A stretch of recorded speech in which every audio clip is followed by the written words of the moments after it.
CHAPTER I. Of the Spider, by Fergus Hume. A Possible Partnership. The exterior of the Athenian Club, Pall Mall, represents an ordinary 20th century mansion, which it is, but within the name is justified by a Greco Roman architecture of vast spaces, marble floors, painted ceilings and pillared walls, adapted, more or less successfully, to the chilly British climate. The various rooms are called by Latin names, and the use of these is rigidly enforced. Standing outside the mansion, you know that you are in London. Enter, and you behold Athens, say the abode of Alcibiades. Listen, and scraps of speech suggest imperial Rome. Thus the tastes of all the members, whether old and pedantic or young and frivolous, are consulted and gratified. Modern slang, as well as the stately tongue of Virgil, is heard in the Athenian, for the club, like St. Paul, is all things to all men. For that reason it is a commercial success. Strangers they come eagerly with members to behold rumoured glories enter the club house through imitation bronze gates into the vestibulum, and pass through an inner door into the atrium. This means that they leave the entrance room for the general conversation apartment. To the right of this, looking from the doorway, is the tablinum, which answers, perhaps not very correctly as regards the name, the purposes of a library. To the left, a lordly portal gives admittance into the triclinium, that is, to the dining room. At the end of the atrium, which is the neutral ground of the club, where members and strangers meet, swing doors shut in the pinacotheca. Properly this should be a picture gallery, but in deference to modern requirements it is used as a smoking room. These three rooms, spacious, ornate and lofty, open under a colonnade, or peristyle, on to a glass-roofed winter garden, which runs like a narrow passage round the three sides of the building. The viridarium, as the members call this cultivated strip of land, extends only 20 feet from the marble pavement of the peristyle, and is bounded by the side walls and rear walls of adjacent houses. It is filled with palms and tropical plants, with foreign and native flowers, and, owing to a skilful concealment of its limitations by the use of enormous mirrors festooned with creepers and ivy, it really resembles vast pleasure gardens extending to great distances. The outlook from the tablinum, the pinacotheca, and the triclinium is a triumph of perspective. Below the state apartments on the ground floor are the kitchens, the domestic offices, and the servants' rooms. Above them the cubicles are to be found, where members, both resident or non-resident, sleep when disposed, on beds more comfortable than classical. Finally, on the top floor, and reached by a lift, are billiard rooms, card rooms, and a small gymnasium for those who require exercise. The whole scheme is modelled on a larger scale from the house of Glaucus, as described by Bulwer Lytton in the last days of Pompeii. A perusal of this famous story suggested the novelty to an enterprising builder, and the Athenian Club is the successful result. The members of such a club should have been classical scholars, but these were the minority. The greater portion of those who patronized this latest London freak were extremely up to date, and defended their insistent modernity amidst ancient artificial environment by Acts 17:21.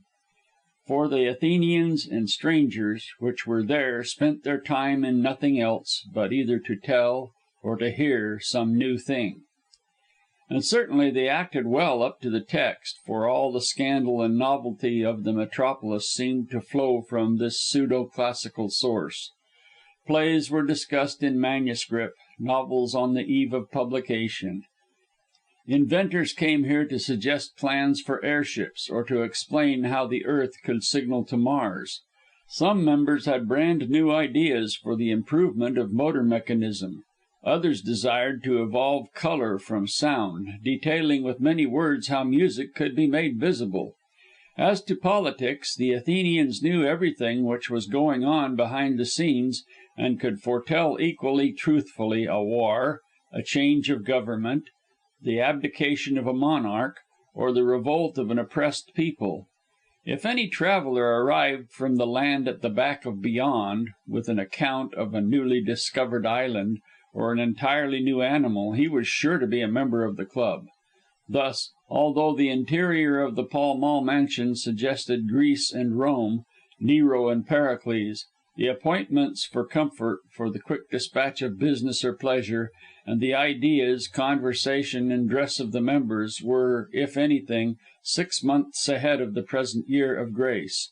The Athenian club was really a mixture or blending of two far apart epochs, the very ancient and the very modern. But the Dark Ages were left out, as the members had no use for medieval ignorance. Over the mosaic dog with his warning lettering, Cave Canem, strolled, one warm evening in June, a young man of 24, whose physical appearance was more in keeping with the classical surroundings than were his faultlessly fitting dress clothes. His oval, clean-shaven face was that of a pure-blooded Hellene. His curly golden hair and large blue eyes, like the sky of Italy at noon, suggested the sun god, and his figure, limber, active and slender, resembled the Hermes of the Palestra. He was almost aggressively handsome, and apparently knew that he was, for he swaggered in with a haughty lord of the world air, entirely confident of himself and of his capabilities. His exuberant vitality was as pronounced as were his good looks, and there was a finish about his toilette which hinted at a determination to make the most of his appearance. He assuredly succeeded in accentuating what nature had done for him, since even the attendant who approached to remove the young man's light overcoat appeared to be struck by the splendid vision of perfect health, perfect beauty, and perfect lordship of existence. All the fairies must have come to the cradle of this fortunate young gentleman with profuse gifts. He seemed to be the embodiment of joyous life. "Is Mr. Arthur Vernon here?" he asked, settling his waistcoat, touching the flower on his buttonhole, and pulling a handkerchief out of his left sleeve. "In the Pinacoteca, sir," was the reply, for all the attendants were carefully instructed in correct pronunciation. "Shall I tell him you are here, Mr. Maunders?" The gentleman thus named yawned lazily. "Thanks, I shall see him myself," and with a nod to the man he walked lightly through the atrium, looking like one of Flaxman's creations, only he was more clothed. Throwing keen glances right and left to see who was present and who was not, Mr. Maunders entered the Pinacoteca. This was an oblong apartment with marble walls on 3 sides and a lordly range of pillars on the 4th, which was entirely open to the gardens. Beyond could be seen the luxuriant vegetation of the undergrowth, whence sprang tall palms, duplicated in the background of mirrors. The mosaic pavement of the smoking room was strewn with Persian praying mats, whose vivid colouring matched the pictured floor. There were deep armchairs and softly cushioned sofas, all upholstered in dark red leather, which contrasted pleasantly with the snowy walls. Many small tables of white metal and classical shapes were dotted here, there, and everywhere. As it was mid-June and extremely close, the fireplace, looking somewhat incongruous in such a place, was filled with ferns and white flowers in red pots of earthenware, thus repeating the general scheme of colour. Red and white, snow and fire, with a spread of green in the viridarium, nothing could have been more artistic. Under the peristyle, and near a fountain whence water sprang from the conch of a Triton to fall into a shallow marble basin with prismatic hues, were several copper-topped tables. Near them, basket chairs draped with brightly hued rugs were scattered in picturesque disorder. One of them was occupied by a long, slim man of 30. With a cigarette between his lips and a cup of coffee at his elbow, he stared straight in front of him, and looked up swiftly when he heard Maunders' springy steps. "Here you are at last," he remarked somewhat coolly, and glanced at his watch. "Why didn't you turn up to dinner as arranged? It's close on 9 o'clock." "Couldn't get away from my aunt," replied Maunders, slipping leisurely into an adjacent chair. "She seemed to have the blues about something and wouldn't let me go. Never was there so affectionate an aunt as Mrs. Bedge, and never one so tryingly attentive." "Considering that she has brought you up in the past, supplies you with money at present, and intends to make you her heir in the future, you might talk more kindly of her." Maunders shrugged his shoulders. "Oh, the Eton Oxford education was all right. She did well by me there. But I don't get much money from her now, and judging from that, I may be heir to very little." "You ought to be glad that you are an heir to anything," said Vernon, frowning, for his friend's light tones jarred. "Why?" asked the other. "My parents are dead long since. Aunt Emily is my only relative, and has neither chick nor child. If she didn't intend to leave me her money, she should not have brought me up to luxury and idleness." "It could certainly be better if she had made you work," assented the host contemptuously. "But you were always lazy and extravagant." "I was born sitting down. I am a lily of the field and a rose of Sharon." "Likewise an ass." "You think so?" said Maunders drily. "Well, I hope to change your opinion on that point before we part." "It will take a deal of changing. But all this talk is beside the purpose of our meeting. You made this appointment with me, and " "Didn't keep it to the minute. I'm nearly 2 hours late. Well, what does it matter?" "Everything to me. I am a busy man," snapped the other sharply. "So you say." Maunders looked very directly at his host. "Some fellows don't think so. Your business " Vernon interrupted. "I have no business. I am an independent man." "And yet a busy one," rejoined Maunders softly. "Strange." There was the significance in his tone which made Vernon colour, although he remained motionless. He certainly was about to make a hasty observation, but his guest looked at him so straightly and smilingly that he bit his lip and refrained from immediate speech. Maunders, still smiling, took a cigarette from a golden case and lighted up. "You might offer me a cup of coffee." Vernon signalled to a passing attendant. "A cup of coffee for Mr. Maunders." "With vanilla bean," directed the other man. "I don't like coffee otherwise. And hurry up, please." Then, when the servant departed, he turned suavely to his host. "I forget what we were talking about." "So do I," retorted Vernon coolly. Maunders, smoking delicately, rested his wrists on the copper edge of the table and looked searchingly into his friend's strong face. And Vernon's face was strong, much stronger than that of his companion. He likewise had blue eyes, but of a deep sea blue, less shallow and more piercing than those of Maunders. His face was also oval, with finely cut features, but more scored with thought marks, and his hair was as dark, smooth, and short cropped as that of the others was golden, curly, and odd adjective to use in conjunction with a man fluffy. Both were clean shaven, but Vernon's mouth was firm, while the lips of Maunders were less compressed and betrayed indecision. The former had the more athletic figure, the latter a more graceful one, and although both were well groomed and well dressed, Vernon was less of the dandy in his attention to detail. Poetically speaking, one man was night and the other day, but a keen observer would have read that the first used strength of body and brain to achieve his ends, while the last relied more on cunning. And from the looks of the twain, cunning and strength were about to try conclusions. Yet they had been child friends, school friends, and, so far as their paths ran parallel, were life friends, with certain reservations. "You were always as deep as a well, Artie," said Maunders, finally removing his eyes from the other's face and turning to take his cup of coffee. "Don't call me Artie," snapped Vernon irritably. "You were Artie at Eton when we were boys, tall and short." "We are not at Eton now. I always think that there is something weak in a man being called by his Christian name outside his family, much less being ticketed with a confounded diminutive." "You can call me Connie if you like, as you used to." "I shan't, or even Constantine. Maunders is good enough for me." "Oh, is he?" The fair man glanced shrewdly over the coffee cup he was holding to his lips. "You hold to that." "I hold to the name, not to the individual," said Vernon curtly.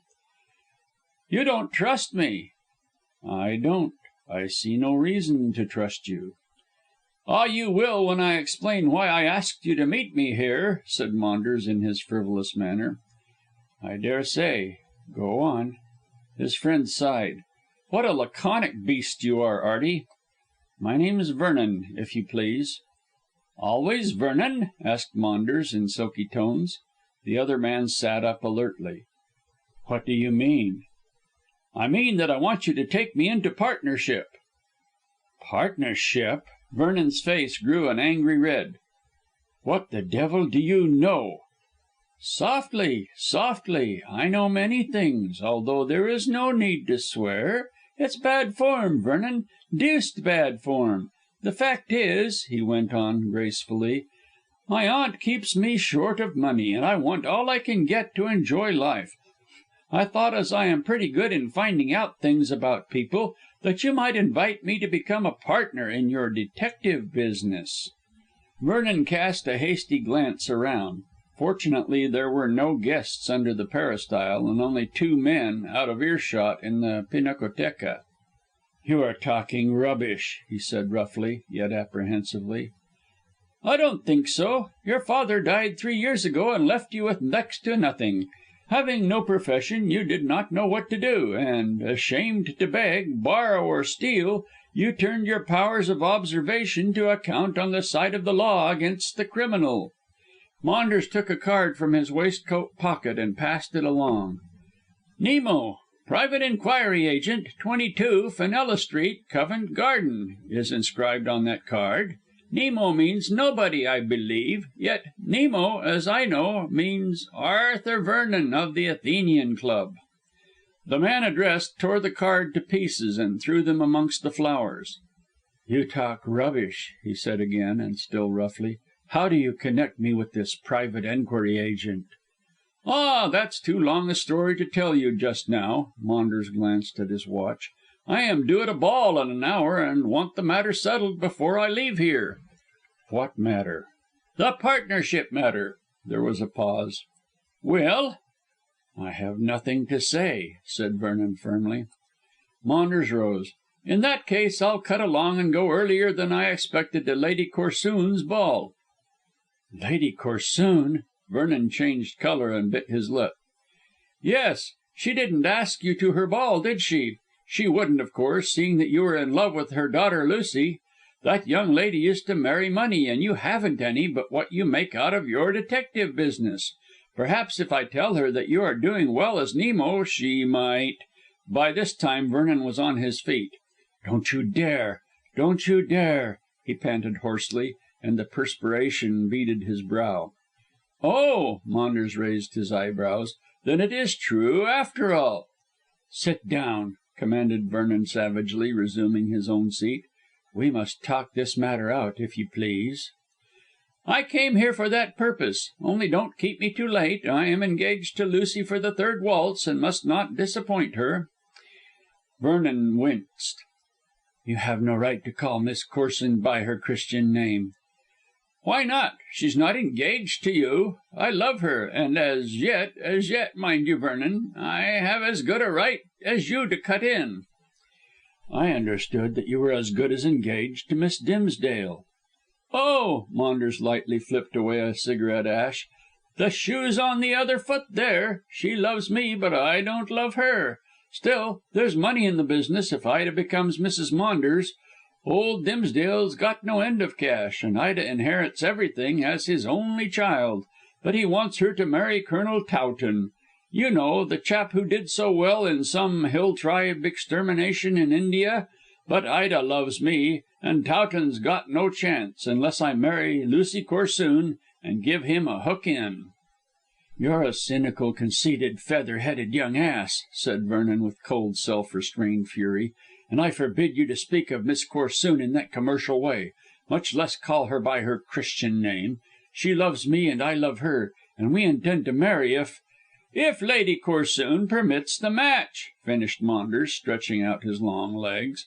"It's no go, my dear fellow. She doesn't think you rich enough for the girl." "I never heard that Constantine Maunders was a millionaire," retorted the other man bitterly. "My face is my fortune, old chap, and there are various ways of getting Lady Corsoon's consent."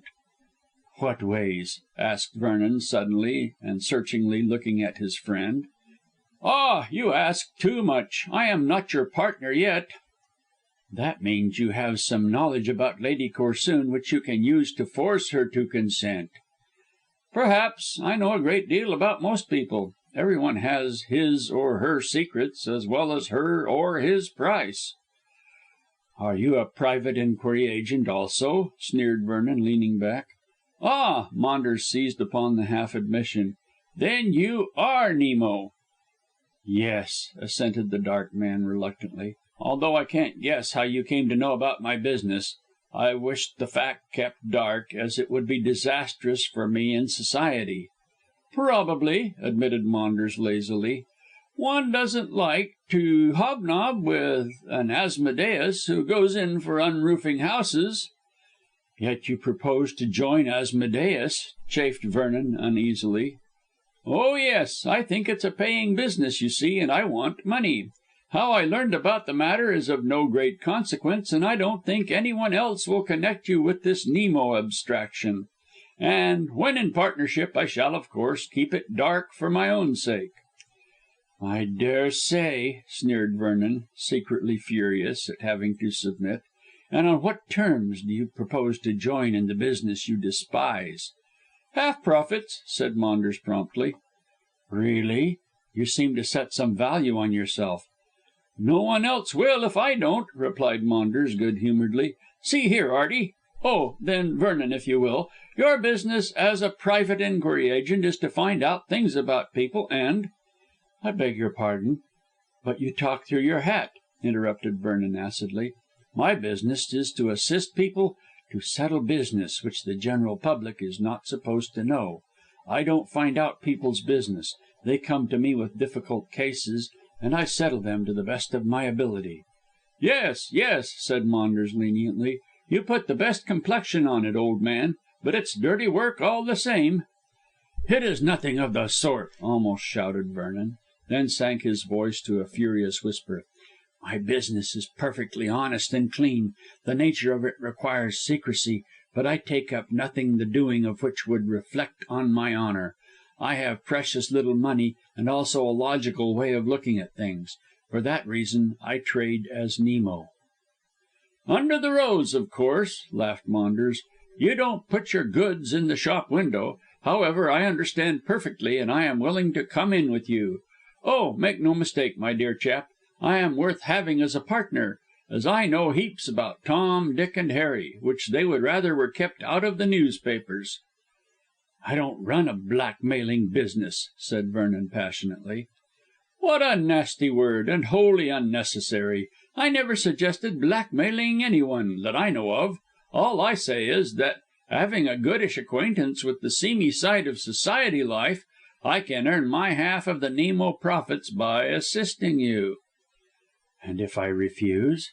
"I shall hint, mind you, I shan't say anything straight out, but I shall hint that you are a professionally inquisitive person."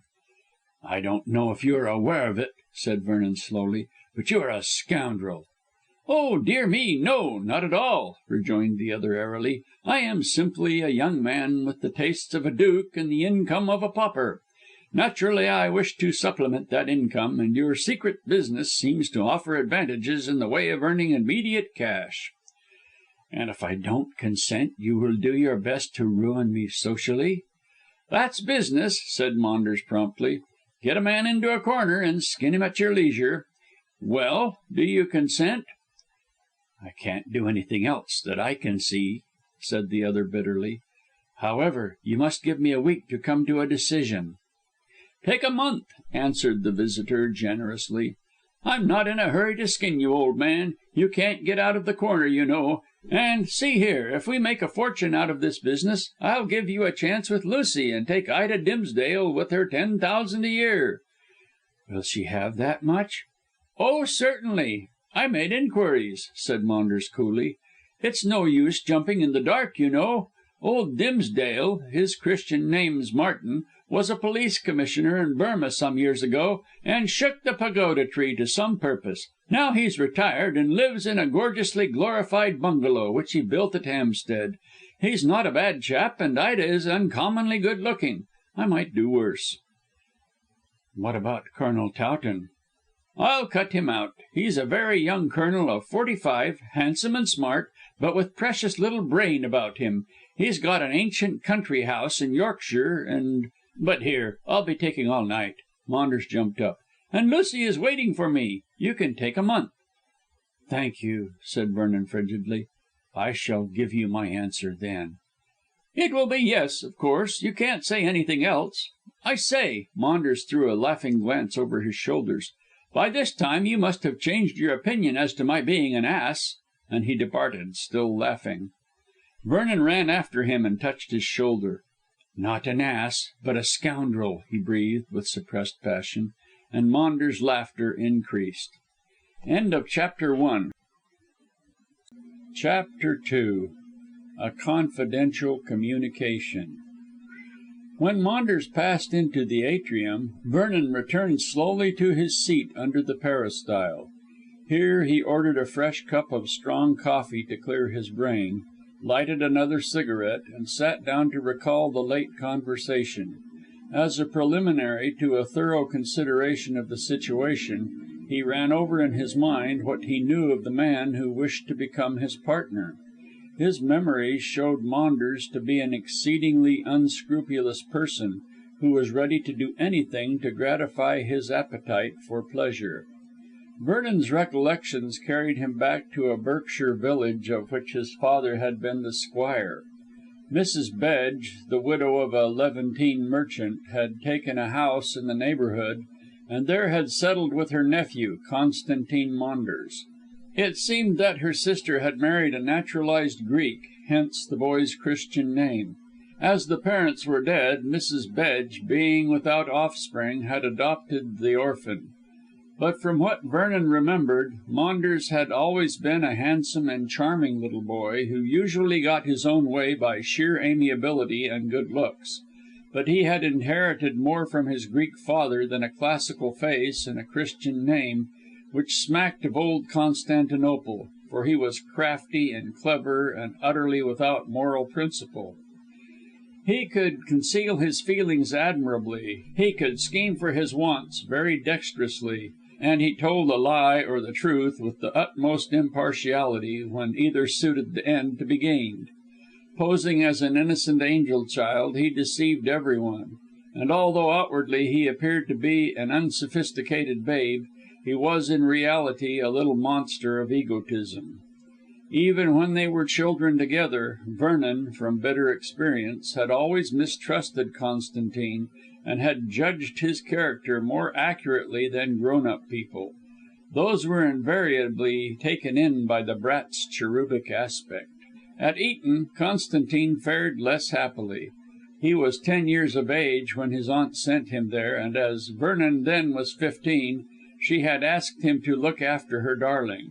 But all Vernon's chivalry could not save Constantine from well-deserved kicks and thrashings. Schoolboys are not to be taken in by angel children, so Constantine did not have a happy time. However, he was so diplomatic and so unscrupulous that he managed to scramble through school life fairly well.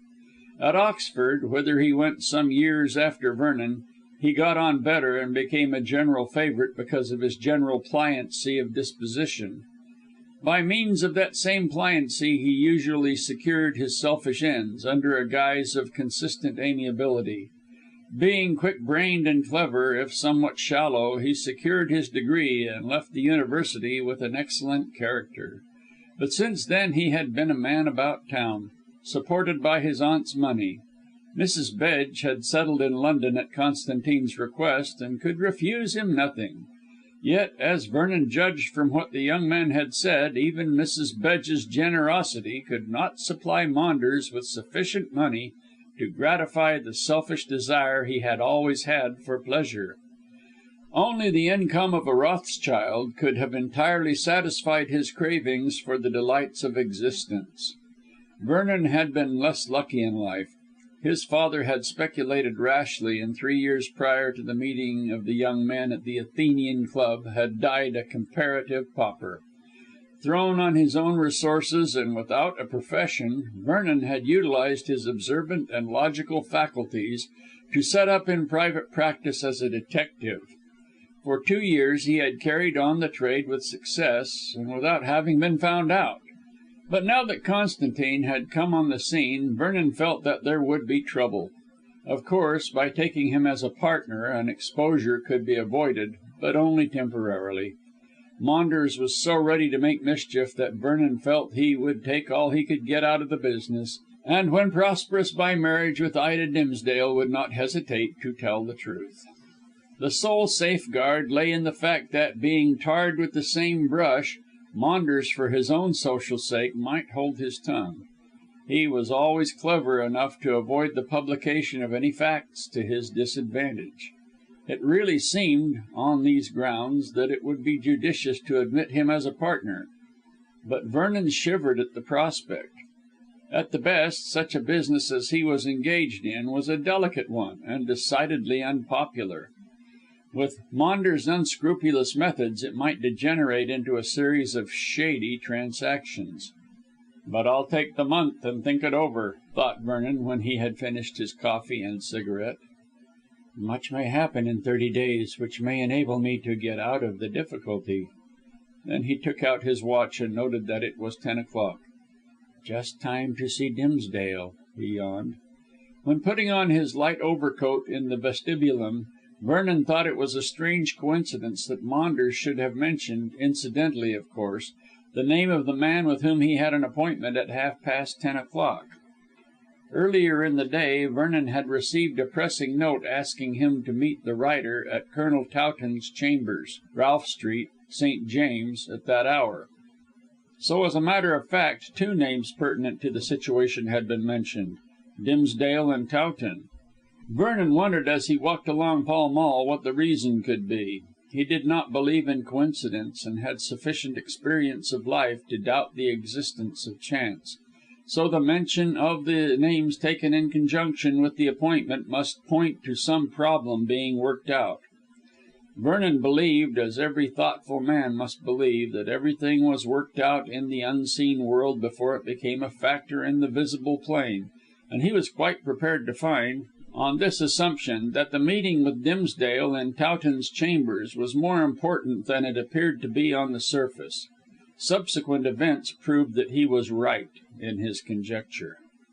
Meanwhile, as he was a one thing at a time man, he sauntered leisurely along towards his destination, wondering what Dimsdale wished to see him about. The ex-police commissioner was one of the very few people who knew of the business in Covent Garden. Dimsdale had been a lifelong friend of Vernon's father, and had welcomed the young man with open arms to his home. It was odd that Vernon had not fallen in love with Ida, as nothing would have pleased Dimsdale better than to have given his daughter and her money to his old friend's son. But fortune, in her freakish way, had decided that Vernon should fall in love with Lucy Corson, where every obstacle would be placed in the way of a successful wooing. So Ida and Arthur had settled contentedly down into a brother and sister relationship. Dimsdale was annoyed that his pet project of marriage could not come to pass, but there was no help for it, as he could not govern the young man's affections. Also he was annoyed because Vernon, when the death of his father occurred, would not let the elder man assist him.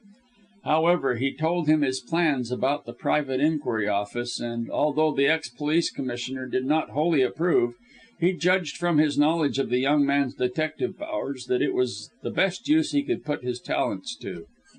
More than this, he managed to bring him clients, and to spread the fame of Nemo by dexterous allusions.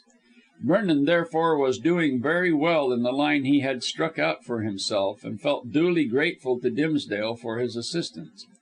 He thought as he walked along Ralph Street that probably the old gentleman had found him a fresh client. But it was odd that Colonel Towton's chambers should have been chosen as the meeting place, since Dimsdale belonged to several clubs. And the matter, whatever it was, must be very important, else Dimsdale would have waited until Vernon paid his weekly visit to the Hampstead bungalow. It was only 10:15 o'clock when Vernon arrived, and he thought that he would have to wait. But Towton's servant intimated that Mr. Dimsdale was watching for his visitor in the Colonel's particular sanctum, and ushered the young man into the room. The Colonel himself did not appear to be present, but Martin Dimsdale was smoking in a deep arm chair, and jumped up in his boyish way to shake hands warmly. He always had a great regard for Arthur Vernon. The room was an ordinary apartment, comfortably furnished, but in a strictly bachelor fashion. The scheme of colour was deep green and deep red, so that it appeared somewhat sombre. Trophies of Towton's sporting instincts in the shape of skins and heads appeared on the walls and on the floor. There were many military portraits and groups about, reminiscent of the Colonel's army life. The two windows were open and the curtains were pulled back, so that the room was fairly cool, while on the table stood a syphon, some glasses, and a decanter of whisky, together with a box of cigars. These were at Mr. Dimsdale's elbow. He had evidently been passing the time in smoking and drinking, pending his young friend's arrival. "I'm glad to see you, boy," said the ex-police commissioner, pointing to a chair. "Sit down and make yourself at home. Towton gives me full permission to play in this yard. Have a peg and a cigar." "Not too strong, please," warned Vernon, accepting a cigar and sinking into the indicated chair. "I haven't so steady a head as yours." "It's a cleverer head," said Dimsdale, squirting in the potash. "Else I should not have asked you to meet me here, Nemo." "Oh!" Vernon placed the glass beside him. "I thought it was a case. But why did you ask me to meet you in Towton's rooms? Where is Towton?" "At my sister's ball, along with Ida and Miss Hest." "Lady Corson's ball?" Dimsdale sat down and nodded. "Yes, it's a swell affair, as Sir Julius wants to make an impression on some Australian people he desires to rope into his schemes for making money. Something to do with mines, I believe. I didn't feel inclined to go, although I daresay I'll have to look in later to fetch Ida and Miss Hest home. I wished particularly to see you." His manner assumed a portentous gravity. "So I asked Towton if I could come here and make the appointment." "But at your club." "What I have to say is sacred and secret," interrupted the old gentleman. "A club has many eyes and ears. Better be on the safe side. Oh, that's all right," he added with a nod on seeing Vernon's eyes stray to the open window. "Those only look out over the roofs of houses. No one can hear us. Whisky all right? Cigar drawing well? Very good. Now then." He settled himself for an exhaustive talk. The old Indian officer had certainly not been dried up by the hot climate where he had spent the greater part of his life. He was a round, tubby, rosy faced little man, all curves and gracious contentment. His face was clean shaven and his head was bald, while his sharp grey eyes twinkled behind the gold rimmed pince nez, balanced on an unimportant nose. With his round head and round body, sphere superimposed upon sphere, and short legs, he looked like the figure of a Chinese mandarin, and nodded his head like one when he wished to emphasise a point. There was nothing military about him in any way, and Vernon wondered how so natty and neat an old gentleman ever came to have command of men appointed to hunt down dacoits in the jungles of Burma. Yet Dimsdale's official career had been a stirring one, and he had done good service in pacifying the country after the war. Now he had beaten his sword into a ploughshare, and with a considerable fortune was spending his amiable old age under his own fig tree.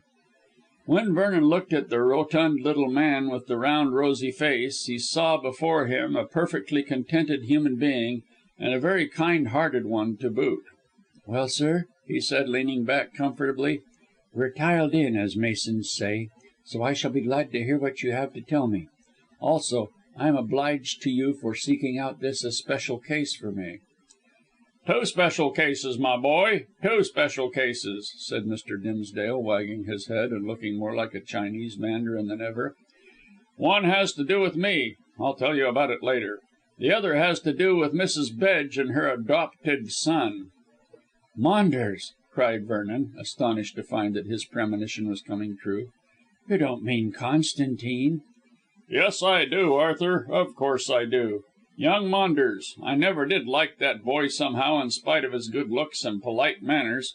After all, he's half a Greek, and I don't like the Greeks either. They're nearly as tricky as the Armenians, and that's saying a lot. All the same, I'm sorry for the sake of Emily. I'm an old friend of Emily. Ha ha! I was in love with her before she married Bedge. He was a Levantine merchant, you know, dealt in currants and cherry jam and all the rest of it. Not a bad chap, from what I remember of him, but far too old a husband for Emily." "Do you mean Mrs. Bedge?" asked Vernon, vainly endeavouring to stem the flow of the old man's speech. "Of course I mean Mrs. Bedge. I call her Emily because, ha! I was in love with her. She was a handsome girl in those years, and a good one. Why, look how she adopted that rascal. I can't help thinking young Maunders a rascal, though he does want to marry Ida, which is not to be thought of. Yes, yes, Emily always was good. I don't believe a word of it, not a word." And Mr. Dimsdale, bringing his fist down on the table, glared at his companion through his pince nez. "You don't believe a word of what?" asked Vernon soothingly. I'm coming to that. Don't worry me and hurry me." Mr. Dimsdale rubbed his nose in a vexed manner. "Young Maunders, now. What? Have you seen young Maunders lately?" "It's odd that you should ask that," said Vernon slowly, "because I have just parted from him at the Athenian Club." "Don't have anything to do with him, Arthur. He's a bad lot, a very bad lot indeed. Oh, it's nothing that he has done. I wouldn't say to anyone else what I am saying to you, but I can read character, and I have observed Master Constantine. He's so selfish that he would boil Emily for his own gratification, if it pleased him. And she would let herself be boiled, too. She's as silly over the scamp as he is selfish towards her. Why do you cultivate his society? What? It's wrong and stupid. Yes, yes, stupid and wrong." "I haven't seen so very much of him since we left Oxford," objected Arthur, "and certainly I don't cultivate him, as you put it, for I admire his character as little as you do." "And on more tangible grounds, perhaps. What? Tell me." "No, I have not much to go on. At school and at college, and when we were children together in Berkshire, I never wholly liked Constantine. He's too selfish and too unscrupulous, although he always keeps on the right side of the law. Still, if he could do anything for his own benefit against the law without being found out and made to pay the penalty, I believe he would have little hesitation in doing it." "I daresay. No doubt you speak the exact truth from intuition. He's a snake, that young man, a pretty, curly, insinuating snake. He's poison in a well shaped and well coloured bottle. Poor Emily, poor Emily! Silly woman, but goodness itself. She's a Mrs. Lear with a thankless adopted child, sharper than a serpent's tooth. Bless her and damn him for a rogue, though, bless me, I can't bring any actual charge against the young beast. Ha! No. But when one sees smoke, one guesses fire." "Did you tell him that I was Nemo?" asked Vernon bluntly. Dimsdale grew furiously red and furiously angry, so angry indeed that he rose to stamp about the room. "How the devil can you ask me such a question? And how dare you, if it comes to that? Am I an ass, an idiot, a babbler? I wouldn't tell Maunders that I had eaten my dinner, much less inform him of a secret which it is to your advantage to keep. Why do you ask? Hang you for thinking me a traitor and a gossip." "Forgive me," said Vernon with an apologetic air. "I am quite sure that you have preserved the secret of how I earn my money, but I know that Constantine haunts your house, and thought you might have let drop a casual hint, which he is clever enough, as we both know, to take advantage of. But the fact is, he found out about Nemo, and threatens unless I take him into partnership he has given me a month to turn over the proposition that he will make society too hot to hold me." "The young rascal! The young blackmailing scoundrel!" cried Dimsdale, stamping again. "It's just what he would do. He haunts my house to make love to Ida, and I would rather see her dead than as his wife, especially now that I know what I am about to tell you." "What is it?" "Later on I shall explain. Meanwhile, don't beat about the bush, but tell me exactly what Maunders threatens." Vernon detailed the conversation, and Dimsdale returned to his seat to hear the narrative. When it was ended, he nodded with compressed lips. "Very clever on the part of Master Snake. He has you in his power right enough, since he is ready to betray you if you don't obey his commands. Well, then, I'm going, to a certain extent, to put him in your power." "What? Have you found out?" "I have found out nothing," said Dimsdale testily. "Don't interrupt. Do you know of a blackmailer called The Spider?" Vernon half rose and then sat down again with an effort at self control. "I have come across his work on several occasions, and so has Scotland Yard. No one knows what he is, or where he lives, or anything about him. He gets his name from the fact that he always signs his blackmailing letters with the stamped representation of a spider." "Go on," said Dimsdale, quite calmly, for him. "Tell me more." "There is little to tell, sir. The Spider learns people's secrets somehow, and in a way which no one can discover. He writes to this or that person, and threatens, unless a certain sum of money is paid, to publish the secret by means of postcards sent to the private address and sometimes to the club of his victim. Of course, there is no combating this mode of procedure, so most people pay quietly, although some have kicked." "Why isn't the reptile arrested when he comes for his money? Tell me that, sir, tell me that." "Sometimes the money is sent to a given address, or at other times the Spider, masked and cloaked, meets his victim personally. He is not arrested because he always tells his victim that if the police are brought into the question, and he is jailed, the especial secret will be published all the same to the world by a hidden accomplice by means of postcards. So you can see, Mr. Dimsdale, that if any person wishes his or her secret to be preserved, they cannot risk an arrest. Still, I have been employed by one or two victims to learn the truth, and I have failed. I can't lay hands on the Spider, nor can any of the official detectives." Mr. Dimsdale nodded. "He's a clever animal," said he grimly. "You have described his mode of procedure extremely well, my boy. It's just the way in which he is tormenting Emily." "Mrs. Bedge? Is he blackmailing her?" "Of course he is. Don't I tell you so?" said Dimsdale crossly. "She asked me to come and see her yesterday, and showed me 3 letters, with the figure of a spider at the foot of the writing. The reptile wants £5,000, else he will send cards to her private address and to her friends, stating that Constantine is her illegitimate son." "What?" Vernon leapt from his chair aghast. "Of course it's an infernal lie," said Dimsdale warmly.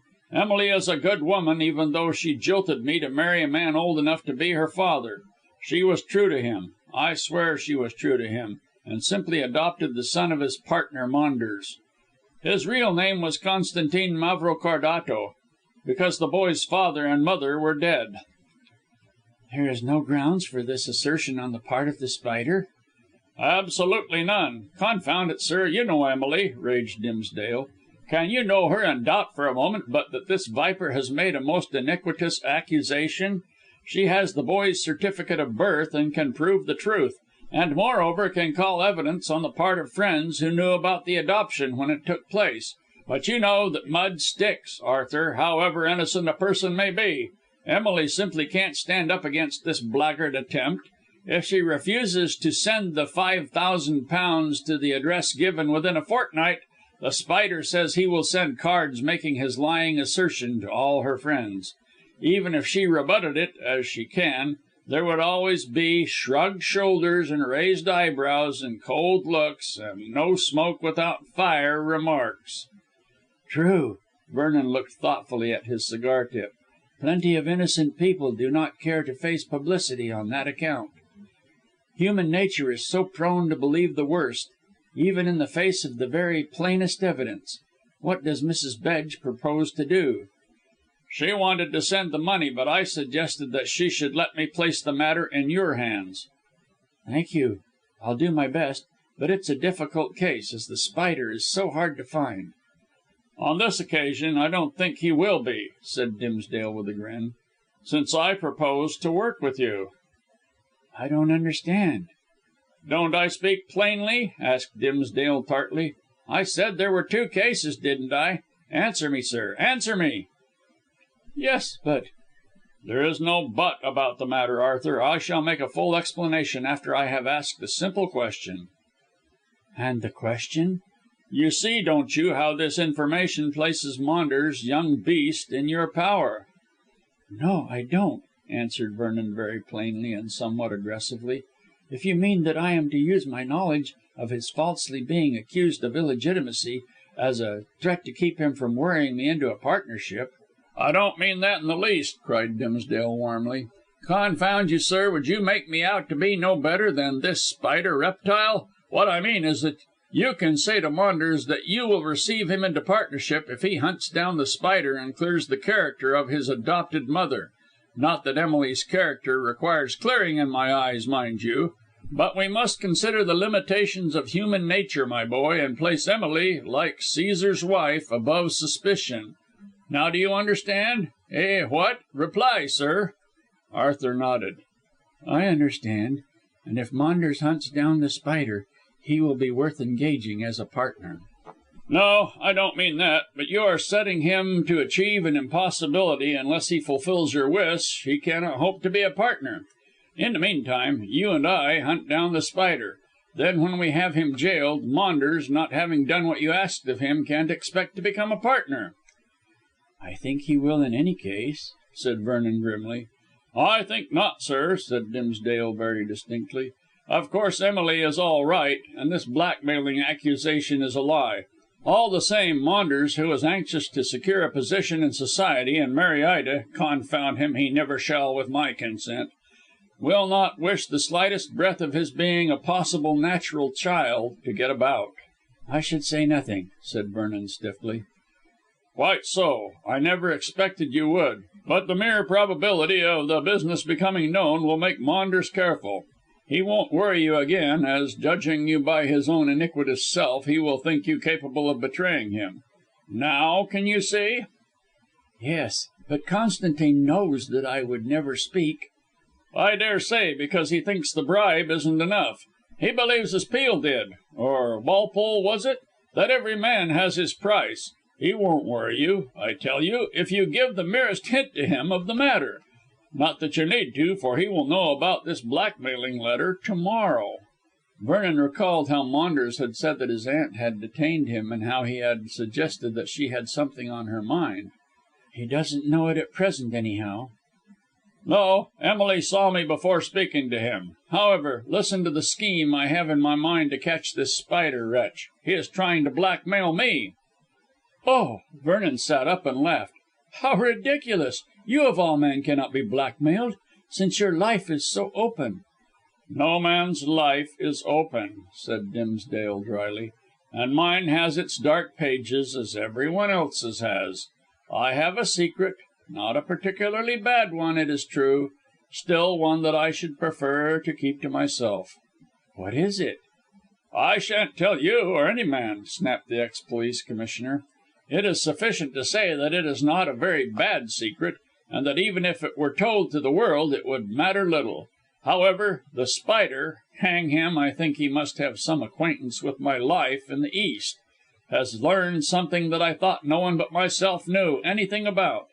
He asks £1,000, which is moderate compared to his demand on Emily. Shows that he knows my secret isn't so very deadly, or it would be worth more." "Did he write to you?" asked Vernon alertly. "Of course he did, making the usual threat of exposure by postcards to self and friends. Now I am going to consent to his demands." "And pay the money?" "I didn't say that," corrected Dimsdale sharply, "but I am writing asking him to meet me in my library and receive the money. Also for him to hand over any documents to me which even hint at my secret. When he comes you can be concealed in the room and we'll take him in charge." "But then your secret will become known," objected Vernon. "The Spider always provides against arrest by leaving the evidence in the hands of others to publish." "He can publish what he likes about me," said Dimsdale coolly. "Didn't I tell you that the secret is of little value? The Spider in his letter to me embroidered upon actual fact, and can make things unpleasant. But I can prove the exact truth of what he states, and so can save my bacon. There may be a few cold shoulders, but I shan't care for that, especially when my own conscience is clear. Now don't ask me to tell you my secret, for I shan't. It has nothing to do with you or anyone else. All you have to do is to come to morrow or the next day to my house at Hampstead, and I'll sketch out the plan of campaign." "What about Mrs. Bedge?" "She has a fortnight to consider the payment. We shall catch the scoundrel before then, you understand. Eh, what? Good. Now I must be off to Julia's ball. Are you coming? Not asked. Of course, you love Lucy, and that will never do for Julia, who wants her to make a titled match. Good night. Ha ha. You have plenty to think about. Don't get brain fever. Good night." Then the oddly assorted pair parted for the time being. Chapter III. How the Trap was Set. As Martin Dimsdale had spent the greater part of his 60 years in Burmah, he naturally retained an affectionate remembrance of that most fantastic country. This he showed by calling his house Rangoon, and, as a further concession to what might almost be termed his native land, the house was built after the fashion more or less accurate of a bungalow. On arriving some 10 years previously in England, Mr. Dimsdale had purchased an ancient grange with its few remaining acres, situated on the verge of Hampstead Heath.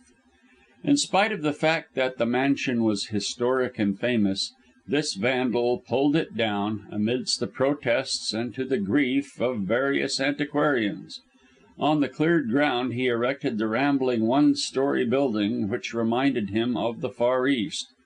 It was not an entirely Indian house, nor a wholly Burmese house, nor an absolutely English house, but a bastard mixture of all three, as the chilly northern climate had to be taken into consideration.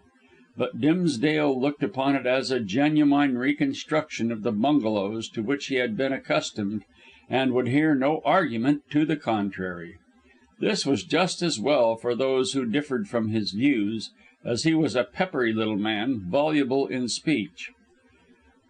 From the wide road which flanked this corner of the heath, the grounds were divided by a tall and thick-set laurel hedge, which must have taken years to attain its present stately beauty.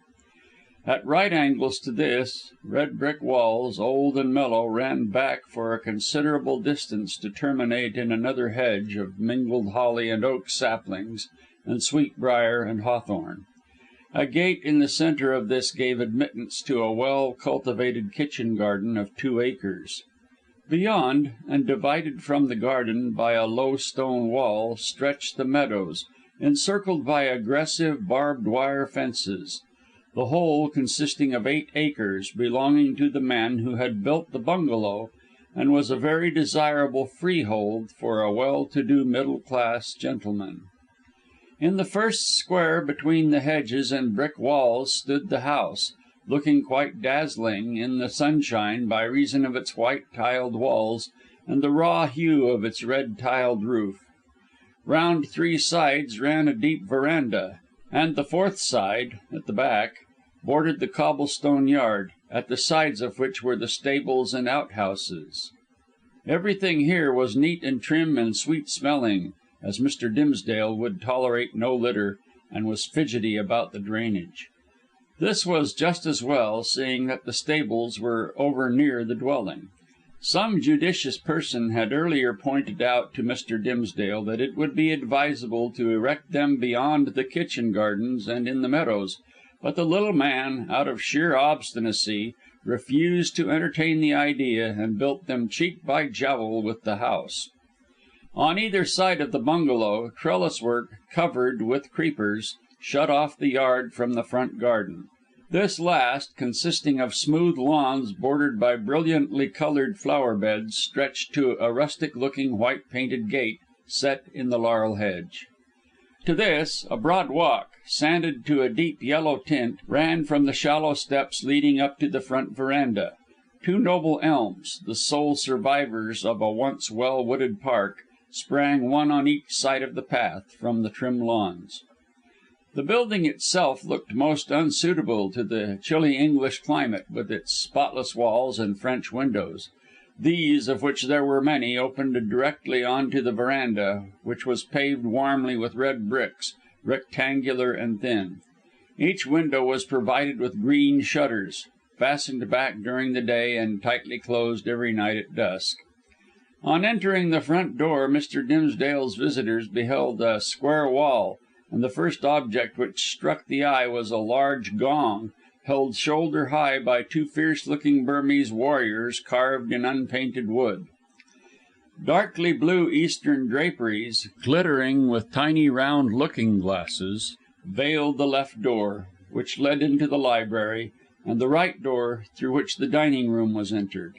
Passing between curtains of similar texture and style, hanging straightly from the ceiling, the visitor came into a spacious room with a slippery polished floor and a high glass roof, which lighted the apartment, since, occupying the centre of the bungalow, there could be no side windows.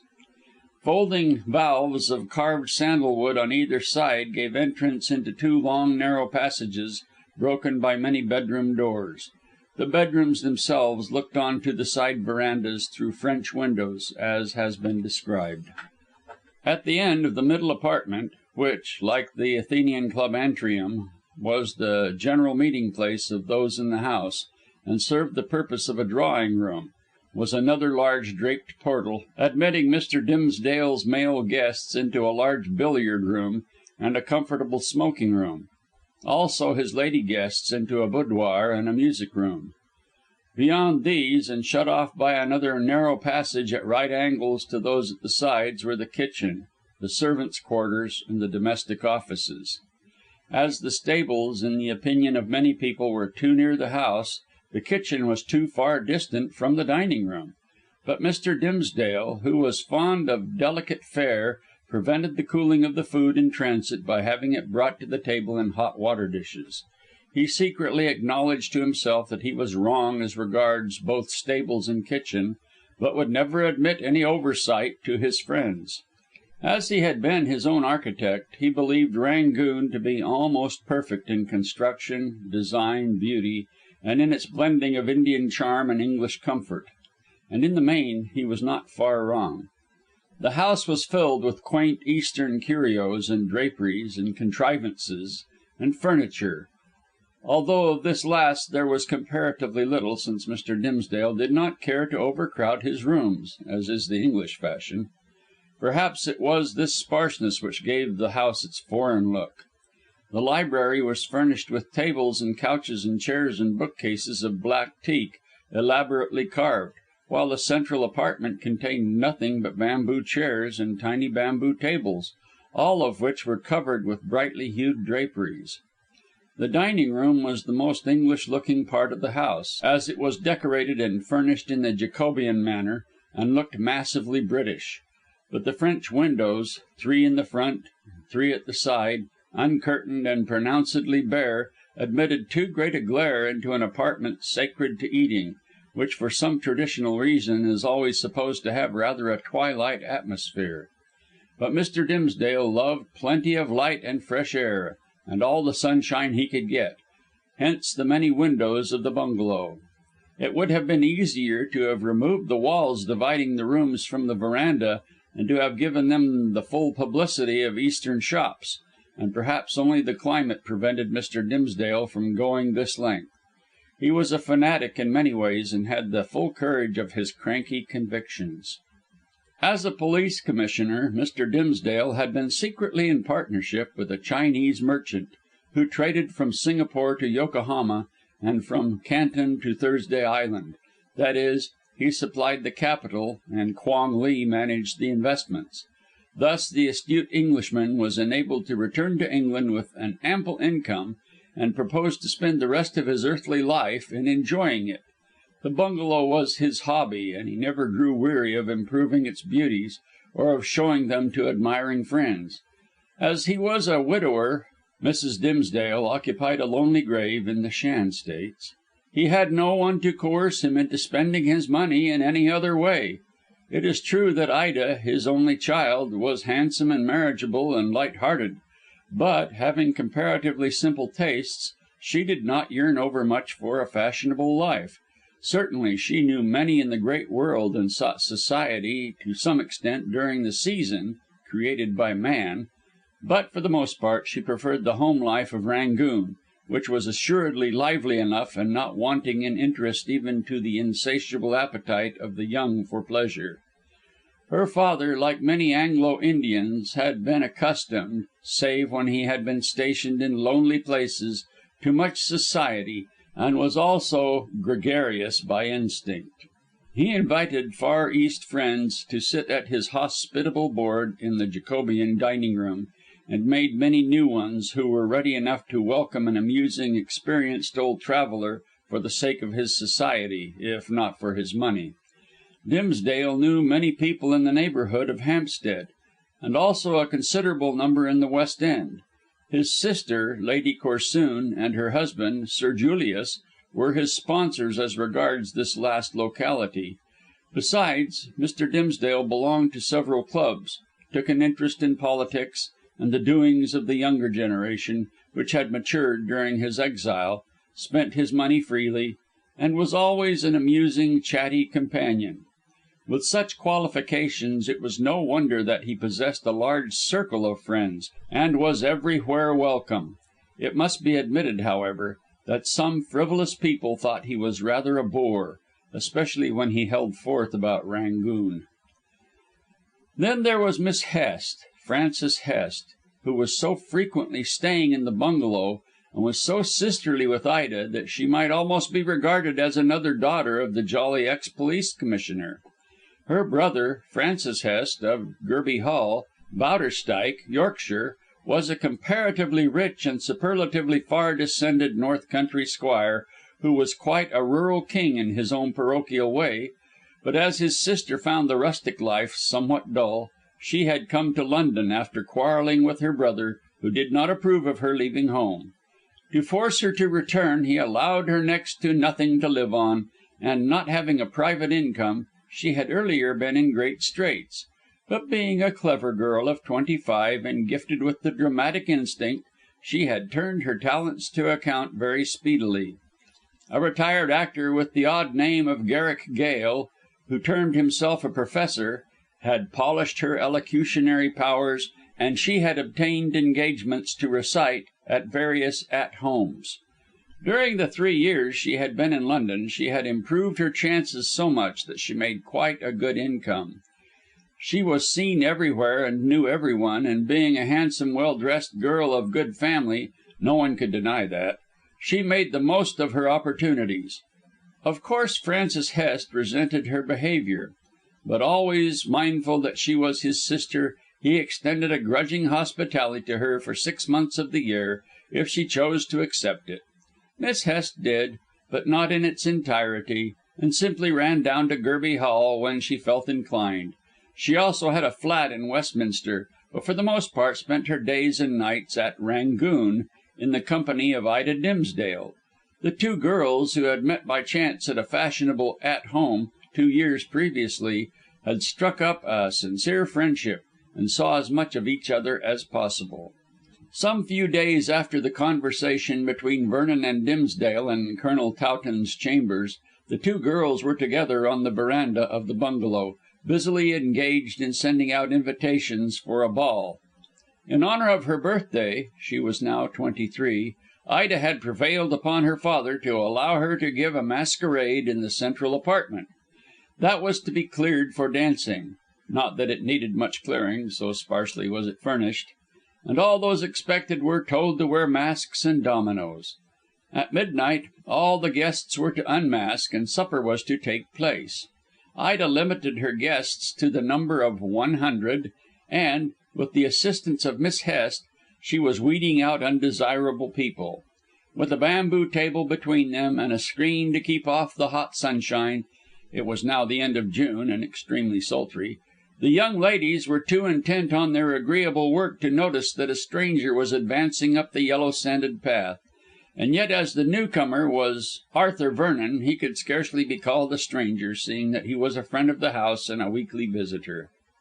On this special occasion he had called to resume with Mr. Dimsdale the conversation about The Spider, and, in his anxiety to complete the business, which included the setting of a trap for the blackmailer, would have passed by the girls in order to interview his old friend. But Frances, who seemed to have eyes at the back of her head, as Vernon had noticed on several occasions, drew Ida's attention to him at once.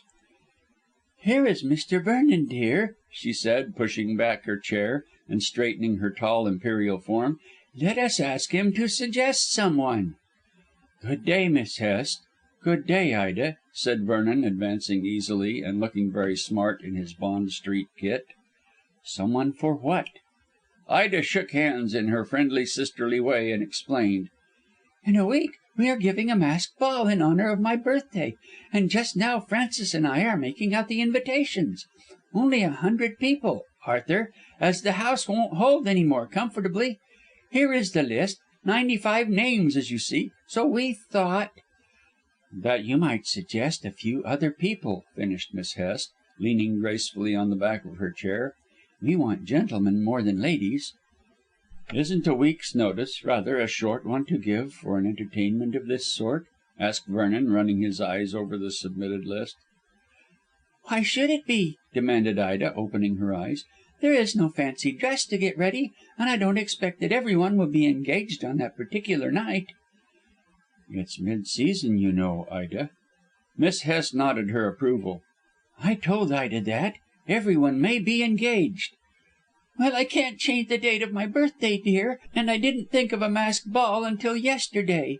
If we send out invitations for 150 guests, that number will be sufficient. Everyone can't have other engagements on that especial night."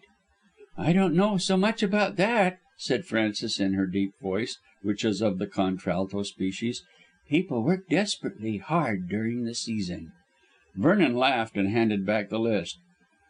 "Who was it said that life would be endurable if it were not for its festivals?" he remarked, smiling. "I never see the weary faces of pleasure seekers during the season but what I think of that saying." "Well, never mind." Ida tapped her white teeth with the pencil she was using, and cast her eyes over the list of guests. "Can you suggest 4 gentlemen, Arthur?" "There are 2 who would certainly come, and whose names you have unaccountably omitted." Miss Hest raised her strongly marked eyebrows. "Why unaccountably?" "I'm thinking of Colonel Towton and Mr. Maunders." "There," said Frances, turning gravely to her friend. "I told you everyone would notice that you had left them out." "Am I supposed to be everyone?" asked Vernon, smiling again. "But why have you left Maunders and Towton out, may I ask? I thought they were such friends." Ida sat down and coloured through her fair skin. "I wished to ask Connie Maunders, but my father won't hear of it. Why, I don't know." Vernon reflected that he knew very well, since Dimsdale objected to Maunders paying undue attentions to his daughter. But he kept this knowledge to himself, and inquired about Colonel Towton. "Your father and he are such great friends." "Of course," Ida said petulantly, "and as they've both been in the East and are both of an age, they should be friends." "There's a difference between 45 and 60 odd, dear," said Frances mildly. "And between 23 and 45," retorted Miss Dimsdale, whose cheeks were growing even more scarlet. "And Colonel Towton is such a nuisance. He's always Don't laugh, Arthur." "I beg your pardon, but I guessed what you were about to say," said Vernon with mock gravity. "But why do you object to Colonel Towton, who does not look more than 30, who is a distinguished soldier, and to say nothing of his being well off and handsome?" "I don't know that he is so very well off," retorted Ida, defending herself. "He has only that old place in Yorkshire." "I know," nodded Frances wisely. "It's a grange at Bowderstyke, 3 miles from my brother's place. Colonel Towton is of a very old family, and I know for a fact that he has at least 1,000 a year. You might do worse, Ida." "I don't wish to marry money," said Ida in vexed tones, "and I don't love Colonel Towton, who is old enough to be my father." "He is worth a dozen of Maunders," put in Vernon pointedly. Ida stamped. "You take the privilege of our friendship to be rude and presuming," she said angrily.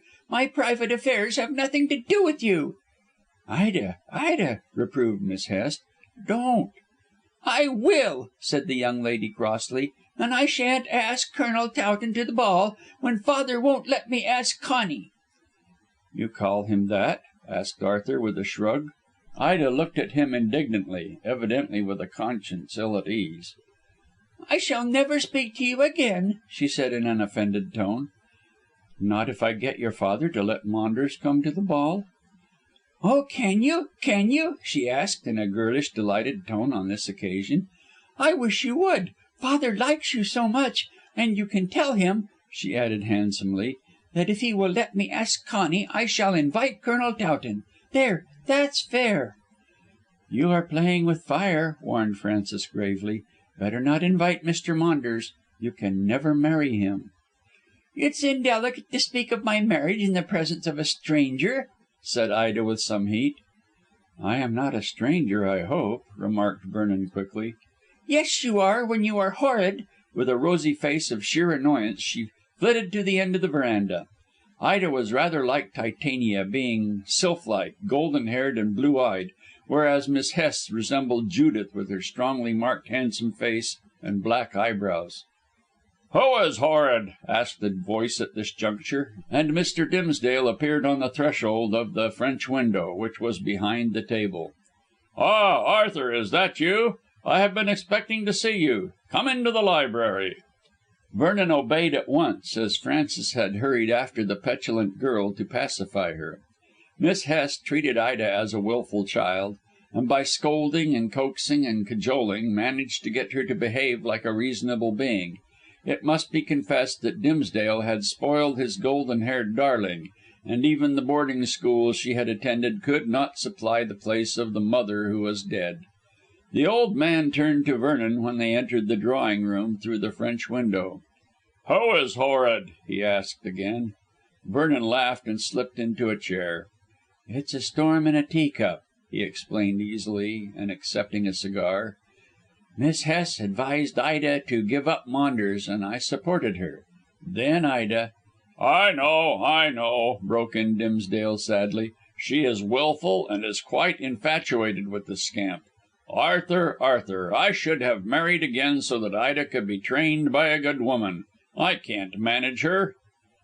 "I think Miss Hest can," said Vernon significantly, "and she has sense enough for two.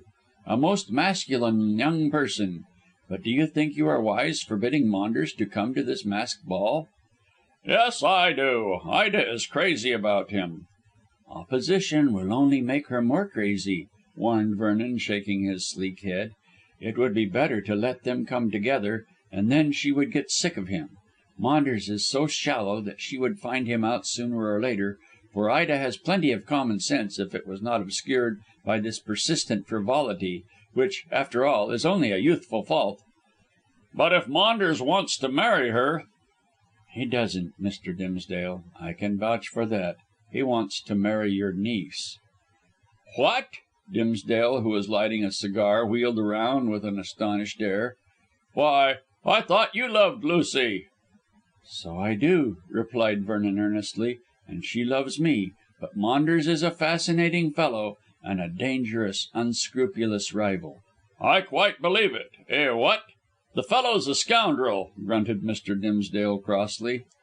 "He should be tarred and feathered. Still, if things are as you say, I don't mind Ida asking him to the ball. But she must ask Towton also," he added with sudden determination. "She will do so, although she dreads his love making. However, she may grow sick of Maunders when she finds he is running after Lucy Corsoon, and Towton may catch her heart in the recoil." Hope so," muttered Dimsdale, turning his cigar on his lips. "I want to see my little girl safely married to Towton, who is as good a fellow as ever breathed." "But not a young fellow. However, it is wiser to let events take their course for the present, Mr. Dimsdale. Opposition, as I say, will only make Ida more wilful, since she is filled with romance natural at her age." "Ugh!" breathed the old man, wiping his brow with a bandana handkerchief. "What a handful women are! But there," he dismissed the subject with a wave of his hand. "Let us leave these trivialities and talk business. Have you heard anything more about The Spider?" "Well, I made inquiries at Scotland Yard, and find that he is very much wanted by the police." Mr. Dimsdale grunted. "Humph! The police are always wanting and never getting." "The Spider is too clever for them," protested Vernon anxiously. "He won't be too clever for me," said the elder man with sudden ferocity, and slapping his hand on the table. What? Am I to be blackmailed by an infernal scoundrel who swears that he will tell a parcel of lies if I don't pay him £1,000? Hang him!" "If it is merely lies, why pay?" asked Vernon drily. "There is a grain of truth in the lies," admitted Dimsdale crossly. "The absolute truth I can face, but the lies make me out to be a very queer person indeed. I shall tell you all when we secure this man." Vernon looked up, astonished. "How do you propose to secure him? If you arrest him, his accomplice will spread the lies you talk of, by postcard amongst your acquaintances, as is usually the case in The Spider's business." "I'll risk that, sir, I'll risk that," said Dimsdale with a defiant air. "But I'm hanged if he'll get a penny out of me. I shall set the trap, and you will be in this room behind a screen to rush out and seize him when I give the signal. Understand? What? Understand? Come, come, speak up." "What sort of trap do you propose to lay?" asked Arthur cautiously. "Well," Dimsdale leaned back, twisting his half smoked cigar between his fingers, "it was the masked ball, this silly form of entertainment which Ida insists upon having for her birthday, which gave me the idea. You see, with the chance of being masked and mingling amongst my guests, the Spider will be the more ready to come, and will suspect nothing. I am writing to him to morrow telling him about this ball, and am suggesting that he should come wearing a mask to enjoy it. Then at 11 o'clock, say, he can secretly meet me in this room to receive the money." "Cash?" echoed Vernon significantly. "Of course. The fellow's too clever to risk cheques. They would put the police on his track. Would put the police on his track, my boy." "But do you intend to pay the money?" "No, no, no, no. How stupid you are, Arthur. Use your brains, boy. I shall offer to pay the money, and then you, concealed behind the screen that Japanese one up in the corner, can rush out and—" "But I have no authority to arrest him," interrupted Vernon impatiently. "Why not post a policeman or a plain clothes detective to catch the beast?" "I don't want any policeman in my house," retorted Dimsdale gruffly, "and you are detective enough for me. If he blackmails me you will be the witness, and we will have every right to hold him. Then you can take him away and hand him over to the Hampstead police." "He may show fight." "Then have a revolver with you," snapped the old man. "I don't want a scandal and a row on Ida's birthday and in my house." "It seems to me that you are going the best way to have one," said Vernon deliberately. "Much better let me inform the police and have the thing done in an orderly fashion." "No, I tell you." Dimsdale again slapped the table. "I'll do it my own way or not at all. If I catch the beast by laying this trap, both myself and Mrs. Bedge and many other people will be safe. But if we call in the police, however secretly, the Spider, who seems to have ears and eyes all over him, will get wind of the ambush." Vernon nodded. "There's something in that," he assented. "Perhaps on those grounds it will be better that we should engineer the job together. Well," he stood up straight and slim, "I shall come here on the night of the ball. By the way, when does it take place?" "Monday week. It's a short notice, but Ida only thought yesterday of this way to celebrate her birthday."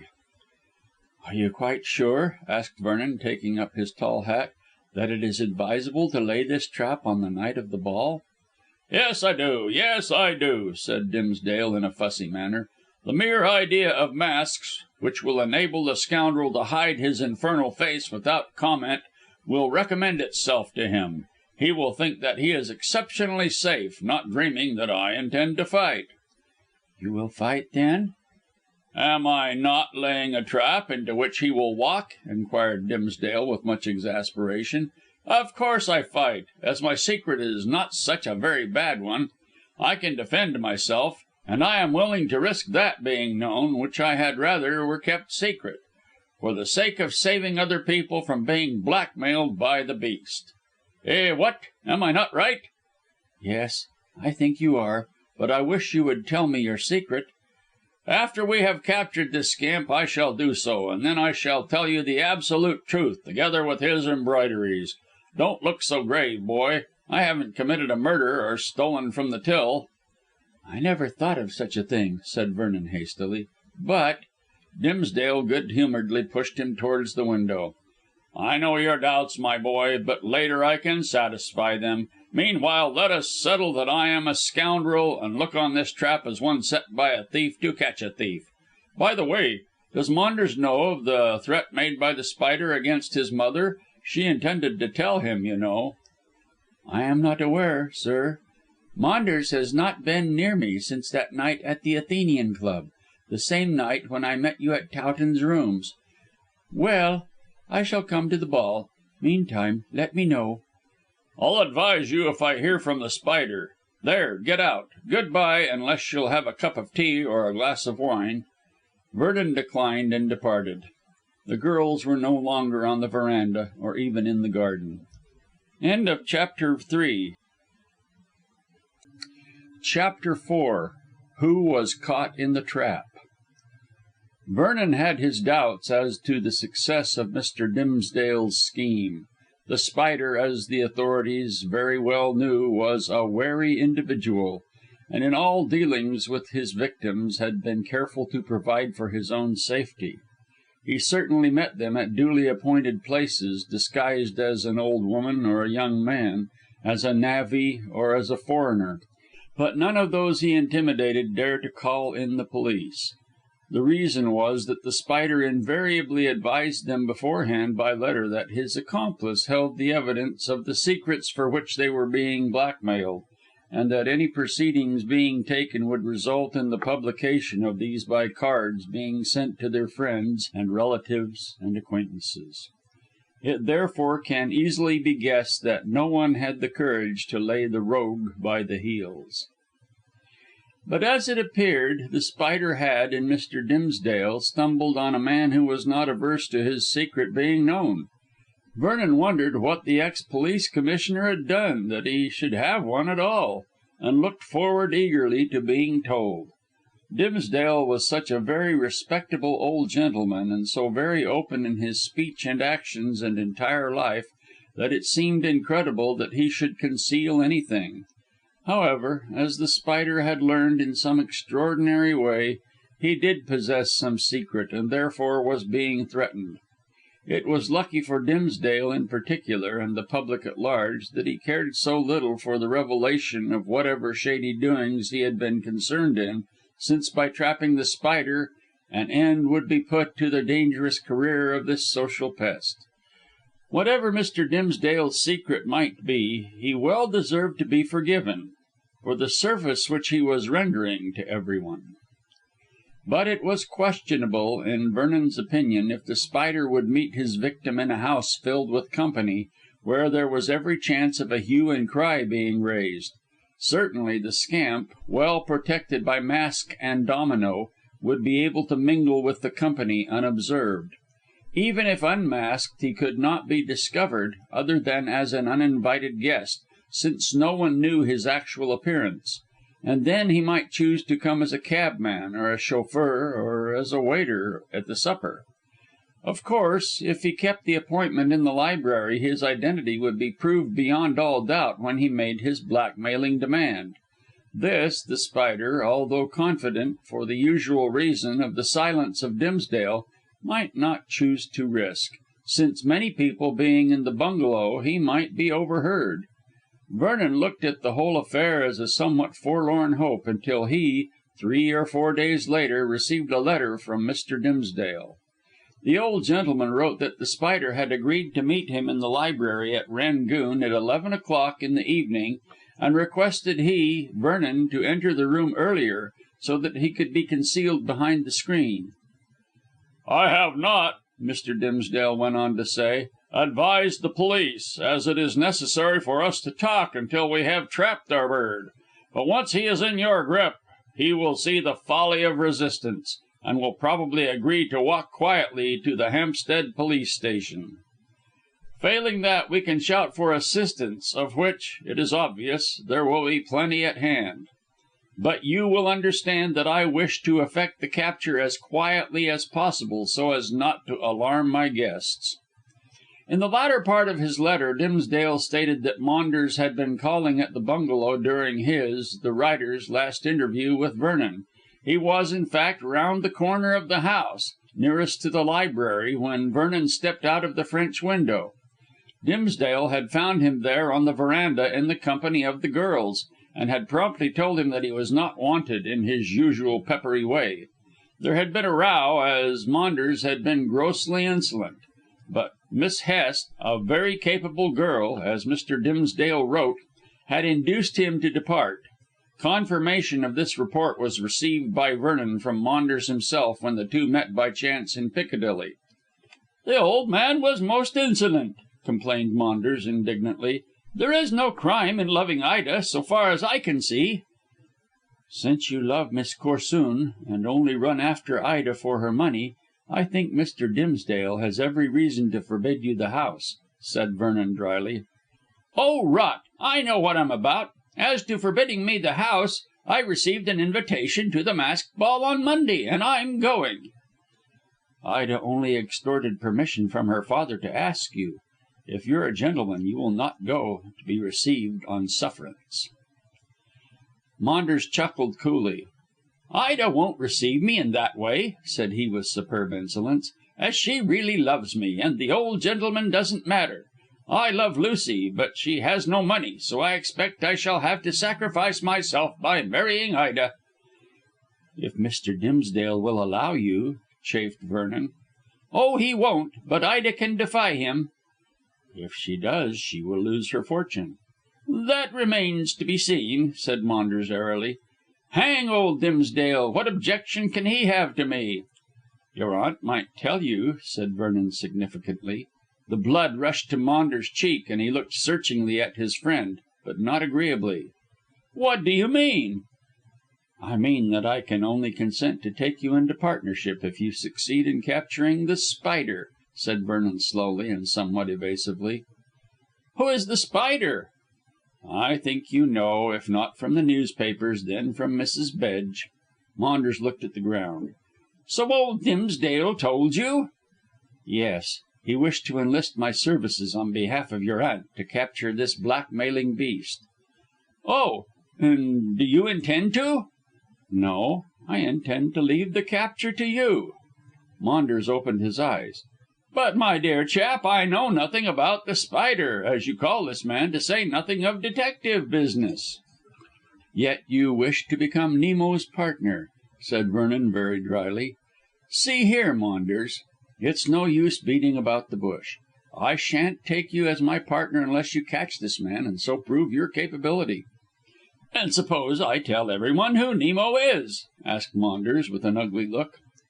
"You can do so if you like," rejoined Vernon coolly, "for then there will be no Nemo. I shall simply leave England and seek my fortune in Africa. And, after all, I don't see why you should refuse this test.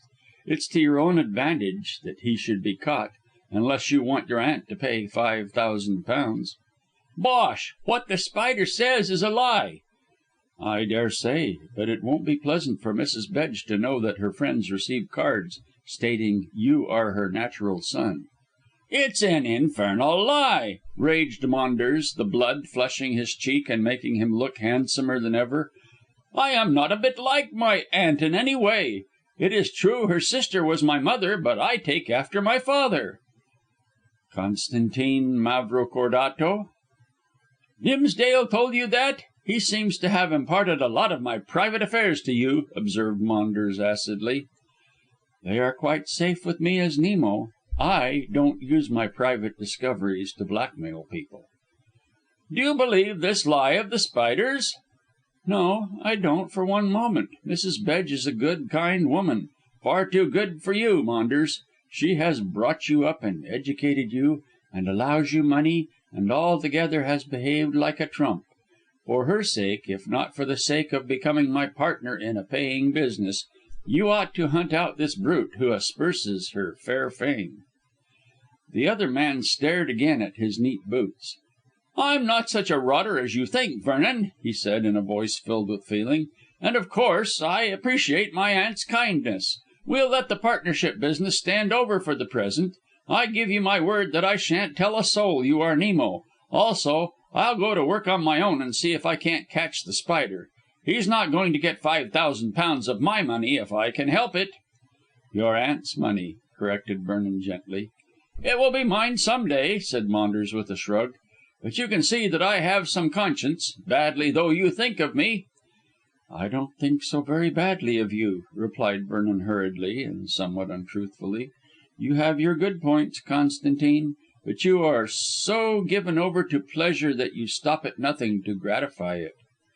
"I stop on the right side of the law, however," retorted Maunders, again becoming his callous self after the momentary softening. "There will be no chance of Nemo catching me. Well, good day. I'll do what I say, and perhaps when I meet you at the ball I'll have something to tell you." "You intend to go, then, in spite of Dimsdale's behaviour?" "Yes, I do," said Maunders doggedly, "and I intend to marry Ida with her thousands a year. So now you know."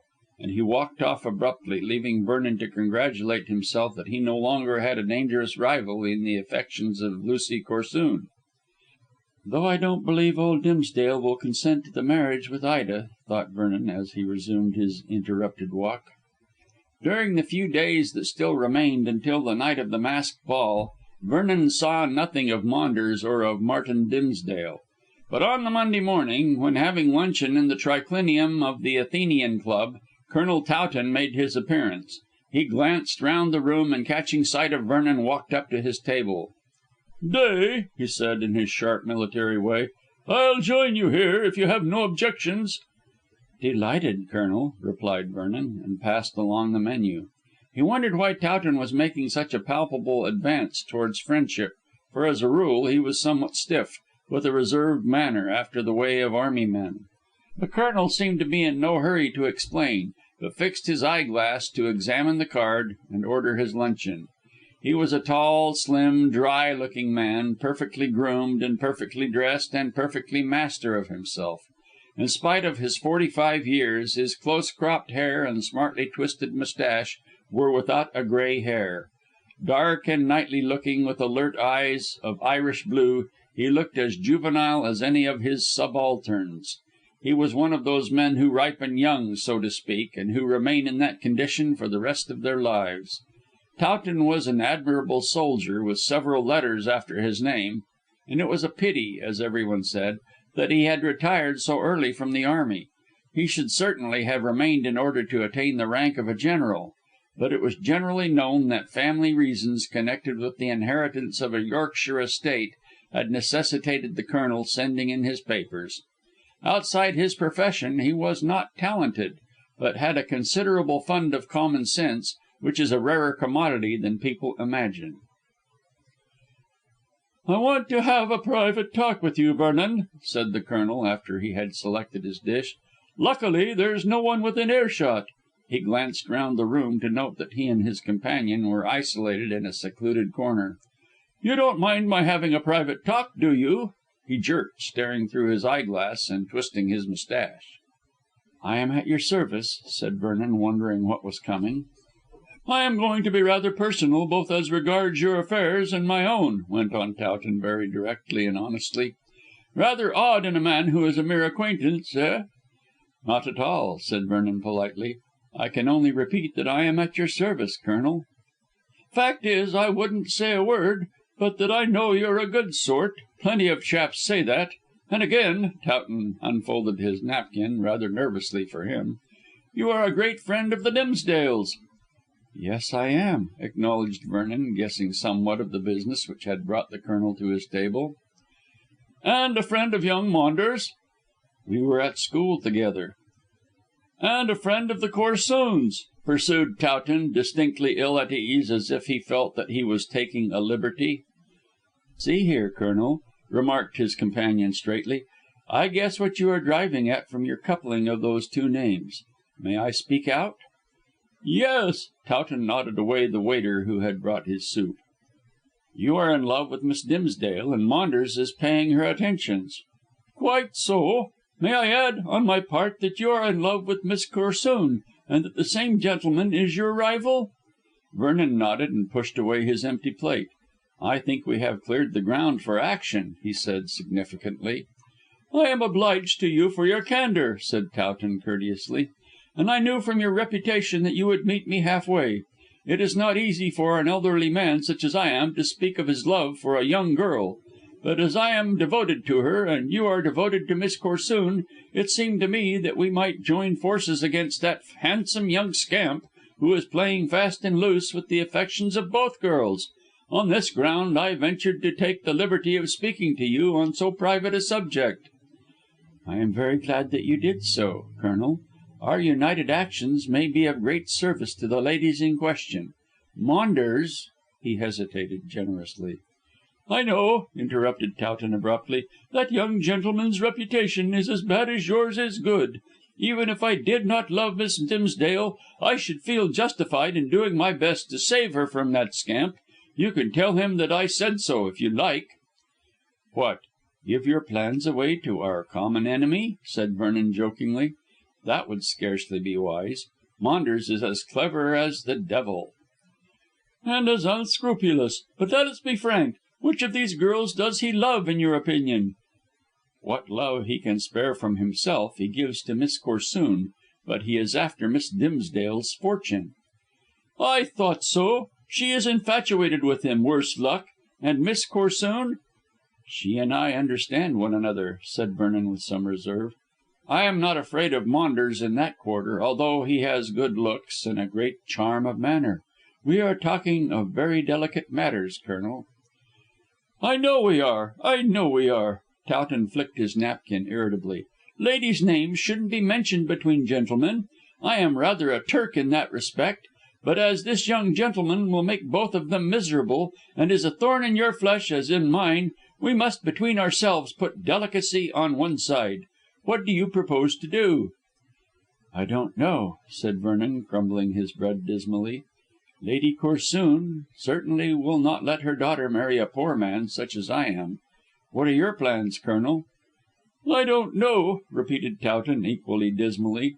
"Miss Dimsdale is crazy about Maunders and will not cast a glance at me. The father is on my side, however, so I have some chance." "You may take it as certain," said Vernon with decision, "that Dimsdale will never consent to his daughter becoming Mrs. Maunders." "She may defy him." "There's that possibility, certainly." "Hang him," muttered Towton, referring to Maunders. "Why can't he marry Miss Hest and have done with it?" "Miss Hest has neither the money nor the looks to attract such a gay spark." "Oh, come now, she's a handsome girl." "Not in Maunders' way. He likes weak women whom he can bully, and Miss Hest is much too firm and managing a wife for him to risk. By the way, are you going to the ball to night?" "Yes." Towton's face lighted up with ridiculous pleasure. "It may give me a chance to " "No, don't propose, Colonel. You will only be refused. Take my advice and wait for a week or so. Maunders may be out of your way by that time." "What do you mean, exactly?" "I'm not at liberty to say, but I advise you to wait." Towton played with his bread and cheese. "All right," he said at length. "I place myself in your hands, although I am hanged if I can see what you mean." "Well," confessed Vernon, rising, "to tell you the truth, I am not very sure myself what I do mean. But I have a kind of instinct that if both of us play a waiting game, Maunders will get the cold shoulder." "From Miss Dimsdale?" "Yes, and from Miss Corsoon. Come into the Pinacoteca and smoke." The two conspirators went there and discussed the matter further. As Vernon had confessed, he had no clear idea in his mind as to why he advised the Colonel to wait, but in some vague way he fancied that this business of The Spider might occupy Maunders' time and prevent his paying his usual attentions to Lucy and Ida. In that case both the girls would probably feel offended. Then Vernon intended to bring them together in some as yet unthought of way, so that they might mutually discover how Maunders was courting both of them indiscriminately. Lucy, of course, in any case, would have nothing to do with the young man, but Ida's pride, taking fire, might induce her, on making this discovery, to listen to the Colonel's wooing. Everything in Vernon's brain was vague and undecided, but he faintly felt that if evidence happened in some such way, Maunders might be eliminated as a stumbling block. All these possibilities, however, being still in the clouds, he did not reveal them to Towton. The conversation in the pinacotheca resolved itself into the two men consoling one another regarding their doubtful love affairs. Arranging to meet at the masked ball, they parted on more than friendly terms, and with quite a feeling of intimacy. This was natural, considering what they had been discussing. But the proposed meeting at "Rangoon" never came off. The unexpected happened, as Vernon might have guessed it would, but with all his experience of life, he was never so much astonished as when a telegram was handed in at his rooms with the name of Lucy Corsoon attached. "Come to No. 34 Waller Street, West Kensington," ran the wire, "at 9 o'clock. Trouble with M. L. Corsoon." "Now what the deuce does this mean?" Vernon asked himself. Undoubtedly the letter M referred to Maunders, since there was no one else with that initial to cause trouble. But what the trouble might be, or why carefully guarded Lucy Corsoon should be in West Kensington, it was hard to say. Lady Corsoon rarely let her daughter out of her sight, and on this night both were due at "Rangoon" to enjoy the masked ball. But as Vernon rapidly reflected, there could be only one reply to so urgent a wire, and that was to stand on the doorstep of No. 34 Waller Street, West Kensington, at the appointed hour. He glanced at his watch. It was after 8, so he had only time to drive from Bloomsbury to his destination. Vernon, for obvious reasons connected with his income, lived in old fashioned rooms in that middle class district, and was more comfortable than if he had lived in Mayfair, both as regards space and rent. His domino and mask were lying on a chair, ready to be slipped into a brown leather bag. He had intended to drive in a taxi to Hampstead because of the bag, as it was too much trouble to carry it by train, since in that case his journey would be broken. As he was thinking what was best to be done, the landlady's husband, who acted as his valet, came with the information that the cab was at the door. Vernon made up his mind at once to act the part of a knight errant, in spite of being due at the ball, and, without troubling about the domino and mask, put on his overcoat. Unless something serious was wrong, and the telegram gave little information, he could return, get the bag, and drive on to the ball. But if Lucy was in dire trouble he would not go at all to "Rangoon." Mr. Dimsdale would have to manage with The Spider as best he could, always provided that that astute individual walked into the trap, which was doubtful. All the way to West Kensington Vernon puzzled his brains as to what could be the matter, and why Lucy Corsoon should be in a West Kensington house.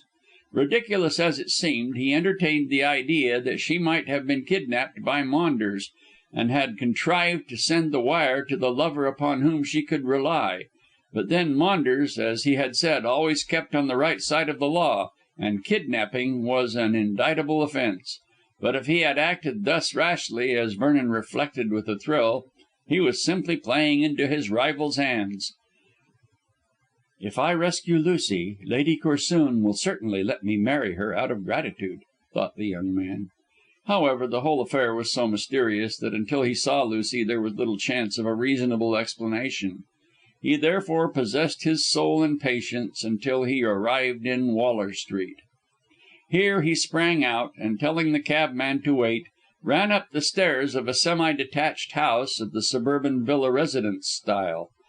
The night was bright with moonlight, so he easily saw the number on the glass over the door, and also the long dull street of similar houses.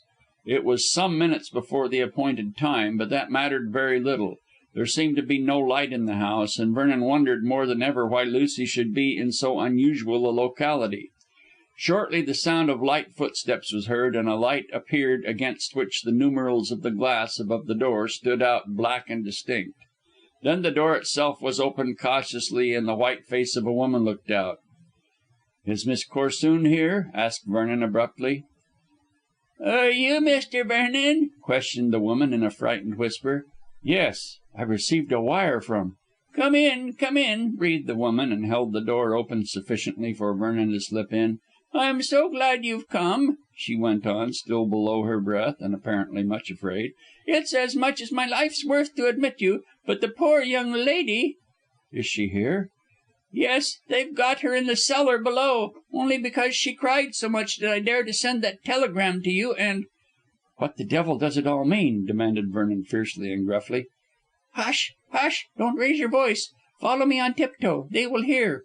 "Who are they?" asked Vernon softly, and obeying. But all the woman said was, "Hush! Hush!" So, wondering at this strange adventure, which seemed genuine enough, the young man went after the woman down some wooden stairs which led from the hall to the basement. As he followed, he saw by the light of the candle which his guide carried that the hall was dusty and unfurnished. She led him along a dark passage and opened an end door with an air of mystery. "The young lady there," she said softly, handing him the light. "Take the candle, and for heaven's sake don't say that I betrayed them." "Them? Who?" asked Vernon imperatively. She clutched his arm. "They'll hear you," she whispered, pointing upward and pushing him towards the open door. "She's drugged in there." Vernon uttered a loud ejaculation which made his guide shiver, and stepped into the dark room, holding the candle above his head. The next moment the door closed quickly behind him. He turned sharply, but already the key had clicked crisply in the lock. He was a prisoner. "And it's a plant! A plant!" cried Vernon in a cold fury. "I'm trapped!" He certainly was, for there was no sign of the girl who had been supposed to send the telegram. All the terror and whispering of the woman had been a comedy to inveigle him into his prison. The place was a small kitchen, dusty and forlorn and unfurnished. There were no plates on the rack or on the shelves of the open cupboard, and no fire in the rusty grate. The room had not been occupied for many a long day, as the roof and corners were thick with dust and cobwebs. An iron barred window glimmered straight before Vernon, and there was a small door near it. Through this he went, to find himself in a tiny scullery, also lighted dimly by an iron barred window. The door through which he had entered was fast locked, and he had no means of opening it.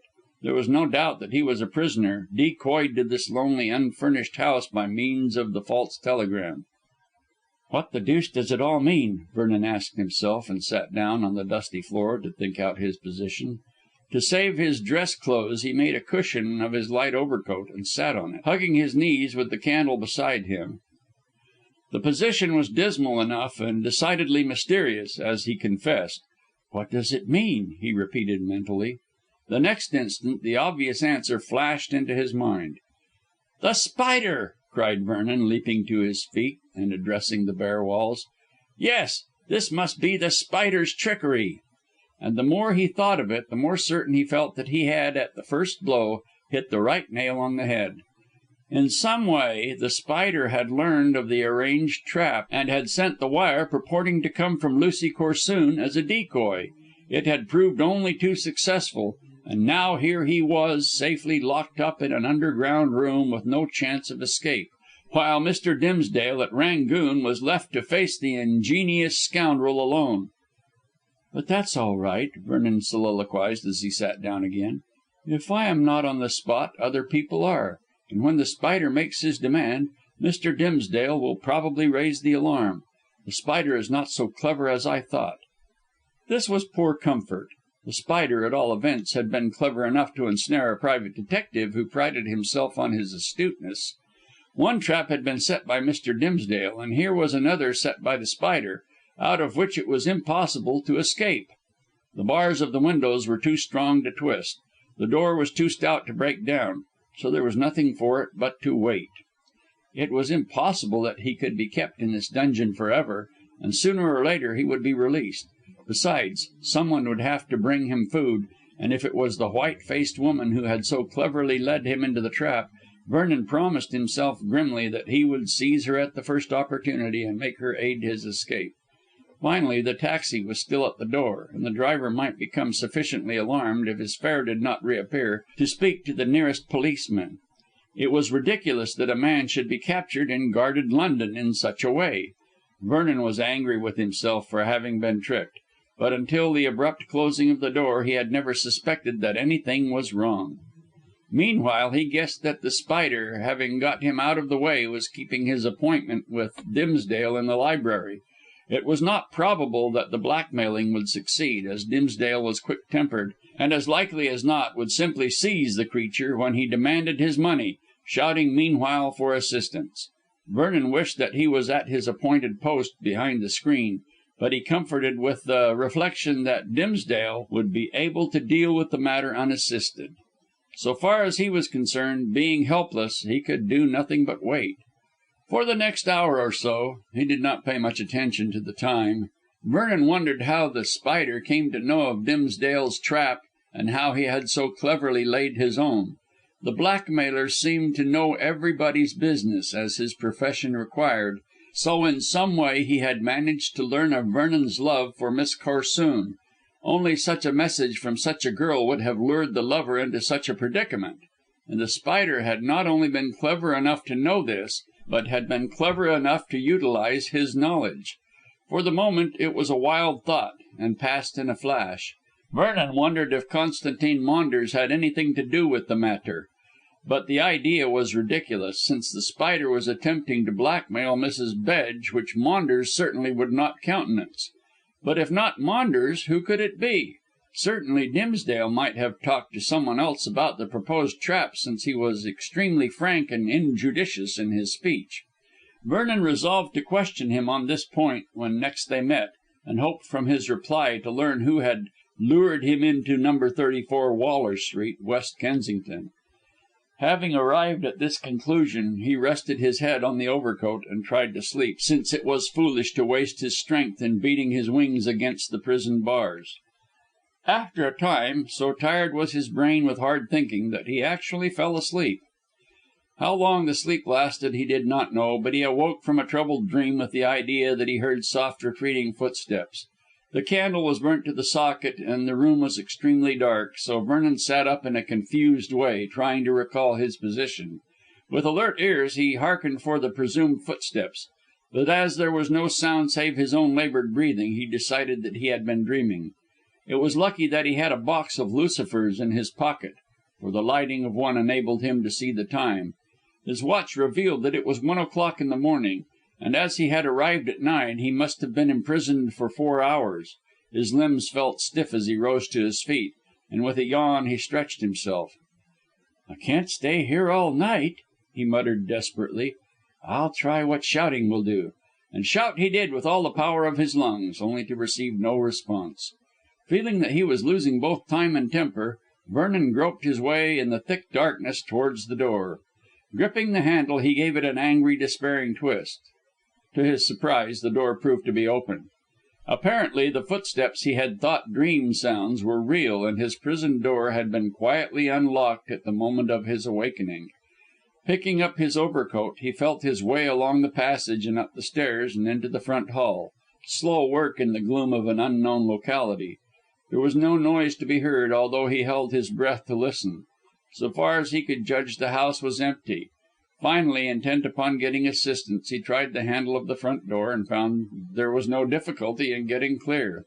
In 2 minutes he was in the quiet street, looking up and down for a policeman. The road being isolated and the hour late, there was neither vehicle nor pedestrian to be seen, nor did any light gleam from the windows of the silent houses. Vernon shivered in the cold breath of the night, then walked swiftly up the street to seek assistance. Shortly he found a burly constable at the corner, and breathlessly detailed all that had happened to that somewhat sceptical officer.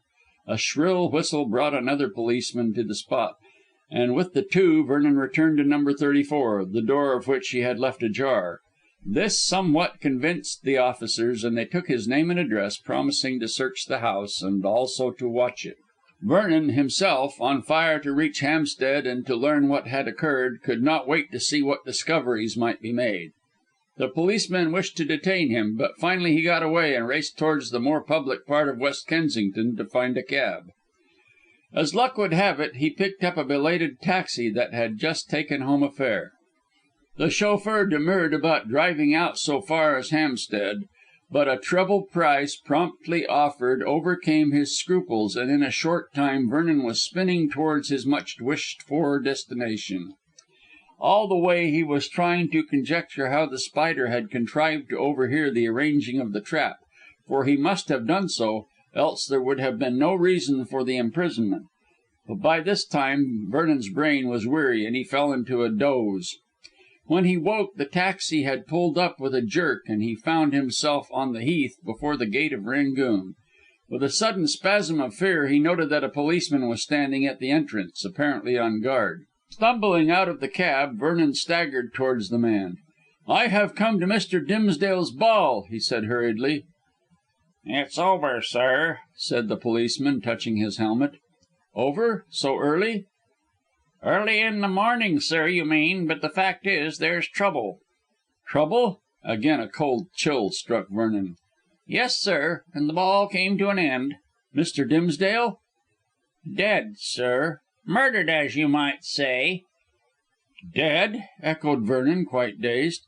"Strangled," said the policeman bluntly. CHAPTER V. AFTER THE TRAGEDY. The news was as horrible as it was unexpected. Vernon had anticipated blackmail. He had even believed that in the absence of a third person The Spider might show fight, but he had never dreamed that murder would take place, as such a crime was entirely contrary to The Spider's methods. With a gasp he pulled himself together. "Have they caught the man?" he demanded anxiously. "What man?" questioned the constable suspiciously. "The murderer." "No, sir, it's not known who killed Mr. Dimsdale. He was found strangled in his library some time after 11 o'clock. The alarm was given, the police were called in, and the ball came to an end.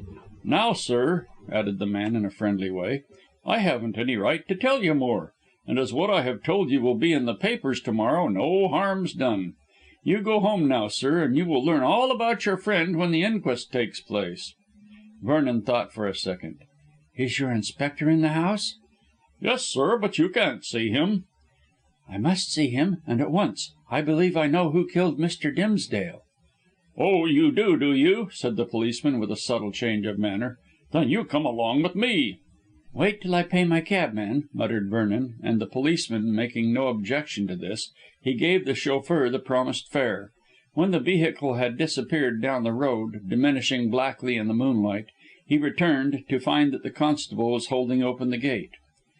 "What name am I to give?" asked the man gruffly, for it was evident that he regarded Vernon with suspicion, owing to what he had admitted.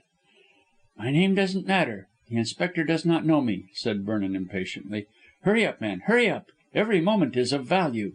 Impressed by his imperious manner, the policeman knocked at the closed front door, which was immediately thrown open by a second constable on guard in the hall.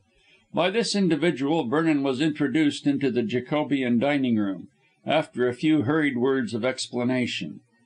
Inspector Drench the constable had informed Vernon of the name was seated at the table taking notes, and Miss Hest, looking pale and anxious, stood at his elbow.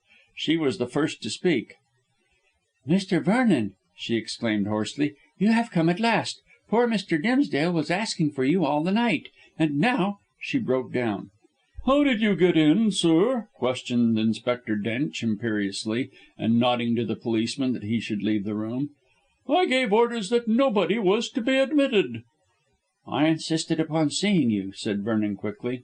"This evening, or rather yesterday evening, I had an appointment with Mr. Dimsdale in his library, but I was decoyed to an empty house in West Kensington, and have only managed to get away." Inspector Drench stared. "What do you mean by all this, sir?" "What I say," rejoined Vernon tartly, for his nerves worried him.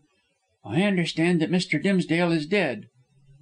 "Mr. Dimsdale has been murdered," cried Miss Hest, clasping her hands and speaking in a thick, emotional voice. "Murdered in his library. No one knows who strangled him." "I know." "You?" Drench stood up alertly. "Take care, sir. Anything you say now will be noted," and he shuffled his papers like a pack of cards. "Who is guilty?" "The Spider."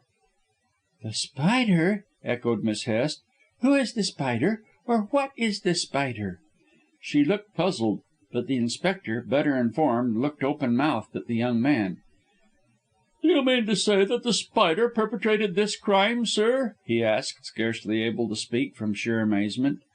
Vernon, thoroughly worn out from what he had undergone, dropped into a chair listlessly. "Yes." "But this Spider," broke in Miss Hest volubly. "I don't know who he is or what he is.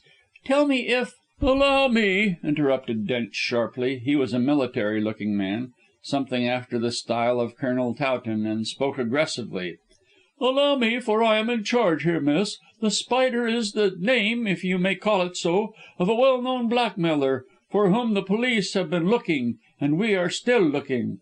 Perhaps Mr. Vernon I think you said this gentleman's name is Vernon will explain how he comes to be possessed of such precise information."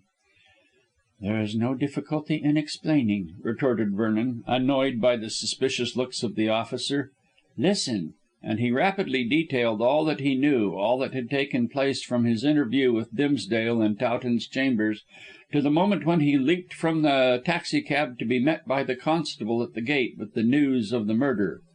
As the recital proceeded, Drench tried to conceal his amazement, but scarcely managed to do so, while Frances Hest, for once startled out of her self control, uttered ejaculations. It may be noted that Vernon suppressed for the moment the fact that The Spider was blackmailing Mrs. Bedge, as he did not wish to spread that scandal. But Inspector Drench and the lady were put in possession of all other facts. "What was Mr. Dimsdale's secret?" asked Frances curiously. "I can't tell you, as I don't know. After the capture of The Spider he promised that I should be told. Now I shall never know."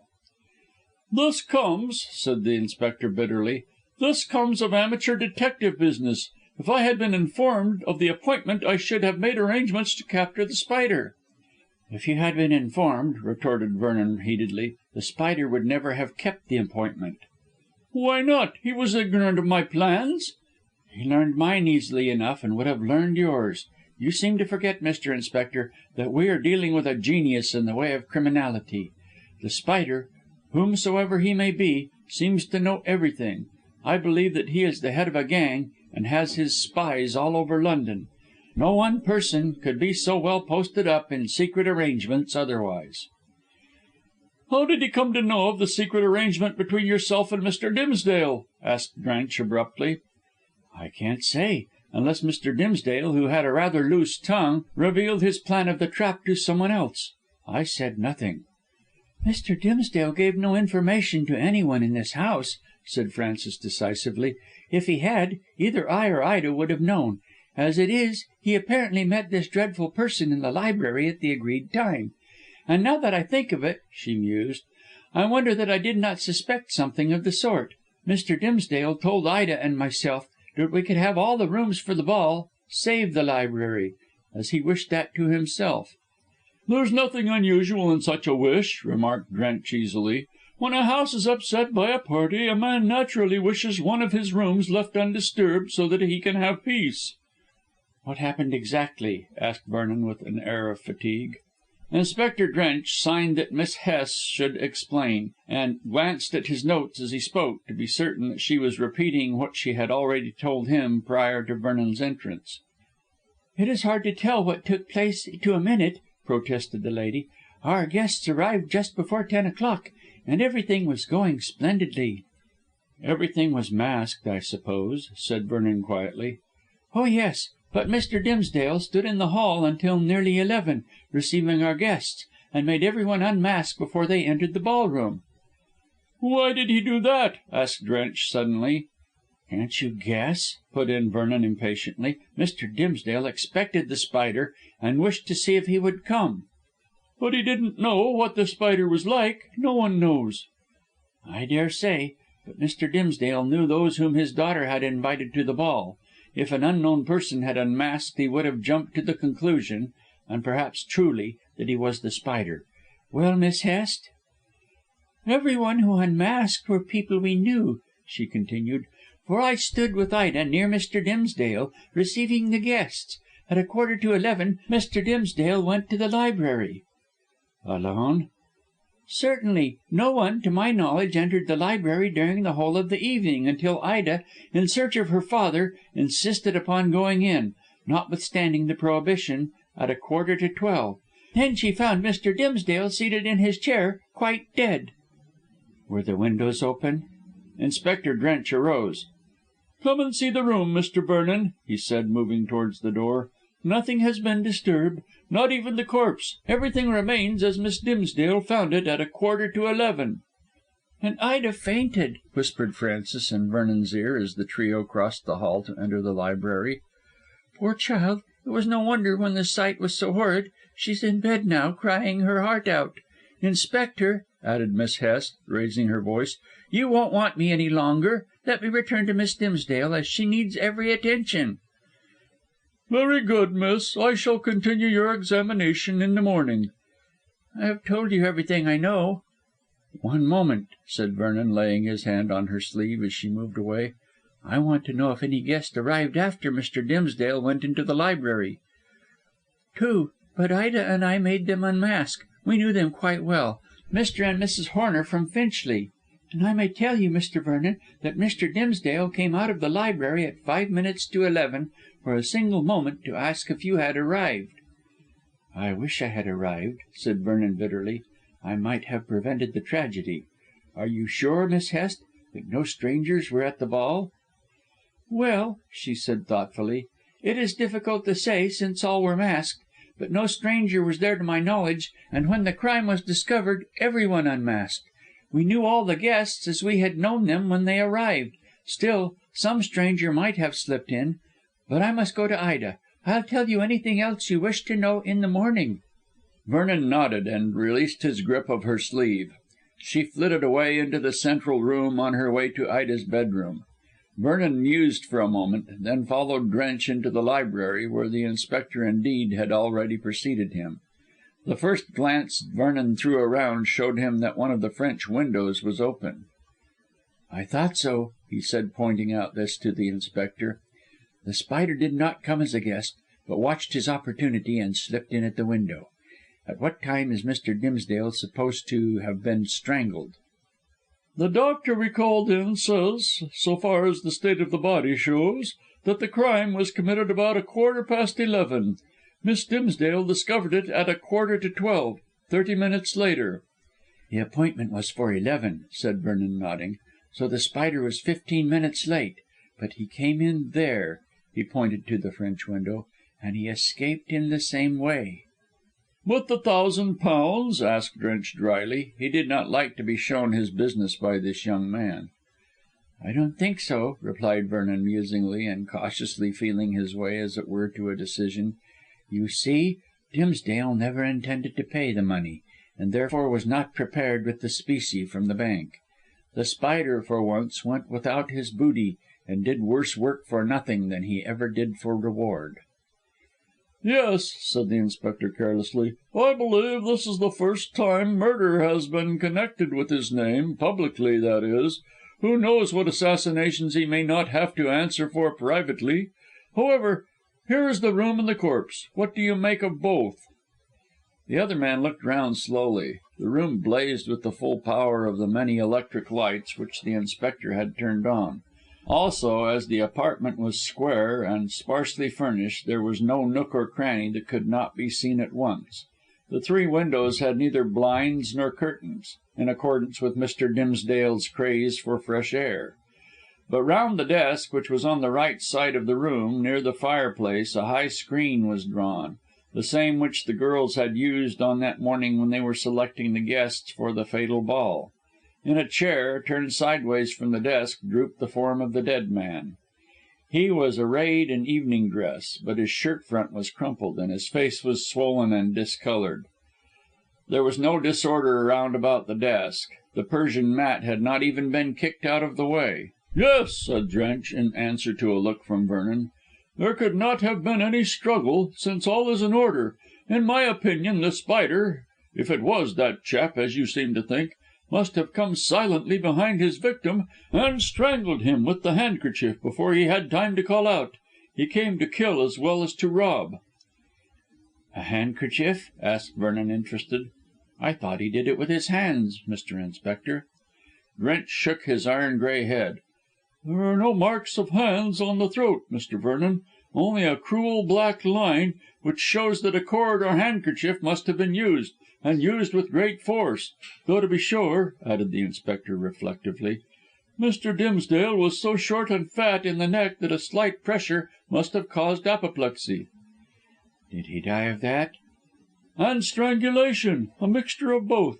But it's odd, Mr. Vernon, that with those uncurtained windows he should have been murdered without anyone's seeing the performance.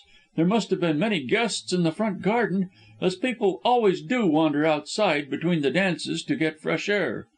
Vernon pointed to the screen. "That served the purposes of both curtain and blind, Mr. Inspector. Behind that the crime could be committed without anyone being the wiser, even if anyone had been on the verandah." "Provided there was no noise," insisted Drench. "Exactly. So that makes me believe that your surmise is correct.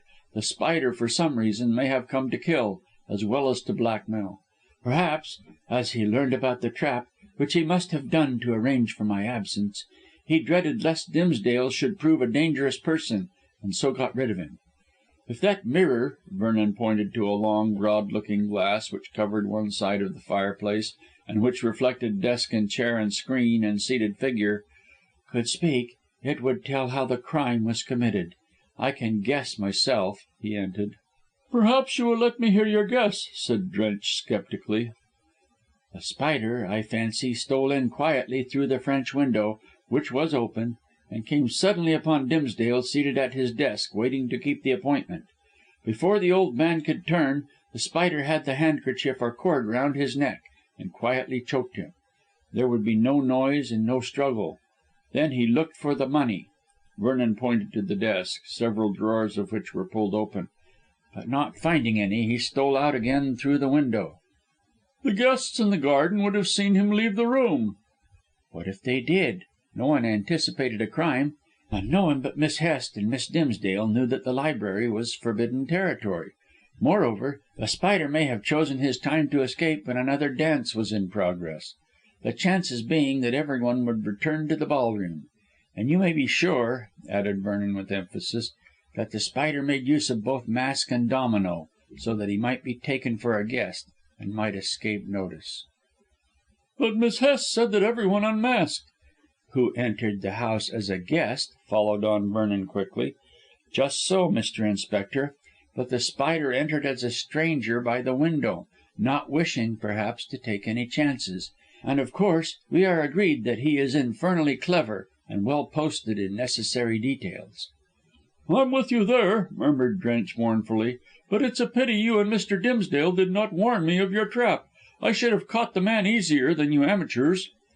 "I am not an amateur," said Vernon unexpectedly.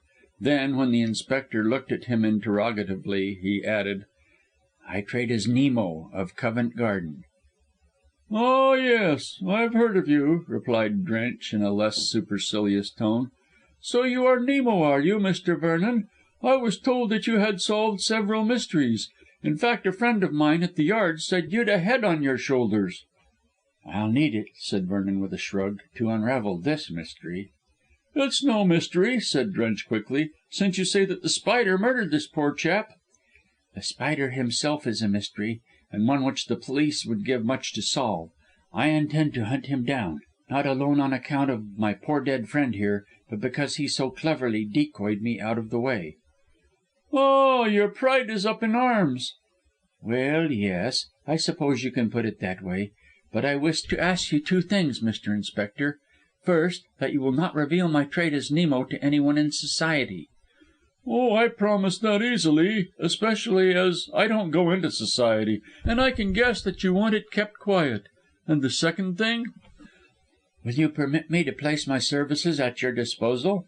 The dexterous way in which Vernon put his request as a favour to be granted pleased the Inspector, especially as he knew from what he had heard of Nemo that such services would be of value. "I shall be very pleased to let you work with me, Mr. Vernon," he said cordially. "What do you propose we do first, may I ask?"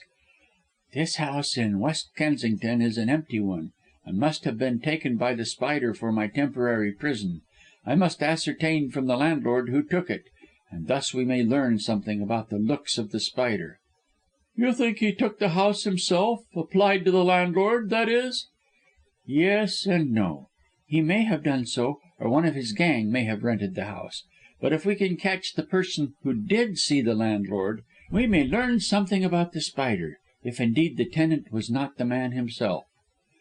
"Well," Drench scratched his head thoughtfully, "there is something in that, Mr. Vernon, but The Spider is so clever that you may be sure he has made himself safe. Do you think he heads a gang?" "I am certain. And the woman who played such a clever comedy to inveigle me into the kitchen is one of the gang."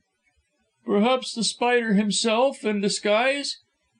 "You may be right, as of course since I was captured about 9 o'clock there was plenty of time for him to change and get to Hampstead by 11." "Moreover, he was a quarter of an hour late," suggested Drench. "But it puzzles me, sir, to think how your trap business came to his ears." Vernon looked regretfully at the dead man in the chair. "Perhaps Mr. Dimsdale may have talked," he remarked. "I said nothing, but we shall never know now." "Until we lay hands on The Spider and force him to confess," ended Drench, nodding. "By the way, I suppose some reward will be offered for his apprehension by Miss Dimsdale? I understand she is rich." "It is very probable, as she inherits her father's money about 10,000 a year, it must be." The inspector whistled. "That's a tidy fortune," he said meditatively. "I expect the reward will be a large one." "I expect so also," rejoined Vernon, understanding clearly what was meant. "And if we learn the truth about this crime and capture The Spider, you can have the reward all to yourself." "But you're a professional, Mr. Vernon, and have to make your money." "I don't want it in this case. The Spider made use of a certain lady's name to inveigle me to West Kensington, and I mean to be even with him." "Miss Corsoon. I think you mentioned Miss Corsoon." "Yes, only you needn't talk about it outside your office," said Vernon hastily. "I don't want her to be mixed up in this business. Also, I am not very proud of having been trapped in this way." "Only the police will know," Drench assured him, and led the way out of the room after turning out the lights. "You'd better go home now, Mr. Vernon, as you have done quite enough to night, and look worn out." Vernon nodded. "When will the inquest take place?" "To morrow. The sooner it's over the better. We can work on the clue of The Spider which you have supplied. We'll catch him." Vernon shrugged his shoulders. He was less confident of success than Drench, since for nearly 2 years The Spider had entirely baffled the police. CHAPTER VI. Two Conversations. The inquest duly took place, but no evidence was forthcoming likely to lead to the capture of the assassin. That he was The Spider there, of course, could be no doubt, since the declaration of Vernon went to show that the late Mr. Dimsdale had made an appointment with the blackmailer. Naturally, the whole story had to be told at the inquest, and the public became aware, through the medium of the newspapers, that the dead man had a secret. It could not have been a dishonourable secret, was the general opinion, else Mr. Dimsdale would scarcely have risked revelation. Using it, whatever it might be, as a decoy to lure The Spider into a trap, he had lost his life in the attempt to capture the famous criminal. And if The Spider had been celebrated before, he was still more celebrated now, and in a more sinister way. Formerly the police had wanted him as an extortioner. Now he was inquired for as a murderer. The Rangoon crime, as it came to be called, made a mighty sensation, as there was that about it which appealed to the somewhat jaded taste of the public.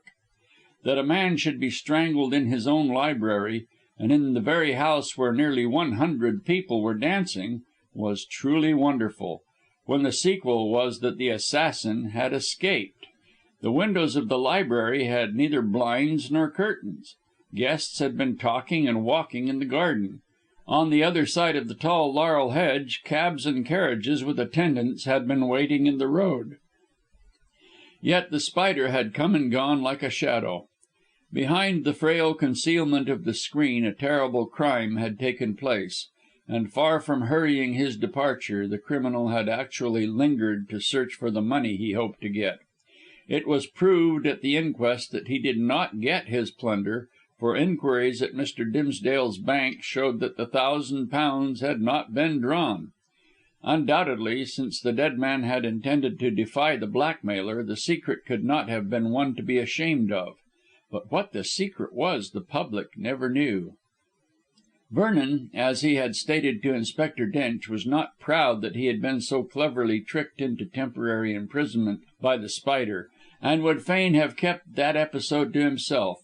But for the rounding off of the case it was necessary that it should be told, and thus sensation was piled upon sensation. Vernon, however, contrived to keep the name of Miss Corsoon to himself and Drench, and it was vaguely stated in the papers that Vernon had been inveigled to West Kensington on the plea of helping a woman. Inquiries proved that the landlord had never been applied to as regards the letting of number 34. The Spider had simply seen that the house was empty, and had gained access thereto by means of a skeleton key. For one single evening he had utilised the house as a prison, and when the police searched the same, which they did from cellar to attic, they found no trace of the Spider or of the white-faced woman who had played so clever a comedy. The daring evinced in connection with the West Kensington house was amazing, the escape of the assassin from Rangoon scarcely less so, and the whole formed a case unexampled in the annals of crime for cool audacity. And the outcome of the affair was extremely unsatisfactory. Nothing could be discovered concerning the whereabouts of the Spider, and whether he belonged to a gang or worked single-handed no one could say. The man defied both detective and policeman, and laughed at the attempts of the law to lay him by the heels. Letters were written to the papers, and leading articles appeared, clamouring that immediate action should be taken against the Spider, who was a menace to civilization. The police did all that was possible, and hunted London in the vain endeavour to lay hands on the rascal, but without success. The Spider left no tracks behind him, and could not be followed to his lair. A verdict of wilful murder was brought against him, and a reward of £1,000 was offered at the instance of the murdered man's daughter for his apprehension, but nothing further came of the matter. The crime was a 9 days' wonder, but as the days grew into weeks and weeks into months, public interest dwindled. It seemed likely that the murder of Martin Dimsdale would have to be relegated to the list of undiscovered crimes. Even Inspector Drench despaired of success, and gloomily shook his head. Only Vernon remained firm in his intention to solve the mysteries of the murder and the Spider, and he said as much to Mrs. Bedge 2 months after Dimsdale had been laid in his grave. Maunders' aunt was a thin, aristocratic, pale-faced old lady, prim in her dress and manners. She occupied a quiet, unpretentious house at Hampstead, not far from Rangoon. A note from her had brought Vernon to see her, and now the two were seated in a pointedly antiquated drawing-room, talking earnestly. Everything about the house and its owner was prim, and the whole atmosphere suggested early Victorian days.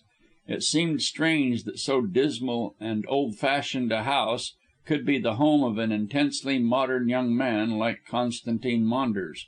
But as Mrs. Bedge informed Vernon, her nephew gave her very little of his society, as he had engaged rooms in town and lived in them the greater part of the week. "He only comes from a Saturday to a Monday to stop here," sighed Mrs. Bedge, folding her lean mittened hands on her drab-hued dress. "Yet he knows how fond I am of his company." "Constantine was always selfish," remarked Vernon bluntly. Mrs. Bedge protested with the foolish fondness of an old woman. "Oh, indeed, you must not say that. Constantine is high-spirited, and I dare say that he thinks this place somewhat dull, but when he is here I invariably find him thoughtful and affectionate." This was very probable, since Mrs. Bedge had money and Maunders expected to be her heir. It was not likely that so astute a person would risk the loss of a fortune. Something of this sort must have revealed itself in Vernon's eyes, for Mrs. Bedge, with the swift instinct of a woman, guessed what he was thinking about. "No," she said in her plaintive way, "it is not greed of money that makes Constantine love me, but his own sweet nature which gives affection unasked. Constantine knows that I have spent a great deal on his education and in fitting him out for life. Now I have very little money left. This house, the furniture, and a few hundreds a year When I die he will receive very little, poor boy. I thought it best that he should enjoy the money while he was young, and without waiting for my death."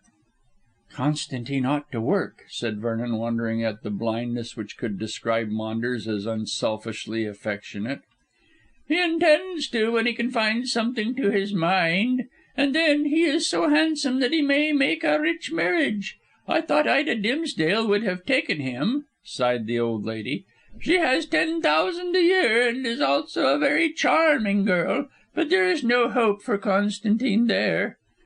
"You astonish me," said Vernon, and meant what he said. "I understood from Mr. Dimsdale himself that his daughter was in love with Constantine." "She was. She seemed to be quite crazy about him, but that was before the terrible death of her father 2 months ago. Since then she has shut herself up with Miss Hest at Rangoon, and when Constantine has seen her she has been quite different. She loves him no longer, and as good as told the poor boy so. It nearly broke his heart." "I don't think Constantine's heart is so easily broken," said Vernon grimly, and relapsed into silence. It struck him as strange that Ida should cease to love the handsome scamp, considering how infatuated she had been with him for months. But if things were as Mrs. Bedge stated, there was a chance that Colonel Towton's warm devotion would be appreciated. There was also the chance, and Vernon winced when he thought of it, that, having no opportunity of marrying Ida, the pleasure-loving Maunders would prosecute his wooing of Miss Corsoon with renewed vigour, in which case, and in spite of Lucy's pronounced liking for him, Vernon thought dismally that there would be little likelihood of his own success. A more dangerous rival than Maunders, when he really put his heart into love making, can scarcely be imagined. Mrs. Bedge broke in upon these meditations. "And what we have been speaking about brings me to the reason why I asked you to come and see me," she said, smoothing her dress and arranging the old fashioned bracelets she wore. "You see, as I tell you, I am not rich, and as I have informed you, Ida does not love Constantine as she used to. Now I want you to consider if it could possibly be arranged that I could become Ida's companion." Vernon started with astonishment. He did not think that Mrs. Bedge would prove a very cheerful companion to a young girl, and moreover it seemed strange that at her age she should wish for such a position. She must be poor indeed, and considering how Constantine had drained her, this was scarcely to be wondered at. "Miss Hest acts more or less as Miss Dimsdale's companion," remarked Vernon with some hesitation. "I think she is a most dangerous woman," said Mrs. Bedge, a warm colour flushing her faded cheeks. "She is a public reciter. I may be old fashioned, but I do not think it is right that a young girl like Ida should be so friendly with a woman who appears on the stage." Vernon laughed at this echo of early Victorian prudery. "Miss Hest only recites at concerts and at homes," he explained. "She can scarcely be called an actress." "I look upon her as such," said Mrs. Bedge primly. "I have known Ida for years. When her father was in Burma he sent her to school in England, and she always spent her holidays with me. That is how Constantine came to fall in love with her. It has been the dream of my life to see them married, especially as Ida is rich and needs a man to look after her money. I wish to become Ida's companion, not only because I am one of her oldest friends and need to supplement my income, but because I hope to influence her again in my boy's favour." "I understand." Vernon smiled quietly as he thought that if Maunders looked after Ida's money there would be little of it left in a few years. But he quite understood, as he had acknowledged, the affectionate scheme of the fond old woman, who was a slave to her adopted son. "I can scarcely advise you, Mrs. Bedge. Miss Hest is a lady. There can be no doubt on that point, and her character is above reproach. Also, she is clever and strong-minded, the kind of companion Miss Dimsdale wants. For I should not think," he added after a pause, "that Miss Dimsdale was capable of managing her large fortune. I have seen very little of her since the funeral. I suppose the will was proved, and she is in possession of her money?" "There was no will," said Mrs. Bedge unexpectedly. "Constantine learned that from Ida herself. She merely inherited as next of kin, which is the same thing. Why, poor Martin I call Mr. Dimsdale Martin because I knew him for years and years," she explained in parentheses. "Why, poor Martin never made a will, I can't say, but he did not." "Strange," reflected Vernon musingly. "So business like a man would certainly have made a will, I should have thought. However, as Miss Dimsdale has inherited as next of kin, it doesn't matter. Failing her, the money, I presume, would have gone to Lady Corsoon?" "Certainly. But Ida, as a daughter of poor Martin, takes precedence of Julia as the sister. But think of all that money, Mr. Vernon, being at the mercy of an adventuress like Miss Hest." "I don't think she is an adventuress, Mrs. Bedge, and I can't see how the money is at her mercy." "I see it very plainly," said Mrs. Bedge with asperity. "Miss Hest has a most extraordinary influence over Ida, and not a healthy one, since she has permitted her to shut herself up for weeks." "The natural grief of Miss Dimsdale." "There are bounds to grief," interrupted the old lady sharply, "and the young recover from sorrow quicker than do the aged. Poor Martin was a good father, and Ida does right to mourn him, but not to the ridiculous extent of shutting her up for 2 months with that woman." "You don't seem to like Miss Hest." "No, I don't. Oh, I haven't a word to say against her character. I daresay she is a lady and perfectly correct in her behaviour, but she is not the companion for Ida. Besides, she comes and goes from Rangoon at her will, and is not a regular companion, such as the girl should have. Miss Hest, so Constantine tells me, lives at Isleworth with a horrid old retired actor and his wife." "Professor Garrick Gale. Yes, she told me that herself." "So brazen," sniffed Mrs. Bedge, more prim than ever. "It's not right, I tell you, Mr. Vernon. Someone should interfere." "No one can, Mrs. Bedge. Miss Dimsdale is her own mistress, being over age, and has her own money. She has a right to live as she pleases." "Not in my opinion, Mr. Vernon. It's not respectable. Could you not see her and suggest that she should sell or let Rangoon, and come here to live with me as her paid companion? Also, she could help to keep this house." Vernon almost laughed, so selfish was the proposition, and thought it very unlikely that Ida would surrender the charming residence of Rangoon and the intellectual society of Miss Hest to shut herself up with a buckram old dame in a stuffy second-rate dwelling.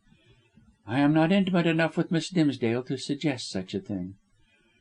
"But you are searching for the assassin of her father," persisted Mrs. Bedge with the dogged obstinacy of age. "Out of gratitude she should adopt your suggestion. Besides, you would be glad to see your old schoolfellow Constantine settled for life."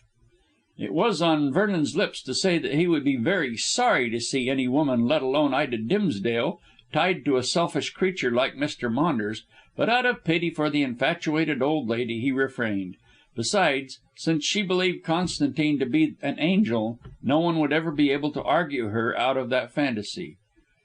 "Other people are searching for The Spider also," he said gently, "so Miss Dimsdale has no particular reason to show me any gratitude, especially as she has offered the reward of £1,000.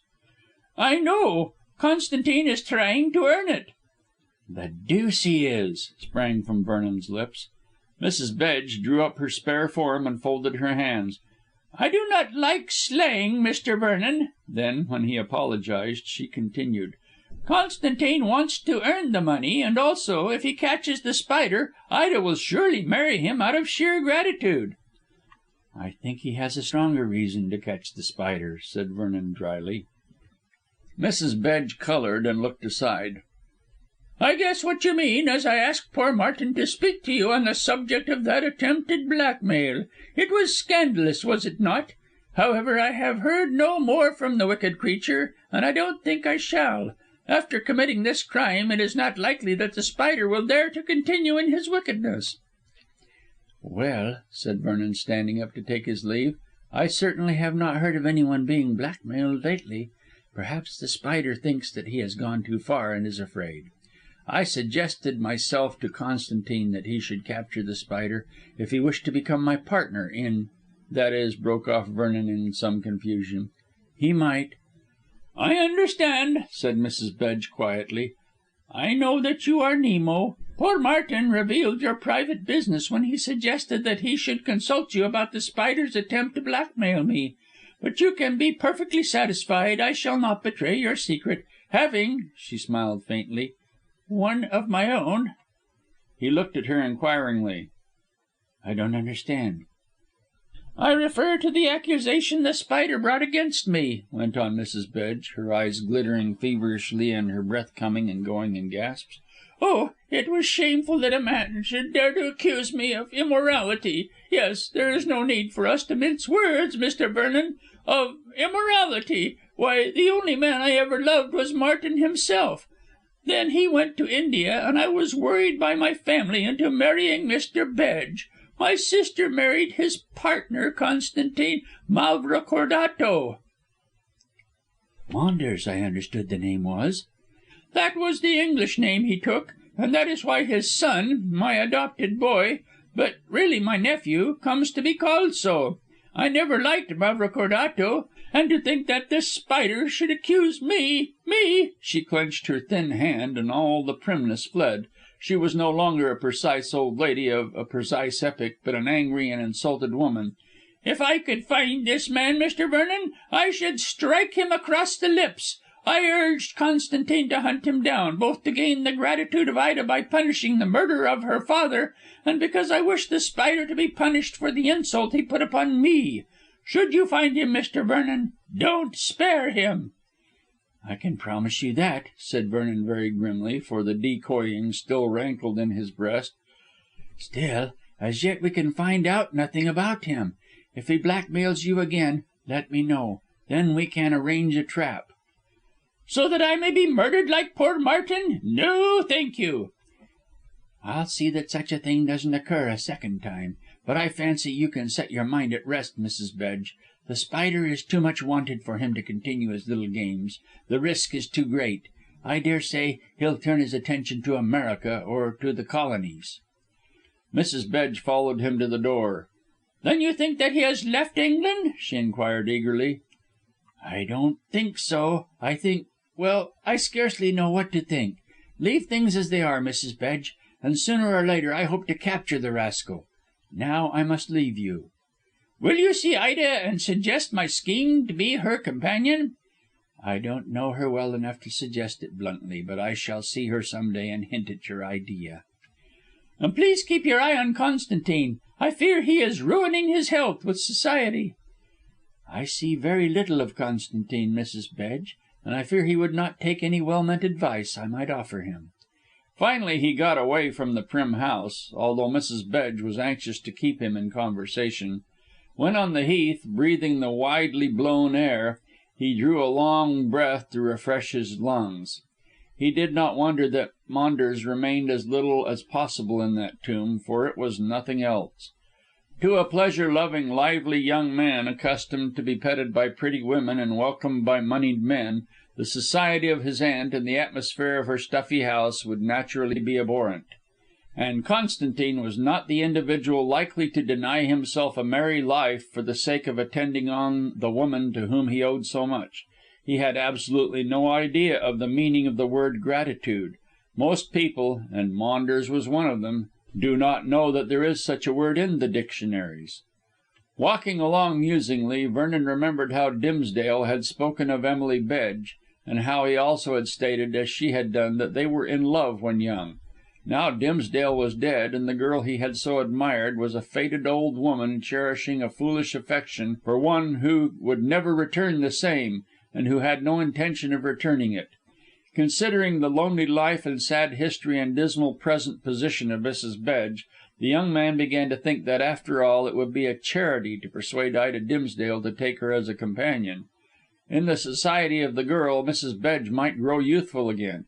Of course, her presence might be dangerous, as she would certainly do her best to persuade Ida into marrying Constantine, and assuredly the infatuation of Ida might revive. Vernon wondered how it had died away, and what causes had been at work to make Ida regard with indifference the handsome face of the scamp. From the hint given by Mrs. Bedge, he began to believe that this was the work of Miss Hest. If so, it was no wonder that the old woman spoke ill of her. Of course, Mrs. Bedge was biased, for Vernon himself believed Frances Hest to be a clever, capable woman, who was likely to prove a tower of strength to Ida, since the girl's character, although sweet, was not particularly firm. But then there was always the chance that Miss Hest might become a tyrant. Thinking in this way, Vernon suddenly stumbled against a man coming from the opposite direction, also deep in thought. They looked up with a mutual apology, and both burst out laughing. The newcomer was Colonel Towton, and he explained himself as they shook hands. "I have just been to see Miss Dimsdale," said the Colonel crisply, "and she gave me so much to think about that I was in a brown study." "And I have come from Mrs. Bedge, who also made me think," observed Vernon with a smile. "Hence I ran into you. Where are you going, Colonel?" "Back to town," said the military man promptly.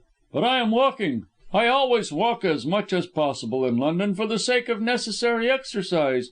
Perhaps you would rather drive." "No, I prefer to walk. I am glad to have met you, Towton, as I wish to speak with you privately." "Curious," said the Colonel, screwing his glass into his eye. "I had you in my mind when I ran into you. Let us walk down the hill and talk. There is more privacy in the open air than anywhere else. Well?"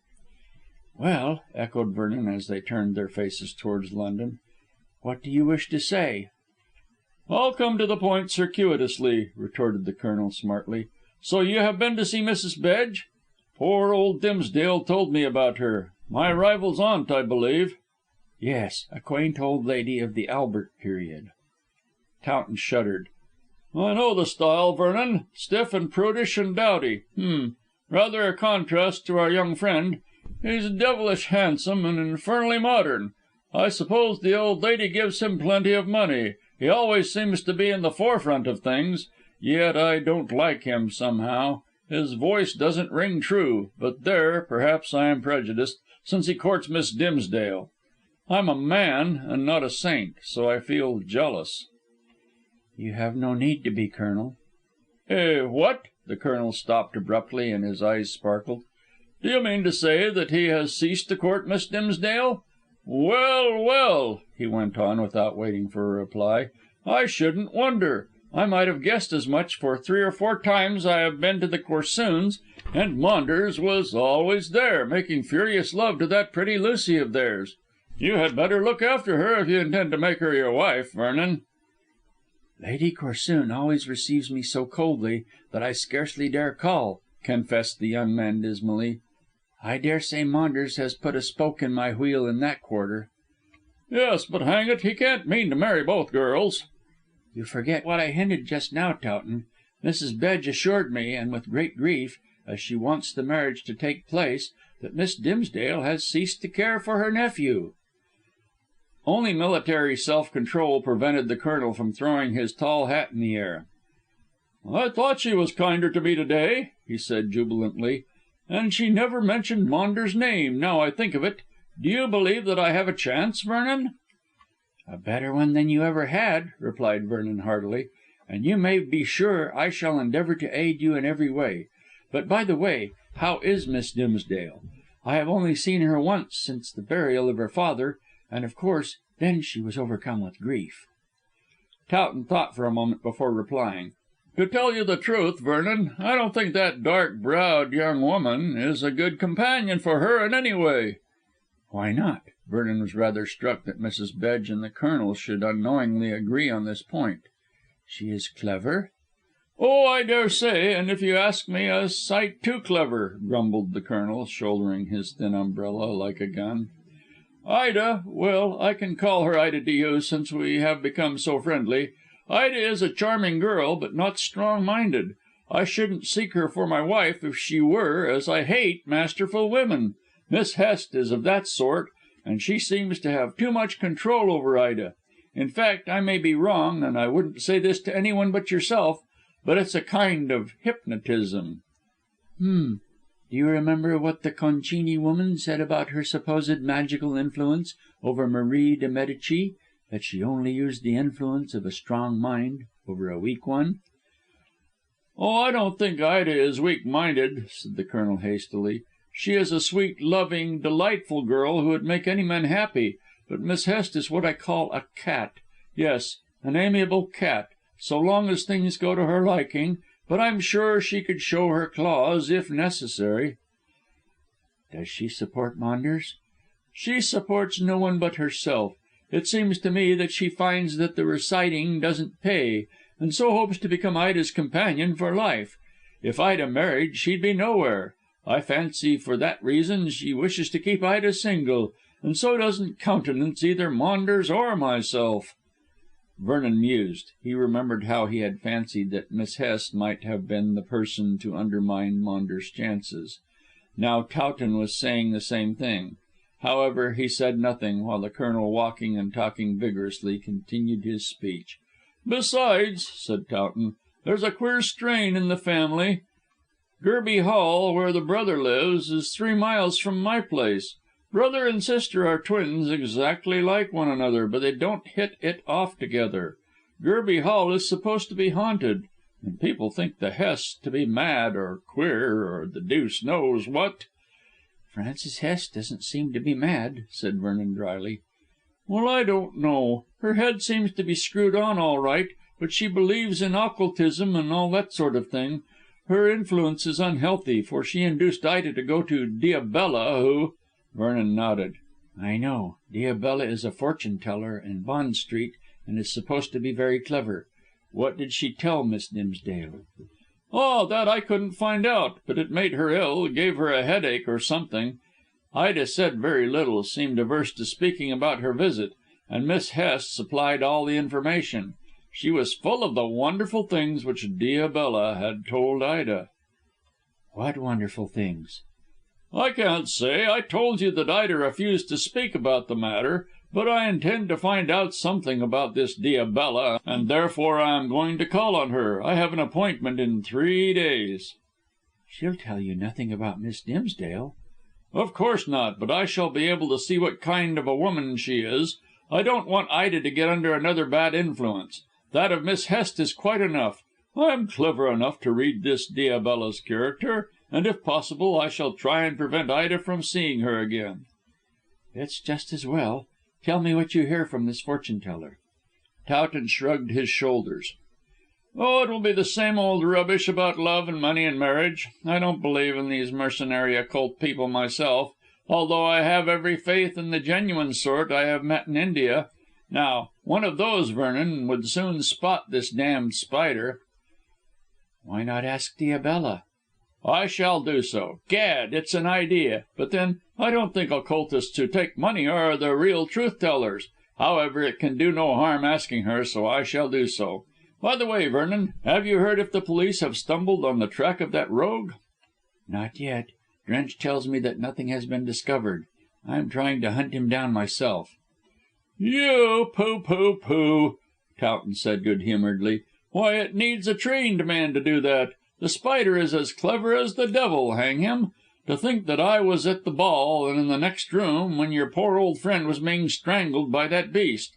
I tell you what, sir, the strangling put me in mind of the Thugs." "What do you mean?" asked Vernon quickly.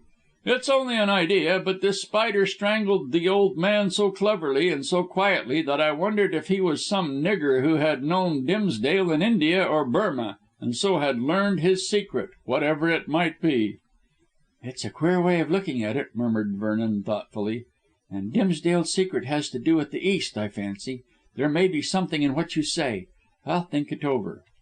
"Do," said Towton cordially, "and I'll come to your rooms to report on my proposed interview with this Bond Street Witch of Endor." On this understanding they parted, having had a most interesting conversation on important subjects. "There may be something in Towton's idea," thought Vernon.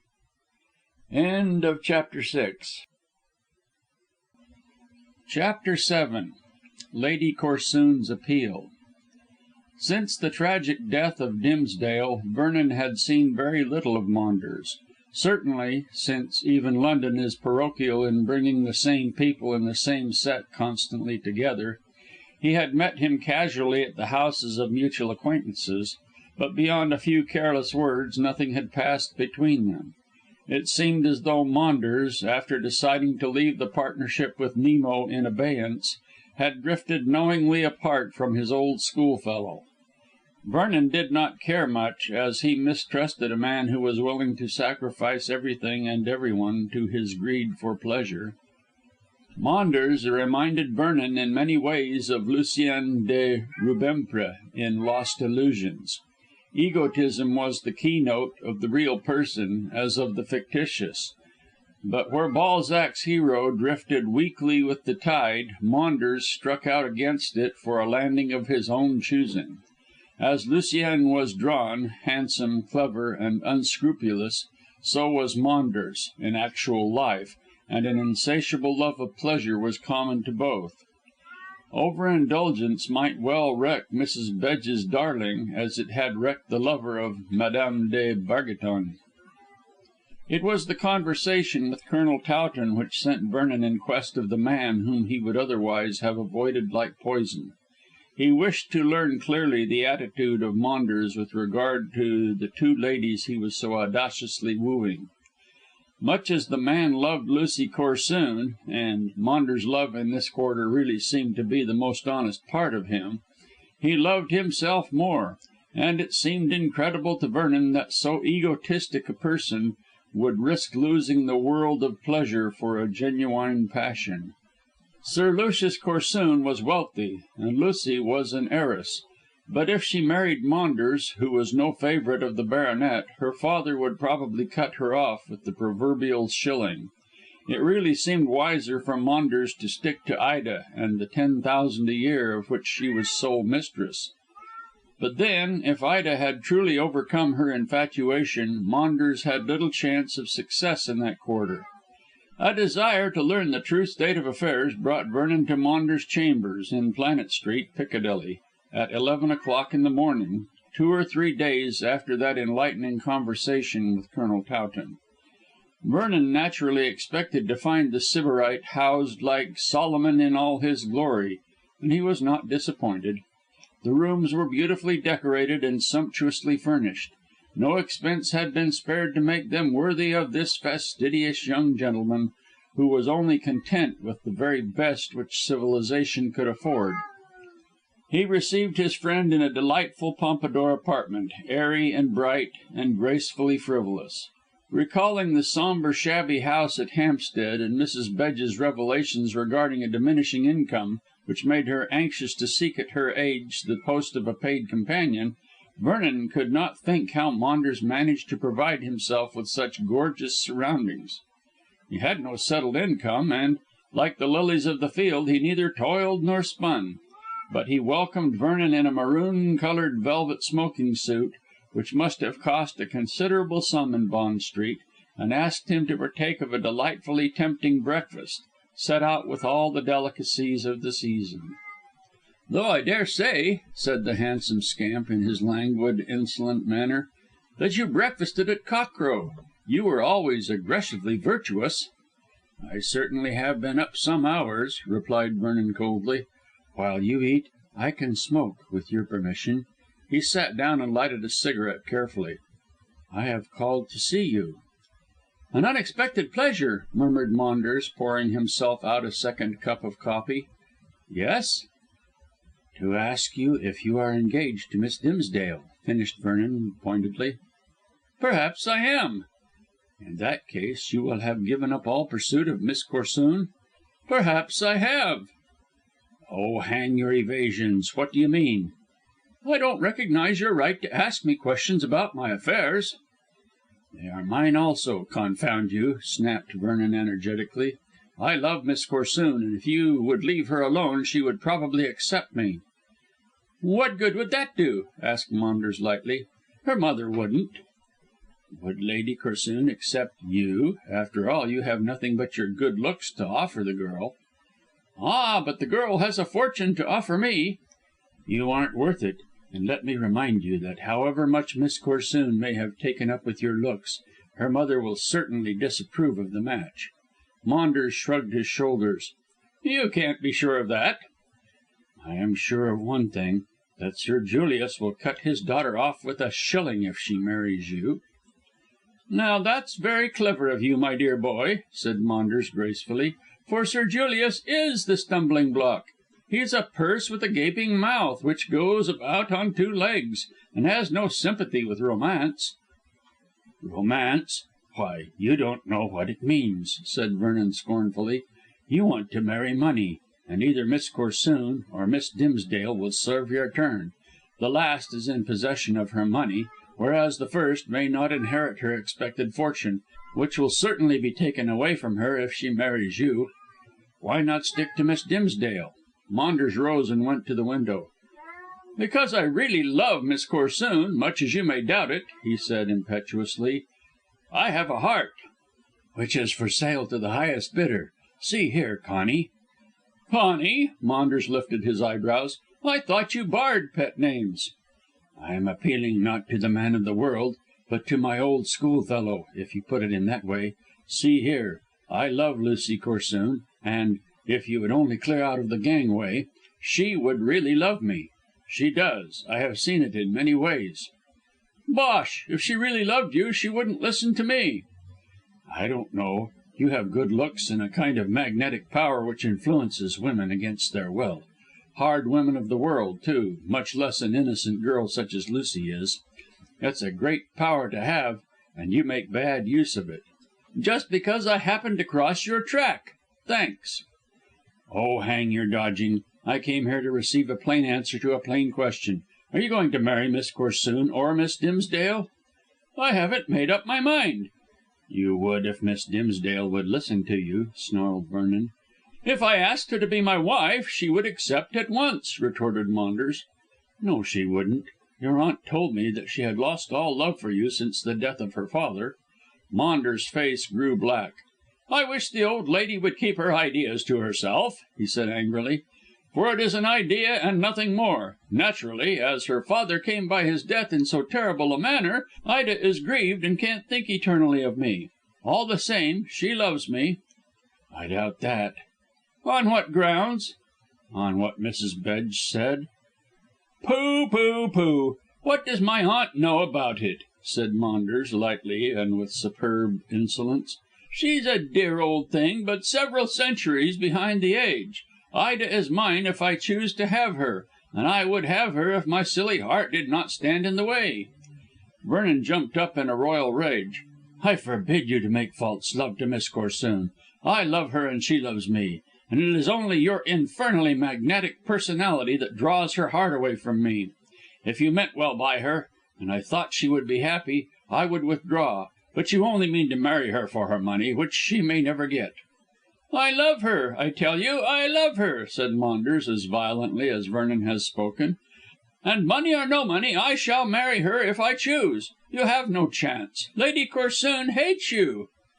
"I don't believe it. She shows signs of yielding, and has asked me to go to tea at her house this afternoon. If she hated me she would not ask me in so friendly a way." An almost imperceptible smile passed over the full lips of Maunders, and he shrugged his shoulders. "Go to her house by all means and hear what she has to say," he sneered. "I'll risk your visit." Vernon was baffled by all this fencing and evasion.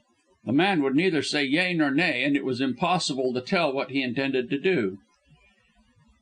"If you will leave the field clear for me with Miss Corsoon, I will take you into partnership," he said at last entreatingly. "I am not sure I wish to be taken in," retorted Maunders contemptuously. "It is not a respectable business." "You are a liar. My business is perfectly respectable, and I earn my money honestly." Vernon caught up his hat and looked round the elegant room. "I doubt if you can say the same." "What do you mean by that?" demanded Maunders furiously.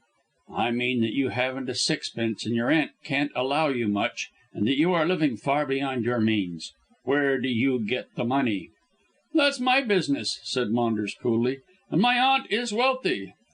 "So wealthy that she desires the post of a paid companion to Miss Dimsdale," making for the door. "She told me so herself, although I'm bound to say that she desires to further your interests by inducing Miss Dimsdale to love you again." "I can manage all that for myself," said Maunders decisively. "My aunt has no business to interfere with my affairs." "She brought you up, and " "And I am to be her slave for the rest of my life. Nonsense. All that filial feeling is out of date," said Maunders lightly.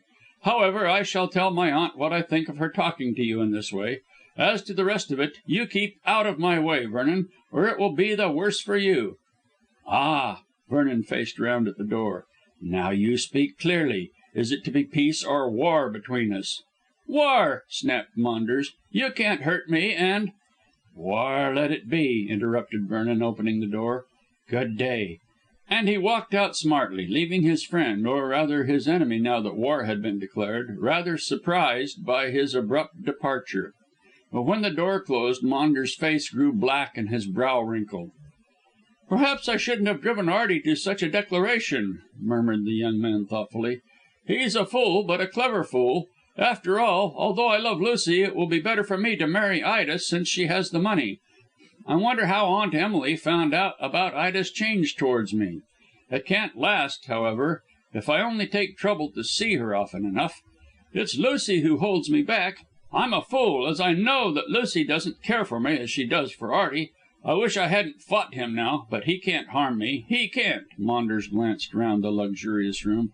"He shan't. There's too much to lose. Damn him, I'll fight him and beat him. There."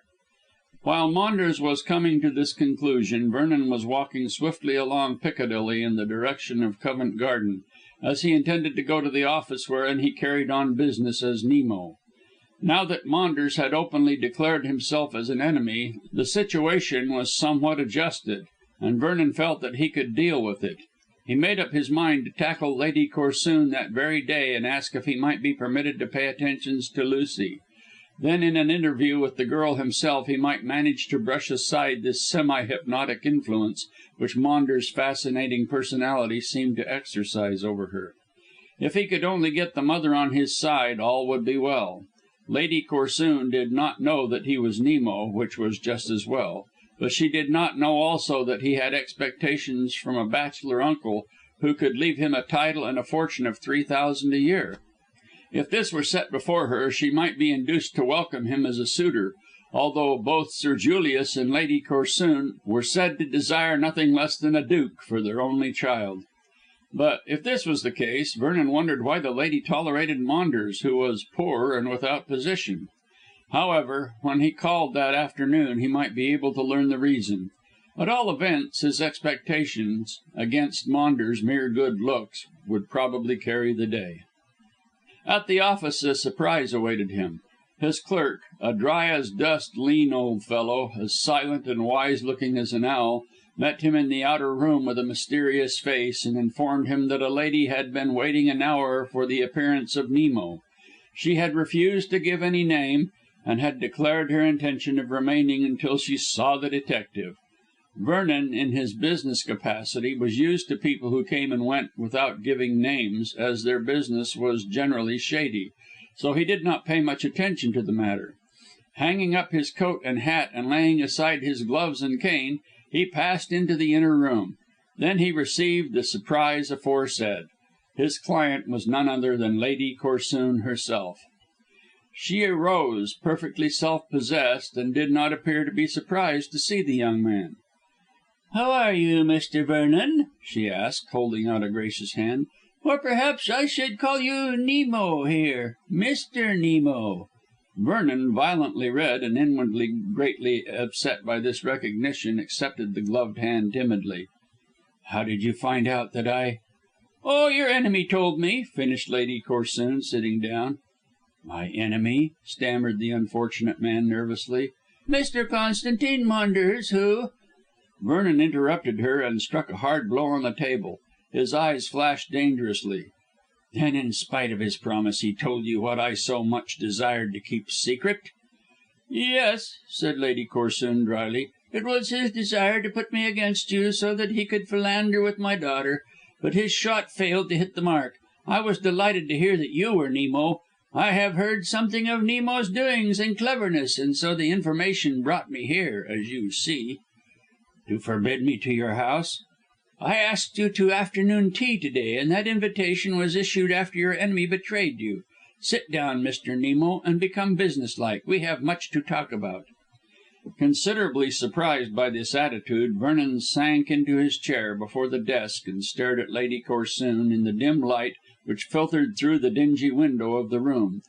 She was well worth looking at, in spite of her age, as her dress was perfect, and her looks still displayed the remains of considerable beauty.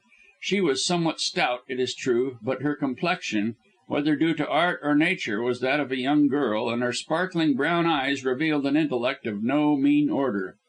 A clever woman was Lady Corsoon, within limitations, and she would have been even more a power in the fashionable world than she was, had she not been so dominated by the powerful personality of her husband. Sir Julius was of long descent, but in his youth of ruined fortunes, owing to a spendthrift father. Being an inborn financier, however, he had built up an Aladdin's palace of gold in the ruins, and was extremely wealthy. Yet he had the heart of a miser, and allowed his wife and daughter only sufficient to keep up their position with care and difficulty. This mean behaviour explains the reason of Lady Corsoon's visit to Vernon in his avatar of Nemo, as he speedily understood. But as yet he had not overcome his surprise at thus finding his mask torn off. "Come, come," said Lady Corsoon, tapping his arm with her sunshade. "I have come to see a business man and not a dreamer. Wake up, Mr. Nemo." Vernon winced on hearing her pronounce his trade name. "I am at your service," he said in a low voice. "And in my hands," rejoined Lady Corsoon briskly. "What would the world say if it knew that Arthur Vernon was a private inquiry agent, making his money out of people's secrets?" "You take me for The Spider, apparently," said Vernon with spirit, and anxious through pride to repel the odious accusation. "I make money by helping people to keep their secrets, not by betraying them. I am on the side of the law, not of the criminal. Upon my word, I can't see that a man who carries on an honest business to preserve secrets and save unfortunate people from blackmail is worse than, if indeed as bad as, a city rogue who trades unscrupulously on people's weakness for gambling." Lady Corsoon changed colour at the last words, and evidently was about to make a remark thereon. However, she checked herself sharply, and replied with feigned carelessness: "Very well argued, Mr. Vernon. But people are prejudiced against those who seek to know secrets." "Because everyone has a turned down page in his or her book of life," cried the young man. "I, in my business, prevent that page being read by those who wish to be paid for the reading. I don't want my business known, but I am not ashamed of it." "Why did you take it up?" "Because my father lost all his money, and I had scarcely enough to live upon," retorted the young man quickly and proudly. "You have expectations?" Vernon started. "How do you know that?" he demanded sharply. Lady Corsoon tapped his arm again. "In my own way I have been doing a little detective business. You were so persistent in following Lucy from house to house, and so decidedly refused to receive my no for an answer, that I made inquiries to see why you could have the courage to offer a young girl a ruined fortune. I learned, indeed, that you were ruined by your father, but I learned also that Sir Edward Vernon of Slimthorp, in Worcestershire, is your uncle. He has a good income and no wife, and is 80 years of age. The chances are that you will succeed him." "You cannot keep me out of the title," said Vernon bitterly. "But you should have gained more information, Lady Corsoon. My uncle hated my father because my father married the woman he loved, and he hates me because I am the son of that woman. I do not hope to inherit the money, and what is a title without money? I did not explain what you have discovered, else I should have done so, since it seems useless to put forward all that as a plea for an engagement to your daughter." "My dear man, a title is better than nothing. You are too modest. Besides, Lucy will have plenty of money." "I know, if she marries as you and her father wish. But I hear," Vernon smiled bitterly, "that you want a duke." "I want an honest man upon whom I can depend," said Lady Corsoon with energy, "and for that reason I have come to see you." "In spite of the fact that I am Nemo?" "For the very reason that you are Nemo," she retorted with a lightning glance. "My dear boy, Mr. Maunders thought to do you a bad turn by telling me of your secret business, and thought that I would certainly forbid you my house and finally end your dangling after my daughter. As it is, he has done you a good turn, as you are the man I want." "For Lucy?" "And for myself. If you can carry out safely the business I have come to see you about, I shall encourage your addresses to Lucy, and so far as I can influence so iron natured a man, I shall win Sir Julius to your side. Come, is it a bargain?" "Oh!" Vernon caught her hand joyfully. "Of course it is. I never dreamed of such happiness. But now I know why Maunders smiled when I told him that I was due at your house this afternoon." "When did you see him?" "Immediately before I came here. I went to ask whether he wished to marry Miss Corsoon or Miss Dimsdale, but he refused to say. But he smiled. Ah, he thought that, having told you I was Nemo, you intended to dismiss me for ever from your house when I called this afternoon." "I daresay. But he will learn that instead of enemies we are friends, and that instead of his marrying Lucy, you shall. It is just as well," added Lady Corsoon quietly, "as she loves you, although she is more or less fascinated by that gentleman, shall we say?" "But you are fascinated yourself, Lady Corsoon, else you would scarcely have tolerated a penniless man dangling after your daughter." "I tolerated it, as you say, because Mr. Maunders knows my secret." "Your secret!" In a flash Vernon recalled the conversation with the young man under the peristyle, in which Maunders had hinted that he knew something which would enable him to manage Lady Corsoon. "What is your secret?" "I have come to tell you, so don't interrupt until I have finished," said Lady Corsoon coolly. "I come to you because I know in 100 ways that you are what Mr. Maunders is not, an honest gentleman, and also the private detective that I need. I have one great vice, Mr. Vernon. I am a gambler, and for the last 2 years I have lost a heap of money at bridge. To pay my debts, since Sir Julius kept me always very short of money, I pawned certain family jewels. If Sir Julius finds out that, he is capable of causing a scandal by forcing a separation. For Lucy's sake, as well as my own, I don't want such a thing to take place." "But how can he find out?" Lady Corsoon fished in a green and gold bag which was slung on her arm, and produced an elegant sheet of writing paper. "Read that," she said quietly. Vernon started and suppressed a cry. At the foot of the writing he saw a purple spider impressed clearly, the well known sign manual of the scoundrel who had murdered Mr. Dimsdale. Glancing his eyes over the pages, he read that the Spider had learned about the pawning of certain family jewels, and, moreover, had managed by forged tickets to get the same into his possession. He was willing to sell them back for £2,000, to be paid in gold on a certain date and at a certain place, to be arranged when he received Lady Corsoon's reply. The reply was to be put in the agony column of the Daily Telegraph, when further arrangements would be made for the payment of the sum and the handing over of the jewels. Failing consent, the Spider intended to apply to Sir Julius and to reveal Lady Corsoon's gambling propensities. The whole of this precious epistle, written very elegantly, ended with the ideograph of the purple spider. "What do you think of it?" asked Lady Corsoon when Vernon finished reading. "What can I think of it, but that the man is a blackguard? You want me to deal with this?" "Yes. I can't pay the £2,000 as I have not got it. My husband keeps me very short. You see that I am candid, but then I trust you as I doubt Mr. Maunders." "Why do you doubt him?" asked Vernon suddenly. "Because he followed me one day to a pawnshop and learned my secret. Not in so many words, but by unmistakable hints he gave me to understand that my open house to him and my encouraging of his love for Lucy was the price of his silence. Things have gone from bad to worse, and I feel that I am under his thumb, until the jewels are got back again and all proof of my madness is destroyed. I am keeping a brave face, Mr. Vernon, but I am truly in despair. Sir Julius is a hard man, and the revelation of what I have done means disgrace. My husband will not spare me."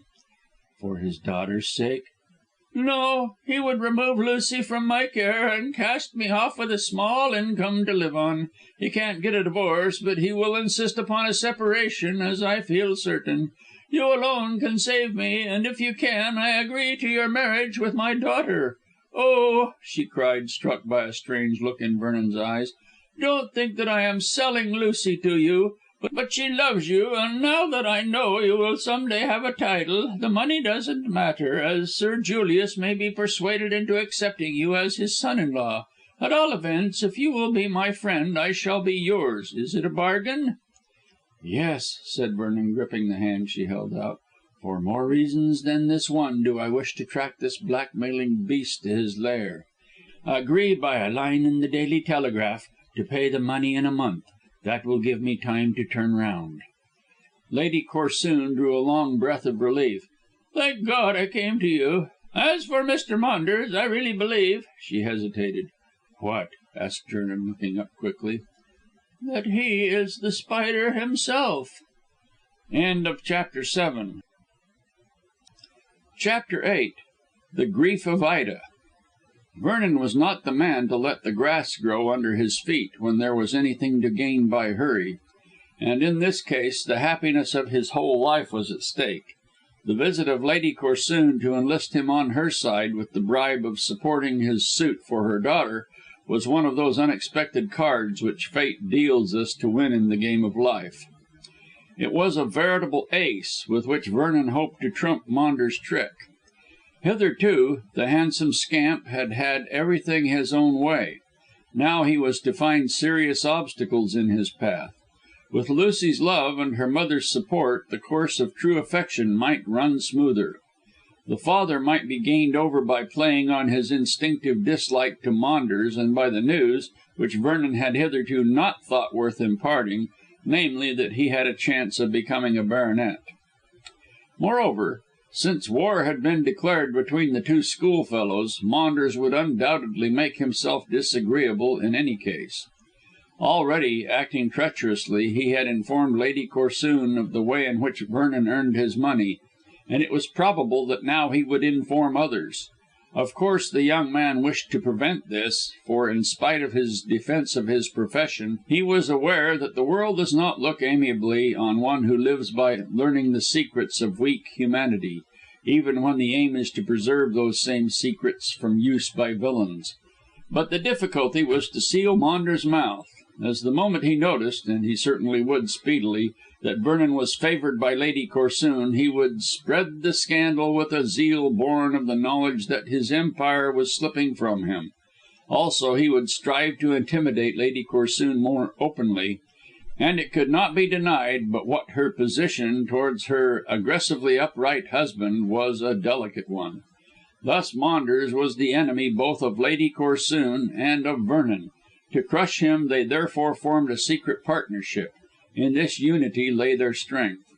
The weapon Vernon proposed to use towards his dangerous foe was that supplied by the chance remark of Lady Corsoon that Maunders might be The Spider. When she departed with the assurance that there was nothing to be afraid of for at least 1 month, Vernon sat silently in his chair thinking over what had been said. After all, it did not seem impossible that Maunders should be his arch scoundrel, for whom the police were so eagerly seeking.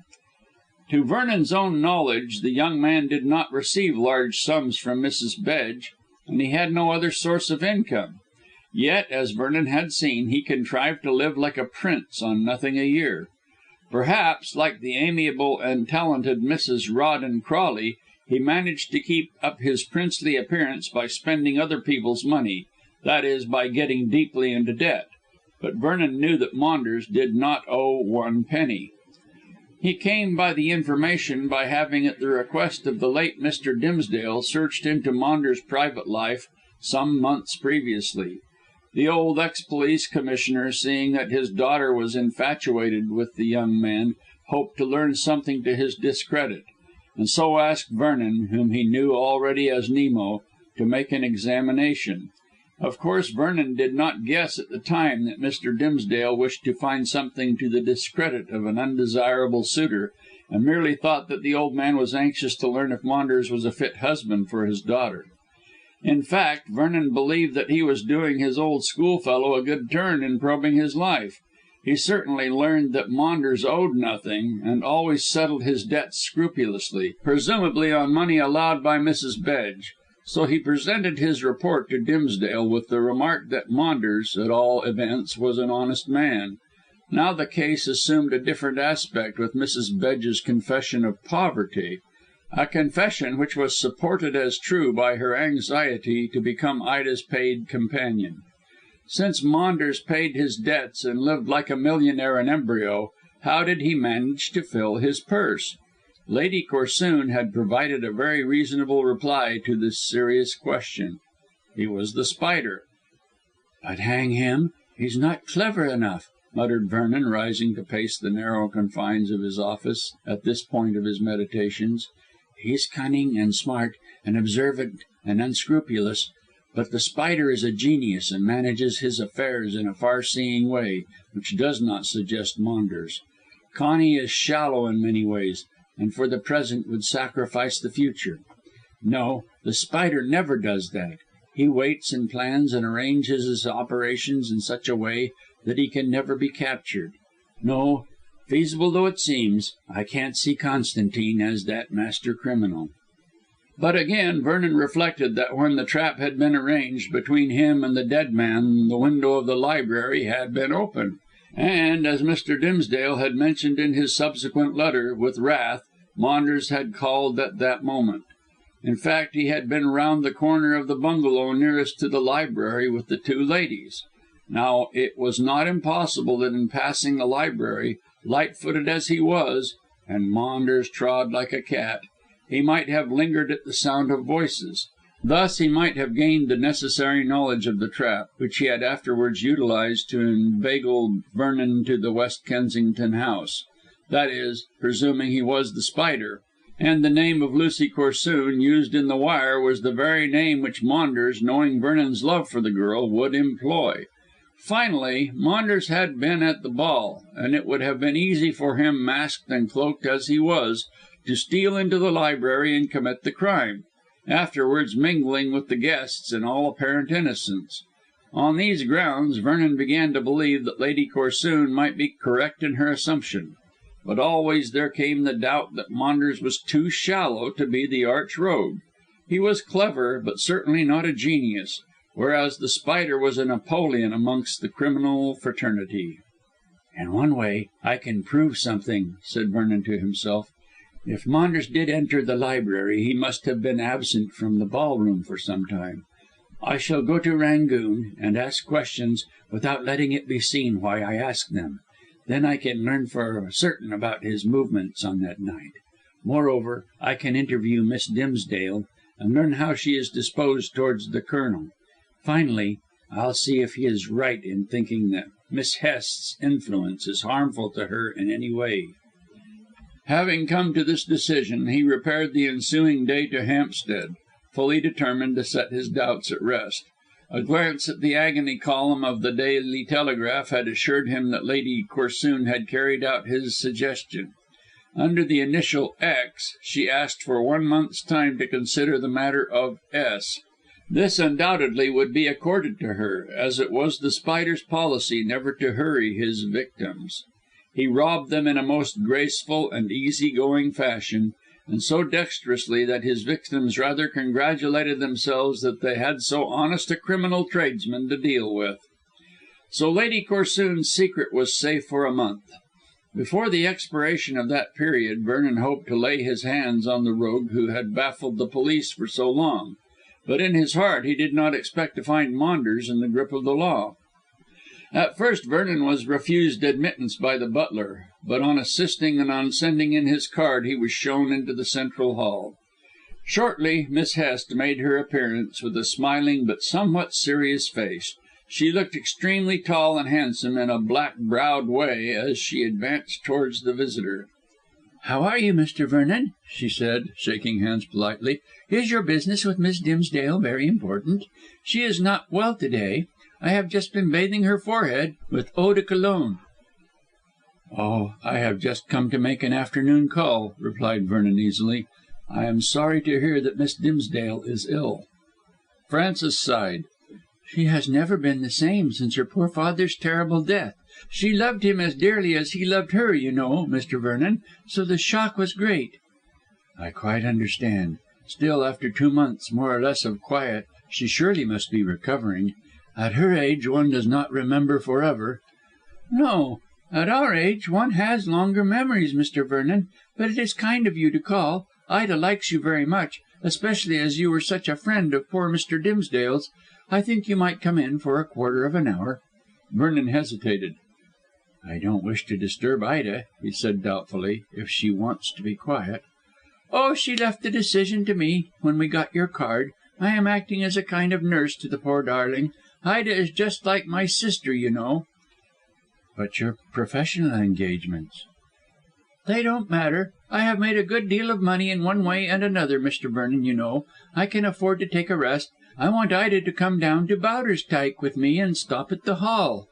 It flashed into Vernon's suspicious mind that perhaps Frances wished Ida to fall in love with her brother. 10,000 a year would be very acceptable to Mr. Hest, if Colonel Towton's story was to be believed. According to him, the brother was not a millionaire, and what money he had he spent lavishly in helping the parish. He remarked about this to Frances as she led him through the door at the end of the hall and into the boudoir, where Ida was lying. "I hear from Colonel Towton that your brother is quite a philanthropist." Frances laughed. "Oh, the Colonel has been talking, has he? My brother would be quite annoyed, as he never liked to be praised." "Then he's not human," said Vernon bluntly. "He's human enough to be annoyed with me because I choose to earn my own living," said Frances bitterly. "However, let us see Ida, and then I'll tell you about my brother. In fact, I want to ask your advice." "Why should you think I was capable of giving advice, Miss Hest?" "Oh, you are so grave," she replied with a smile, halting at the door of the boudoir. "And Mr. Dimsdale, poor man, always said that you were so clever in making suggestions. Besides, you don't know the opinion Ida has of you. Ida, dear," she passed into the room, "here is Mr. Vernon." "Arthur," said the girl, who was lying on a couch near the window. "Oh, I am so glad to see you. I'm glad Frances did not send you away. She's such a tyrant as my nurse." "Perhaps you need a tyrant to manage you, Ida. You were always too impulsive and reckless of your health." "I think I have changed since poor papa's death. I don't feel reckless in any way now. I shall never get over it. Never." Frances, who had taken some knitting to sit in a near chair, frowned as the girl spoke. "That's the way she goes on, Mr. Vernon, isn't it foolish? I want her to go out and enjoy herself." "As if I could, when poor papa is dead only 2 months," cried Ida, sighing. "Oh, I don't mean you to lead a gay life, but you shouldn't stay here day after day without sunshine." "I think Miss Hest is right, Ida," said Vernon gravely, scrutinising the pale face of the girl. "You are not looking well." "I don't feel well at all," she replied peevishly. "There's nothing organically wrong," put in Frances quickly. "The doctor said that Ida was perfectly healthy and only needed to go out and lead a happy life to become quite strong." "I shall never be happy again," said Ida with determination. Visitor and nurse, as Frances might be called, looked at one another. The girl evidently had made up her mind to be miserable. This was not a sensible attitude to adopt, but then Ida was not a particularly sensible girl. She assuredly was not brilliantly clever, although she possessed a certain amount of brains. Pretty in a doll like way, with her golden hair and blue eyes and creamy pink complexion, she was an excellent type of a charming, modest, playful English girl, who would make a good wife and a devoted mother. But there was nothing original about her, and being the spoilt darling of an elderly father, she was subject to moods. She was sick or well, merry or sad, just as the fit took her. At one time she would fatigue herself with theatres and dances and tennis tournaments, and again, with a revulsion of feeling, would lie on the sofa all day reading novels. Poets would have called her an April lady, of sunshine and rain, but an ordinary human being would have found her trying. It said a great deal for Miss Hest's true affection that she put up with so whimsical a being. A weathercock was nothing in comparison with Ida Dimsdale. Why a sober, elderly military man like Colonel Towton should desire to make such a featherhead his wife was a problem which Vernon was trying to solve as he stared at the girl on the sofa. Ida's mood since the death of her father had been to play the invalid. Certainly she had suffered a shock, as was natural, but time had softened the memory of the tragic death, and Vernon approved of Miss Hest's desire to get the girl away to Yorkshire. "You ought to go to Gerby Hall, Ida," he remarked after a momentary silence. "A few weeks in the open air would do you all the good in the world." "That's what I tell her," said Frances severely, "but she won't come down to Yorkshire as I suggest. I shall end in going away altogether." Ida stretched out a pretty hand and caught that of Miss Hest. "Oh no, Frances, darling. You know that I cannot live without you. I must have a companion." Vernon thought that this was a good opportunity to advance Mrs. Bedge's request, which he had promised to bear in mind. "There is a charming old lady who offers to become your companion," he said gently.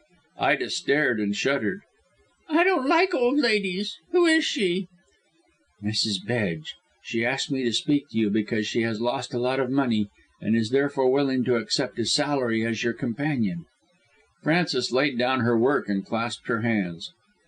"Why, Ida, it's the very thing for you, dear. Mrs. Bedge is so old and so sedate. Then I can attend to my business, knowing you are all right." "Frances!" Ida sat up on the sofa and looked reproachfully at her friend. "How can you talk so? I like Mrs. Bedge, who has always been very kind to me, but there is no denying that she is extremely dull. Besides, I have told you that you can have whatever salary you like to ask, making up for losing all your engagements." "And I replied that I wished to be independent," said Miss Hest stiffly. "I don't like living on anyone. That is why I left Gerby Hall. But about Mrs. Bedge, dear, it is really a capital idea." "I shan't entertain it for one moment, and when Miss Bedge comes I shall tell her so. With thanks, of course," added Ida as an afterthought. "Why couldn't she speak to me direct?" "Well," Vernon laughed, "it is rather a delicate subject. However, if you won't have her you won't, so there's no more to be said. And might I suggest, Ida, as you really are looking better with the colour that has come into your cheeks at the suggestion, that you should pull up the blind and make the room look more cheerful." Ida jumped up lightly and did as he asked. Her mood had changed with the advent of this tactful young man. "Is there anything more your lordship requires?" she asked with a saucy curtsy. "I should like a cup of tea. You are not hospitable," replied Vernon, delighted by the change of her manner. Ida touched the button of the bell. "You were always greedy, Arthur." Then, when the footman appeared, she gave the necessary orders.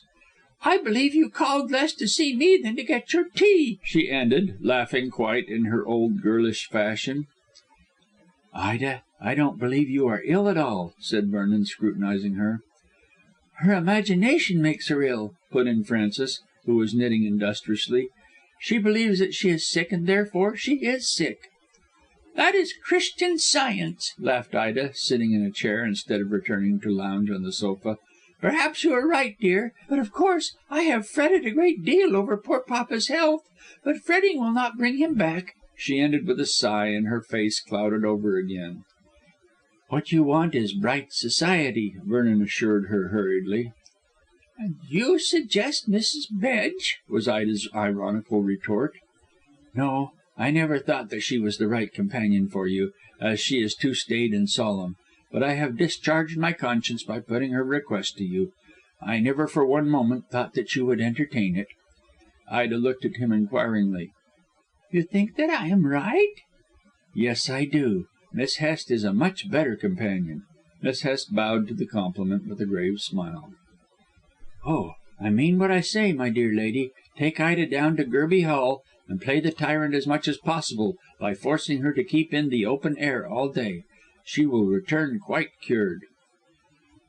"I don't think I should mind going to Yorkshire," said Ida pensively, as the tea was brought in. "And from what Frances says, Gerby Hall must be a delightful old place. But then my sojourn would be disagreeable, as Frances is not on good terms with her brother." "Say that he is not on good terms with me," said Miss Hest coolly. "I have nothing against Francis, save that he objects to my being independent. But he is very just, and does not wish me to remain always absent from the Hall. I can go down, and can take anyone down, on conditions."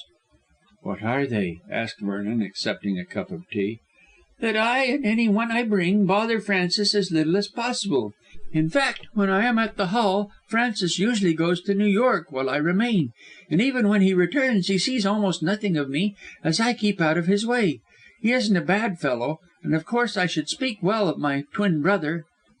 "Are you very like one another, Frances dear?" "Extremely. In face and form we can mystify anyone when we are seen together, but in disposition we are quite unlike one another. I am more egotistic than Francis. He is a philanthropist and devotes all his money to improving the parish. 6 or 7 villages owe everything to him." "He keeps them all going, you mean?" suggested Vernon, idly leaning back. "Not exactly, but 2 years ago there was a great dearth of water, which has frequently occurred during the dry weather. Francis determined that it should not occur again, so he obtained permission and engaged a clever engineer to construct a reservoir at the top of Bowderstyke Valley." "That was a big work to undertake, and must have cost heaps of money." "Francis can afford it," said Miss Hest indifferently. "Our grandmother, from whom he inherits the estates, left a lot of ready money, and Francis is a clever speculator. He works hard at stocks and shares, and is always in touch with his broker in London. But all the money he makes he spends in improving the parishes around. He has repaired several churches, and has built a poorhouse, and also a small hall for entertainments. He and the vicar work hand in hand. Then, of course, this reservoir is his crowning work, as it supplied water to at least 6 villages." "Oh, what a good man he must be," said Ida thoughtfully. "Here am I with all my money doing nothing." Bearing in mind that he fancied Miss Hest wished to marry Ida to her brother, Vernon quite expected to hear her endorse this praise. Miss Hest, however, received the tribute very coolly. "Francis is vain," she remarked, "and desires public applause. Perhaps that's why he spends all his money in public charity." "Does he never take any pleasure in other ways?" asked Vernon. "I think he finds his pleasure in his home and surroundings. Still, he goes away to York and London and Paris for weeks at a time, and enjoys himself in some dull way. I am sure it is dull, as Francis hasn't got any spirit for a lively life. However, if Ida comes down she can judge him for herself, but I don't think we'll see much of him, and for my part I'm very glad. I always escape from Francis's society whenever I can. We don't get on well together at all. Rather odd, isn't it, considering we are twins?" "Oh, I don't know, Miss Hest. Twins often are the opposite in disposition, as they are the replica of each other in looks." Frances looked up with an approving smile. "You have described my brother and I to the life," she said, nodding. "Colonel Towton has a place near Gerby Hall, I believe?" "Yes, The Grange it is called, a quaint old mansion 3 miles distant from my brother's property, higher up the valley in fact, and on a rise to the right of the reservoir. Colonel Towton wasn't pleased with the construction of the dam, as it spoilt the view from his house, and then he always declares that if the dam broke the valley would be swept from end to end by the force of the water. But I don't think any accident of that sort will happen," ended Frances emphatically. "The dam is extremely solidly built, and will last for many a long day."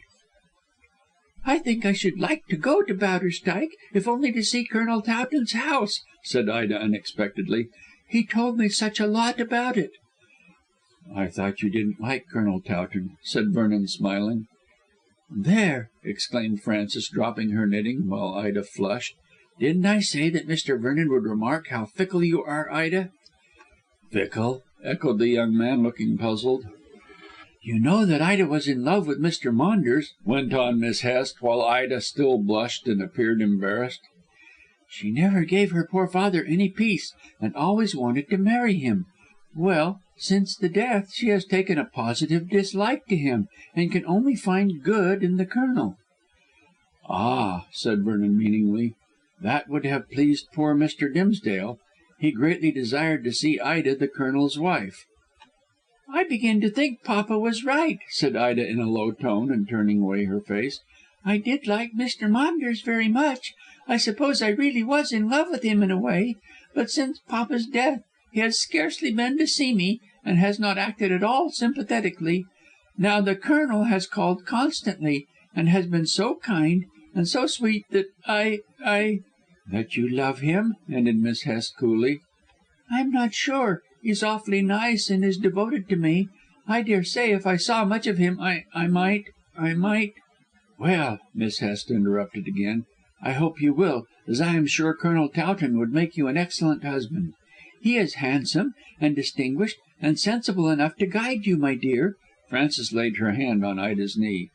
"I shall be glad when you become Mrs. Towton, as then I shall be free to go back to my work. People are sure to say, if I stay with you, that I'm actuated by mercenary motives." "What nonsense!" said Ida quickly. "Why, you will not even let me give you a present." "I can buy presents for myself," said Frances obstinately, "and, since I left Gerby Hall to be independent, I certainly don't intend to play the part of a bribed or paid companion." Ida's eyes filled with ready tears. "How cruel you are, Frances," she wailed. "I am sensible and reasonable," said Frances firmly, knitting with an obstinate mouth. "I really love you, dear, but I can't sacrifice my independence to be a hanger on. All the same, until you have a husband, I don't feel justified in leaving you, so feather headed, to your own devices." "I am not so weak minded as you think," flushed Ida crossly. "Yes, you are, my dear. You can't say whether you love Colonel Towton or Mr. Maunders. You don't know your own feelings." "Yes, I do. I really believe I love Colonel Towton. I know that I did before Constantine appeared.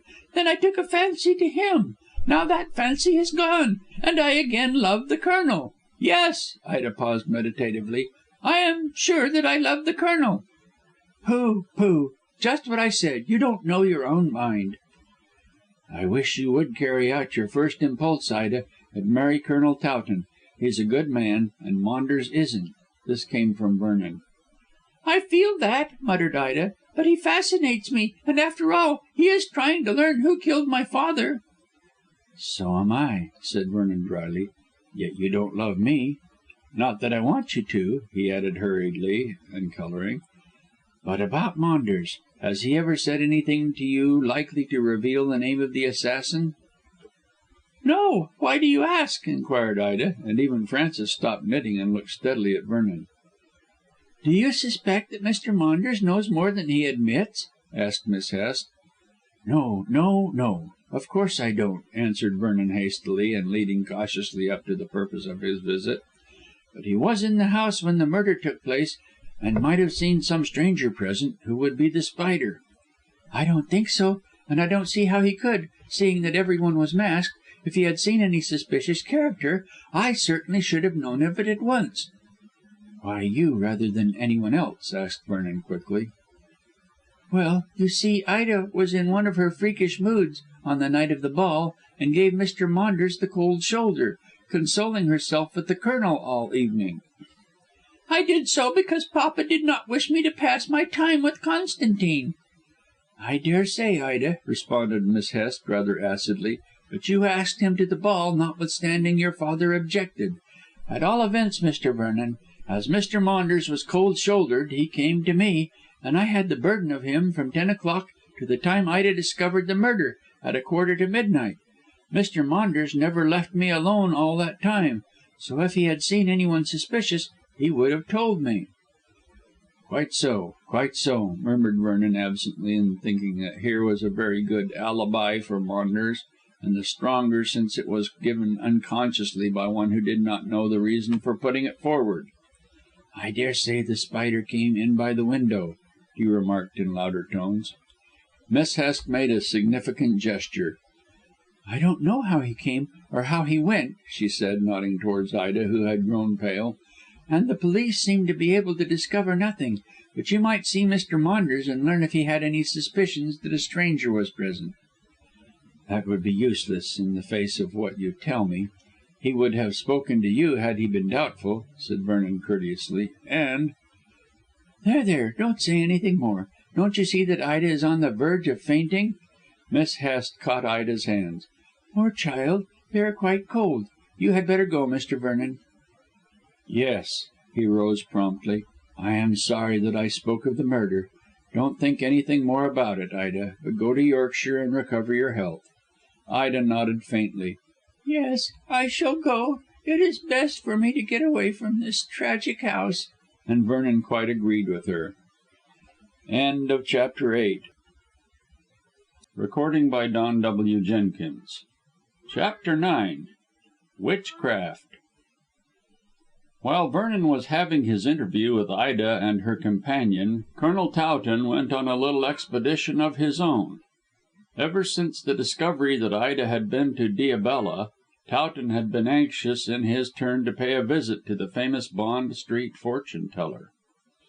Ida, as the Colonel had told Vernon, apparently was suffering from the effects of what she had been told by this fashionable Witch of Endor. Although what had been said Towton could not find out. Miss Hest and the girl had both held their peace on the subject, notwithstanding that the former had talked generally on the wonderful powers of the woman. In fact, she had seriously advised Colonel Towton to interview Diabella and search out the future for himself. The soldier had laughed, as he was not given to dabble in occultism. Nevertheless, he had made up his mind to seek out the seeress, if only to discover indirectly what those methods of devilry were which had so strongly impressed Miss Dimsdale. Towton, to put it plainly, went less as a client than as a spy. Considering that Ida had no very strongly marked personality, it was wonderful that the Colonel should be so deeply in love with her. He was clever in his own way, and not without brain power inside and outside his own particular military profession. His bravery was undeniable, his tact considerable, and he had left the army on account of family affairs, with the name of one who had cut short a brilliant career unnecessarily. Towton assuredly would have risen to be a general had he not retired when the family estates came into his possession. But now that he had abandoned his profession, his one aim was to marry and lead a quiet domestic life.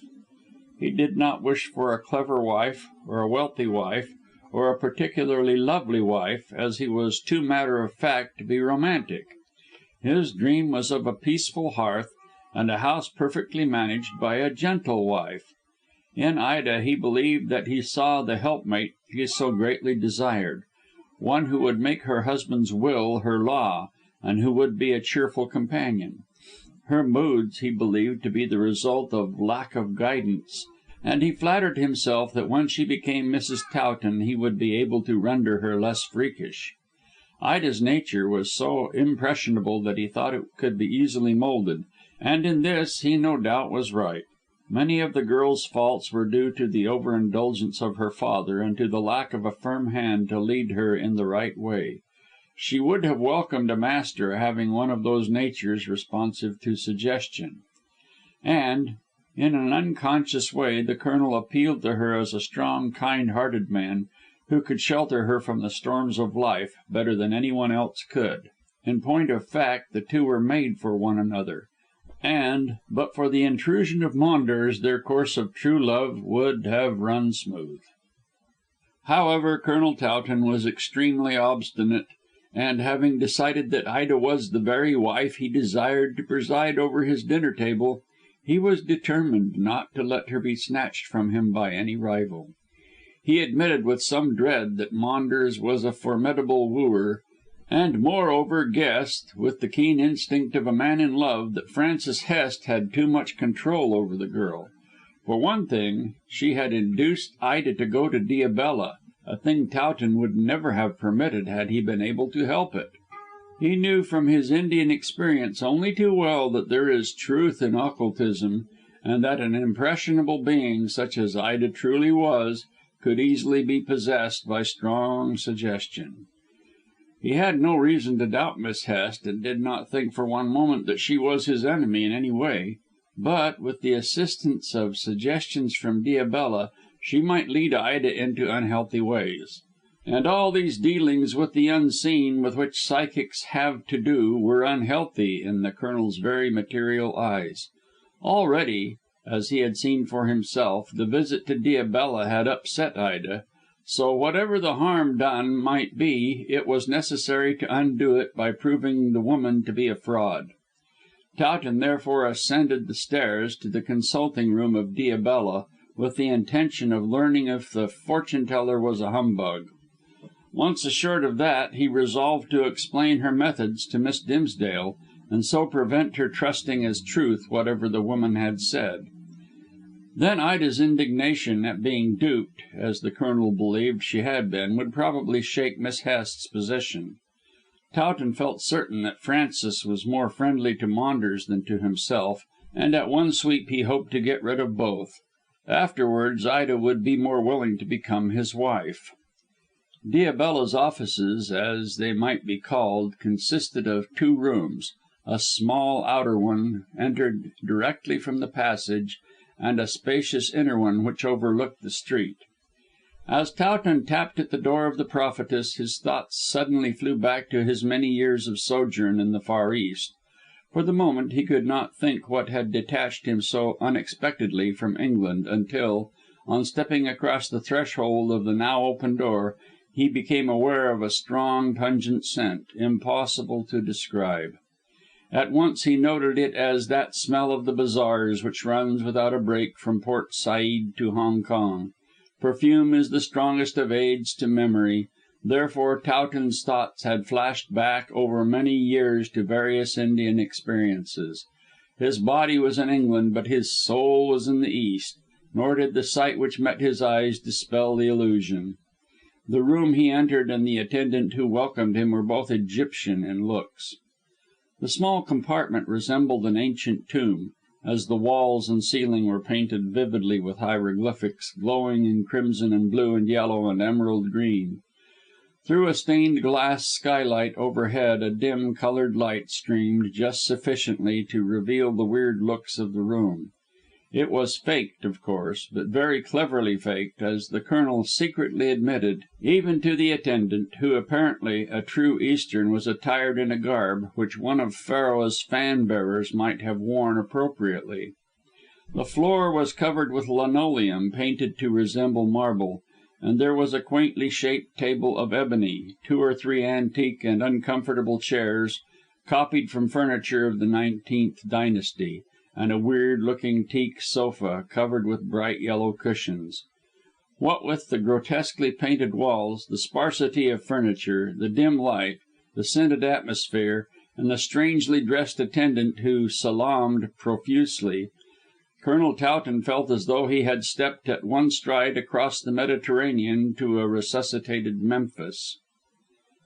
The man was a slim, straight native, with handsome, haughty features of the Brahmin type, and Towton wondered that he had broken caste to cross the black water. He had keen black eyes which took in the looks of the English sahib in a single flash, notwithstanding that he stood with crossed arms and downcast eyes. Towton wondered if he spoke English, and for the sake of an experiment addressed him in Tamil. The dark-skinned man replied in very fair English, with an inquisitive glance at this stranger who spoke the Indian dialect so glibly. "Is your mistress in?" inquired the Colonel, speaking Tamil. "Within, Sahib, and she waits," was the reply in Anglo-Saxon. Immediately following these few words, Towton was led into the inner room, and the attendant closed the door after him, leaving the client alone with Diabella. The room was decorated much in the same tomb-like fashion as the other one, but there were mummies standing round the wall at intervals in their richly adorned coffins, and the 2 windows looking on to Bond Street were draped with rich Eastern stuffs to entirely exclude the light of day. But several lamps, burning perfumed oil, dangled from the ceiling, and the room was filled with a mellow radiance, eminently suited to the object for which it was used.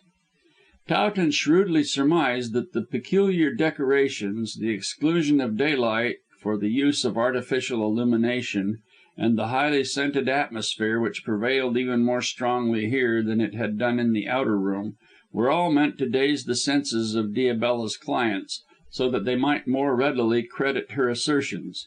It was all cleverly conceived and carried out. The woman herself was seated at the end of the room under a kind of canopy, on an uncomfortable ebony wood chair inlaid with ivory. Before her was a tiny square table of the same sombre wood, with twisted legs, and on this stood a large crystal the size of a small orange. Diabella was seated in a hieratical attitude, with her hands on her knees, like some stone god, and wore a stiff, straight robe of mingled black and yellow, which made her resemble a viper. But her face struck Towton most, as she apparently wore an entire mask modelled in wax from some actual Egyptian mummy. This was surmounted by the well known head dress of harsh black ringlets combed straightly to the shoulders. The mouth of the mask was partially open, so that the fortune teller could speak easily behind it.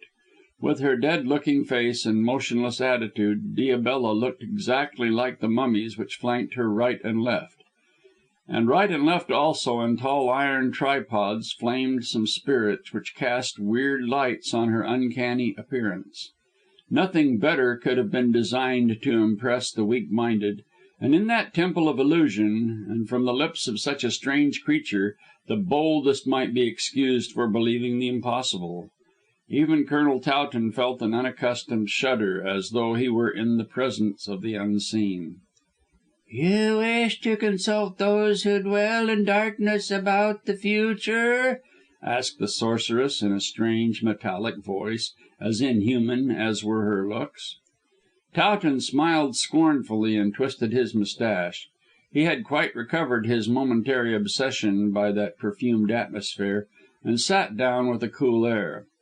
"You should speak English to be perfect," he scoffed. Diabella disdained to notice the jeer.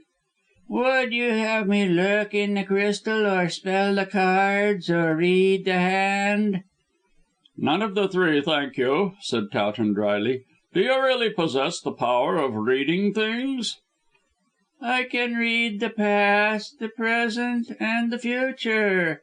I can tell all that is permitted to be told by the powers. You are an unbeliever." The Colonel chuckled. "Wrong, first shot.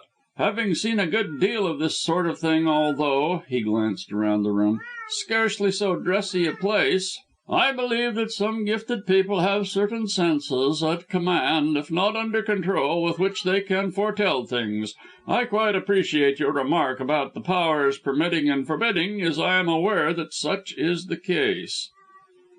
"I did not say that you were an unbeliever generally," said Diabella, trying to recover her lost ground, "but that you did not believe in me." "You did not put it precisely in that fashion," retorted Towton. "However, I may as well have my guinea's worth. Is there any reason why I should believe in you?" he demanded contemptuously. The quiet voice replied indifferently. "Yes. I have not held your hand, nor have I contacted your atmosphere closely. Still, I am sufficiently in touch with you to state that you bring a woman in your aura." "In my what?" asked the Colonel, wilfully dense. "The aura of your magnetism streams from you radiant as a rainbow. In it is standing the thought form of a girl. She is not very tall. She has blue eyes and golden hair, and you love her. Am I right?" "I shan't say," replied the Colonel, secretly surprised to hear this description of Ida and the statement of his feelings towards her.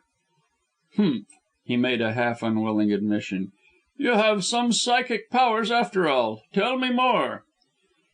"Give me your ring," commanded Diabella imperiously. "It is impregnated with your magnetism, and will thus suggest your colour." "My colour?" repeated the Colonel interrogatively, and removing his signet ring to place it on the ebony table. Diabella picked it up and held it in the hollow of her right hand.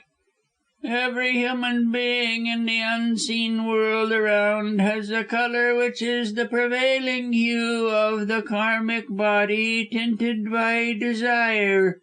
I can thus recognize you as you appear on the astral plane, and so can read your karma of the past, which appears in the astral records.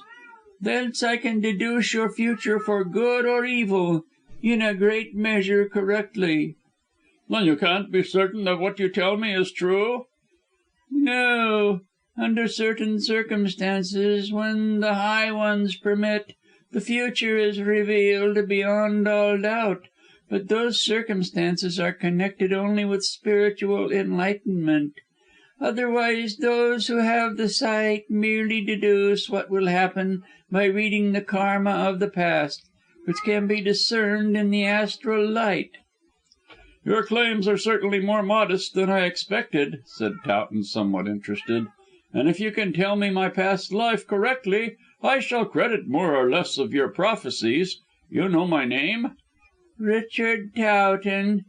"Ah, you got that from my letter asking for an appointment. But I have a middle name which I don't use. What is it?" "Richard Henry Towton is your full name." "Correct. Where was I educated?" "At Wimperley Public School, then at Sandhurst." Towton nodded. "You might be certain of Sandhurst, as I am a soldier, but Wimperley is good. Go on." "You joined your regiment 25 years ago, and shortly after joining it was ordered to India. You were stationed at Bombay, afterwards at Travancore. You fought in Burma, where you met Martin Dimsdale and became intimate with him. You won a D.S.O. in the Vikram expedition, and—" "All that," interrupted the Colonel politely, "with the exception of my meeting with Dimsdale, you might have read in the newspapers. Why did I retire from the army?" "Your cousin died and left you the Grange at Bowderstyke in Yorkshire. You gave up your profession so as to get the estates in order. They had been sadly neglected by your cousin, who was a drunkard." "That is impolite, but true," said Towton with a grimace. "Go on." "You wish to marry." The Colonel shrugged his shoulders. "Every man wishes to marry." "You wish to marry a girl called Ida Dimsdale," went on the passionless voice, and Diabella refrained from making any comment on the remark. "Ah, now you are becoming interesting. Why do I wish to marry Ida Dimsdale?" The reply was unexpected. "You desire to get her money in order to recover certain lands sold by your late cousin." "That is a lie." Towton grew a trifle red and spoke sharply. "I love Miss Dimsdale and would take her without a penny." "That is how you will have to take her," replied Diabella coldly, and without insisting upon the truth of her previous statement. "Nonsense. Miss Dimsdale has a large fortune." "You think she has 10,000 a year. She has nothing." Towton felt an astonishment which he could scarcely conceal, and wondered if Diabella had spoken in this way to Ida. "What do you mean?" "I mean that this girl is not the daughter of Martin Dimsdale." "What?" Towton rose in his surprise. "How dare you say that?" "I am only reading what I see," said Diabella wearily. "Your fortune and this girl's is connected. Therefore, I know of her past." "Past! Past!" fumed the Colonel, sitting down again.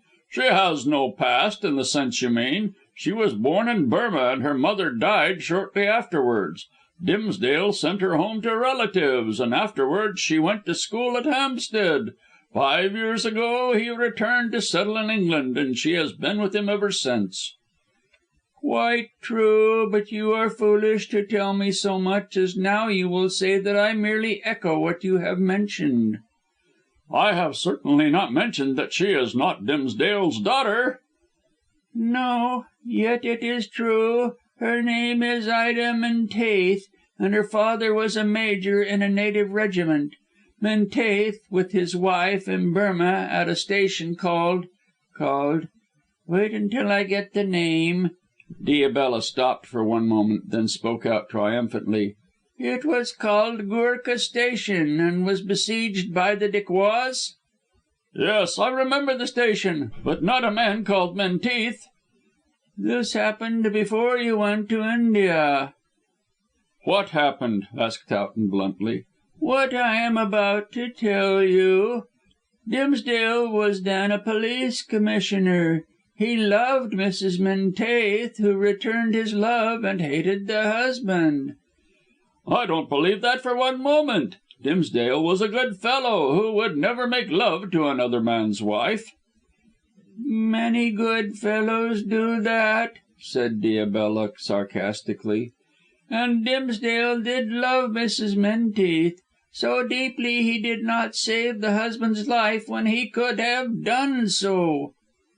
"That's an absolute lie," insisted Towton angrily. "How dare you malign a dead man who cannot defend himself?" "Martin Dimsdale's friend, George Venery, who is a merchant at Singapore, can prove the truth of what I say." "Rubbish! How do you know?" "I read all I am telling you in the Astral Light," said Diabella. "If it displeases you, I need tell no more." "It does not so much displease me as make me wonder at your imagination." Diabella still preserved her immobility. "Write to George Venery and you will find that I have spoken the truth." "It seems incredible," muttered Towton doubtfully. "Of course, I know that there is great truth in occult matters, but what you say is too precise to be anything but what you must have learned, perhaps from this man." "No," replied the fortune teller. "I never heard the name of Venery before, and I have never been to Singapore or even to Burmah. I only read what I see. How else should I know?" The Colonel made a gesture of disbelief. Although he believed in the unseen, from various Indian experiences, he could not credit the story of this masked woman. "Go on and tell me more," he said at length. "Later I can write to Mr. Venery and verify your statements." "Ida Dimsdale is Menteith's daughter," said Diabella quietly. "She was born in Rangoon when her father was besieged in Goorkah Station. Dimsdale was in the neighbourhood with a force and hastened to relieve his friend, but he purposely delayed his approach so that the station might be taken and Menteith killed." "I don't believe that for one moment. Dimsdale would not act so wickedly." "He did act in that way, as Venery can tell you. It was his behaviour that caused a breach between them. Dimsdale hoped to get rid of Menteith and so marry the wife. His plan of delay was successful, and the station was taken by the Dacoits. Menteith was crucified, and his perfidious friend arrived when he was dying. Menteith was buried at Goorkah Station, and Dimsdale returned to Rangoon, hoping to marry Mrs. Menteith now that the obstacle was removed. Mrs. Menteith, however, weak after the birth of her child, died in a few days. Then Dimsdale was stricken with remorse and brought up the child as his own. She has passed for his daughter, and as his next of kin inherits the money. But she is no relation, since Dimsdale did not leave a will, and—" "How do you know that Dimsdale left no will?" "I might have seen it in the papers," said Diabella coolly, "but I did not, for to my sight the hidden things of Dimsdale's life are revealed. But you can understand that if you marry Ida you will get no money with her. The truth will be made known, and Lady Corsoon will inherit it, as it is but right she should do." Towton rose so hurriedly that he knocked over his chair. "I can't stand any more of this," he declared impetuously. "All your occult business is a sham, and you are making up lies. I insist upon your removing that mask so that I may know who you are." Diabella rose, tall, straight and stiff, but did not seem disturbed. "Beware, Colonel Towton. If you advance a step it will be the worse for you." The military man laughed and stepped forward. "I must know who you are, as I intend to make you pay for telling these falsehoods." "They're true." "They're lies. Now I know why Miss Dimsdale was agitated because of her visit to you. You told her this story also." "What if I did? The truth—" She flung up a hand as the Colonel took another step forward. "Stand back, I tell you." "Take your mask off," he insisted, and stretched out his hand. Diabella swerved to one side and avoided his grasp. Then she dropped into her chair, pressing the arms of the same hard. Immediately, from the mummies set around the room, came a most unearthly crying, which confounded the Colonel, not expecting such a tumult. The weird room rang with thin wailings and dismal cries. It was evident that some mechanism connected with the chair produced these noises. The place was filled with clever contrivances to intimidate nervous people. But Colonel Towton was not nervous, and after his first startled pause he sprang forward again to seize the seated figure. At all costs he was determined to unmask the sorceress and learn who she was. Then he might hope to find out how she had become possessed of these facts concerning Dimsdale's past life, or whether these same facts were simply lies designed to perplex and mystify. Diabella never moved as Towton came towards her, and the Colonel soon knew why she was thus certain of her safety. Before he could reach the hither side of the ebony table, rapidly as he moved, he was gripped from behind by two gigantic hands, and twisted round sharply to face a tall and burly Hindoo, arrayed in a white robe and wearing a white turban. "Let me go, you dog," muttered Towton in the Tamil dialect, and set his teeth. Diabella clapped her hands, and the two men closed in a fierce struggle. As they swayed around the room, the ebony table was upset, and the woman cried out a sentence in an unknown language in her metallic voice. The next moment the native unloosened his grip on the Englishman and stepped back. "Will you go now?" demanded Diabella quietly, and addressing Towton. "No," he cried fiercely. "I want your mask removed." Whether Diabella gave a sign or not, Towton was never able to say, but she must have given a signal, for just as the words left his mouth, the native sprang forward with the leap of a tiger, and the next moment Towton found a silk handkerchief around his neck. It flashed across him that in this way had Dimsdale been killed, and then, with the tightening of the handkerchief, came almost insensibility, or rather a dazed feeling which bewildered his brain. He had a faint feeling of being led out of the room, and of hearing a door closed. When he recovered his senses he found himself seated on the floor of the passage, quite alone. His first thought was to tell the police what had occurred; his second, to conceal the adventure. "I shall consult with Vernon," he thought, and walked unsteadily down the stairs, feeling his neck somewhat sore, but otherwise uninjured. Chapter X. Mystery. It was quite 3 days before Colonel Towton was enabled to have an interview with Vernon. He certainly wrote to him at once, but on receiving no reply he telephoned, only to learn that his friend had been unexpectedly called from town on the same evening. Towton therefore had to possess his soul in patience, and remained in his rooms recovering from the assault, and this took some little time. The attempt at strangulation by the burly Hindoo, who was a different person to the slim doorkeeper, had caused the Colonel's neck to swell, as the flesh was bruised and chafed. His windpipe also felt painful, owing to the strong compression, and for 24 hours he had found it difficult to swallow with ease. Towton recognised, only too uneasily, that he had been within a short distance of actual death, and perhaps would have been strangled outright had not Diabella, as he verily believed, stopped her too zealous servant.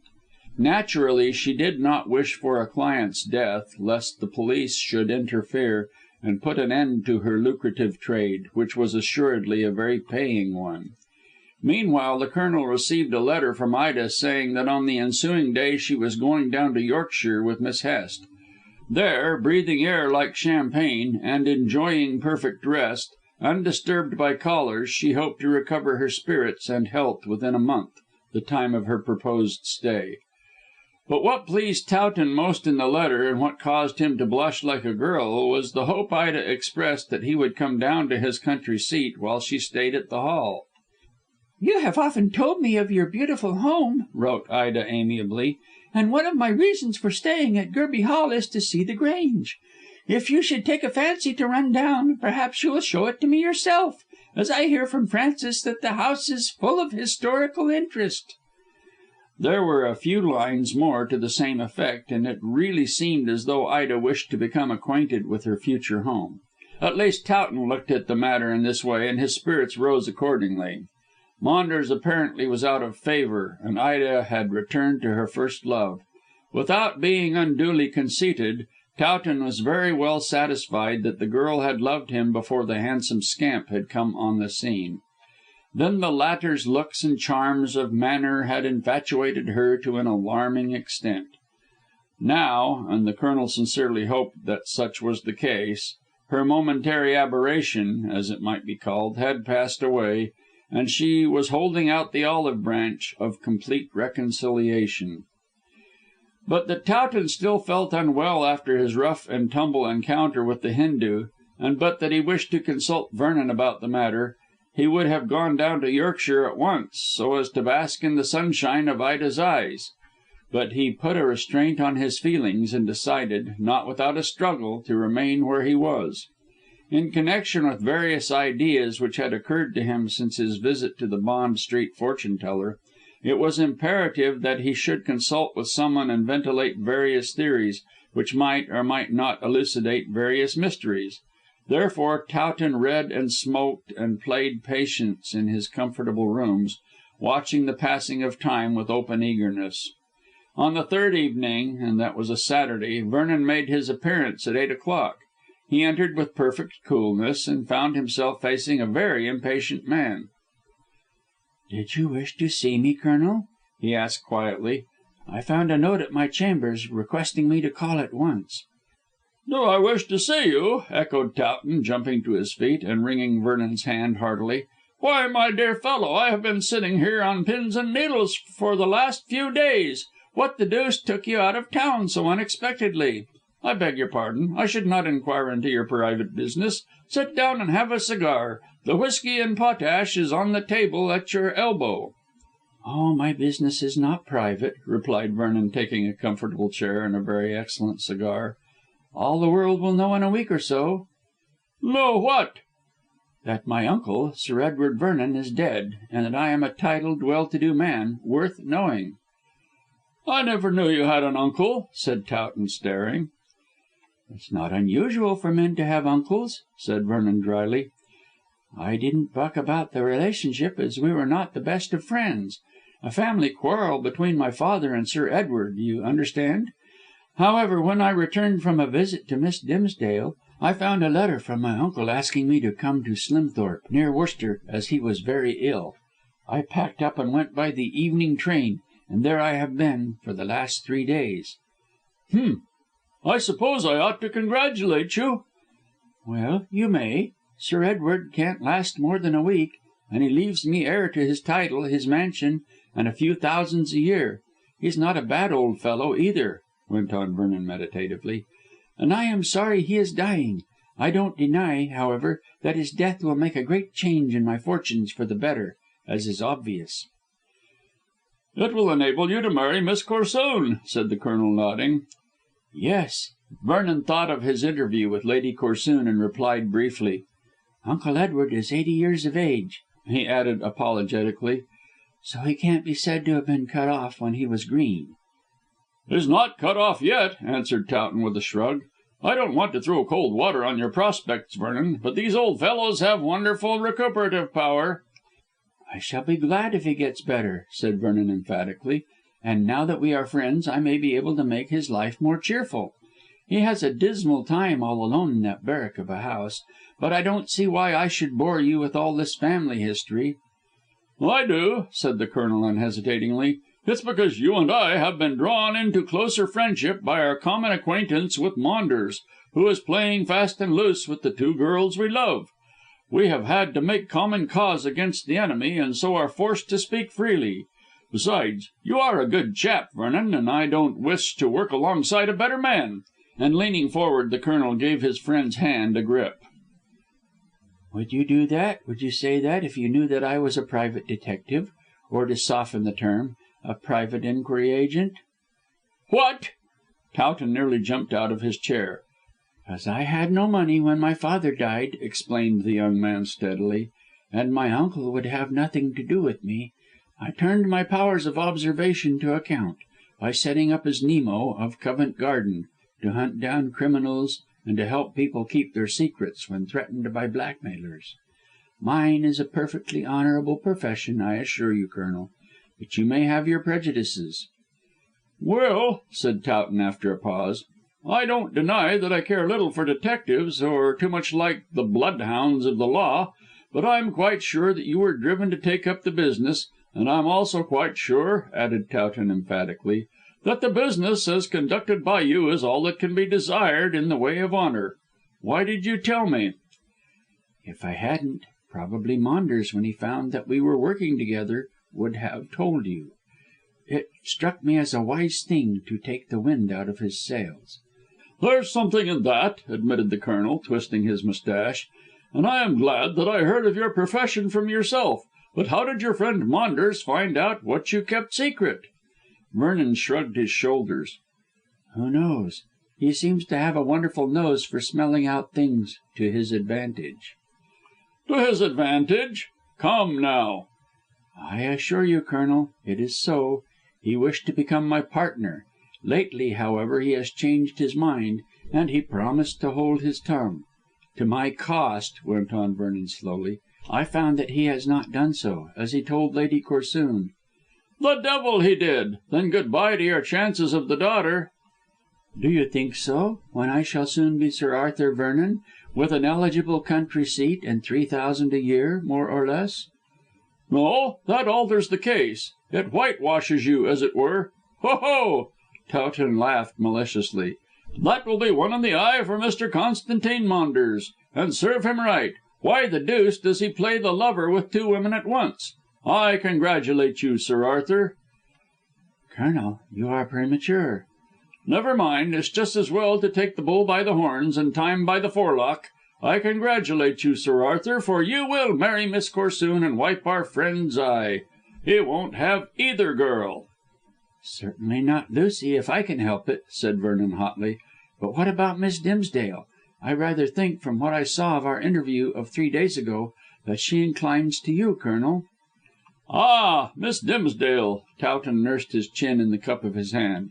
"It is about Miss Dimsdale, amongst other things, that I wish to see you." "What other things?" demanded Vernon bluntly. "Diabella, for one." "The fortune teller? Have you seen her?" Towton put his hand to his neck with a wry smile. "Yes, the jade. She nearly had me strangled." Vernon dropped his cigar. "Strangled?" "Yes." The Colonel unloosened the white silk scarf he wore round his throat and leaned forward to show a fading black mark round it. "You see, I assure you I have scarcely been able to swallow since I saw you last. That damned Hindoo nearly did for me." "Hindoo? Did a Hindoo attempt to kill you?" "Rather, and jolly nearly succeeded." "But why?" "Because I wished to tear off the false mask worn by Diabella, a waxen or papier mâché sort of face that makes her look like an Egyptian, so as to be in keeping with her room, I suppose." "Why did you wish to tear it off?" "Because she said certain things, and—" Towton stopped as Vernon rose quickly and began to walk about the room. "What's up now?" "Colonel, do you remember how you gave it as your opinion that Dimsdale had been strangled by a thug?" "Ah," said Towton drily, "the same idea strikes you also, I see. Well, Diabella may have something to do with the matter. I asked you to see me in order that we might thresh it out. Now that I know you are Nemo, I am all the better pleased, as your professional knowledge may link this and that together." "This and that?" "Bond Street and Hampstead," said the Colonel impatiently. "That is, you may see a connecting link between this beastly nigger attempting to strangle me and the actual strangulation of poor Dimsdale in his library." "I can't see the link," said Vernon thoughtfully. "Diabella knows nothing about Dimsdale." "On the contrary, she knows a great deal. By the way, didn't you tell me that Dimsdale was being blackmailed by that confounded Spider?" "Yes." Vernon stared and wondered why the question was asked. "He had a secret, which the Spider learned, and intended to tell it to me after the capture of the beast. But the Spider killed him, and so—" Vernon shrugged. "I wonder if what Diabella told was the secret," muttered Towton, stroking his chin. "Did Dimsdale ever give you to understand that his secret, whatever it might have been, was a disgraceful one?"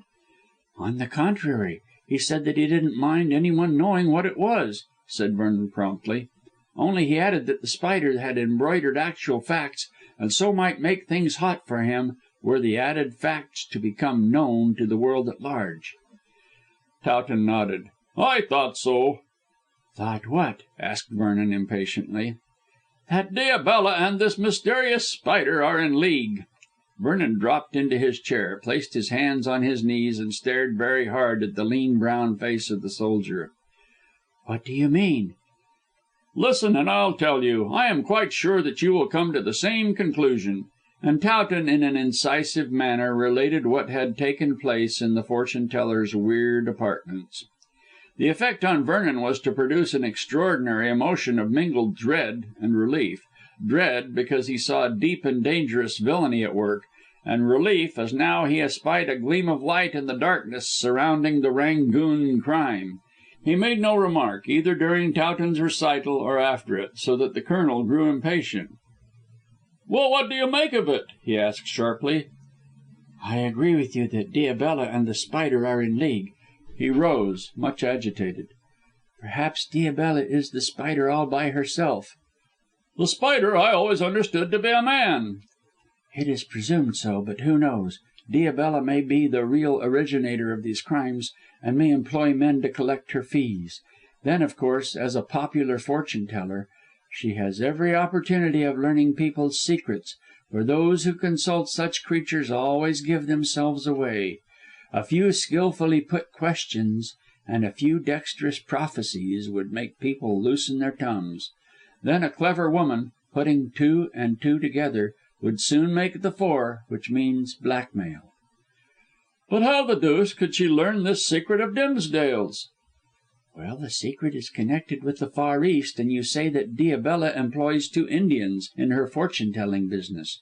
She may have learned it from them, since the older man, the one who attempted to strangle you, may have been a soldier in the Burmese war, and so may have been connected with Dimsdale.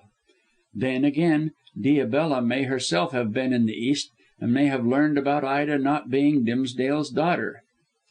"Do you think it is true?" "I fear so, as the secret of her birth and adoption by Dimsdale is not one that any man would mind being made known. But the embroidery to which our poor dead friend alluded consists of this assertion, that he wilfully delayed coming to the assistance of Menteith, and for the sake of the man's wife acted in a David and Uriah the Hittite manner. That embroidery is indeed worth blackmail. But it isn't true. I believe Dimsdale's assertion rather than Diabella's story. She knew the facts and improved upon them in the way that I have mentioned." Colonel Towton nodded. "Then Ida, not being Dimsdale's daughter, and there being no will, cannot inherit her presumed father's money as next of kin?" "I think not. It will go to Lady Corsoon, as Diabella asserted. She is Dimsdale's sister and only relative. It will be a good thing for Lady Corsoon," murmured Vernon, thinking of the gambling debts, "as it will make her independent of her miserly husband." "There is another thing to be thought of," said the Colonel gravely, "and that is the blackmailing of Ida." "Oh, do you think that her health is suffering from that?" "Yes, I do. She went to the fortune teller, and what she heard has made her ill. She probably was told the same story as I heard, and knows that she is keeping the 10,000 a year wrongfully from Lady Corsoon. This being the case, and Ida being a sensitive girl, it is no wonder that she is disturbed and ill. Her conscience is fighting between keeping the money and giving it up.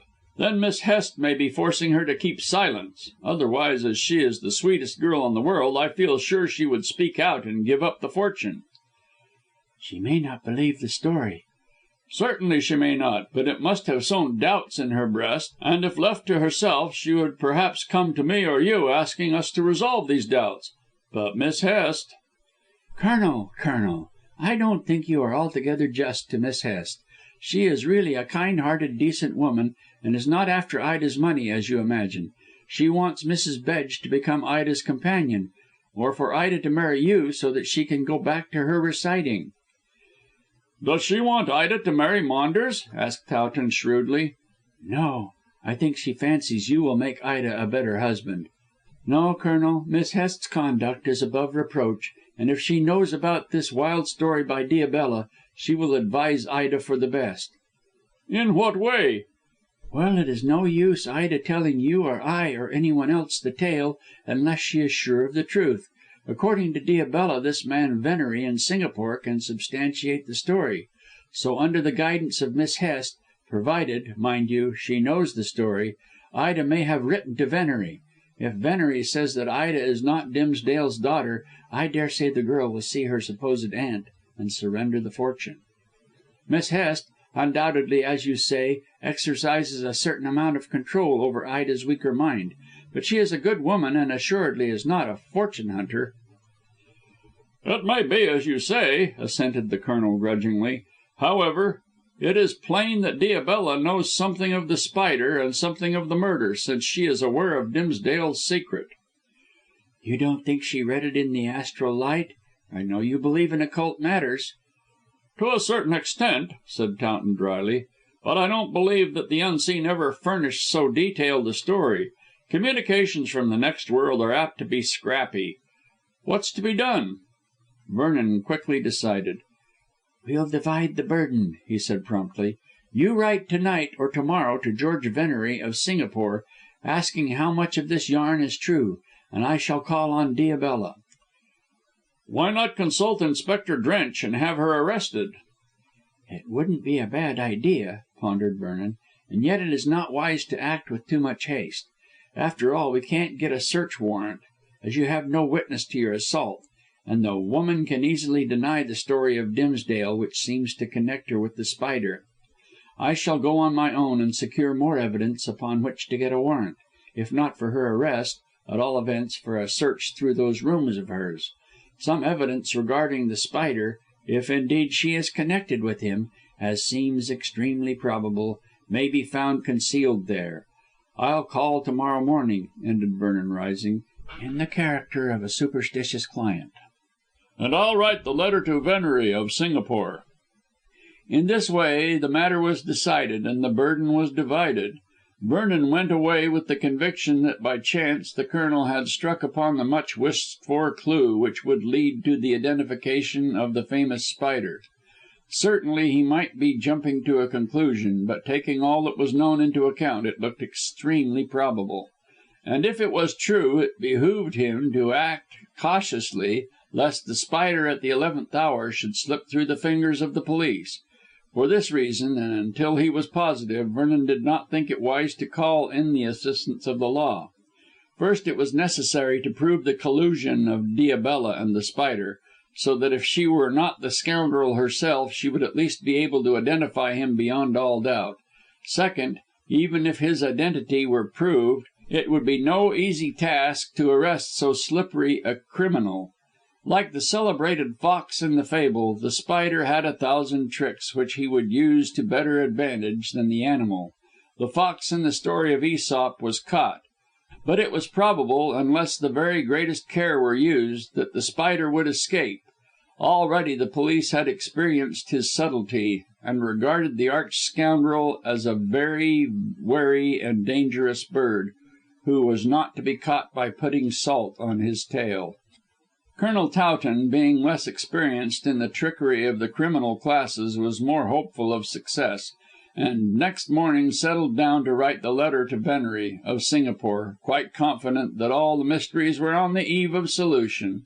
He quite expected to hear from his correspondent that Ida was not Dimsdale's daughter, but he was quite sure that the embroidered facts of the pointed delay in the rescue of Menteith were false. Assured of this, he was quite willing to marry Ida as the daughter of a poor soldier, and hand over the fortune to Lady Corsoon. Love was everything to the Colonel at this moment, and nothing else mattered. But just as he reached the second page of his letter, Vernon burst into the room with a half vexed and half triumphant air. He told his news without any delay. "I believe you are right about Diabella being connected with The Spider, Colonel," he said. "She has shut up her rooms and has cleared out bag and baggage." Chapter XI. The Needle in the Haystack. It was big news, which meant more than at first sight appeared, since the implication was of depths below depths and veils behind veils. To be quite plain, the unexpected flight of the fortune teller for it was nothing else hinted at the truth of Towton's suspicions. Had there been nothing but the mere assault, Diabella could have faced that, and could have even counted upon the Colonel doing nothing, since an unbiased witness was lacking. The flight was not caused by the incident which had taken place in the Bond Street rooms, but by the fear that something dangerous might peep out from behind it. And what could this something be? On the grounds of Diabella's story and the Hindoo's attempted strangling, but a dread lest The Spider should be traced. "I am perfectly certain that you are right, Towton," said Vernon, sitting sideways on the table and swinging his legs. "Only the fear of her connection with that blackmailing scoundrel being traced could have scared her into disappearance." "She has really gone?" "Really and truly. Remember, she had 3 days to make herself scarce, but so afraid was she lest you should take action that she decamped on the morning of the 2nd day." "How decamped?" questioned Towton, laying down his pen. "She sent the Hindoo to surrender the lease. BAZAAR his name is." "The native who tried to choke me?" "No, the doorkeeper. I was precise to ask if he was lean or stout. The lean one came to surrender the lease." "And his name is BAZAAR. Well, that's something worth knowing. But how did you get your informant to talk, and how did you find any person in authority to explain matters?" "That was easy." Vernon slipped off the table and into a chair. "I called on the plea of wanting my fortune told by Diabella. Instead of Bahadur opening the door, a neat little maid servant made her appearance, and informed me that Diabella had retired from the business, which had been taken over by a certain American prophetess. I asked to see the lady, and I did." "You don't think she was Diabella unmasked?" "Not from your description. You told me Diabella was tall. This woman was short, and the voice, instead of being metallic as you described it, was rather musical, although disfigured by a Yankee twang. This new sorceress, from New York City as she told me she was, could never have spoken English without the twang." "It might have been assumed." "Not it. I can tell the true from the false," said Vernon emphatically. "Mrs. Hiram G. Slocum is a genuine American, sure enough. Besides, her ideas of surroundings and those of Diabella differ. The last desired weird decoration and furniture, a mask, an Egyptian dress, Oriental attendants, and so forth. Mrs. Slocum's idea is that people should not be frightened, but should have their future told in a motherly, old fashioned way, amidst rural fireside granny scenery.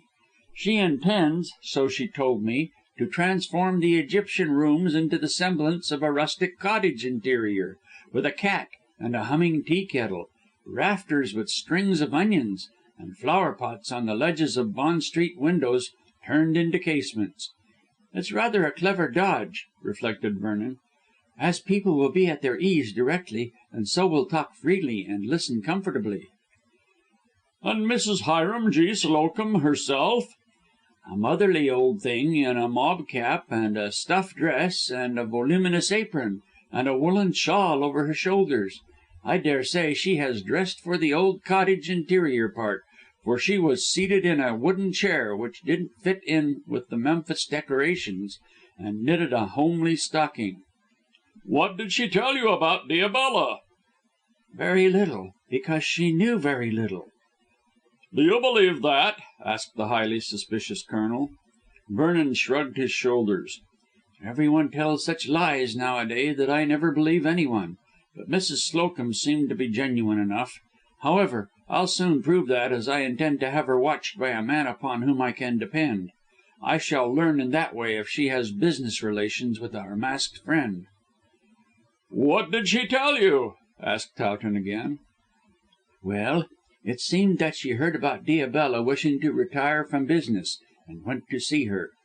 Diabella denied that the rumour was true, I promised Mrs. Slocum the first refusal of the rooms and goodwill, though how one can transfer fortune telling clients beats me. However, Mrs. Slocum retired and left her address, somewhere in Pimlico, where she was wasting her talents on maid servants and suburban people. Diabella sent Bahadur to her there, and the lease was duly transferred for a sum of money. I believe Bahadur took Mrs. Slocum to the city and interviewed the landlord's lawyer. However, it was all done fair and square."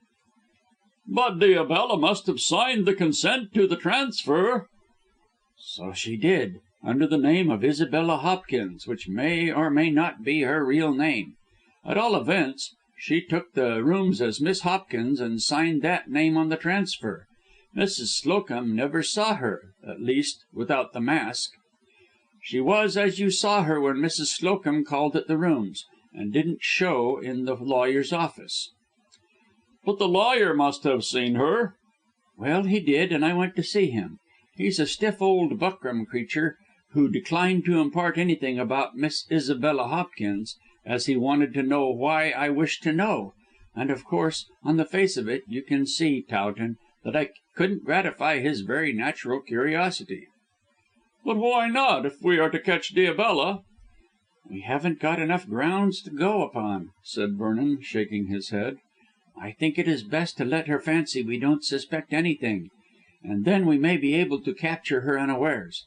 She's connected with The Spider, if not that gentleman himself, I am sure, and your visit and behaviour which led to the strangling attempt had given her a fright. But if we keep silent her suspicions will be lulled, and she may reappear." "Surely not." "Oh, I think so. Fortune telling is an invaluable way of learning secrets, and Diabella must be very useful to The Spider, or to herself if she is him. She won't surrender her position without a struggle. It's too paying all round, my dear fellow." "But she did surrender it." "Only because she lost her head for the moment and thought you might bring the police on the scene for the assault. That would lead to unpleasant questions being asked, which might result in heaven knows what revelations. Fortune tellers are not in good odour since the campaign of a certain halfpenny paper against them." The Colonel leaned back in his chair, reflecting, while Vernon rose to walk up and down the room for the purpose of stretching his long legs. He lighted a cigar and went on talking lightly. "You never saw such a heap of clever dodges as this Diabella has to impress the weak minded. Those mummies they are all faked, by the way have reeds inside them leading to their mouths, and Diabella, by pressing on the arms of her state chair, could send a stream of wind along to make them squall." "And they did squall," said Towton musingly. "I never heard such a devilish row in my life. What else?" "Oh, some arrangement by which when the room was darkened the interior of the painted walls were illuminated to reveal the Egyptian figures as walking and sitting skeletons. Then there's an apparatus to make thunder, and flashlights for lightning, to say nothing of ingeniously arranged draughts calculated to make anyone's hair rise in the necessary darkness when he or she felt a cold breath fanning him or her. I wonder Diabella didn't send her clients stark, staring mad." "It sounds like a fraudulent spiritualistic medium, Vernon, and only confirms my suspicions that Diabella was not a genuine occultist." "But do you really believe anyone has such powers?" asked Vernon curiously. "I really do," said the Colonel promptly, "strange as it may appear. In India I have seen too much of the unseen to doubt. There are certainly gifted people who can see, and who can control forces of which the average person knows nothing. Oh, yes, I believe, but what's the use of talking? I can never make you believe, and I don't want to." Vernon shrugged his shoulders again and buttoned up his coat. "As you say, it doesn't matter," he answered. "However, Diabella has vanished with her 2 satellites, so there's nothing more to be done at present." "You give up the hunt?" "I said at present. No, I shall lie quiet until Diabella reappears." "She won't if she's wise." "She will if she's daring, and I shrewdly suspect that she is." Do you believe her to be The Spider?" "I do and I don't. I really can't say. But if not the Rose, she is near the Rose. All I can assert with safety, Colonel, is that if we can lay hands on this witch in grain, we'll learn who murdered poor Dimsdale." "God grant that." "Amen to that pious prayer," was Vernon's reply as he left the room. Towton duly finished his letter of inquiry to Venery of Singapore, and having posted it, went cheerfully about his usual business of pleasure, that is, as cheerfully as a man in love well could do. At the Colonel's age, love was rather a serious matter, since he had taken the disease badly, as is invariably the case with middle aged men. Some individuals constantly let their emotions trickle out to expend themselves in trifling love affairs, amusing for the moment. Others dam up the passions for years until they burst through the barrier, to sweep everything before them irresistibly. Colonel Towton was one of the latter, but not being entirely blinded by his late born infatuation, he did not deem Ida perfection, as a hot headed youth would have done, and he foresaw that, as Mrs. Towton, she would need guidance and firm control. Hitherto, for want of both, she had run wild, but the materials were there, out of which, as Towton put it to himself, he could build a model wife. That she was frivolous, rather than strong minded, was a point in her favour, as the Colonel desired to mould wax rather than to hammer iron. So if Ida only consented to marry him, he hoped for a calm and contented domestic existence, undisturbed by aggressive romance. And with his home loving, self controlled nature, Towton infinitely preferred the outlook from an unemotional point of view. As to the money, he cared little for the possible loss of that, although he could not deny but what Ida's yearly thousands would have come at the right moment to effect improvements on the Bowderstyke estate. Towton was too prosaic and level headed to despise the power of the purse. But on the other hand he was not at all grasping, and was quite satisfied to marry a girl with no dowry but her beauty and sweet nature. All the same, he intended to inform himself fully of the truth by inquiring, as he had done, from the man Diabella had mentioned as her authority. The Colonel had no notion of letting Ida's money benefit Lady Corsoon if he could help it. Of course, if it was proved to be legally hers, he would be the first to see that she had her rights. On the other hand, should Ida turn out to be Dimsdale's daughter, Towton made up his mind that the 10,000 a year would be joyfully used for the improvement of his family property. With these thoughts to employ his mind, he waited very patiently in London, considering that he was a man of actions rather than a dreamer of dreams. Later on, when Vernon had coaxed Diabella from her hiding place, Towton intended to travel to Bowderstyke to see his beloved. He had every belief that during his absence Vernon could manage the affair which interested them both so greatly. For the next few days the Colonel saw nothing of Vernon, but while in the tablinum of the Athenian Club, he unexpectedly came face to face with Mr. Maunders. The scamp looked singularly handsome, and was dressed carefully as usual, but the sight of a snake would have been more pleasing to the worthy Colonel. He did not like Maunders, and moreover resented him as a somewhat dishonourable rival, for no one could respect a man who pointedly wooed two women at one and the same time. Towton therefore nodded coolly and crossed to the central table to pick up a service magazine. As he did so, Maunders sauntered to his side and slipped into a chair near to that one which the Colonel had taken. "Have you had any news of Miss Dimsdale?" asked Maunders amiably. "No," retorted Towton, opening his magazine as a hint that he wished to be left alone. "She is still in Yorkshire with Miss Hest," persisted Maunders. "So I understand," was the stiff reply. "I believe she will remain there for 1 month." "Possibly she will."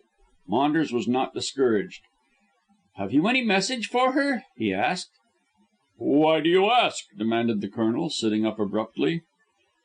"Because Francis Hest, you know, the brother of Miss Dimsdale's friend, has asked me down to Gerby Hall. I'm going there at the end of the week for a few days. I thought you might have a message for Miss Dimsdale." "There is such a thing as the post," said Towton, exasperated by the young man's cool assurance. He took up the magazine again, then hesitated and threw it on the table. Adverse as the Colonel was to discuss his private affairs with anyone, and least of all with Maunders, whom he so frankly hated, he felt that he ought to take advantage of this chance to learn exactly what was Maunders' attitude towards Ida.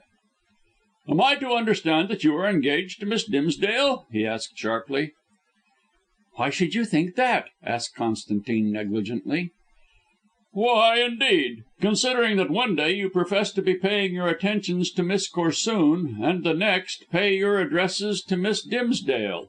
But as you are going down to Gerby Hall, it looks as though you inclined to marry the latter young lady." "No," said Maunders indolently, and looking at Towton through half closed eyelids. "I'm going to see Francis Hest, who is a friend of mine. But I daresay Miss Hest and Miss Dimsdale find it dull, so I may be able to amuse them a trifle." "I am quite sure of that," said Towton sarcastically. "Your social qualifications are well known. But I ask you if you are engaged to Miss Dimsdale?" "No, I am not, nor am I likely to be." This was good news, but Towton could not be sure if Maunders was speaking honestly. "Then you intend to marry Miss Corsoon?" said the Colonel. "I do. But I don't see why you should trouble yourself about my private affairs," said Maunders, insolently cool. "It was not I who sought this interview, but as you choose to speak to me, I have every right to mention a subject which concerns us both." "And concerns Vernon also." "Precisely," said Towton with great emphasis. "It is useless to disguise the fact, Mr. Maunders, that we are rivals, and "Pardon me, no," interrupted the young man quickly. "I have been refused by Miss Dimsdale, so the field is open to you." "Ida refused you?" muttered the Colonel, stupefied. "Strange, is it not?" replied Maunders lightly. "But such is the case. I asked her to marry me, and she hinted at a previous attachment. I presume she meant—" Towton threw up his hand and coloured through his bronzed skin. "We will not mention names, if you please." "I don't mind. But you know how the land lies, so far as I am concerned, that is. But you will have to reckon with Francis Hest." "Miss Hest's brother?" "The same. Francis and Francis, twins with twin names, you may say. She is devoted to this more than her brother, and wishes him to marry money." "Do you mean to say that Miss Hest has taken Miss Dimsdale down to Gerby Hall so that she may meet Mr. Hest?" "Yes. He's not a bad looking fellow, exactly like his sister, who is handsome in an imperial way, as you have seen. In fact, if you see Francis, you have seen Francis. The brother isn't very well off, as he has spent all his available cash in philanthropic works, and constructing some confounded dam to supply water to several villages has nearly ruined him. But Miss Dimsdale's money will therefore come in very acceptably. But I fear Hest will waste it in helping the poor. He is ridiculously crazy about doing what he calls good." "It's ridiculous," muttered the Colonel crossly. "Miss Dimsdale doesn't know this man Hest." "Francis will see to that. Now that Miss Dimsdale is at the Hall, she will have every opportunity of seeing him. Miss Hest will throw them together on every occasion. Upon my word," Maunders rose and stretched himself, "were I you, Colonel, I should go down to Gerby Hall and look after matters." "Thanks for your advice," said Towton, picking up the magazine again. "And good day to you, Mr. Maunders." "This is what comes of my trying to help you," observed the young man with a shrug. "I do what I can, and you throw my philanthropy in my face." "No, no." Towton's conscience smote him, for really Maunders had done him a distinct service, and also he had announced that Ida had refused him, which was excellent news. "I thank you for what you have told me. It is probable that I shall go down to Gerby Hall at the end of the week." Maunders nodded. "I may meet you there," he yawned, and sauntered away with a bored air, which was rather overdone. As a rule he was alert and full of life, so it looked as though this languor was assumed for some purpose, and not a good one, if the man's selfish nature was to be taken into account. It wanted 3 days to the week end, so Towton really intended to take the northern journey. He had never trusted Miss Hest, and it was quite probable that as she had discouraged the wooing of both himself and Maunders, her intention was to secure the heiress for her too philanthropic brother. Of course, if Towton could prove to the twins that Ida had no money, it was possible that no further plans would be laid to entrap her. Money was what Francis Hest required for his lord of the manor schemes, and money was what the sister desired to secure for him. But considering that Frances did not get on well with her brother, and that they rarely met, it was strange that she should be so anxious to serve him. Unless, indeed, the two had come to an agreement that if Frances married the supposed heiress, Francis would share the income.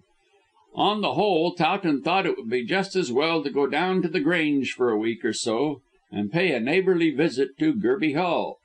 He would at least learn how much of Maunders' tale was true, and perhaps might induce Ida to accept him, since she had refused his handsome rival. "Gad, I'll go down on Saturday," decided the Colonel. And it happened that before Saturday he received a letter which made him even more anxious to visit his family seat. It came from Ida, and she pointedly asked him to come down and see her. Amongst other things, she wrote that Francis Hest had gone away, and that she had only seen him twice at Gerby Hall. "Frances and her brother don't get on well together," went on Ida in her letter, "and are rarely together. When he is in, she is out, and vice versa, like the little old man and woman in the Weather Cottage. I only saw Francis for a few minutes each time, and I don't like him much, although he greatly resembles Frances. But he is more gloomy and quite a misanthrope. Nor do I like Frances so much as I did, as she seems inclined to take the upper hand with me, and wants me to do exactly as she wishes.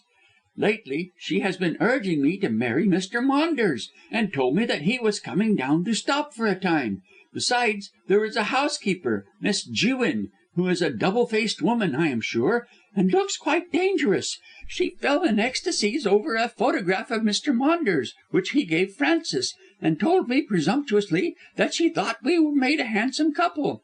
In fact, I don't like this place at all, and I wish you would come down and stand by me." At this point the Colonel laid down the letter to think. Apparently Maunders was lying when he stated that he did not wish to marry Miss Dimsdale, and that Frances wished to secure the heiress for her brother. He told one story and Ida another, and of the two Towton preferred to believe that of the girl. The letter went into general details about the beauty of the country and the dismal gloom of the Hall. Towton gathered indirectly that Miss Hest was keeping a close watch on Ida, and that the girl was beginning to resent this over-emphatic influence. In fact, throughout the letter there sounded a note of alarm, as though Ida was both uncomfortable and uneasy. She had certainly asked Towton down to stand by her, and when she had finished the epistle he was quite decided about travelling by the Saturday train as he had arranged. But the contradictory stories told by Ida and Maunders puzzled him greatly. More than ever he mistrusted Miss Hest, who seemed to be playing a deep game for the winning of Ida's fortune. But the Colonel chuckled to think of her disappointment when she learned that Ida was not entitled to the money, always provided that Diabella had spoken the truth. As two heads are better than one, and as Towton was working in consort with Vernon, he promptly sought out his friend and laid the letter before him. Also he detailed what had taken place in the tablinum of the Athenian Club between himself and Maunders. Vernon heard the Colonel's narrative with great attention, then gave his opinion after some reflection. "There is some devilry under all this," he said, laying a finger on the letter, "and Miss Hest seems to be working in conjunction with Maunders. He says one thing and Ida another, so it is difficult to know exactly how matters stand." "I believe Ida." "Well, on the whole, so do I think." Vernon paused, then added abruptly, "I don't trust Maunders, you know." "Neither do I." "In that case, let us act exactly opposite to the way in which he suggests." "How do you mean?" questioned the Colonel doubtfully. "Maunders wants you to go to Yorkshire. As he is going himself, he would naturally want a clear field, if indeed Miss Hest is supporting him in this design on Ida's fortune. Therefore he has some reason, and you may be sure that it is a bad one, to get you down." "I can look after myself," said Towton sturdily.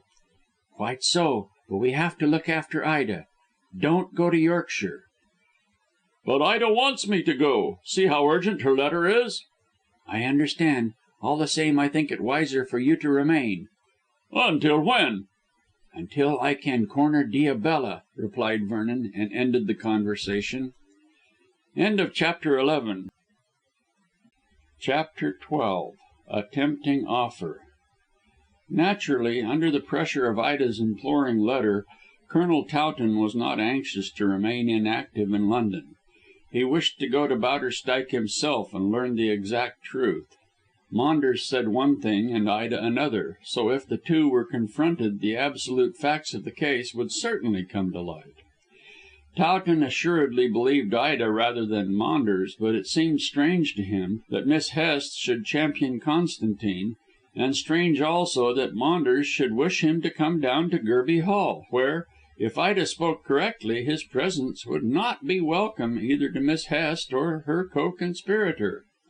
And Maunders was far too clever a man to do anything without having some object in view.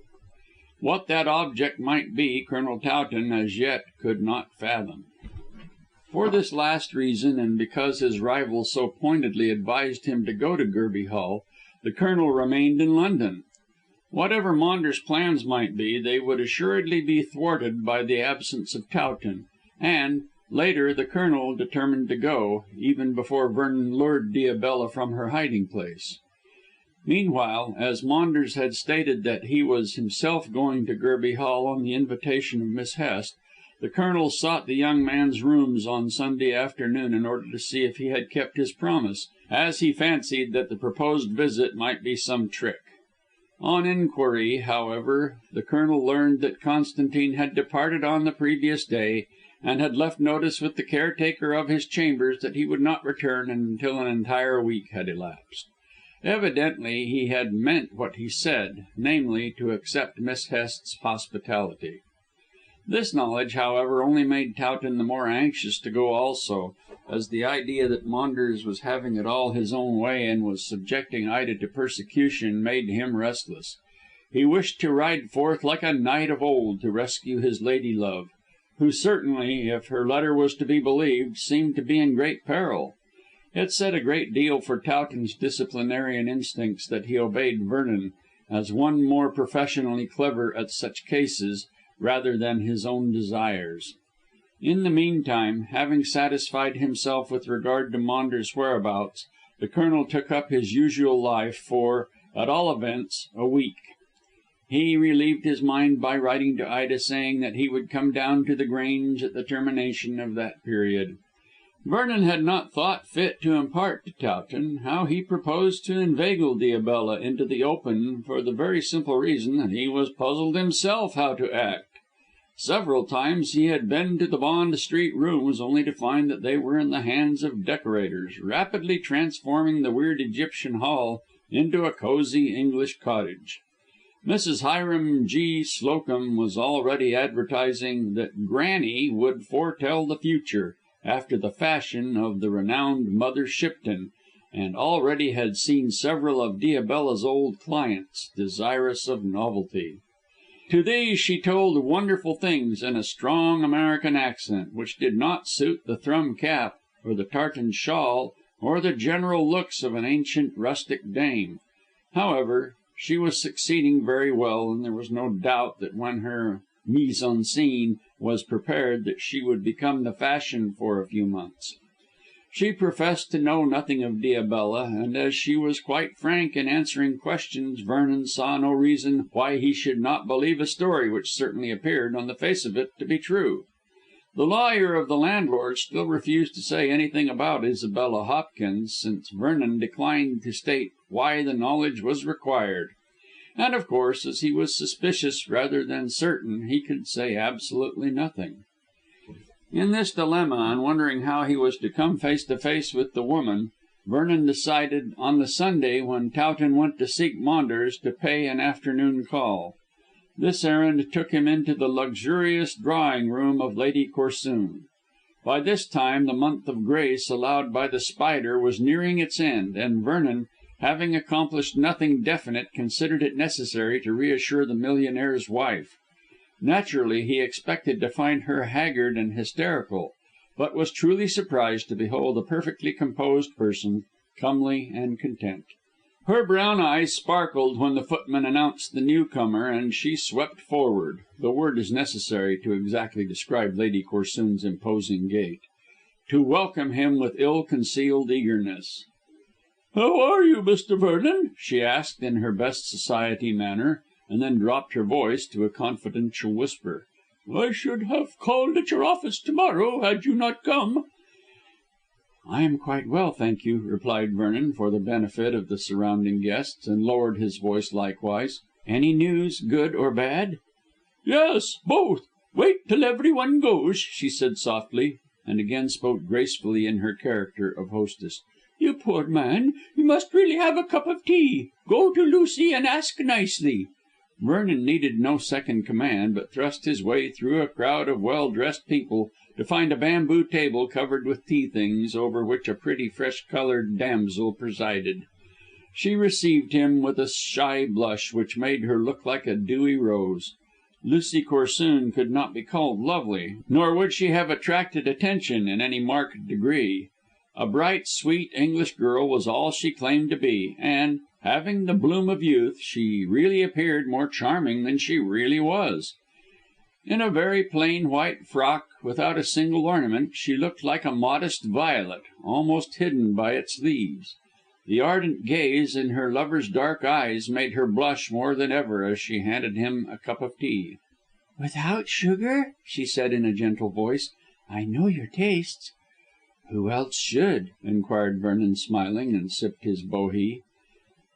"This tea is delightful and exactly what a thirsty man requires." "I hope you are hungry also. Mr. Hest, please pass the cake stand to Mr. Vernon." The lover wheeled when the name was mentioned, to find himself facing the counterpart of Ida's companion. He would have guessed the relationship even if Lucy had held her peace. Mr. Hest smiled at the amazed look of the young man, and swung forward the bamboo cake stand with a soft laugh. "Don't say what you are going to say, Mr. Vernon," he remarked pleasantly. "I know exactly how astonished you are to see that I am so like my sister." "You are indeed," breathed Vernon, mechanically taking bread and butter. "I should have taken you for Miss Hest in disguise, but for " he hesitated. "But for this scar," finished Hest, laying a finger on a cicatrice which ran in a thin crimson line from the right temple to the corner of the mouth. "I got that in Paris years ago. The knife of an Apache scored me in this way. It is just as well, if only to distinguish me from Francis. I rarely come to London, but when I do everyone stares at me as you did." Mr. Hest shrugged his shoulders.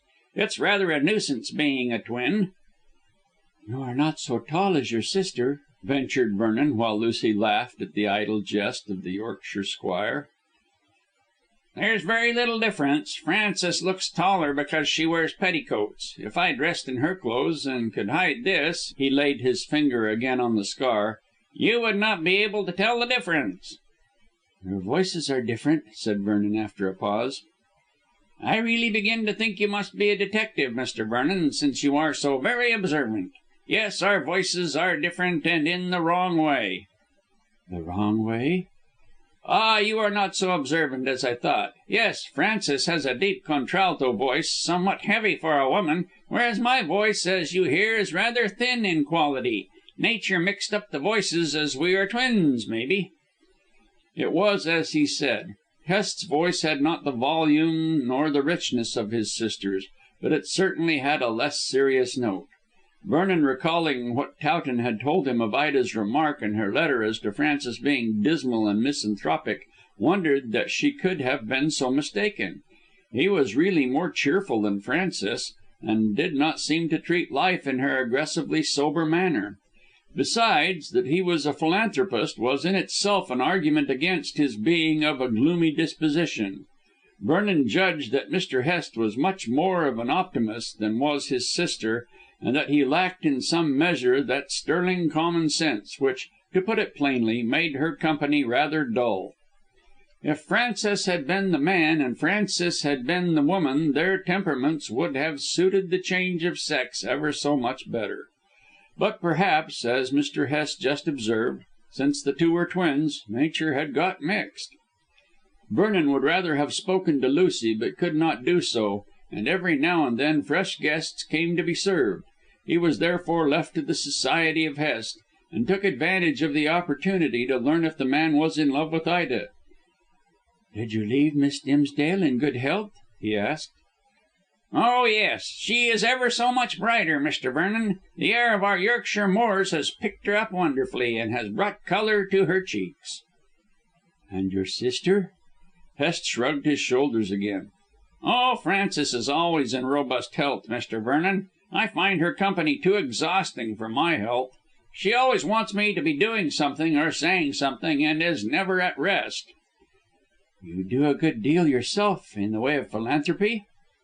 "Well, I do," said Hest, his dark face lighting up, "but it is really selfish on my part. There is nothing I love so well as to help the unfortunate. I have quite changed the parish of Bowderstyke, and instead of being a Rip Van Winkle sort of place, it is now in lively touch with the 20th century. If you are ever down our way, Mr. Vernon, come and stop at the Hall, and you shall see my opus magnus, the Bolly Reservoir. Miss Dimsdale was quite amazed when she beheld the strength of the dam." "I have heard of that great work from your sister. She was quite enthusiastic over the enterprise." "What? Frances enthusiastic over anything of that sort? You surprise me, Mr. Vernon, you do, indeed. Frances cares nothing about such things. Poetry and society and a general aimless life is her idea of living. But then she is a woman, and we must not be hard on women." "It's strange," said Vernon musingly, with his eyes on Hest. "What is, if I may ask?" "The life you mention would suit your nature rather than hers, I should think, considering what I have seen of both of you. You are not so serious as Miss Hest, so far as I can judge." "Well, you see, Frances takes her pleasures seriously and in a very ponderous manner. I take my work lightly and as a hobby. That is all the difference, save that I am sure I get more amusement out of life than she does. Wait till you hear us argue." "You are stopping in town long?" "Only for a few days. I may go to Paris, or I may go to Gerby Hall. It all depends upon Miss Dimsdale." Vernon looked surprised. "On Miss Dimsdale? In what way?" "Well," Hest hesitated, "it's rather a private matter to—" "Oh, I beg your pardon." "Not at all. You know Frances and Miss Dimsdale so very well that I don't mind telling you. The fact is, my sister thinks that I ought to be married at my age. I shan't tell you how old I am, because that would give away Frances, who, like all women, doesn't want her age to be known. But the long and short of it is that she wants me to marry Miss Dimsdale. I saw very plainly that Miss Dimsdale didn't want to marry me, so I ran away." This explanation appeared to be clear enough, and Vernon drew a long breath of relief. Ida had been right. Frances had wished her brother to marry the girl and secure the fortune. Now that Frances declined to entertain the idea, Miss Hest had invited Maunders down to try his luck. But Vernon could not see what interest the former could have in bringing about the marriage with the latter. He lifted his eyes from the carpet again to address his companion, but found that Mr. Hest had slipped away to talk to an old lady with an ear trumpet. "You might speak to me," hinted a low voice at his ear, and he turned to smile at Lucy's injured face. "You are so busy." "There is a lull now in the tea drinking. Why haven't you been to see me lately, Arthur?" "I have been very busy. Also I have been out of town." "You should be with me always," pouted Miss Corsoon. "What would your mother say to that?" he asked, smiling broadly. "She would be annoyed," returned Lucy promptly. Vernon started. "Surely you are mistaken," he said anxiously, stopping to almost whisper in her ear. "Your mother gave her consent, and when I was last here she said in your presence that she did not mind my—" Lucy interrupted with a flush. "I think she has another opinion now. For some time she appeared to be pleased that we should marry, but the day before yesterday she hinted that there might be obstacles." "Ah, your father?" "No. Mother can manage father in any way not connected with money. Mother has changed her mind on her account." "But for what reason?" asked Vernon, much perplexed. "I wish you could find out," mourned Miss Corsoon. she refuses to tell me in any way. But I love you, and I won't give you up. I'd run away with you if you were not so poor." "Shortly I'll be poor no longer," said Vernon quickly, "and then we can run away whenever we like." "You will be poor no longer?" questioned Lucy doubtfully. "No, dear. My uncle, Sir Edward Vernon, of whom we spoke when I was here last, has become reconciled to me and has made me his heir. I shall have the title and something like 3,000 a year." "Oh, how delightful! But perhaps it's wrong to say that, since it means your uncle's death." "I think Sir Edward will be glad to go," replied Vernon candidly. "He has lived a long life, and the latter part of it is very weary and dreary. He told me himself that he was looking forward to the great release." "And then you will be rich?" "Yes, and you will be Lady Vernon." "It seems too good to be true." "I don't think so, dear. Even your father can scarcely object to our marriage when I have an assured position." Lucy looked down at the teacups. "It's mother I'm thinking about."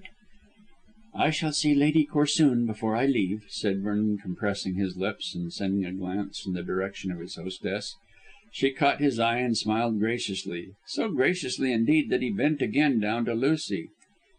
"You must be mistaken, darling," he whispered. "Your mother is quite friendly, and I am sure will not object in any way." "She has changed her mind," answered Miss Corsoon obstinately. "At least she told me not to count on marrying you." "Strange. She gave no explanation?" "None, and was quite cross when I asked for one."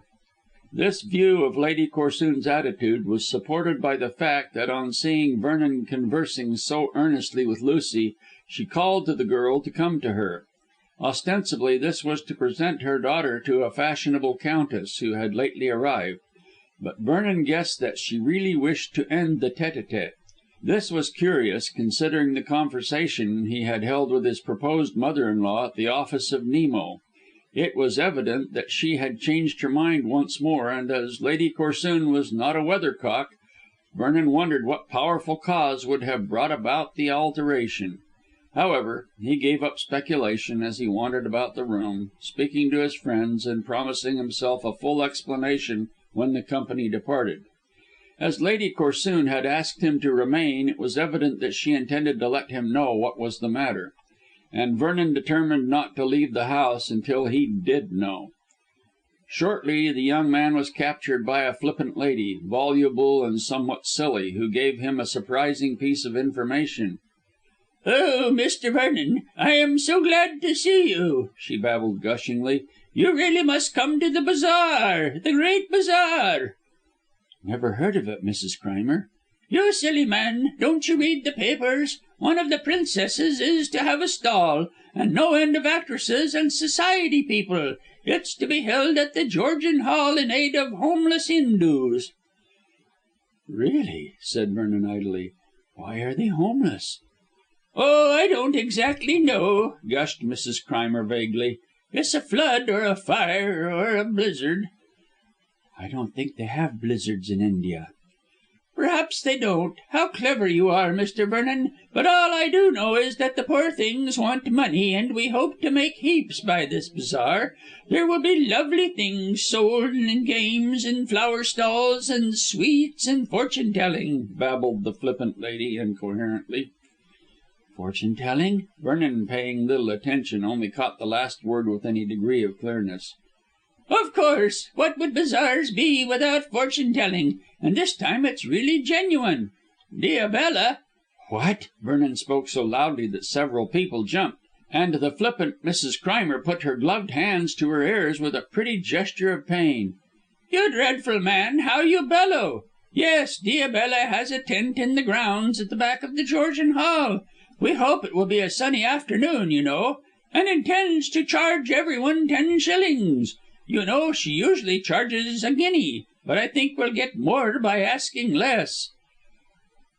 "But I thought," Vernon carefully commanded his voice, "I thought that Diabella had retired from business." "So she has. That delightful granny has taken her business. I'm going to see her and ask about my affinity." "Your husband?"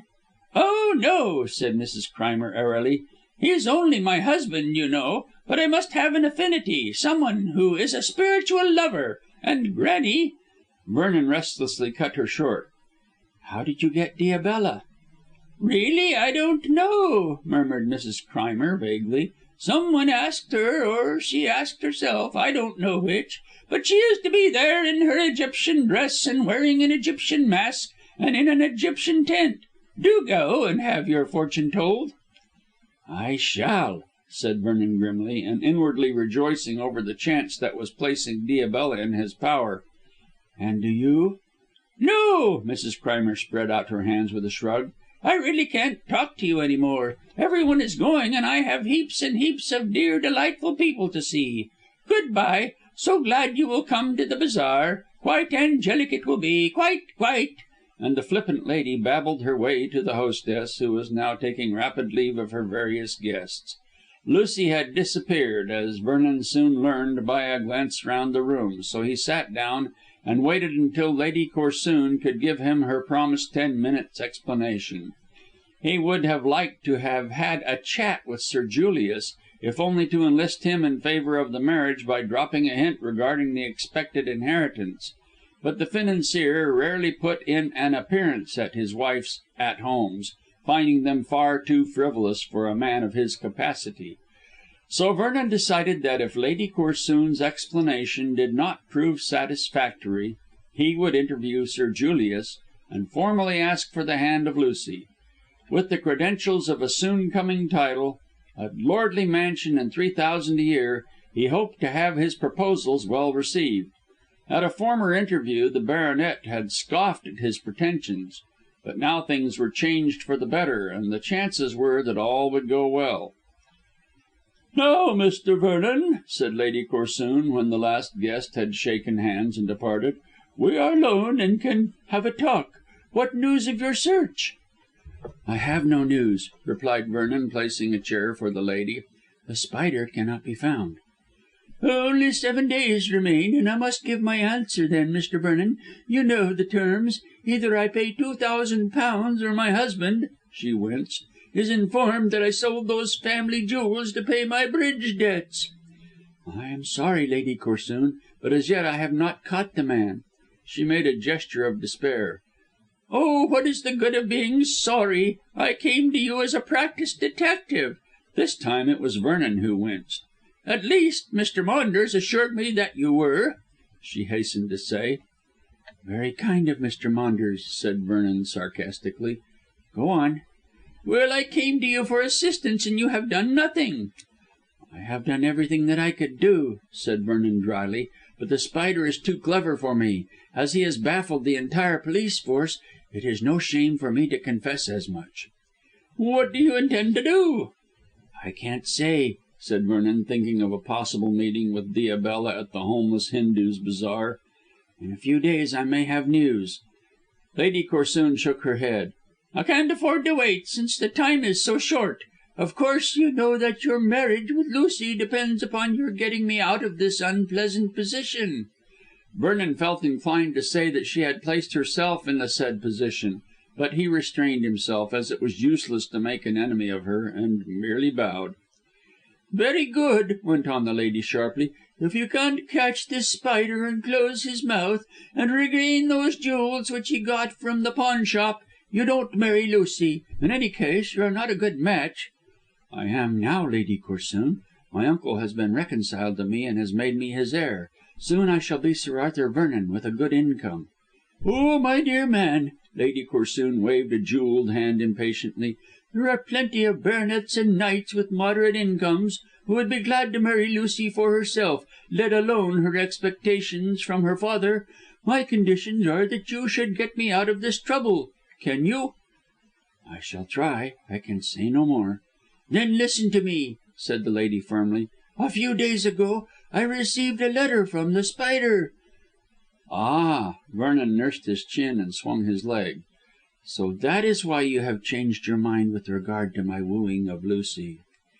"Who told you that I had changed my mind, sir?" she asked abruptly. "Lucy hinted something, and then I saw that you separated us in " "There, I understand." Lady Corsoon waved her hand again. "You are right. I have changed my mind, as The Spider has given me another chance, but of course, if you can catch him and make him hold his peace, and can recover the family jewels I pawned, I am willing to keep to my agreement with you and support you in marrying my daughter." "The Spider has given you another chance," repeated Vernon, sitting up. "And what may that be? Have you the letter?" "It's locked away, as I did not expect you to day. I did not put it in my pocket. But I can tell you what he says." "The Spider?" "Yes, of course," said Lady Corsoon quickly. "He tells me that if I pay him £10,000 in 12 months, he will place me in receipt of that amount a year by proving that I am entitled to my late brother's money. Strange, is it not, since my niece Ida is Martin's daughter?" "Very strange," replied Vernon mechanically. This news proved to him more conclusively than ever that Diabella was connected with The Spider, and if not the blackmailer herself, worked in concert with him. But until he could lay his hands on the woman he determined to say nothing to Lady Corsoon about the matter. "How long does he give you to answer this new demand?" 2 months," said Lady Corsoon triumphantly, "so at least I have gained time, and much may happen." "As you say, much may happen. How does he propose to place you in possession of this income? Does he say?" "No." Lady Corsoon wrinkled her brows. "He simply makes the offer. Certainly Ida inherits as next of kin, but it may be that this Spider, who seems to know everything, has found a will giving the income to me. Then," she hesitated, "there is another condition." "What is it?" "One you won't like. If I get this money, I am to consent to the marriage of Lucy with " "With whom?" asked Vernon, jumping up. "Don't keep me in suspense." "With Constantine Maunders," said Lady Corsoon coolly.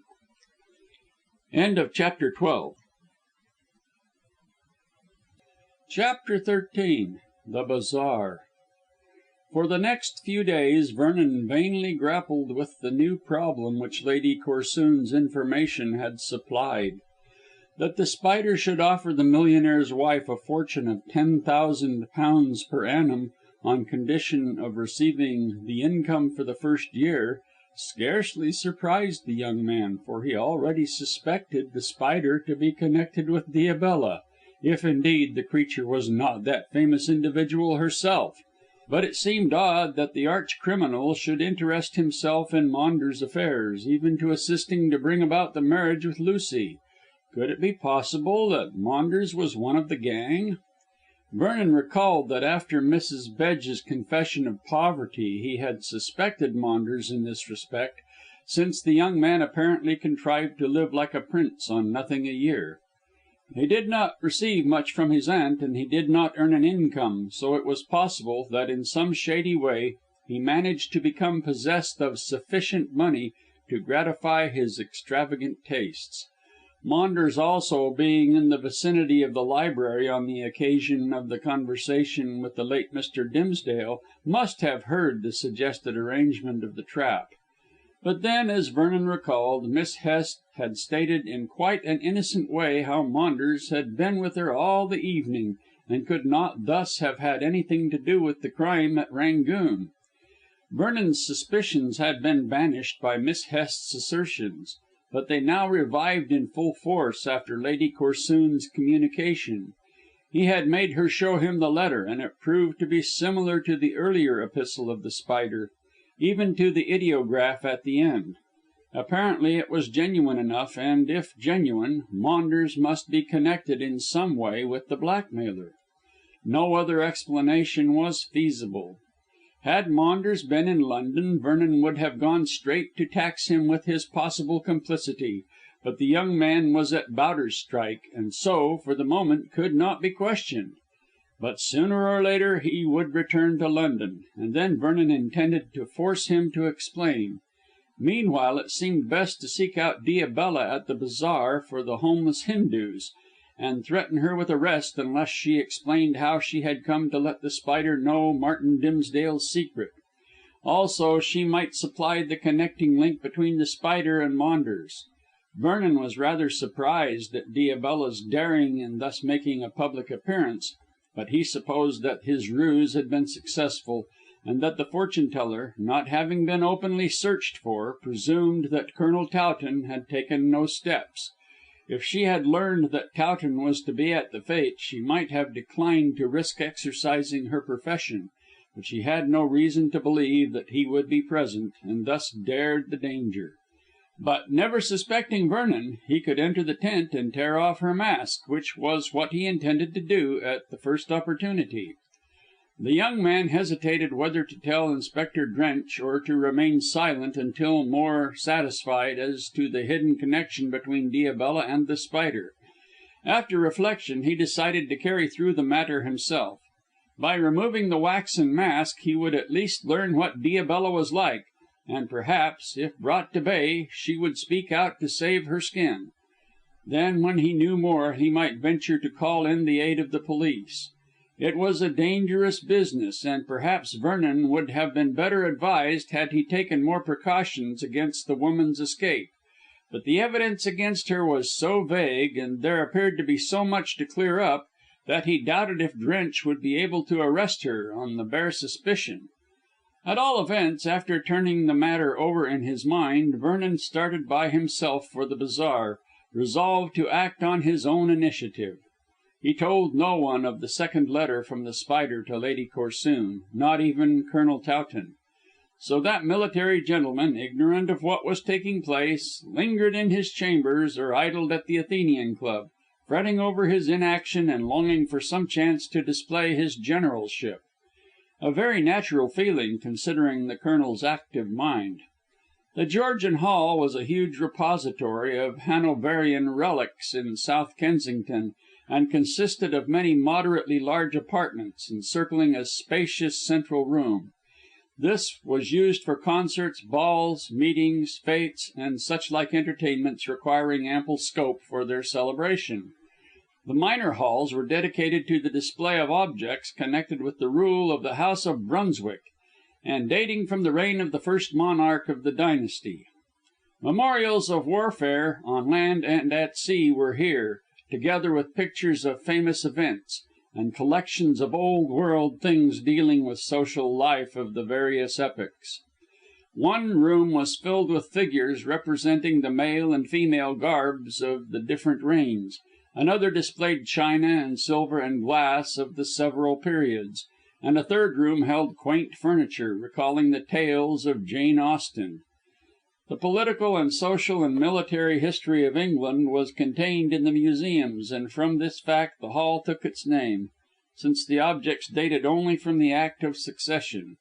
It was an interesting place, and well worth the patronage which it received from the idle public. On this occasion the central room was filled with gaily decorated stalls in divers colours, on which were displayed modern luxuries likely to appeal to the purses of the self-indulgent. Society beauties, charming actresses, and celebrated lady novelists presided over the booths of this Vanity Fair, and did a large trade by their fascinating personality alone. Vernon, accurately dressed as became a young man about town, managed to elude these sirens, who would have cajoled every shilling out of his pocket, and walked into the grounds at the back of the hall, where, Mrs. Crimer had informed him, the tent of Diabella was to be found. It was a sunny afternoon, as the flippant lady had desired, and the spacious gardens looked extremely pretty with flags and tents and flowers and general greenery. Games of all kinds were going on, and the place resembled a fair with its crowd of laughing people who were enjoying themselves thoroughly. So far as could be judged, the homeless Hindus would benefit largely by the bazaar, as it apparently was a great success. No prettier function had taken place during the season. Vernon saw endless friends and acquaintances, as many fashionable folk were present. But taken up with his own anxious thoughts, he spoke to no one. However, some one spoke to him as he threaded his way amongst the throng, for a friendly touch on his shoulder wheeled him round to behold Francis Hest. He looked more like his sister than ever, and decidedly handsome in his immaculate frock coat, grey trousers, patent leather boots, and silk hat.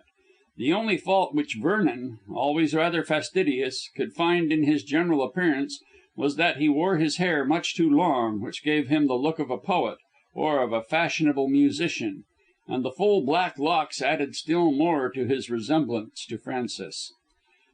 "I did not expect to find you here, Vernon," said Hest after a handshake. "Why not? It's one of the entertainments of the season, and everyone who is anyone is bound to patronize it." "I should have thought it was too frivolous for you." "Oh, I assure you I am a very frivolous person," said Vernon smoothly. "Is Colonel Towton?" asked the other smiling. "And is he here?" Vernon wondered why the question was asked. Towton is certainly not frivolous, but he enjoys society and is usually to be found everywhere enjoying himself. Do you know him?" "No. I am an innocent countryman who knows no one in the fashionable world except Lady Corsoon, who is a host in herself. I asked out of curiosity, as having heard Miss Dimsdale speak of the Colonel, I should like to meet him." "Oh, she spoke of Colonel Towton, did she?" "Is that strange?" asked Hest, smiling again and showing his white teeth. "I rather think Miss Dimsdale admires the Colonel." "He admires her and wants to marry her," said Vernon bluntly. "So I should imagine. Another reason why I did right in running away from Gerby Hall and in declining my sister's help in marrying me to the lady. I think, however," added Hest significantly, "that unless the Colonel looks to his bride he will find she is likely to become Mrs. Maunders." "I should be sorry to see that." "Why? Don't you like Maunders?" "Oh, yes. We were at school together. But I believe that Miss Dimsdale is in love with the Colonel. You know, of course, that Maunders has gone down to your place?"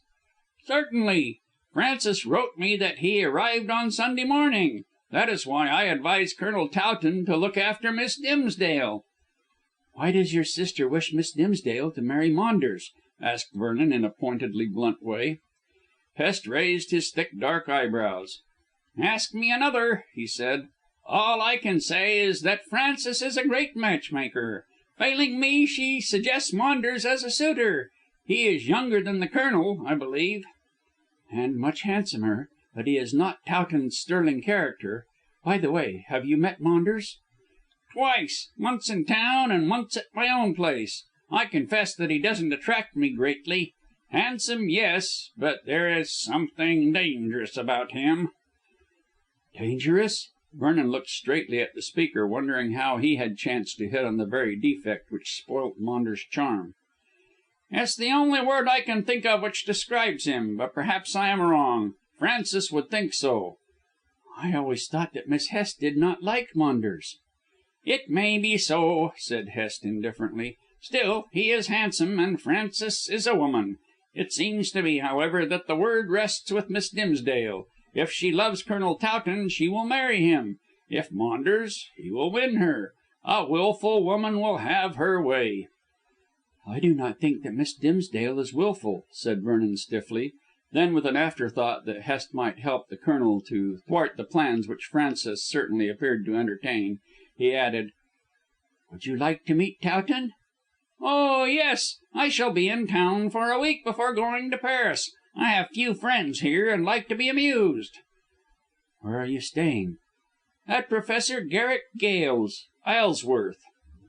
"Oh!" Vernon could scarcely conceal his surprise. "I thought that you did not approve of your sister appearing as a reciter." "Nor do I," rejoined the other man with a frown. "But Francis asked me to deliver a message to Professor Gale, whom I met before and whom I like. He asked me to accept his hospitality while in London, so I did so, as I hope to induce him to get Frances to abandon this scheme of earning money by her talents, which by the way I don't deny, so that she may resume her proper place in society as my sister." Vernon shook his head. "Miss Hest is of too active a mind to bear tamely the life of an ordinary country lady." "She is singularly obstinate, if that is what you mean," said Hest with a curling lip. "However, that is my address, so if you can arrange a dinner with Colonel Towton I shall be glad to meet him and to give him the latest news of Miss Dimsdale." "Thank you." Vernon booked the dinner. "Say, next Wednesday?" "That will suit me capitally. The day after to morrow? Well, and what are you going to do now?" "Just wander around," replied Vernon evasively. He did not wish to disclose his plans regarding Diabella to the Yorkshire squire. "Good day." "Good day," said the other in a friendly tone, and the two were soon separated by the ever moving crowd. It was growing late by this time, and the gardens were not nearly so filled as they had been. Already there was a shade of twilight in the calm sky, and several lamps had been lighted. It was necessary to see Diabella at once, for it might be that she would not be present in the evening. Vernon therefore went to seek for the Egyptian tent, and soon found it standing in an isolated position at the far end of the ground. With some skill the canvas had been erected into the square form of a Memphis temple, and this, coloured like stone and adorned with gaudy hieroglyphics, looked a striking object in the waning light. Two imitation sphinxes guarded the doorway, and beside these, on either side, stood two men like bronze statues with folded arms. One was slender and the other burly, and both were natives of India in spite of their Egyptian array. Vernon, knowing what he did know, had no difficulty in recognising Bahadur and the heavier man who had attempted to strangle the Colonel, until prevented by his mistress. "Can I see Diabella?" he asked, approaching slowly and addressing Bahadur as the more amiable looking of the two. 1, 2, 3, said the man, showing his teeth and throwing up triple fingers. 3 to see mistress, then you. Vernon nodded, and, resting on his cane, stared at the merry scene in an idle manner. But his thoughts were taken up with the probable scene which would ensue when he tore the mask from the woman's face.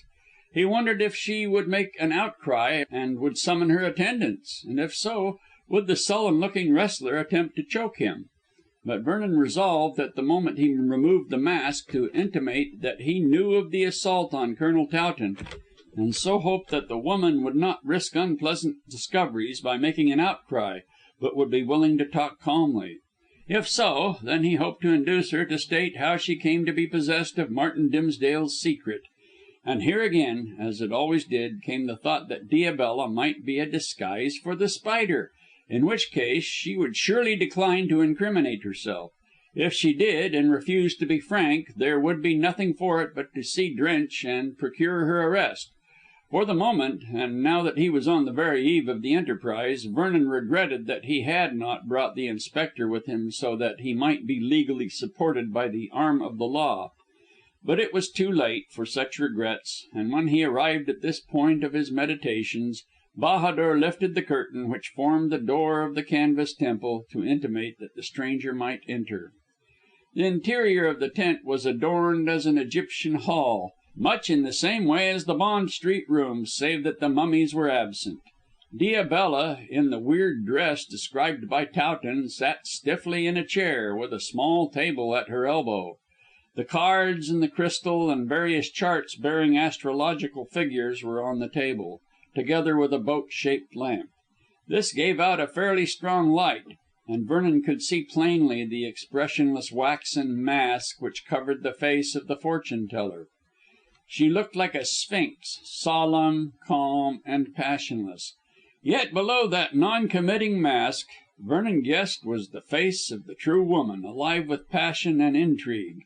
He saw two glittering eyes scanning him curiously from the shadow of a black veil which the seeress wore draped over her Egyptian headdress, and shivered a trifle at the uncanny look.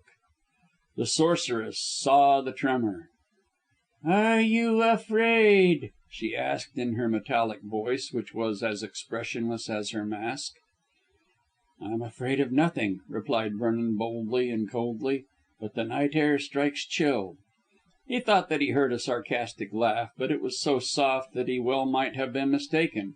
However, thinking that the prophetess was sneering at him, he might have ventured on some angry remark, but that he recollected his intention and drew back with a grim smile. The laugh would be on his side when the mask was torn off. "You wish to have your fortune told?" asked Diabella coldly, and stretched out her hand. "Let me read your palm." That was just what Vernon desired, as the grip brought him within snatching distance of the mask. There was a stool near at hand, upon which Diabella motioned that he should be seated. so shortly he was sitting, so to speak, at her feet, with his hand in hers. Shadows filled the corners of the tent and enhanced the grotesque looks of the figures painted on canvas. The laughter and chatter of the diminishing crowd without had died away into a faint and confused murmur, and in the vivid circle of the lamplight sat the two figures. Diabella, holding back her veil, bent over Vernon's hand in silence. "You are coming into good fortune," she said thinly. "Yes, here is the line which foretells money and position. One near to you, if not dear, is on his deathbed, and you benefit by his decease. Am I right?" She raised her glittering eyes again to peer into his face. "If you are certain of your craft, there is no need for you to ask if you are right," said Vernon composedly. He was well aware of how fortune tellers gain more knowledge than they impart by such dexterously put questions. Diabella gave a very modern shrug, quite out of keeping with her dress and mien. However, she made no reply and continued her reading. "There is marriage here," she continued in a low voice, "but you have a rival." "Will he be successful?" "If he chooses to be." "That is untrue," contradicted Vernon, nettled. "The lady loves me." "It is questionable, muttered the woman hastily. "Your rival is a formidable one, and not easily turned from his purpose. Look at the break in the line yourself." She handed him a magnifying glass. "That means trouble before you achieve your heart's desire." "Can you tell me what my heart's desire is?" asked Vernon, after a glance through the glass. "A lovely, wealthy wife and a happy home." "Quite so, but I have a stronger desire." "To do what?" "Ah," said Vernon sarcastically, "that is for you to say. But my second desire, which is marriage, is contingent on my first being realised." I see," said Diabella, raising her voice, which whistled shrilly like the wind through a crack. "You have to save someone from disgrace before you can marry the girl you love." "Is the someone a woman or a man?" "A woman, and closely connected with the girl you wish to marry." "Is there any chance of success?" "None." "Then I shall not marry the " "You may marry, for the line of Venus is strongly marked," interrupted Diabella sharply. "The girl loves you and may defy the person with whom she is so closely connected." "And my rival also?" Diabella shook her head. "He is too strong for her. He can force her to marry him when he chooses." "Perhaps he may be forced to defend himself," said Vernon incautiously. Diabella looked up quickly. "What's that?" "Never mind. If you can read events, you must guess what I mean." "I can only read what is in your hand, and all that a man plans and thinks may not be written there. Still, you will be wise to leave your rival alone, for he is too strong for you." "I don't think so, knowing what I know." "What do you know?" Diabella's metallic voice sounded somewhat nervous, and she dropped Vernon's hand to clasp her own on her lap. "I know," said Vernon, bending closely towards her, "I know that my rival will marry neither Ida Dimsdale nor Lucy Corsoon." Diabella shrank back and gripped the arms of her chair. "The names are not familiar to me," she breathed in a low voice. "Think again. The first name is familiar, surely," mocked Vernon. "Why should it be?" "Colonel Towton might be able to answer that." Diabella rose suddenly, tall and straight, from her chair, and threw out her arms with a repellent gesture. "I do not know the name of Colonel Towton." Vernon rose slowly and measured his distance carefully. "You seem to forget a great deal, madam," he said softly, his fingers itching to tear off the expressionless mask. "I never ask the names of my clients," she mumbled. "How do you know that Colonel Towton was a client of yours? I never told you." "I guessed. That is help!" She shrieked loudly and with good reason. Vernon's hand had shot out while he kept her attention engaged, and in a moment he had ripped the mask from her face. Head dress and all came away in his grip, and Diabella covered her face with her hands. At her shriek the fold of the tent door was torn open and the burly Indian appeared. Vernon flung aside the mask and veil and head dress and seized Diabella's wrists as the Indian ran forward to aid her. "I must see who you are," cried Vernon, and pulled her hands away. "Maunders!" He fell back a step and into the arms of the Hindoo. It was indeed Maunders whom he beheld, shrinking back into the shadows, with a furious, shameful face, startled as a trapped animal. Vernon had no time to see more, for the Hindoo made a clutch at his throat, silent and venomous. Mindful of how Colonel Towton had been assaulted and Dimsdale killed, the young man turned fiercely to grapple with his assailant. As the two men closed in what promised to be a deadly struggle, Maunders recovered his presence of mind sufficiently to dash over the lamp, and the tent became pitchy dark. In that Cimmerian gloom the combatants swayed and swung and fought with silent earnestness. But the Hindoo was the stronger of the two, and Vernon felt the lean, long fingers grip his throat with vicious strength. He faintly heard Maunders, now at the door, hurriedly call to the native in an unknown tongue, and, fearful lest the two villains should escape, he tore himself away with a violent effort, crying as loudly as he could for assistance. The next moment his opponent flung himself forward, and picking him up as though he were a child, dashed him with a gigantic force to the ground. His head struck the turf with a thud, and everything was swallowed up in blank insensibility.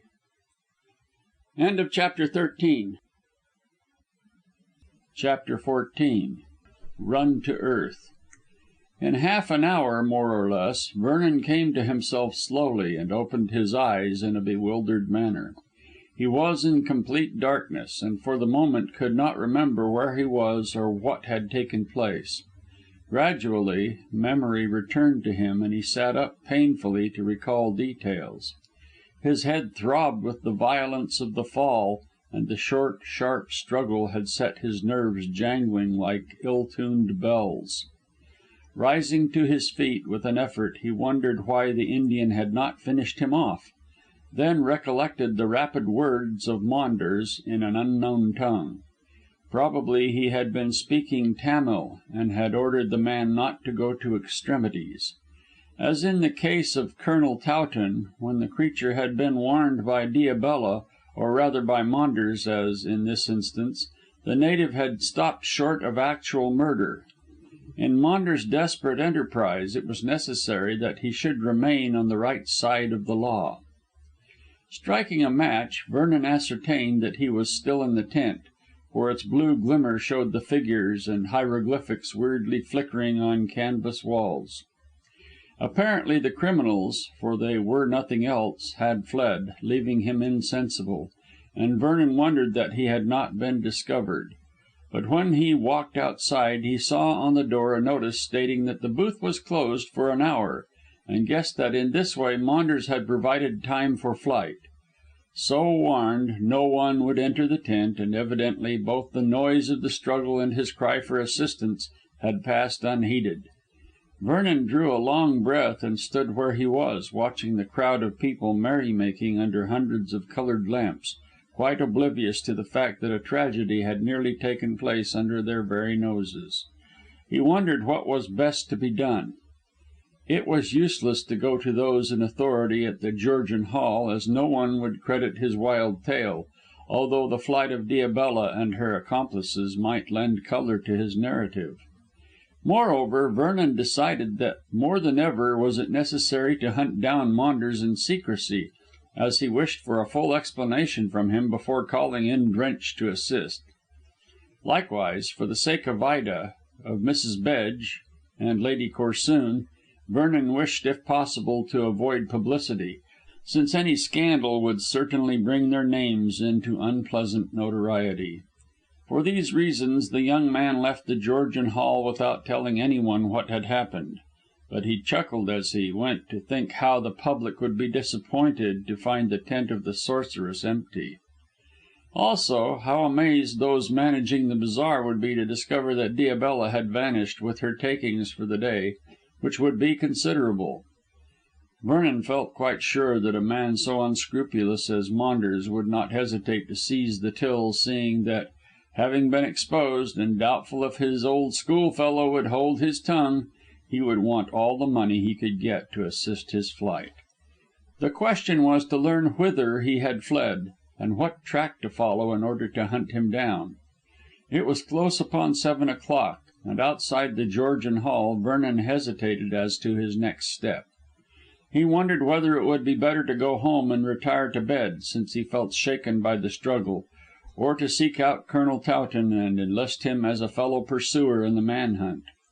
Finally he decided to take a taxi to the Colonel's chambers and relate what had happened, for he knew that unless he discussed the matter he would only worry the whole night over the catastrophe. He therefore fortified himself with a stiff brandy and a soda at a near hotel, and pulled himself together for a serious conversation. And serious enough it would be, for Constantine Maunders, who could not be permitted to continue in his nefarious career. As it happened, Towton, late in dressing for dinner, had not yet left his rooms for the Athenian Club. Vernon arrived at 7:45, just as the Colonel opened the door. The two came face to face with mutual joy at greeting.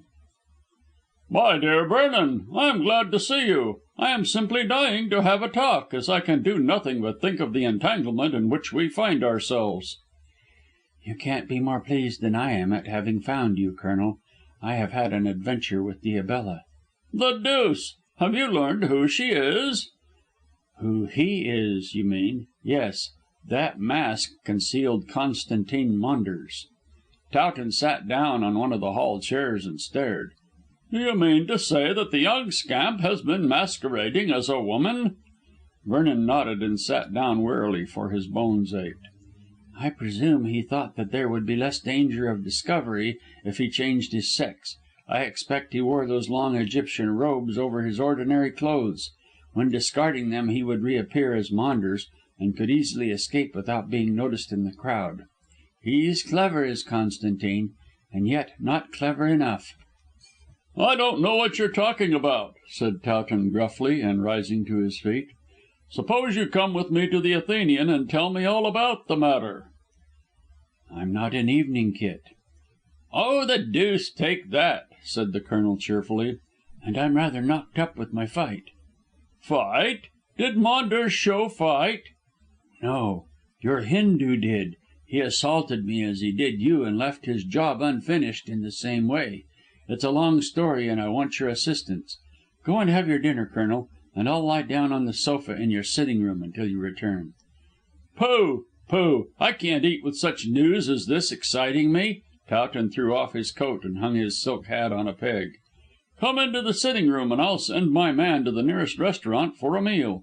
Meanwhile, you'd better have a peg, for you look as white as a winter's day." "No, thank you, Colonel. I had a brandy and soda just after leaving the Georgian Hall," said Vernon as they entered the sitting room. "Have you been there? At the bazaar?" "Yes. Diabella had set up her tent there, and was telling fortunes. I heard of this at Lady Corsoon's the other day, and so ventured to beard the lioness in her den." "And the lioness turned out to be a lion," chuckled Towton, throwing himself into a chair, after making the sofa comfortable with cushions for his guest. "Well, we'll have the whole story after a makeshift dinner, for, hang it, your disclosure has taken away a very excellent appetite. Bendham!" The Colonel turned to the retired soldier who acted as his valet, and who had just entered the room. "Go round to the nearest restaurant and tell them to send in the best small dinner they have, for two. Look sharp now. You can lay the cloth in the smoking room. We'll make shift there." Bendham saluted military fashion and took a speedy departure, while his master turned his head in the direction of Vernon. "Tell me all that has happened to you now," he said easily. "It will be some time before the dinner makes its appearance, and I'm on tenterhooks. The deuce, to think that our blackguard friend, for he is that, I swear, should be earning his money as a fortune teller. It's worse than—" Towton hesitated. "And my profession of a detective, you would say, Colonel?" finished Vernon languidly. "I would rather think so. I assist the law and Maunders breaks it. But neither profession is tempting to a gentleman."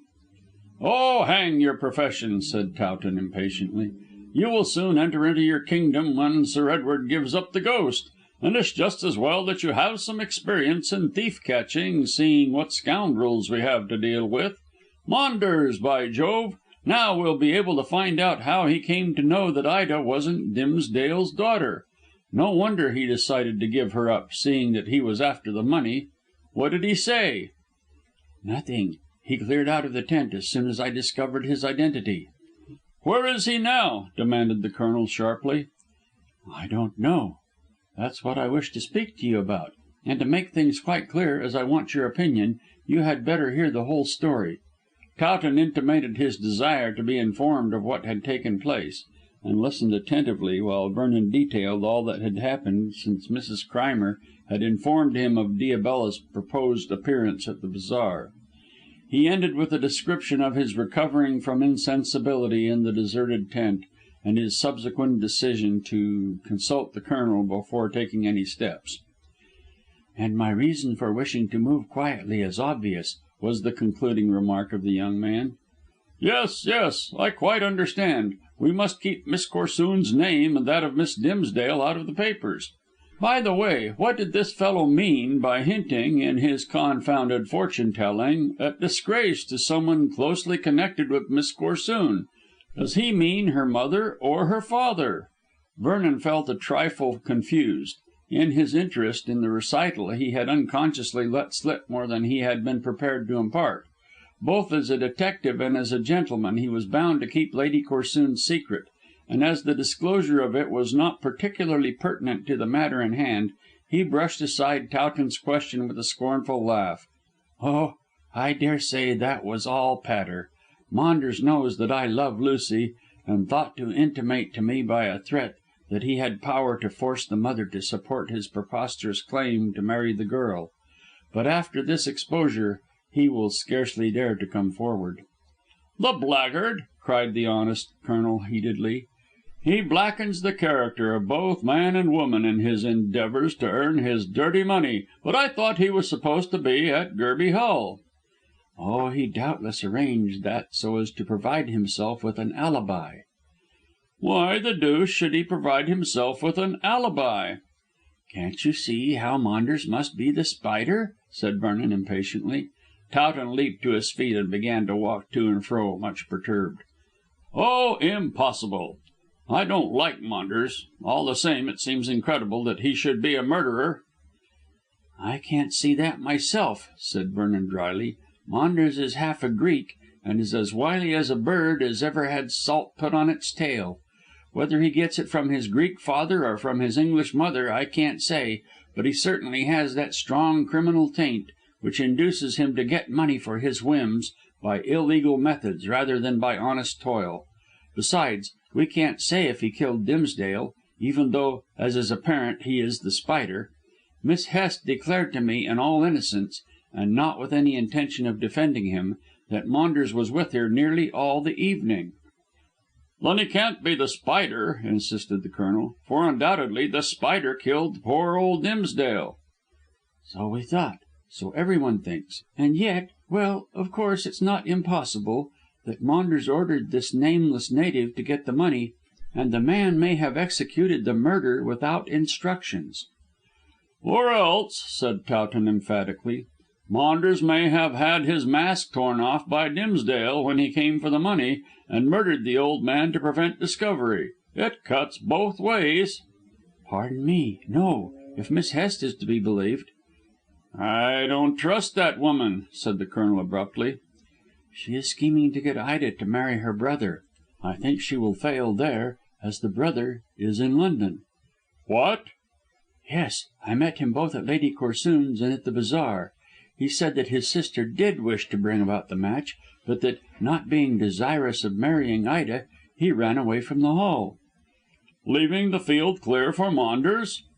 "You forget that Maunders is in town masquerading as Diabella." "He may have come up for that purpose."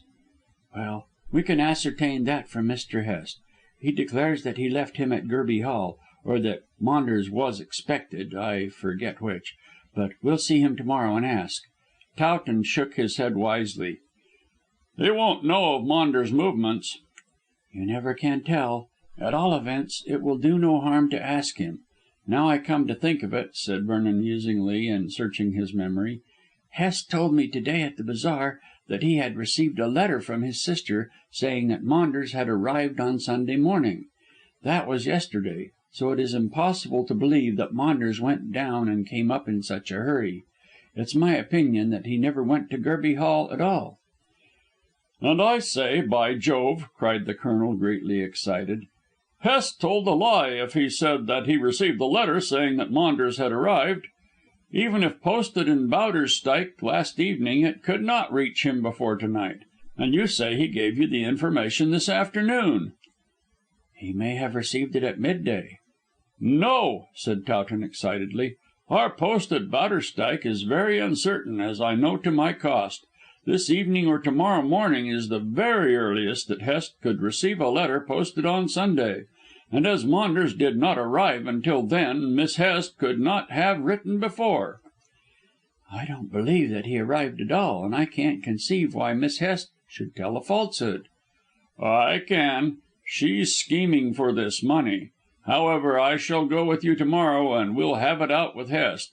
Where is he to be found?" "He is staying with Professor Garrick Gale at Isleworth." "The deuce! Ida told me that he did not approve of his sister's reciting." "Nor does he.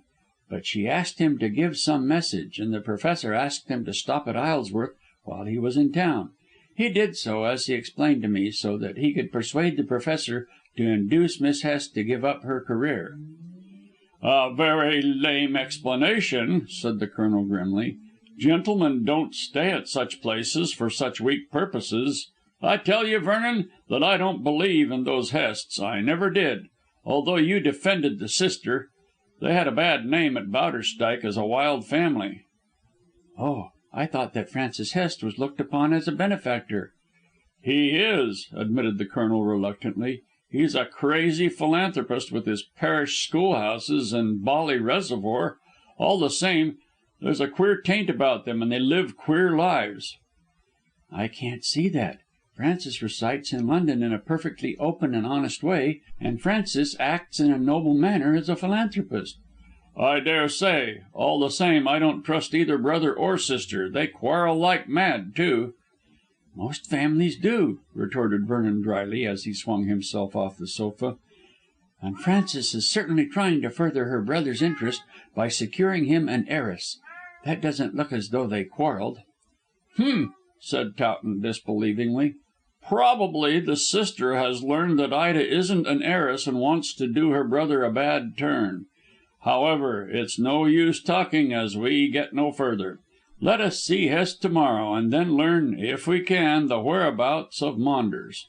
All depends upon the confession of that scamp.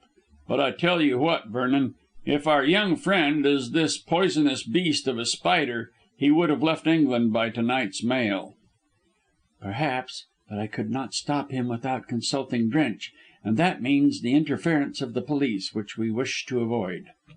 "It's a damned tangle altogether," muttered Towton savagely. But here comes Bentham to announce dinner. Come and eat. To morrow we can talk further." Vernon was quite willing to drop the subject for the time being, as his head and limbs still ached with the struggle, and he felt more inclined to go to bed than to sit discussing criminal trickery, which required a very clear brain. Even at the makeshift dinner, which after all was dainty and tempting, he was unable to eat much, and excused himself to his host as speedily as he could, consistently with politeness. After arranging to meet the Colonel next day at 3 o'clock at Waterloo Station, he went home. A warm bath took the pains partially away, and he was so tired that almost as soon as his head rested on the pillow he dropped into a profound sleep. Not a single dream broke his rest, which was prolonged to 10 o'clock the next morning. While at breakfast, which he devoured with an excellent appetite, Vernon recollected that he had not Professor Garrick Gale's exact address. It was at Isleworth that he lived, but it was necessary to find the street and number of the house. This was quickly learned from an Era which he sent his servant to buy, and he ascertained that the retired actor dwelt in Siddons Villa. Petterby Road. Vernon rather regretted that he had not made the appointment with Colonel Towton earlier, since Mr. Hest might have gone out for the day. However, he comforted himself with the reflection that in any case Hest and Towton would meet at dinner on Wednesday. Meanwhile, there was always the chance that the Yorkshire squire might be at Isleworth, and in any case Vernon felt curious to see where Miss Hest lived when in town. Like the Colonel, he was beginning to mistrust that young lady. Punctual to the moment, Vernon arrived at Waterloo Station, but found Towton before him. They greeted one another cordially, and Towton congratulated his friend on his improved looks. And certainly a night's rest had done wonders for the young man. He felt, as the saying goes, fit as a fiddle, and quite looked forward to the visit. "And I sincerely trust that Mr. Hest is at home," he said anxiously. "We can wait for him if he is not," said the Colonel, shouldering his umbrella in soldier fashion. "I don't leave until I have seen him, that's all. In one way or another I intend to have these infernal mysteries cleared up. Upon my soul, sir," said the Colonel bluffly, "I feel as though I were bathing in dirty water." "You are not used to the seamy side of life, as I am," replied Vernon, as they passed the barrier and stepped into the train.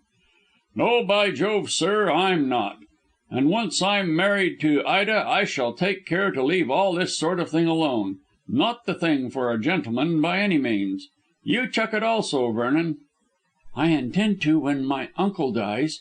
Once let Sir Arthur Vernon come into existence with a good income, and Nemo vanishes for ever."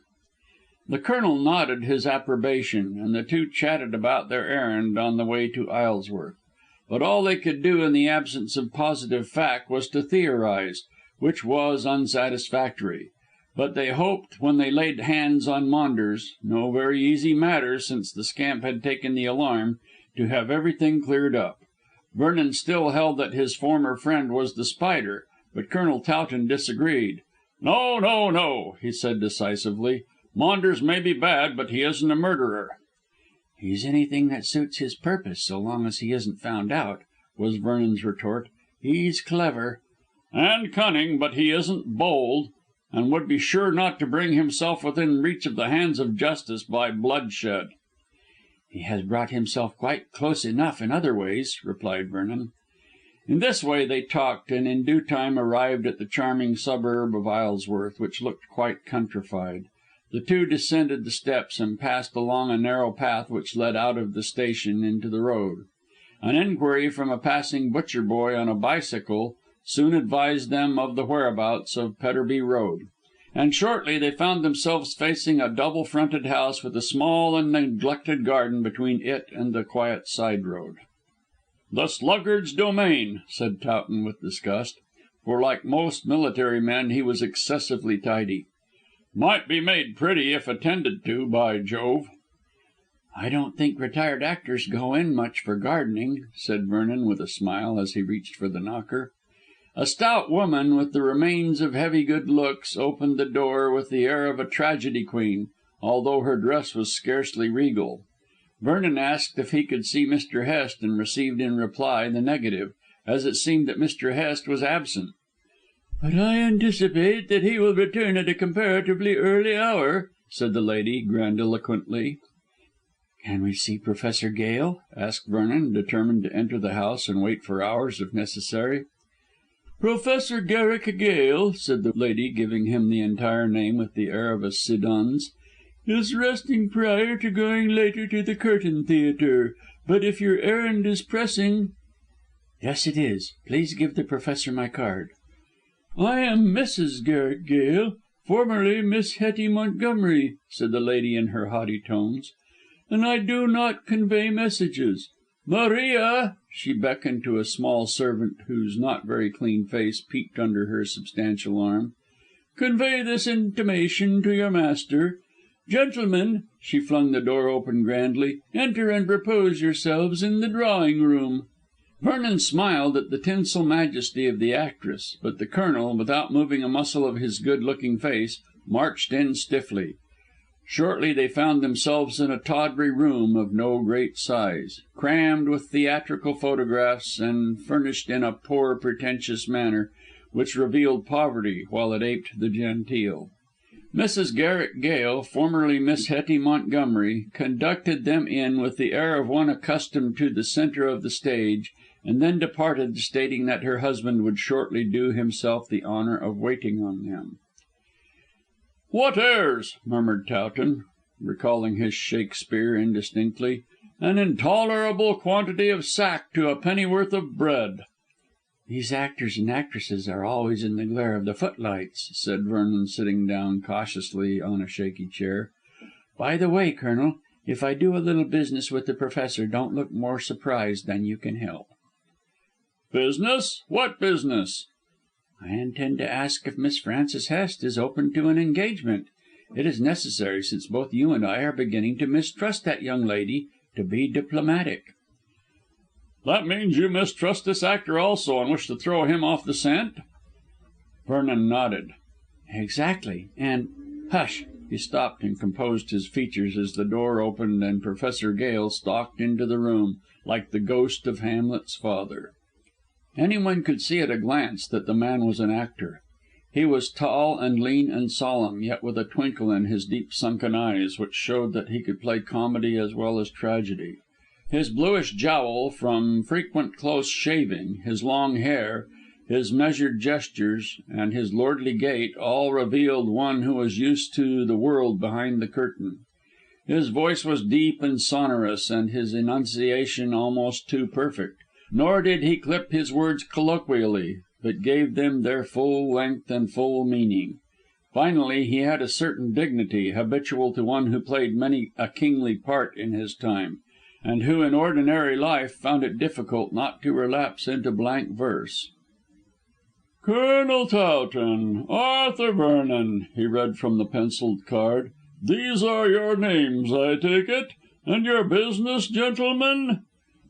"Well, we are killing two birds with one stone," said Vernon easily, as the actor sat down in a regal manner as though the arm chair were a throne. "My friend here wishes to see Mr. Hest." "He is absent for the moment, sir, but will return anon. Will you wait, or will you leave a message?" "I prefer to wait," said Towton stiffly, as he did not like the atmosphere of the company. "When do you expect Mr. Hest back?" "Well, sir, he may return in 20 minutes, or in 60, which is to say, on the hour. As my guest, he has full freedom to go and return when he desires. I am content that you should remain, and if any refreshment—" "Thank you, no," interrupted the Colonel hastily but politely. "It is well. And you, sir?" The Professor turned to Vernon. "Nothing for me, thank you. I have called both to see Mr. Hest and yourself, sir, as I wish to engage Miss Hest to recite at the 'At Home' of a friend of mine, Lady Brankworth. Perhaps you know her?" "Well, I know her well. I have superintended amateur plays in her drawing room on more than one occasion. Ah, so she desires the services of my talented pupil. And on what date?"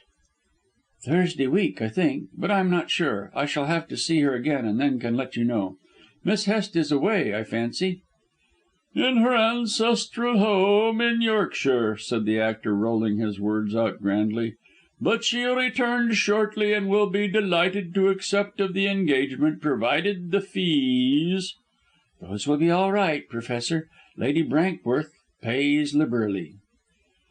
"And so she ought, to secure the services of Miss Hest. I assure you, sir, that I have rarely come across a lady who recites so nobly. If she would only pay attention to her art, instead of indulging in social frivolity with that unfortunate young lady who lost her father at Hampstead, she would become one of our greatest actresses." "I fashion her brother does not wish her to go on the stage," said Vernon. Professor Garrick Gale waved his hand and then thrust it into his coat in Napoleonic fashion. "He is prejudiced. I would he were on the stage himself, if only because he resembles his sister, my talented pupil, so closely. As Viola and Sebastian in Twelfth Night, they would take the town by storm. Always provided," said the old actor with another wave, that Mr. Hest has the same talent in measure as his sister has, a fact I am by no means sure of." "They are very like one another," broke in Towton coldly. "For that reason I wish both were on the stage to play in twin parts," replied the Professor in his most stately manner. "They are as like as two eggs, as you observe, sir. But Mr. Hest thinks little of our glorious profession, and is staying here in the vain hope of inducing me to persuade his sister, my talented pupil, to surrender the laurel wreath of the stage. Needless to say, I decline to commit so great a crime." How long the Professor would have gone on descanting on the histrionic capabilities of Francis Hest it is hard to say, but his eloquence was cut short by the entrance of Mrs. Gale, who swept an apologetic curtsy to the gentleman for her sudden appearance. She then whispered to her husband, and Vernon caught a word or two about "a bill, a man at the back door, must have his money," etc. Gale looked perturbed and rose quickly. "A small domestic concern, gentlemen," he said, stalking to the door, followed by his wife. "Excuse me while I adjust matters. I shall return soon," and he made his exit with Mrs. Gale in a most approved stage fashion. When they were alone the Colonel asked the question, "Can you get this engagement for Miss Hest?" "Oh, yes. Lady Brankworth is a great friend of mine, and is always giving parties. There will be no difficulty in my making good my word. The old man seems to be all right, and his wife also. Whatever devilry the Hests may be up to, that worthy couple know nothing about it." Scarcely were the words out of his mouth when the door opened quickly and a man entered the room in great haste. Vernon sprang to his feet. "Maunders once more!" he cried. "The very man I wish to see." And Maunders it was, looking like a trapped tiger, furious and despairing. Chapter XV. Face to Face. Maunders recognised his peril in a moment and immediately turned to retreat, but Vernon was too quick for him and leaped between him and the door. When it was closed, and Vernon had his back against it, Maunders glanced desperately at the one window of the room. Here Colonel Towton, now on his feet, barred his way, so there was nothing for it but to surrender to a strength he could not fight against. With extraordinary self-control the scamp pulled himself together and demanded in a surly tone what his captors meant by behaving towards him in this way. "Sit down," said Vernon without deigning to reply directly. "You have to explain matters before you leave this room." "I have nothing to explain," muttered Maunders doggedly, but nevertheless judged it wise to obey. "You had better take care what you are about." "I'll take care of myself, and of you also," replied Vernon composedly. "I ask you, Colonel Towton, if this is the way for one gentleman to treat another," demanded the trapped rogue. "Two gentlemen," corrected the Colonel coldly, "who are dealing with a confounded scoundrel." "I'll make you pay for those words," threatened Maunders, biting his lips.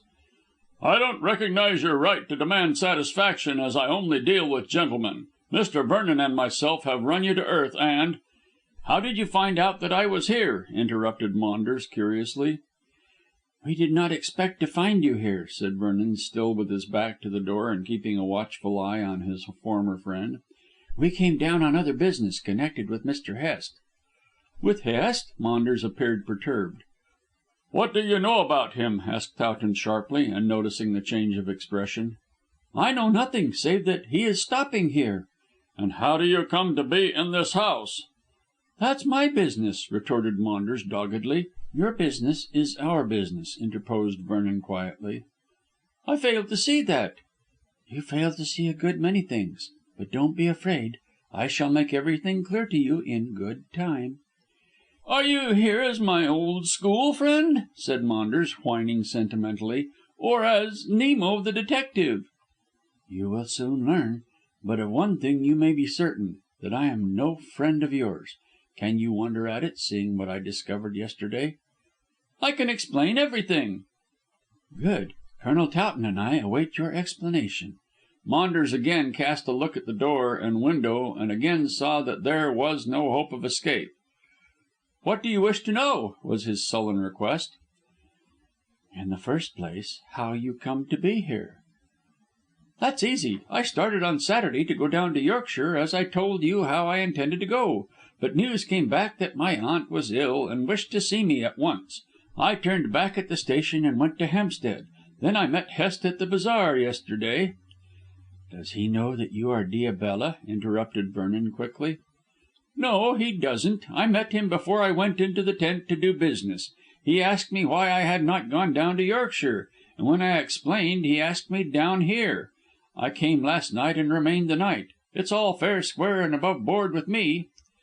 "That's a lie," said Vernon impulsively, "and Hest told me another one at the Bazaar.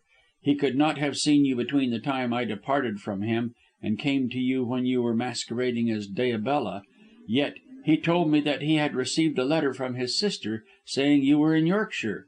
And you didn't come down here, I take it, to talk Shakespeare and musical glasses. There is something between you and this man Hest, and between you and Professor Gale, no doubt." Maunders rose suddenly and spoke with great earnestness. "I assure you that Gale knows nothing more than that Hest asked me to stay as his guest. He will be here soon, and I beg you to say nothing to him of what you have discovered. I shall explain everything to your satisfaction before you leave this house." "On that condition," said Vernon, making a sign that Towton should be silent, "we will say nothing to the Professor. I believe I hear footsteps, so no doubt he is coming." Vernon moved away from the door. "If you try to escape, Maunders, I'll break your leg with a bullet." And he pulled out a neat revolver which he concealed in his hip pocket. "Rather melodramatic," sneered Maunders with a shrug. "However, you need not be afraid. I'll sit here quietly enough." "You have more cause to be afraid than I have. Hush! Here is the Professor coming." And as he spoke the door opened to admit the old actor. "Mr. Maunders has just come in to keep us company while we wait for Mr. Hest," said Vernon in an easy tone. "Yes," said Maunders, who by this time had recovered his composure. "We are old friends and have much to talk about, so don't let us keep you from your afternoon sleep, Professor." "If you will not think me lacking in courtesy," said Gale in his stately manner, "I shall certainly retire. The brain," he tapped his forehead, "needs rest, and I have invariably found that sleep, as Shakespeare says, knits up the ravelled sleeve of care. Will you have any refreshment, gentlemen?" "No, thank you," replied Vernon politely, "but it is growing dark, so perhaps you will order lights." "Yonder lamp is ready for use," said the Professor, pointing to the corner near the fireplace, "and certainly it is growing unusually dark, although it is scarcely 5 o'clock. A fog is descending on the verdant earth." He went to the window and looked out. "Yes, a dense fog. Have you noted, Mr. Maunders, how rapidly these autumnal fogs descend on London?"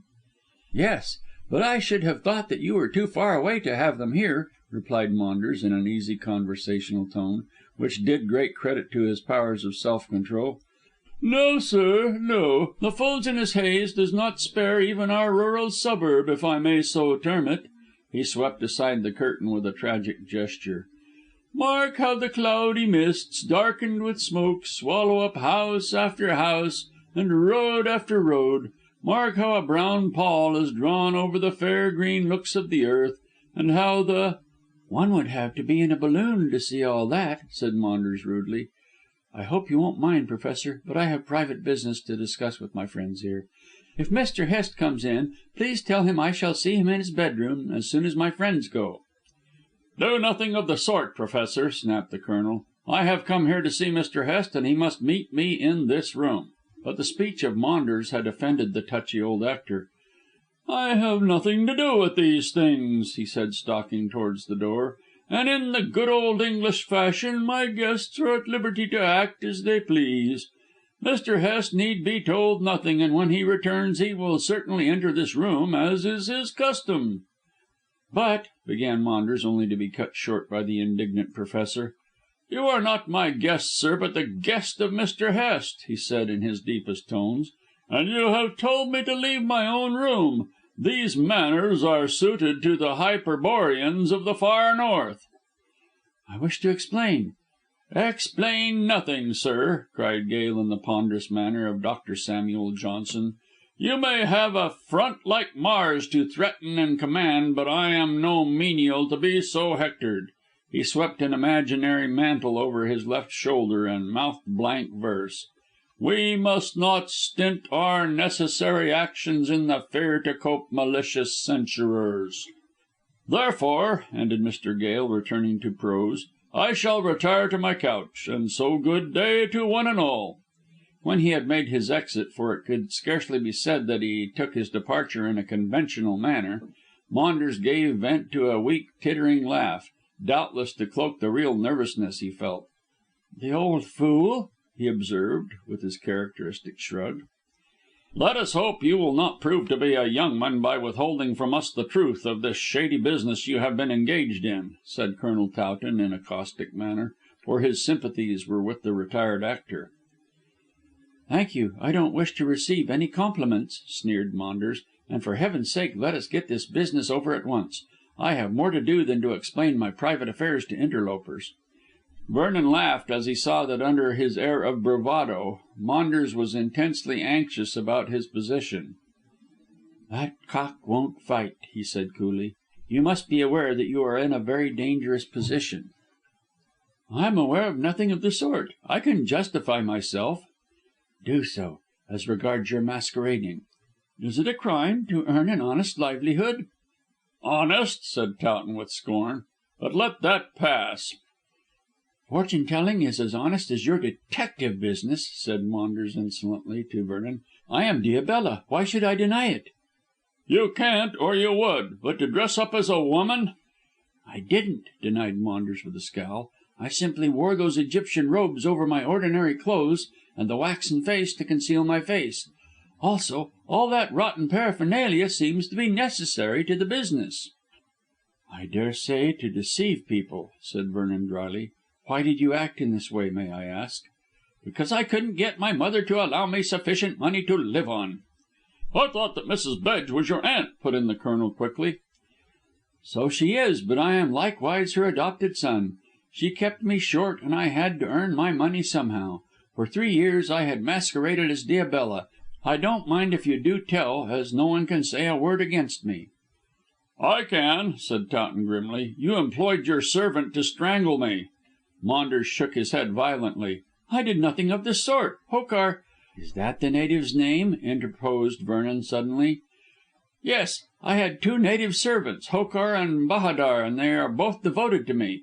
When you, Colonel, tried to pull off my mask, naturally Hokar intervened to prevent your doing so. In the same way, Vernon, he punished you for using violence towards me, and I prevented the faithful fellow from strangling you both. So you have your lives to thank me for." "Why didn't you prevent him from strangling Dimsdale?" asked Towton. "I swear that Hokar had nothing to do with that murder, nor had I." "Of course you would say that for your own safety," said Vernon contemptuously. "But how was it that you became possessed of Dimsdale's secret?" Maunders hesitated. "I am not bound to answer that," he said defiantly. "If you don't answer me, you will answer Drench," threatened Vernon firmly. "Drench? You would not dare bring him into this matter." "Why not? Dimsdale was blackmailed on account of a certain secret, and because he would not pay, perished by violence. You know this secret, so the inference is that you—" "That I ordered him to be strangled," finished Maunders calmly. "How can that be, when Hokar was never near Dimsdale's bungalow in his life, and certainly, as I was with Miss Hest nearly all the evening, I could not have committed the murder myself." "That remains to be proved," rejoined Vernon, suppressing what Miss Hest had told him of the young man's movements on the fatal night. "And even presuming you are innocent of the actual crime, and that Hokar was not near the house, The Spider, who came to blackmail, must have learned from you the secret which he threatened to disclose." Maunders was silent for a moment. "You can't prove that I knew about this secret," he said doggedly. "Colonel Towton can swear that he heard it from Diabella, and I can prove that you are the fortune teller. These facts only admit of one interpretation, Maunders. Either you are an accomplice of The Spider, or you are The Spider himself." "It's a lie! It's an infernal lie!" cried Maunders, greatly agitated. "It's the truth, and you know it. Your face reveals the truth." "How can you tell when we are nearly in darkness with this fog?" asked Maunders between his teeth. "I can see well enough, and the darkness is easily remedied. Colonel, will you please light the lamp while I keep an eye on our friend here?" Maunders cursed his former schoolfellow ardently, while Towton quietly lighted the tall lamp which stood in the corner. The light soon glowed through a rosy shade, adorned in a tawdry manner with artificial flowers, and Vernon stepped up to Maunders. The scamp met his scrutiny unflinchingly, and displayed a courage worthy of a better cause. He was pale with apprehension, for he well knew, in spite of his bravado, that he was in a tight place. But the crimson hue of the light filtering through the shade threw a delicate glow on his finely cut face. Facing the two gentlemen, who knew him past all denial to be a scoundrel, he looked as handsome a lad as ever stepped in shoe leather. It seemed a terrible pity that so fair an outside should mask such internal evil. Something of this sort occurred to Vernon as he stepped back with a sigh. "I wish you were as decent a fellow as you look," he said in a regretful voice. "In Heaven's name, Maunders, why can't you be an honest man? You have a handsome face, a fine figure, you have had the best education England can offer, and you hold a good position in the social world. Finally, your aunt, Miss Bedge, who adopted you as her son, loves you dearly, and if you have not sufficient self-respect to keep straight for your own sake, you might behave like an honest gentleman for hers." Maunders might have been moved by this discourse, or he might not. At all events, he showed little signs of feeling on his classic face. "It's all very well your talking," he said sullenly, and looking down, a trifle ashamed, if indeed he could be said to display any emotion, "but I have been brought up to live like a prince. I have the tastes of a duke and the income of a pauper, so I must gratify my fancies somehow. I am no more proud of having had to take to fortune telling for my bread and butter than you are in setting up as a private detective. Neither business is respectable, but the law can say nothing to you or me."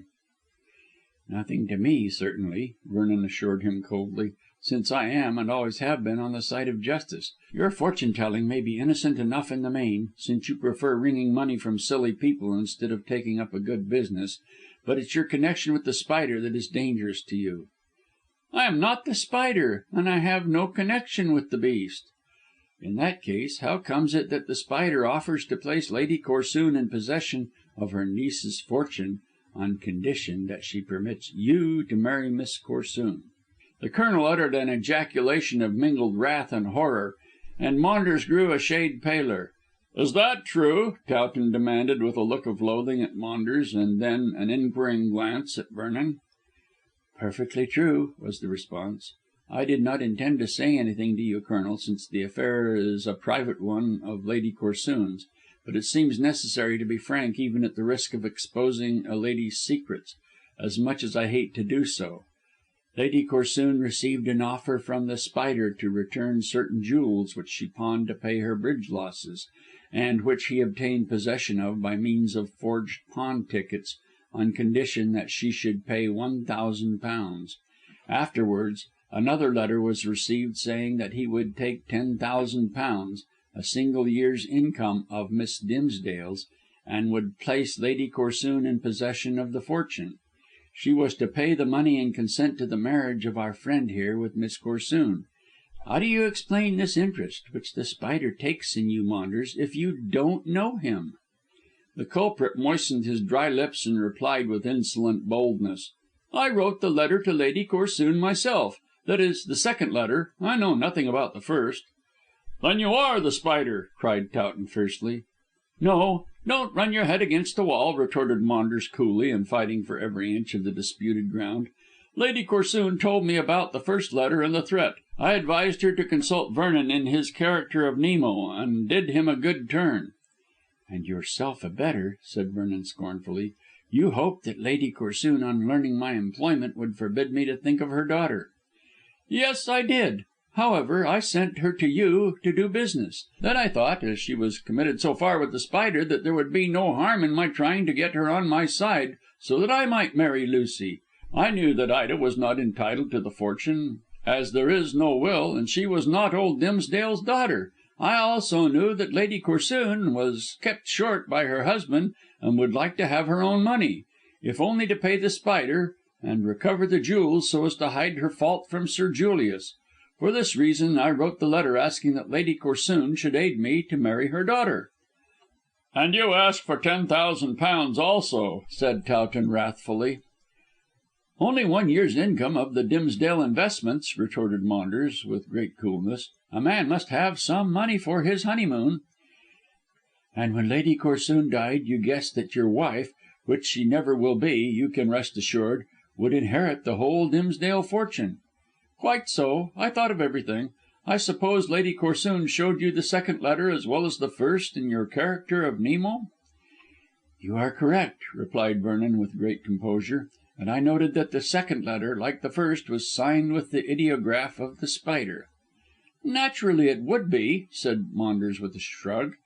"I easily had an india rubber stamp made. The thing, if done, had to be well done."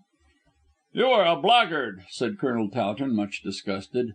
"And may I ask," requested Vernon with irony, "how many other people you have blackmailed by using this stamp?" "None. Nor did I blackmail Lady Corsoon. I simply made a suggestion." "On the threat of telling her husband about her gambling and the sale of the family jewels." "The Spider used that argument first," said Maunders sullenly. "I simply endorsed it." "I heartily believe that you are the scoundrel himself," snapped Towton. "I swear I am not. Why, even my mother was blackmailed, my adopted mother, that is, on the plea that she is my real mother. Would I have done such a thing as that?" "You would do anything to gain your own ends," said Vernon coldly, "always provided your villainy is not discovered." Maunders grew furiously scarlet. "At least I would have spared my aunt. Mrs. Bedge would give me her last sixpence. In my character as her adopted son, there was no need for me to attempt blackmail." "Perhaps there was not. But all this does not explain how you came to communicate the secret of Dimsdale to The Spider." "I didn't communicate it, and how he managed to learn it I can't say." "How did you become possessed of it?" asked Towton very directly. "I shan't tell you. And I'm not going to be ragged any longer. If I'd guessed for one moment that you were in this house, I would not have put in an appearance." "I can well believe that," said Vernon coldly. "It's not that I'm afraid," Maunders hastily assured him. "As Diabella I have done nothing to which the law can take exception. The assaults on you and the Colonel were brought about by your own damned meddling and by the fidelity of Hokar, but I have given up playing Diabella." "Because you feared lest we should have you arrested," said Towton shrewdly. "No. Had I been afraid, I should never have appeared at the BAZAAR." "Oh, yes, you would. You pretended to leave London so as to provide an alibi in case of danger," said Vernon quietly, "and you did not think that Colonel Towton would be at the BAZAAR. Seeing me didn't matter, as you did not know that Towton and myself were working together. And when I think of the infernal rubbish you told me—" "It was your own fault," said Maunders sulkily, "and I've had enough of this, so I'm off." He moved towards the door, but Towton sprang forward and caught his arm. "If you leave this room you will be handed over to the police," he declared. "He will be handed over in any case," said Vernon decisively. Maunders turned ghastly pale and his knees shook. He was beginning to lose the courage which carried him so far successfully. "Vernon, you would not disgrace your old friend," he pleaded piteously.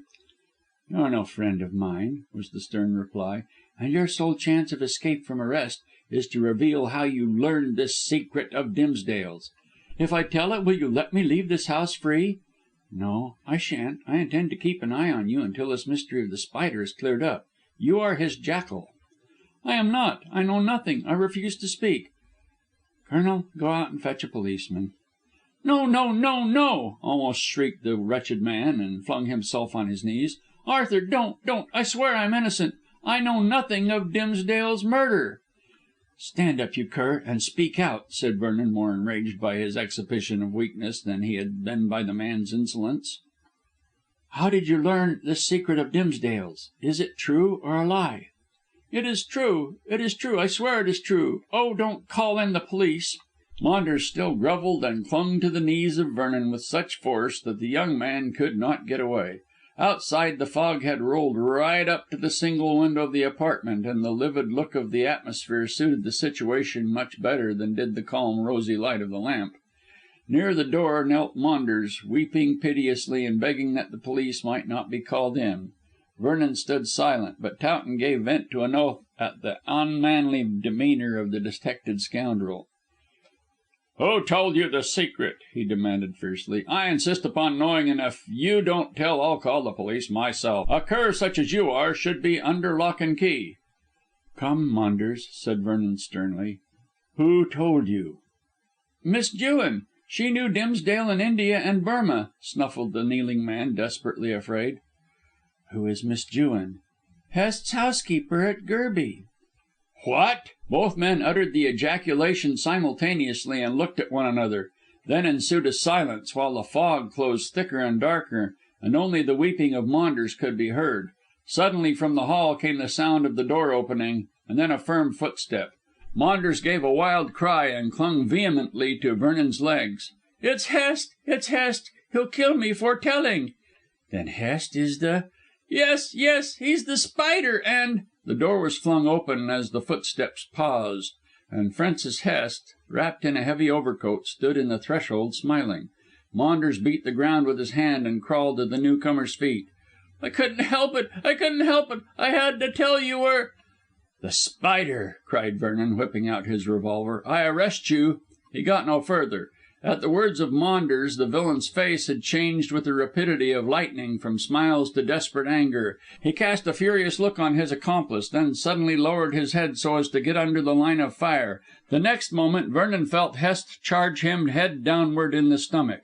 The revolver shot harmlessly to the roof, while the young man, taken by surprise, was dashed against the Colonel. Both men fell in a confused heap. "Follow, you devil!" cried Hest, kicking Maunders, still on his knees, and then he rushed out of the door. Maunders leaped up to race for his liberty, and closed the door behind him. When the Colonel and Vernon got on their feet again they rushed to the hall to find it empty. The front door had crashed to with a noise like thunder, and they heard it being locked on the outside, to the accompaniment of a triumphal laugh. "We've lost them!" cried Vernon, tugging vainly at the door. "They'll get away easily in the fog."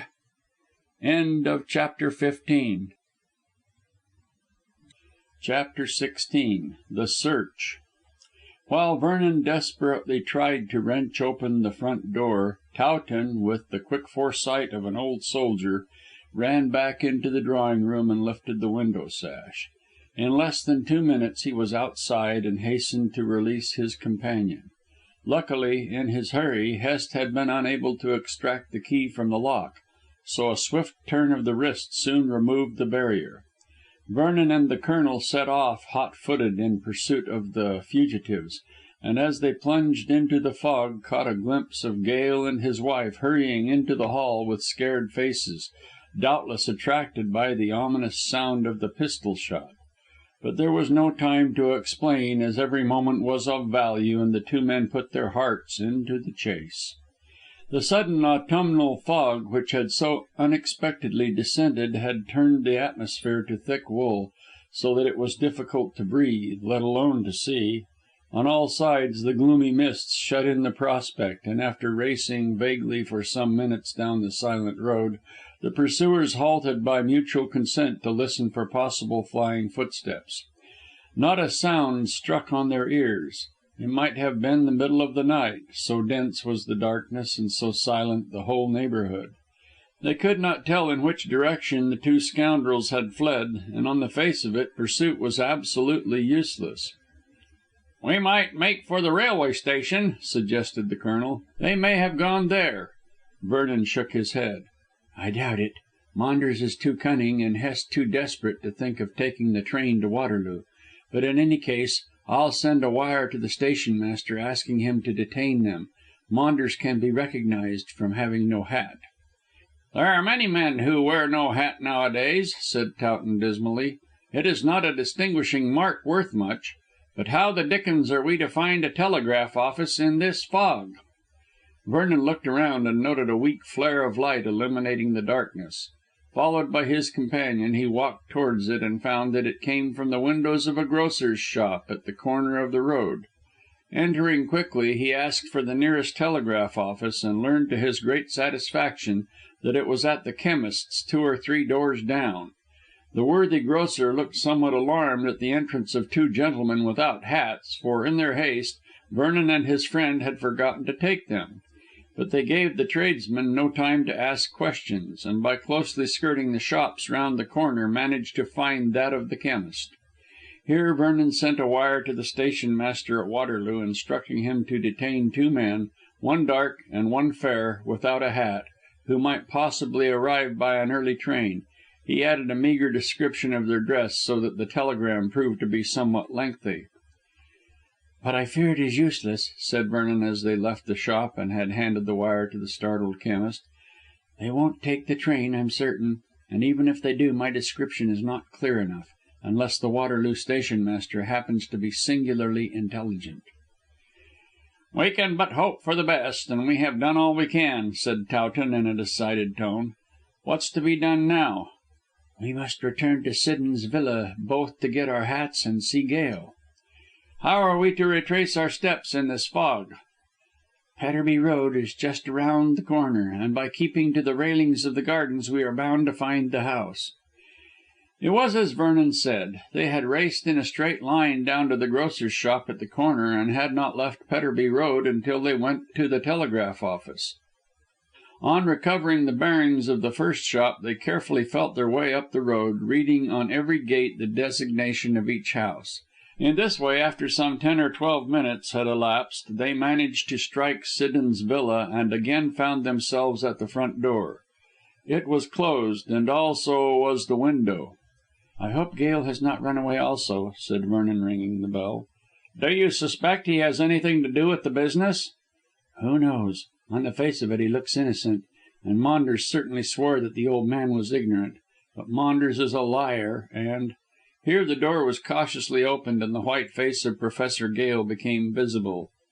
"Who is there?" he asked in a trembling voice. "Mr. Vernon and Colonel Towton," said the latter gentleman. "We have returned to get our hats and to explain." "You won't fire any more pistols? My wife is almost fainting, and I don't like this sort of business. What does it—" "Open the door," cried the Colonel testily. "You shall have a full explanation."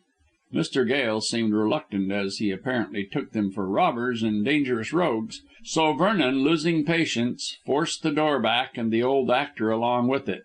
They faced the Professor in the hall, and saw that he was holding an old fashioned blunderbuss, probably a stage property used in The Miller and His Men and other out of date plays. In the distance, and sheltering herself behind her husband, was Mrs. Gale, grasping a poker in her trembling hand.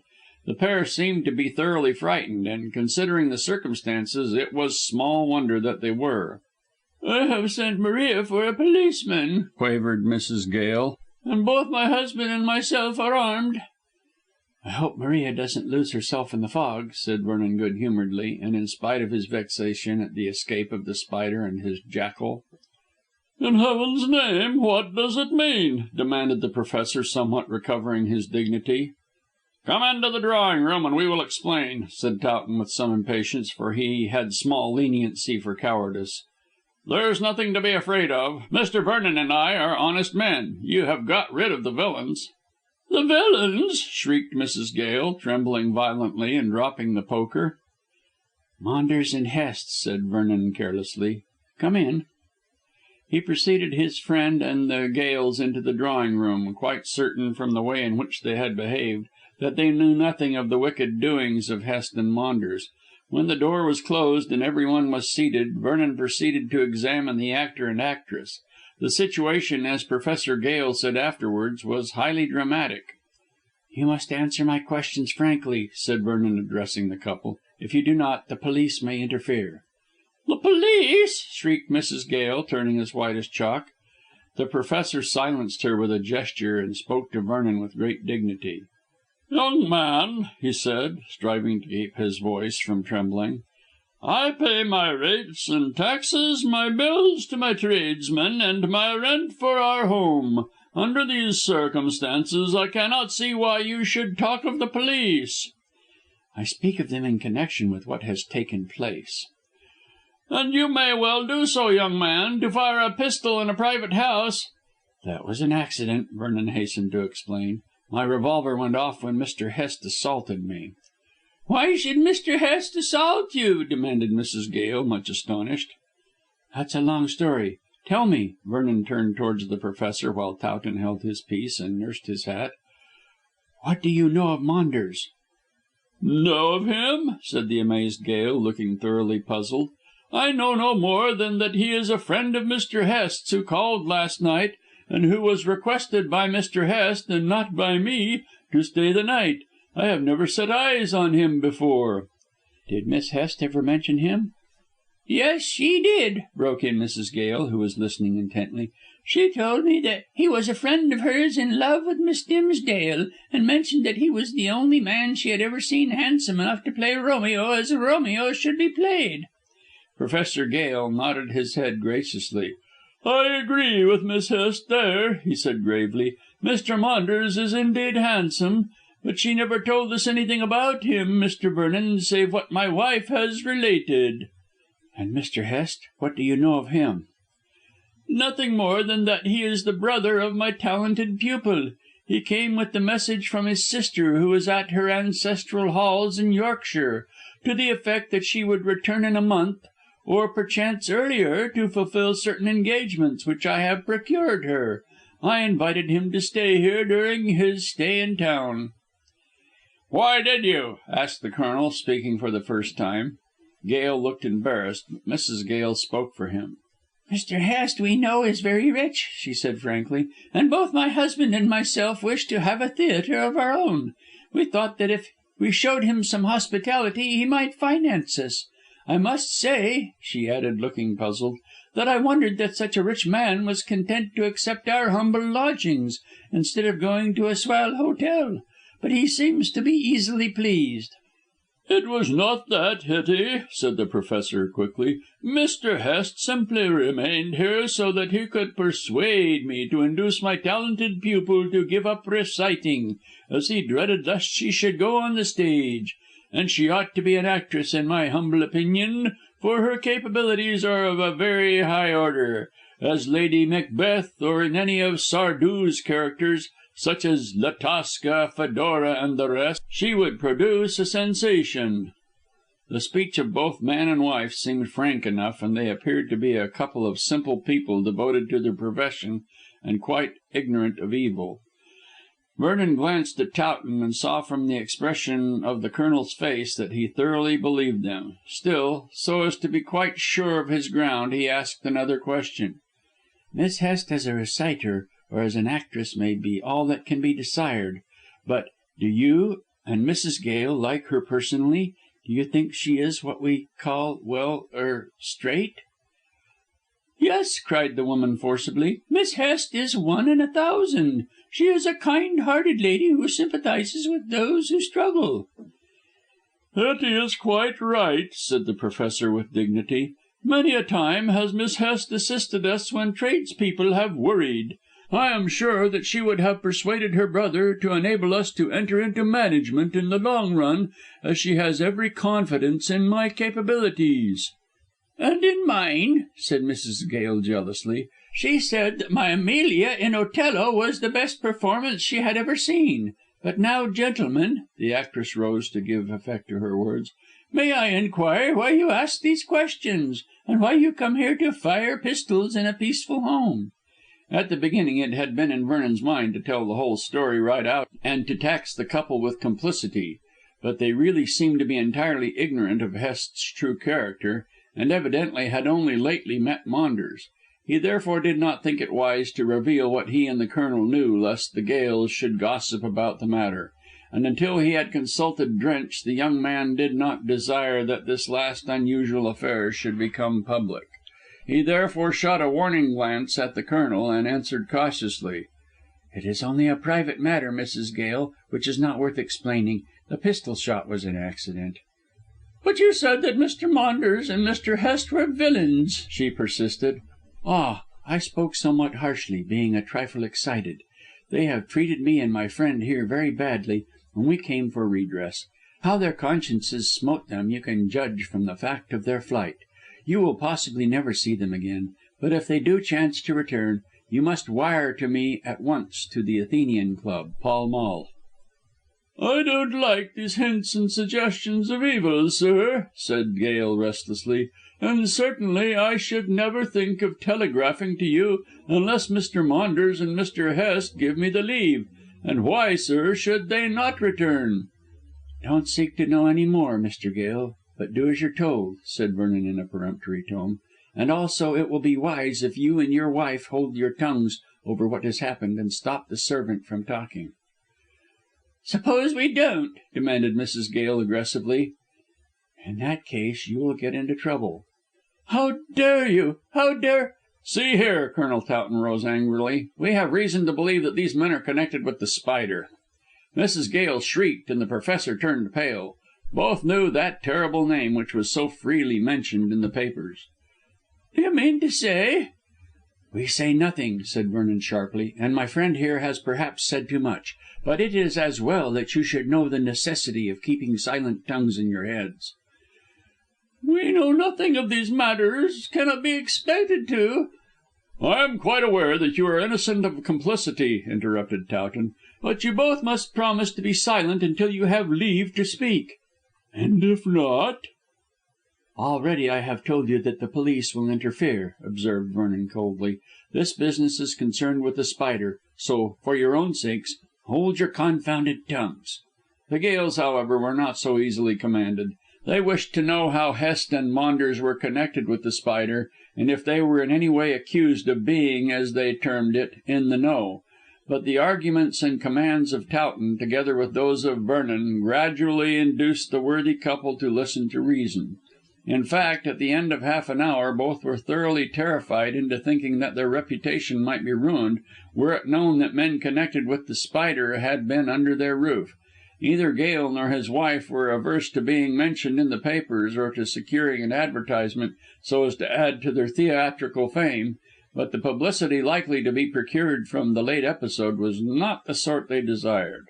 They therefore finally agreed to keep silence about the strange interview and the flight of their guests, and also declared that they would make Maria hold her tongue.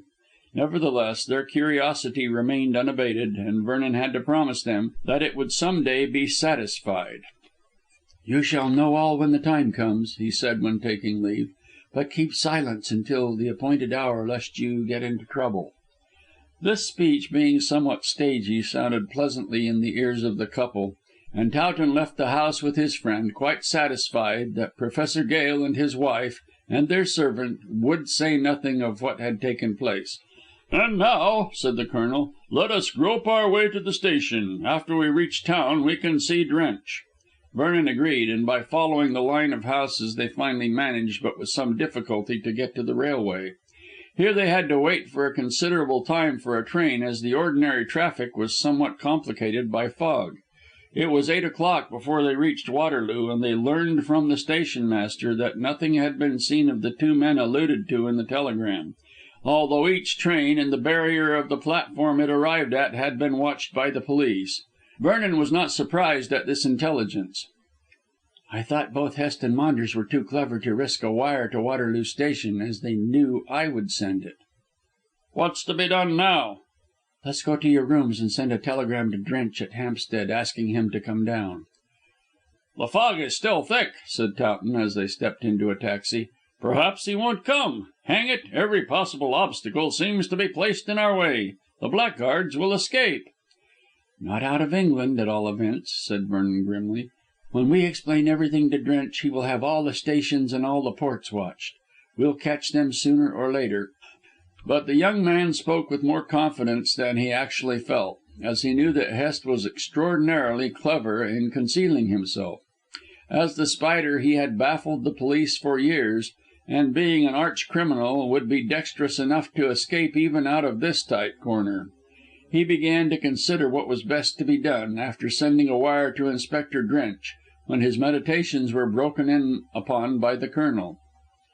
"Do you really believe that Hest is The Spider?" "Of course. Didn't you see his face change when Maunders spoke, and didn't he cut and run when he saw that the game was up?"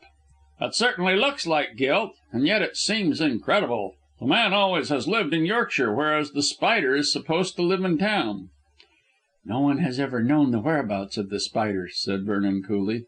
and it is as easy to write blackmailing letters in Yorkshire and post them in London as to live in town altogether for that purpose. Besides, his sister told me herself that Hest frequently went away for days and weeks at a time.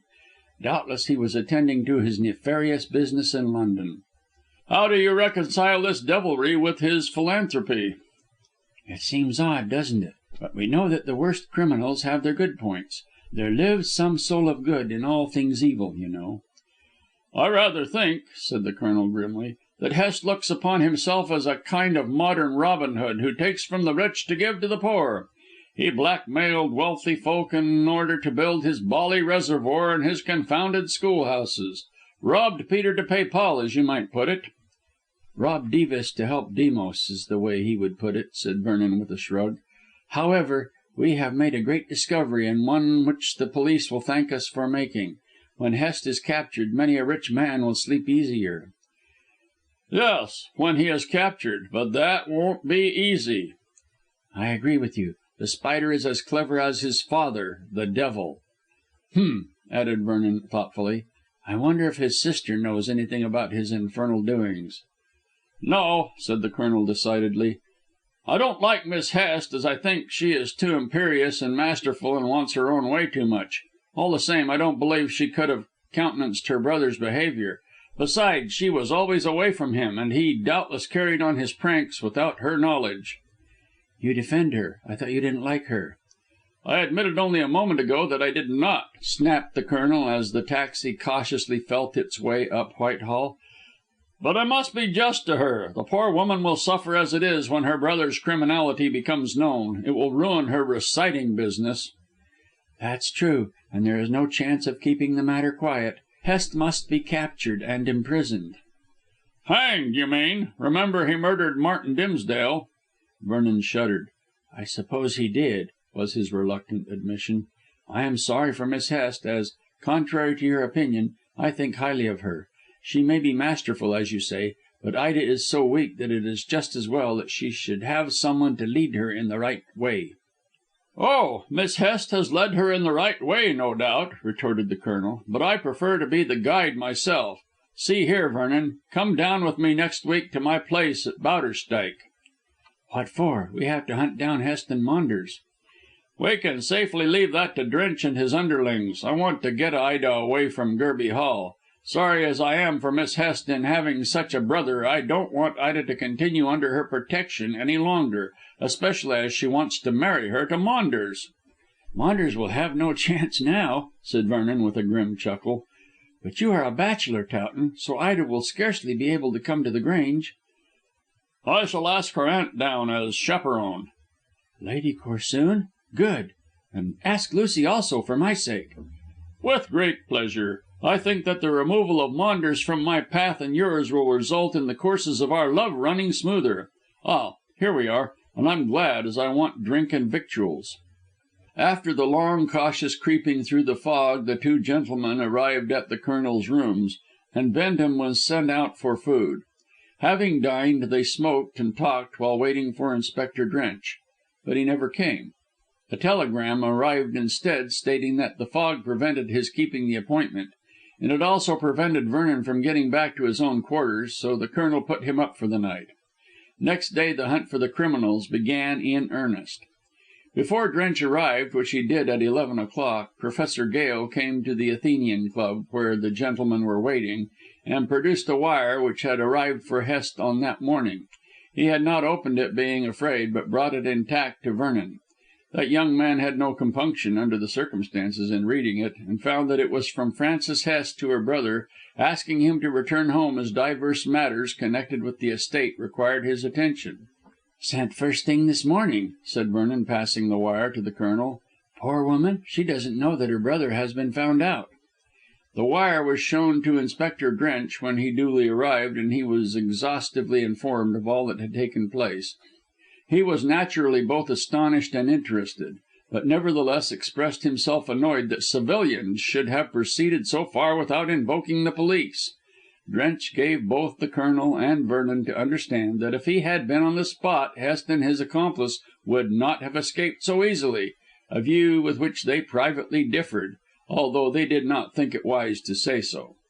But Towton did intimate to the Inspector that he was a military man and not a civilian, whatever Vernon might be. Drench declined to take any notice of this remark. The Inspector also questioned Gale closely, but could learn nothing from him of any moment, since the old actor knew nothing and was greatly agitated over the whole affair. Finally, bidding all three hold their tongues, Drench sallied forth to search for the missing pair. He saw the Scotland Yard authorities and wired to all the ports and railway stations in the kingdom. As yet, and because he desired to keep the affair out of the newspapers, Drench did not advertise in the journals or by handbills. Otherwise, in every way he strove to find the fugitives. He might as well have attempted to find a shell at the bottom of the Atlantic. Day after day went by and no news was heard of Hest or Maunders, and from the moment they had been swallowed up by the fog at Isleworth, nothing had been seen of them. They had not, so far as could be ascertained, passed out of the kingdom, and certainly they were not to be found in the kingdom itself. Like Macbeth's witches, they had made themselves thin air. Like the children of Korah and Dathan, they apparently had been swallowed up by the earth. But thanks to Drench, the discovery of the identity of The Spider and his subsequent escape had not been made public, and the press knew nothing of what was taking place. But the time had now come when publicity was absolutely necessary. "There's nothing else for it," said Drench, and Vernon, in spite of his wish to keep things quiet, agreed with him. Chapter XVII. In the Train. Within a week of the episode at Isleworth, Colonel Towton took Vernon with him to Yorkshire. Inspector Drench was still searching for the fugitives, and was unable to find them. True to his reputation, The Spider had covered up his tracks in a most masterly manner, and there was not the slightest clue to indicate his whereabouts. Presumably Maunders was with him, as he had not returned to his rooms in Planet Street, nor had he been seen in any of his usual haunts about town. This was to be expected, as Maunders had, as the saying goes, gone under, and the society wherein he had glittered so gaily would henceforth know him no more. It seemed a pity that a young man with talents and good looks and social positions should have ruined his life at the very outset of a promising career. But there must have been some criminal strain in Maunders which came to the surface in prosperity instead of being revealed by poverty. He was, as Coleridge says about people with such natures, a fool in a circumbendibus. However, it was useless for Vernon to mourn over his old school friend's downfall. He had done his best to keep him in the straight path, and had failed to prevent his feet from straying. He therefore, as there was nothing else to be done at this 11th hour, washed his hands of him, and left him, together with Hest, to the tender mercies of the law as represented by the Inspector. Now that Drench had all the threads in his own hands, he resented anyone else weaving them into ropes for the necks of the criminals, as he apparently wished to secure all the glory and honour of the capture to himself. Both Towton and Vernon were rather glad that the Inspector took this view, as they wished to have nothing more to do with the matter, and, before leaving London for Bowderstyke, Vernon shut up his Covent Garden office and formally renounced his pseudonym of Nemo. As by this time he was officially recognised as his uncle's heir, he could well afford to do so. Sir Edward, however, still lingered between life and death, so it was doubtful when Vernon would enter into his kingdom. While the train was flying through the autumnal landscape, Towton and his guest made themselves comfortable in a first-class compartment, which they had secured to themselves for the purpose of uninterrupted conversation. They were still deeply interested in the case, and looked forward anxiously to the capture of The Spider. It was only right that he should suffer for his dastardly crime in murdering an old and inoffensive man. As to Maunders, he was evidently hand in glove with the cleverer rascal, and would undoubtedly be given a long term of imprisonment. Thus society would be rid of two dangerous people, and those with secrets would sleep the easier, knowing that one Asmodeus was dead and the other safely locked up. "But I don't know what poor Mrs. Bedge will do," said Vernon, looking dolefully out of the window.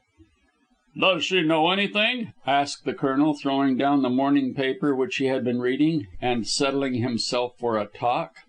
Vernon nodded. "I saw her yesterday. She sent to ask me what had become of Constantine. I was obliged to tell her." "Do you think that was kind or wise?"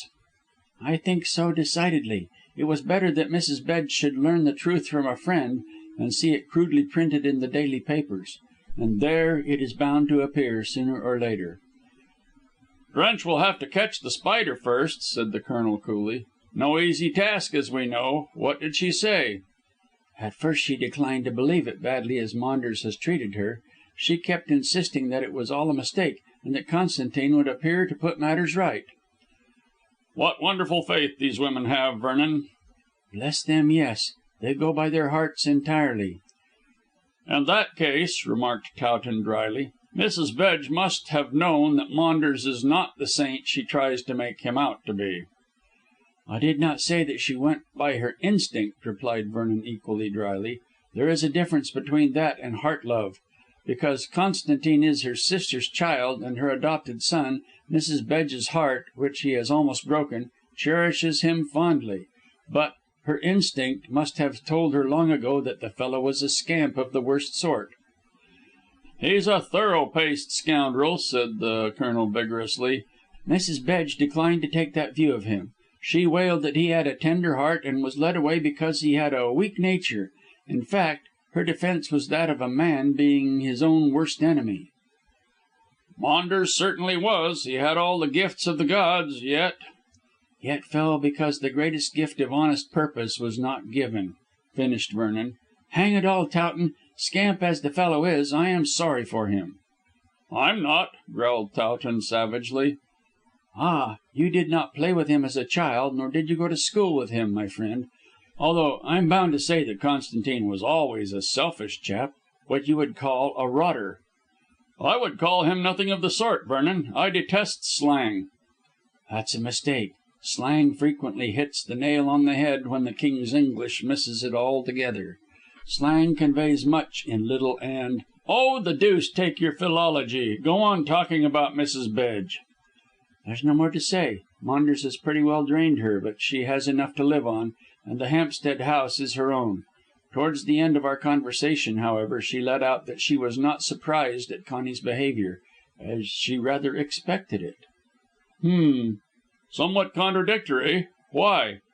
"Well, it seems that Maunders' father, the Greek, Mavrocordato, you know, was rather a bad egg himself. He worried his wife, Mrs. Bedge's sister that is, into her grave, and swindled his partner before he committed suicide." "I never heard that before." "No. Mrs. Bedge always kept it quiet for the boy's sake until she let it out to me in her grief yesterday. Mavrocordato, he took the English name of Maunders, bolted with a heap of his partner's money and shot himself at Corfu, whither he was traced by detectives. Mrs. Bedge adopted the son and did her best to train him up as an honest man. She tried her hardest, I'm certain, but what's bred in the bone, you know."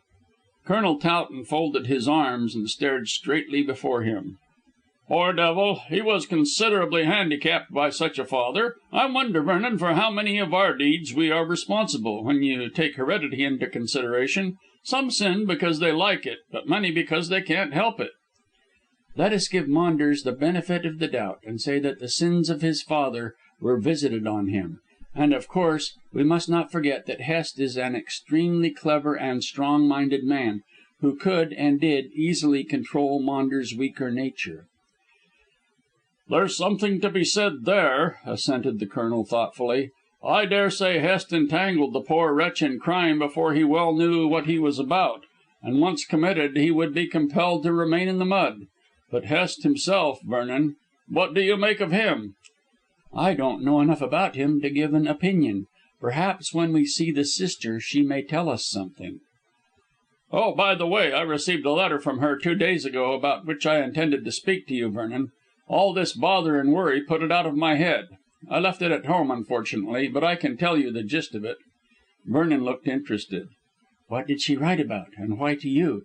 "She wrote to me because she wants me to marry Ida."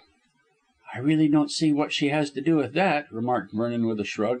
for Ida is surely of an age to choose for herself."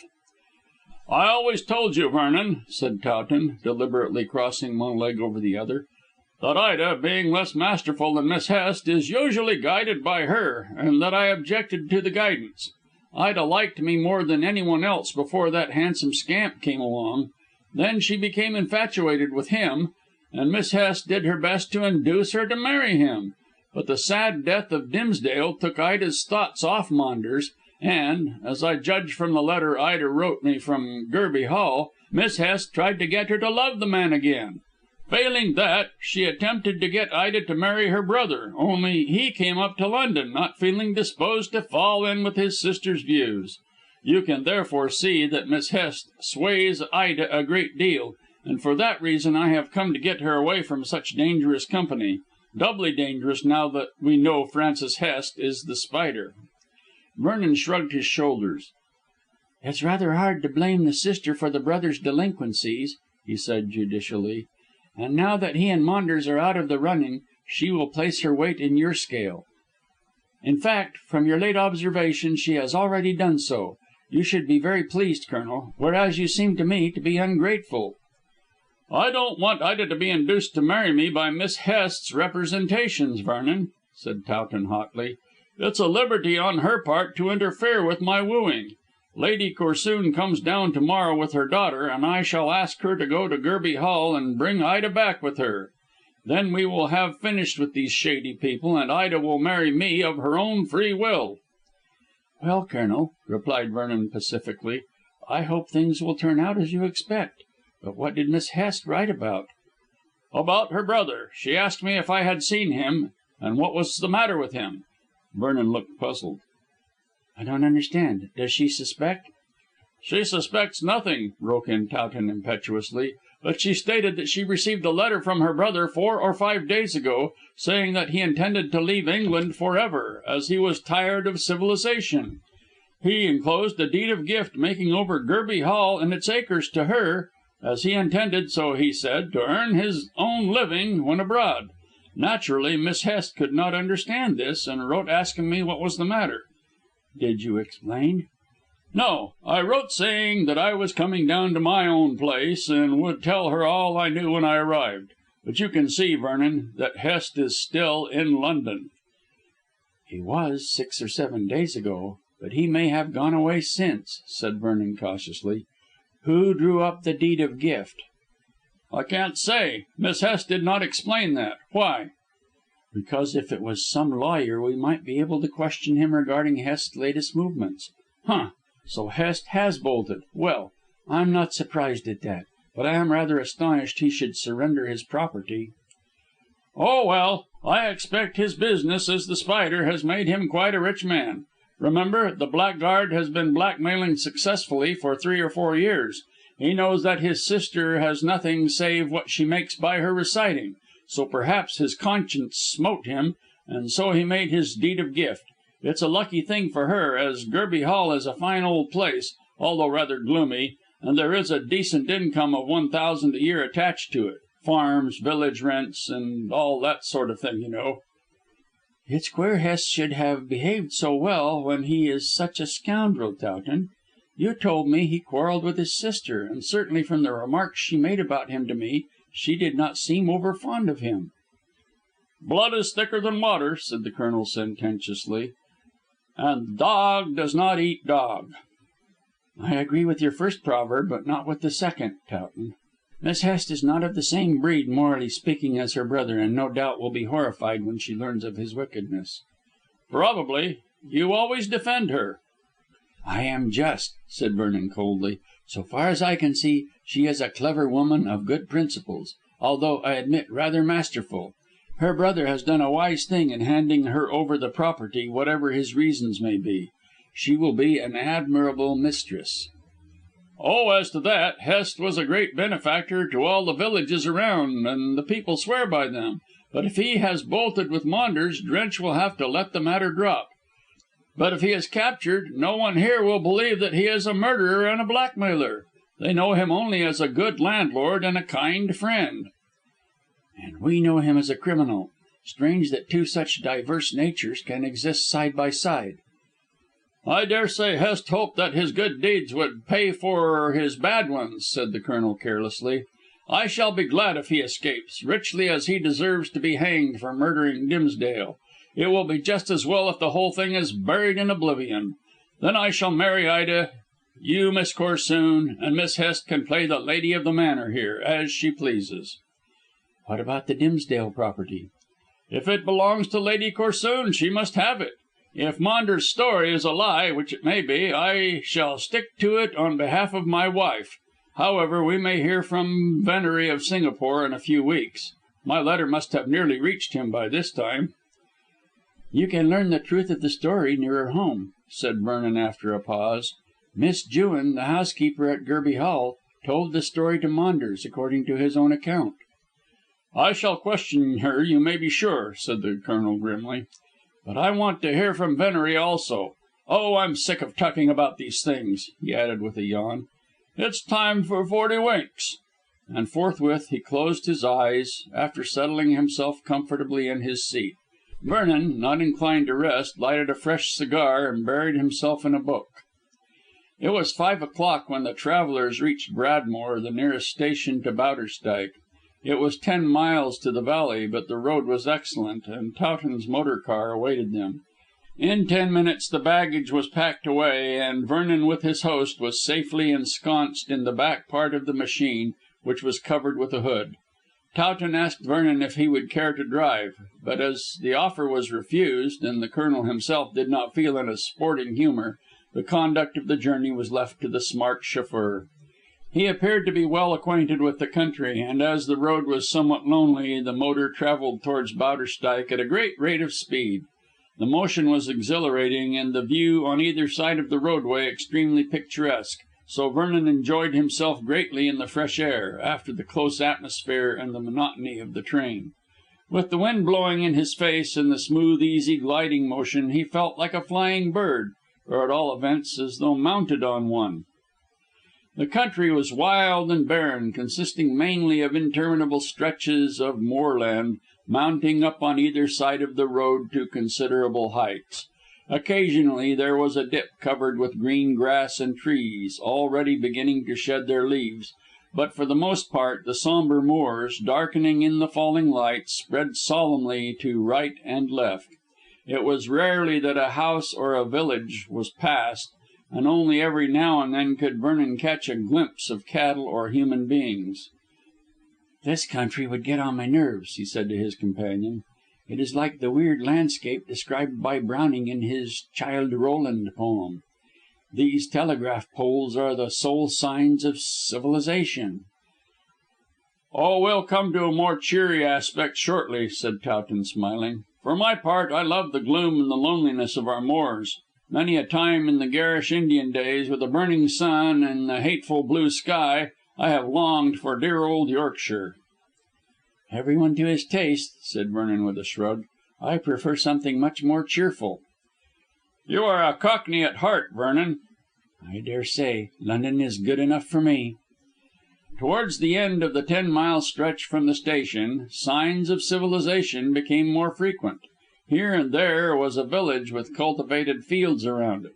Cattle were pastured in enclosed paddocks, and men and women with laughing children trudged along the high road, looking after the motor with great curiosity, for the machine was yet a novelty in that lonely district.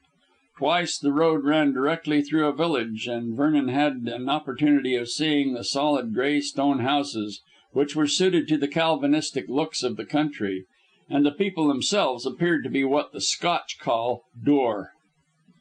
And now the moors began to grow higher and to close in on the white road with a gradual menace. Leaving the comparatively broad lands, the motor glided into a valley, which grew even more narrow as they proceeded. A babbling stream prattled down the centre of this, over a stony bed, and beside it the road twisted along like a white serpent, protected by a parapet of rough stones. Already the crimson light of the sunset had died out of the western sky, but the moon was full, and, soaring high in the dark blue dome of the firmament, poured floods of light into the gully, to use a colonial expression, for by this time it was little else.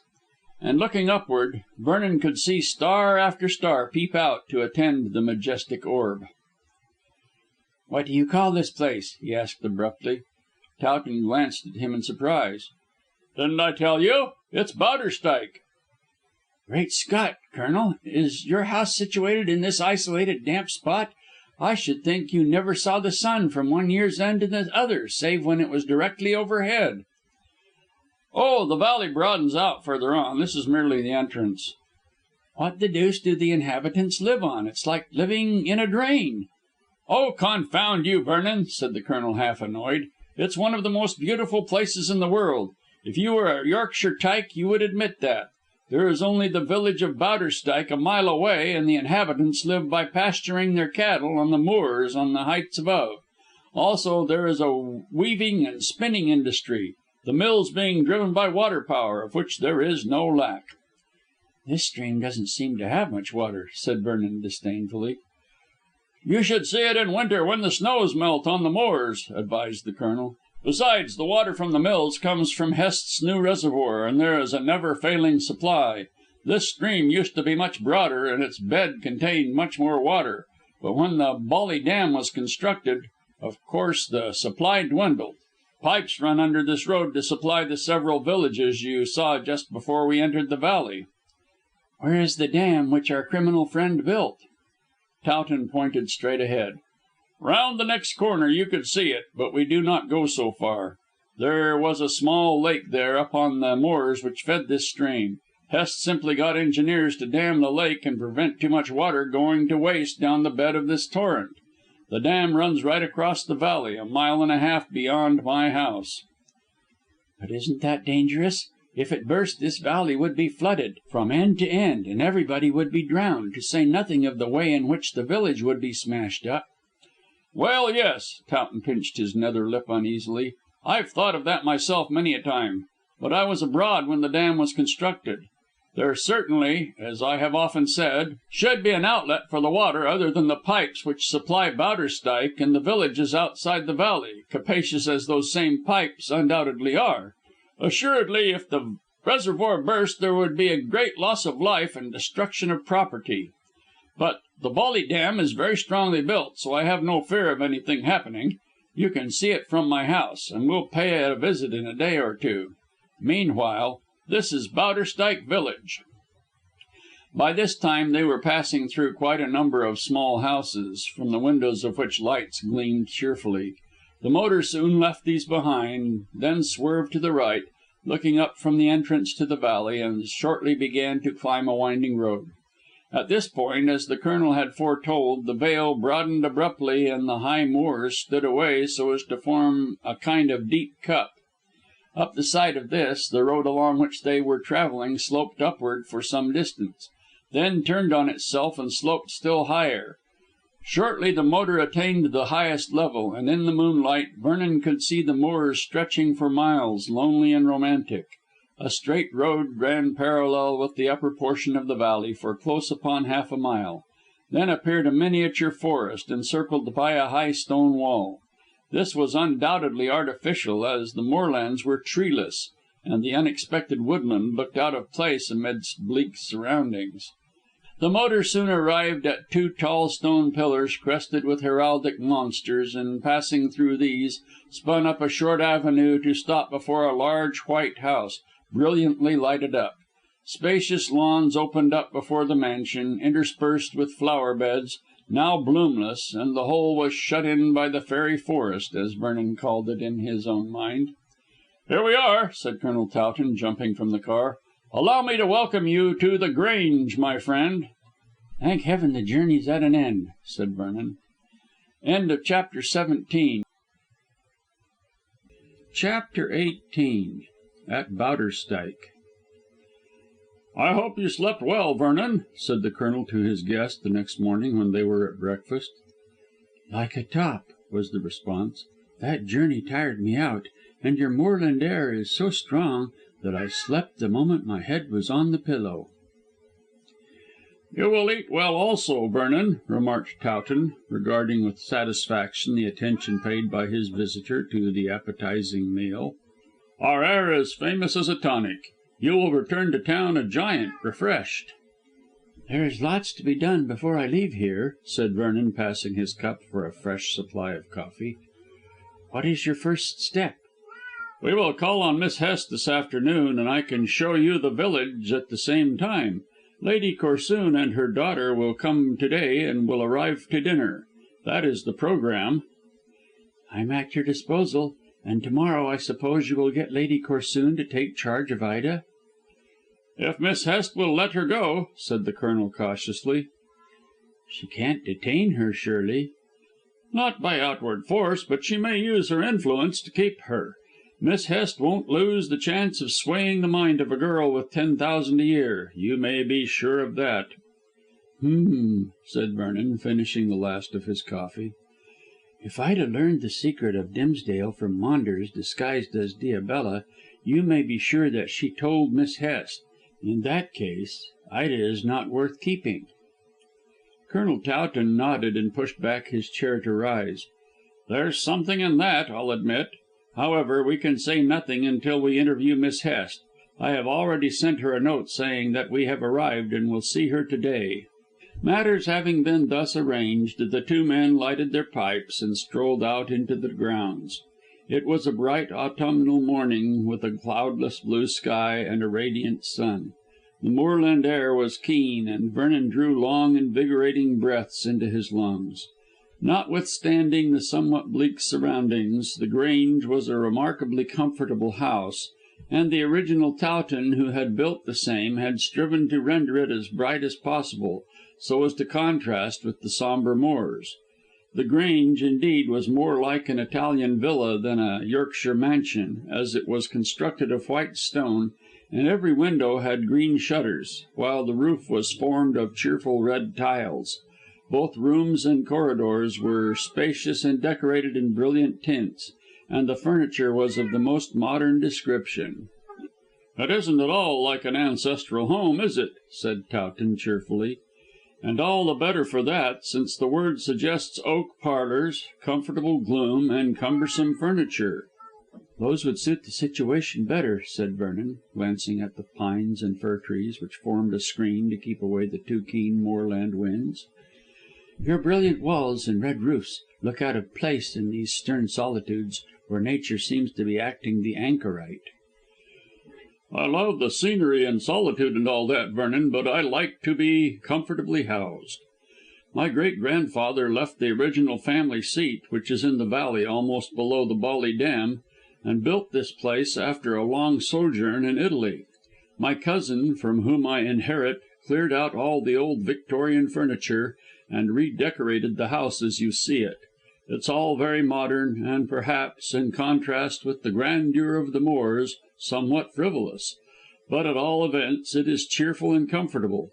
I could scarcely ask Ida to inherit a kind of ogre's castle like Gerby Hall." "Where is that?" "You will see shortly. It's a real old Yorkshire manor house, dating, I believe, from the Wars of the Roses. There was a lot of fighting went on during those days in Yorkshire, and the original Hest procured a grant of Bowderstyke Valley from Edward IV. But my ancestors came along later and seized a portion of it and built the mansion near the dam. I understand that the Hests and the Towtons fought like cat and dog over the valley. However, the most of the property belongs to me, and I live in this very up-to-date Grange, while they'll still cling to the remnants of their lands and to Gerby Hall." "From whom does our criminal friend inherit?" "His grandfather. Hest's father was an officer in the Indian Army, and had quarrelled with the old man. Then he died, together with his wife, some spinster he had married at Simla. The twin children were sent home to the grandfather, who brought them up and left the estates to Francis. Now that he has been shown up, he has had the sense, as I told you yesterday, to hand them over to his sister. Perhaps she'll marry and carry on the family." "And Hest?" The Colonel shook his head. "Who knows? He may be caught. On the other hand, he may bolt to South America and become one of those dictators we read so much about. As The Spider, we know that he has heaps of brains, and a piratical life of that description would suit him exactly." Talking thus, Towton showed Vernon over his small kingdom, and after luncheon the two gentlemen strolled out of the grounds with the intention of taking the winding road to Gerby Hall. On the verge of the moorland they stood for some time looking down into the cup, and Vernon thus procured a bird's eye view of the valley in the full blaze of the noonday sun. "It's like a bead on a string, Towton," he said after a pause. The description was an apt one, for the hollow into which they were looking was the bead, and the narrow valley, running like an irregular crack to right and left, may be easily compared to a string. From the cup upward to Bolly Dam the valley stretched for a mile and a half, and downward it ran for 2 miles in a somewhat crooked fashion, to terminate on the verge of the undulating plain, which stretched the further 10 miles to the railway station. At the end of the valley, as Towton informed his guest, was a village called, from its situation, Gatehead, and there were 4 other hamlets beyond, all of which belonged to him. The Hests were reduced to Bowderstyke village alone, and to a considerable portion of the moorland on the hither side. "It puts me in mind somewhat of Blackmore's description of Doon Valley," was Vernon's remark, when in possession of these facts. "I daresay in the Middle Ages it was quite a robber's stronghold." "With the Hests and the Towtons as robbers. Exactly. Their hand was against every man, and likewise against each other for the mastery of Bowderstyke. At the upper end the valley is blocked by a small lake, now turned by the Bolly Dam into a very large reservoir, so they were safe in that direction. Gatehead was where their vassals lived to guard the outlet, so you can see in troublesome times everything was extremely safe. From this valley the Hests and the Towtons went forth raiding, and sometimes, when not quarrelling between themselves, formed a kind of league. They struggled for centuries, but in the end my ancestors got the upper hand and most of the property. I believe the feud and the raiding continued down to the termination of George the Third's reign, for the King's writ did not run in these wilds." "Where is Gerby Hall?" Towton pointed directly downward. "Under that cliff where the moorland rises so abruptly. Like the Grange, there is a kind of artificial forest around it, so that it is concealed. But as you can see, it is almost within the village itself." "Right in line of the flood, should the dam break." "I fear so, but I hope there is no chance of the dam breaking. You see," added the Colonel, pointing out the topography of the valley, "the village is divided by the ancient bed of the torrent, now comparatively dry since the construction of the Bolly Reservoir. A stone bridge connects the 2 portions of the village, and on this side nearest to ourselves the ground begins to rise gradually. The other portion of the village and Gerby Hall lie in the hollow, and are cut off from the sunlight. I often wondered," said Towton musingly, "why the Hests, when lords of the entire valley, should have chosen to build their manor house in such a situation. For when the torrent was in full force from the melting of the moorland snows, they must have been exposed to many an inundation." "And now," said Vernon, glancing northward to where the cyclopean wall of the dam frowned in the sunlight, "if that great body of water were let loose, both the village and the Hall would be swept away." "They are certainly directly in the line of the flood," replied Towton unhesitatingly, "but both the Hall and the village houses are strongly built of dark stone. It would take some force to smash them." "If that dam broke, Colonel, they would be swept away like straws on the surface of a whirlpool. I can't understand what the engineers were thinking about to risk such a catastrophe." Towton laughed. "Pooh, pooh! Nothing is likely to happen. But now that I rule here, I intend to see if some outlet cannot be arranged other than down the valley, so that all risk may be done away with. I objected to the dam from the first, although I admit that it is a work which is of great public utility and supplies Bowderstyke, Gatehead, and the other villages. But it spoils my view, and also is dangerous, as you observe. However, we have talked enough on this dull subject. Let us descend and pay a visit to Gerby Hall. Miss Hest will be expecting us." "And Ida," laughed Vernon, with a side glance at the suddenly flushed cheek of the soldier. They descended by the winding road into the valley, and after pausing to glance up the valley, where the massive wall of the dam cut short the view, proceeded slowly towards the village. It was a collection of small dark houses built of moss clothed grey stones, and looked like a colony of dwarf buildings. But the men and women who dwelt therein were tall and burly enough, and the children seemed to be well grown. Besides the dwellings there were also 2 mills, the wheels of which were driven by water in a very powerful fashion. The few shops were dark and uninviting, and the chief street narrow and crooked. Secluded as it was from the sun, which never warmed the village with its beams save at noonday, it did not appear to be a desirable residence. But the inhabitants seemed cheerful enough, and frequently greeted the Colonel with gruff amiability, although he was not their landlord. That position, as Towton had informed his guest, belonged to Hest, or rather, since he had expatriated himself, to his sister. Crossing the curved stone bridge which arched the dwindling torrent, the Colonel led his friend through several dismal streets until they emerged into an open space, to see before them a high wall built of irregular blocks of stone, covered with mosses and grasses and lichen.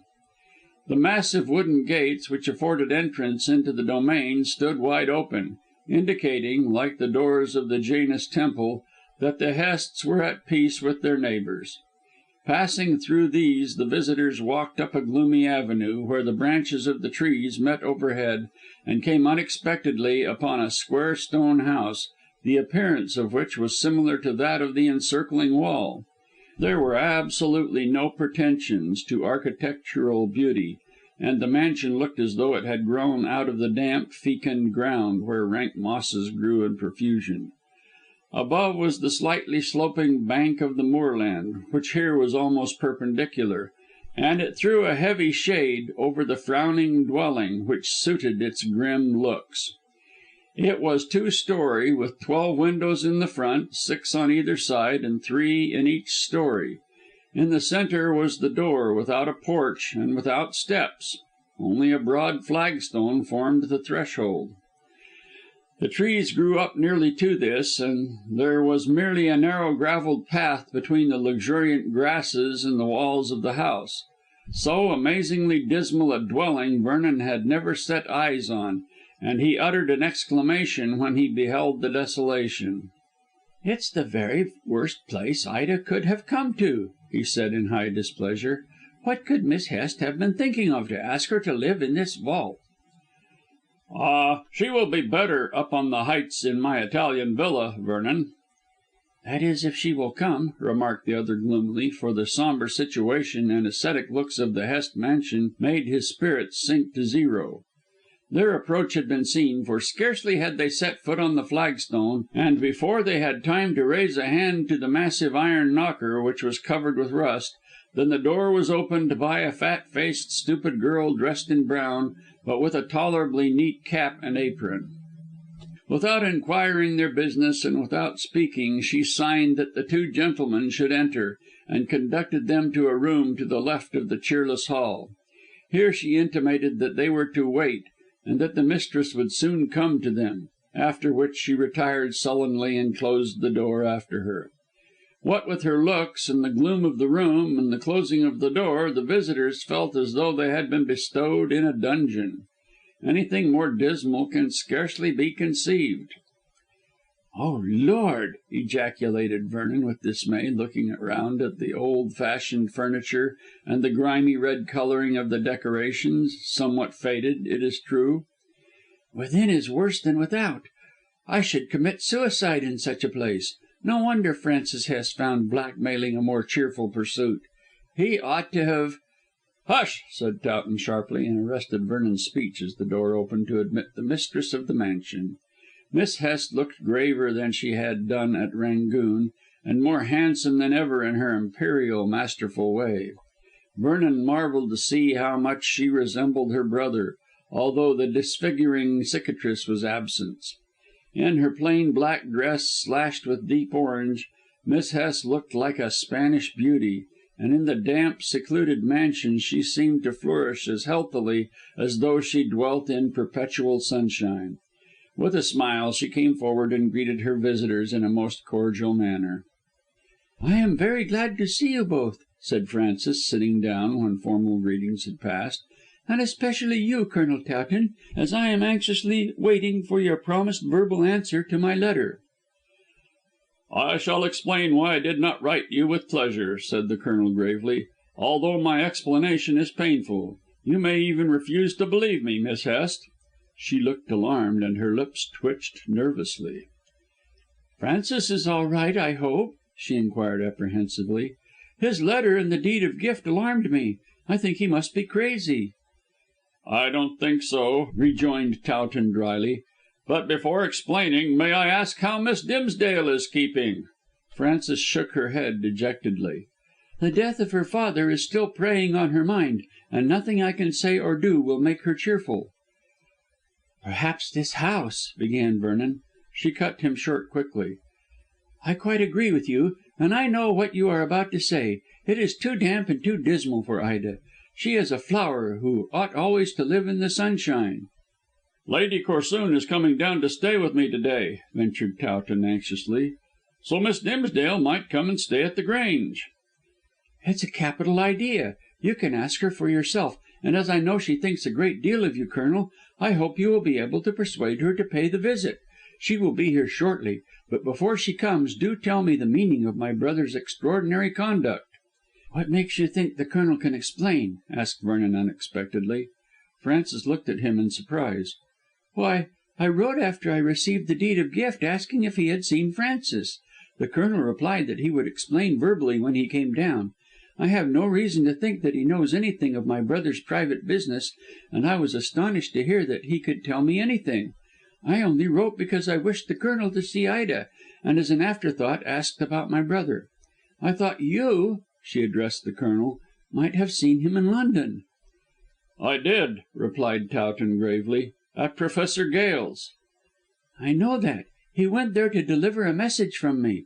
But why has he made over his property to me without a line of explanation, save that he was going abroad? Did he tell you?" "No, but I am not surprised that he has done so." Frances looked from one man to the other, and, seeing their grave faces, she grew white and anxious looking. "What do you mean?" "We saw Constantine Maunders," put in Vernon. "Well, well, what of that?" "He was masquerading as Diabella." Miss Hest started to her feet. "As the fortune teller? Surely you must be mistaken. It's impossible. Why should he do that?" "Why should he do many things?" said Towton grimly, "but he has been leading a double life." "Oh, that's impossible. Why, he was always as open as the day. I asked him down here a week or so ago, and he was coming. At the 11th hour he put me off, saying that Mrs. Bedge was ill. I fancied that something might be wrong then, but oh!" she burst out, clasping her hands. "You really must be mistaken. He is such a nice young fellow." "He's a nice scoundrel," said Vernon heatedly. "Spare your praises of him, Miss Hest. You won't think him so nice when I tell you that he accuses your brother of being The Spider." "The Spider? Who is the She started to her feet as she suddenly remembered all that the information conveyed.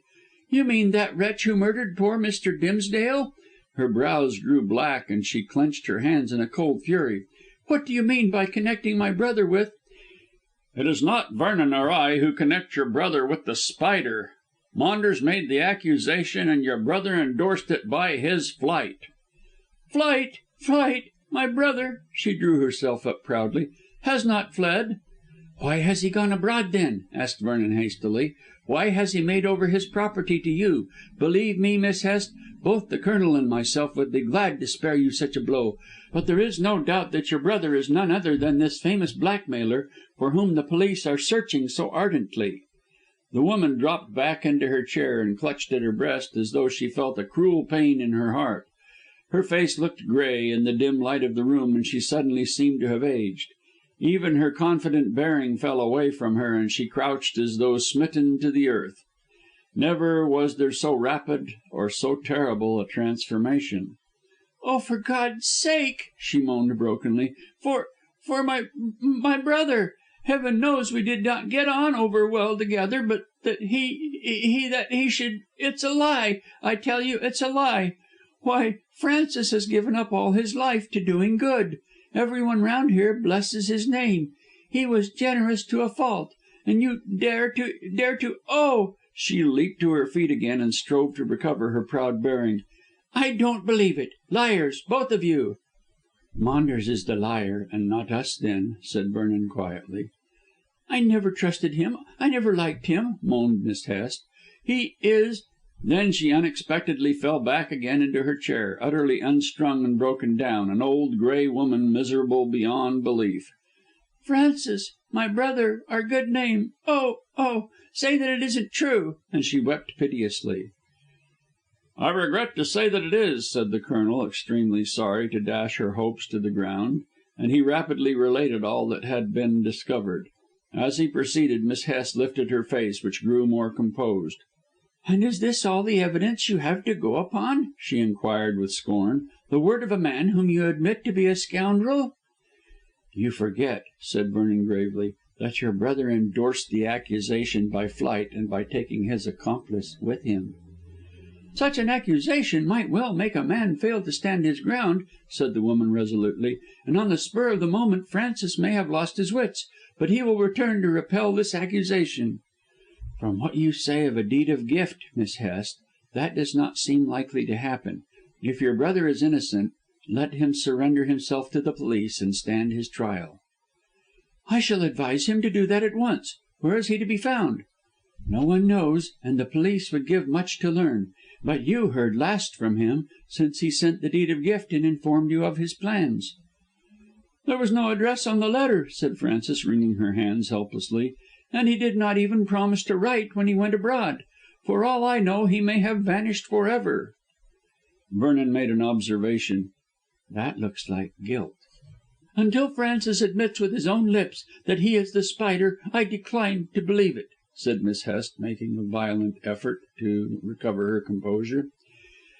"You forget that you indirectly accuse him of murdering poor Mr. Dimsdale. How can I, his sister, bear to hear that?"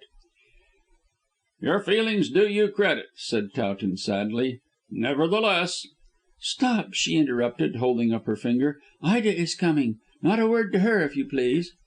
"Certainly not. Neither Vernon nor I shall say anything until—" "Say nothing until I see you again," said Frances rapidly. "I shall call at The Grange and hear more. When in possession of the facts I shall go to town and— Silence, silence. Here is Ida." Just as the name left her lips the door slowly opened and Miss Dimsdale entered. Both the gentlemen uttered exclamations of astonishment and pity at the sight of her altered appearance. From being a bright and laughing girl, rather plump than otherwise, she had become thin and careworn, and advanced with a shrinking air, quite at variance with her known character. The black dress she wore enhanced the melancholy of her appearance, and the Colonel, being very much the lover, grew darkly red at the sight. "How is it that Miss Dimsdale looks so ill?" he asked Frances furiously. "She is worried over something, and the air of this house doesn't suit her at all," said Miss Hest, who was trying to subdue her emotion. "Again and again I have wanted her to return with me to London, but—" "But I won't go, I won't go," said Ida in her soft voice. "Don't look so angry, Richard." It was the first time she had uttered his Christian name, and Towton flushed with pleasure. "I am quite well." "You look extremely ill," he replied bluntly. Ida sat down with a sigh. "It's not the fault of Frances. She has been like a sister to me ever since the death of my dear father." "Ida, come and stay at The Grange. Lady Corsoon is coming down this evening, and I'm sure you will be happier there." "I can't leave Frances." "Nonsense," said Miss Hest with something of her old vigour. "You will be much better with your own people, Ida. If you stay here they will think that I am after your money." "Oh, Frances, when you know—" "It's all nonsense, dear. The Colonel here declares that Diabella is, or rather was, Constantine Maunders, masquerading as a fortune teller." "Then what he said is—" "Are you talking of a secret of your father's, Ida?" asked Vernon quickly. "Was Mr. Dimsdale my father?" she demanded, facing round anxiously. "Diabella, that is, Constantine, if what you say is true, told me that I was not his daughter. If so, I have no right to the property, and—" She put her hand to her forehead. "Oh, my poor head." Towton crossed over and took her hand. "Ida, is it this which has been so troubling you?" he asked tenderly.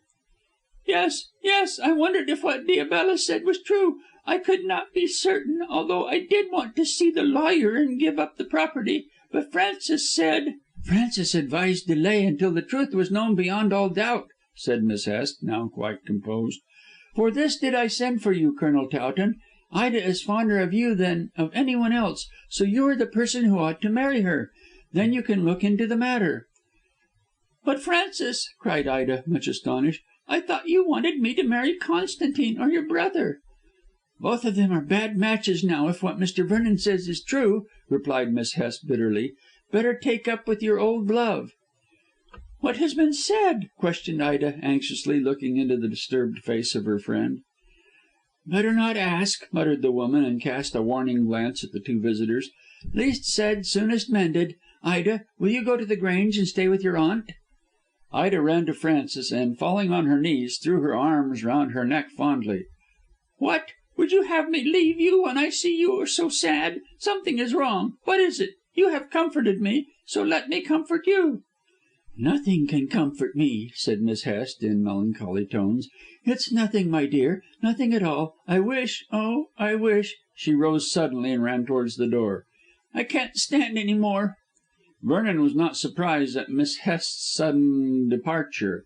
Strong minded as she was, the terrible news that her twin brother was a robber and a murderer and was being hunted down by the police had quite broken down her strength of character for the time being.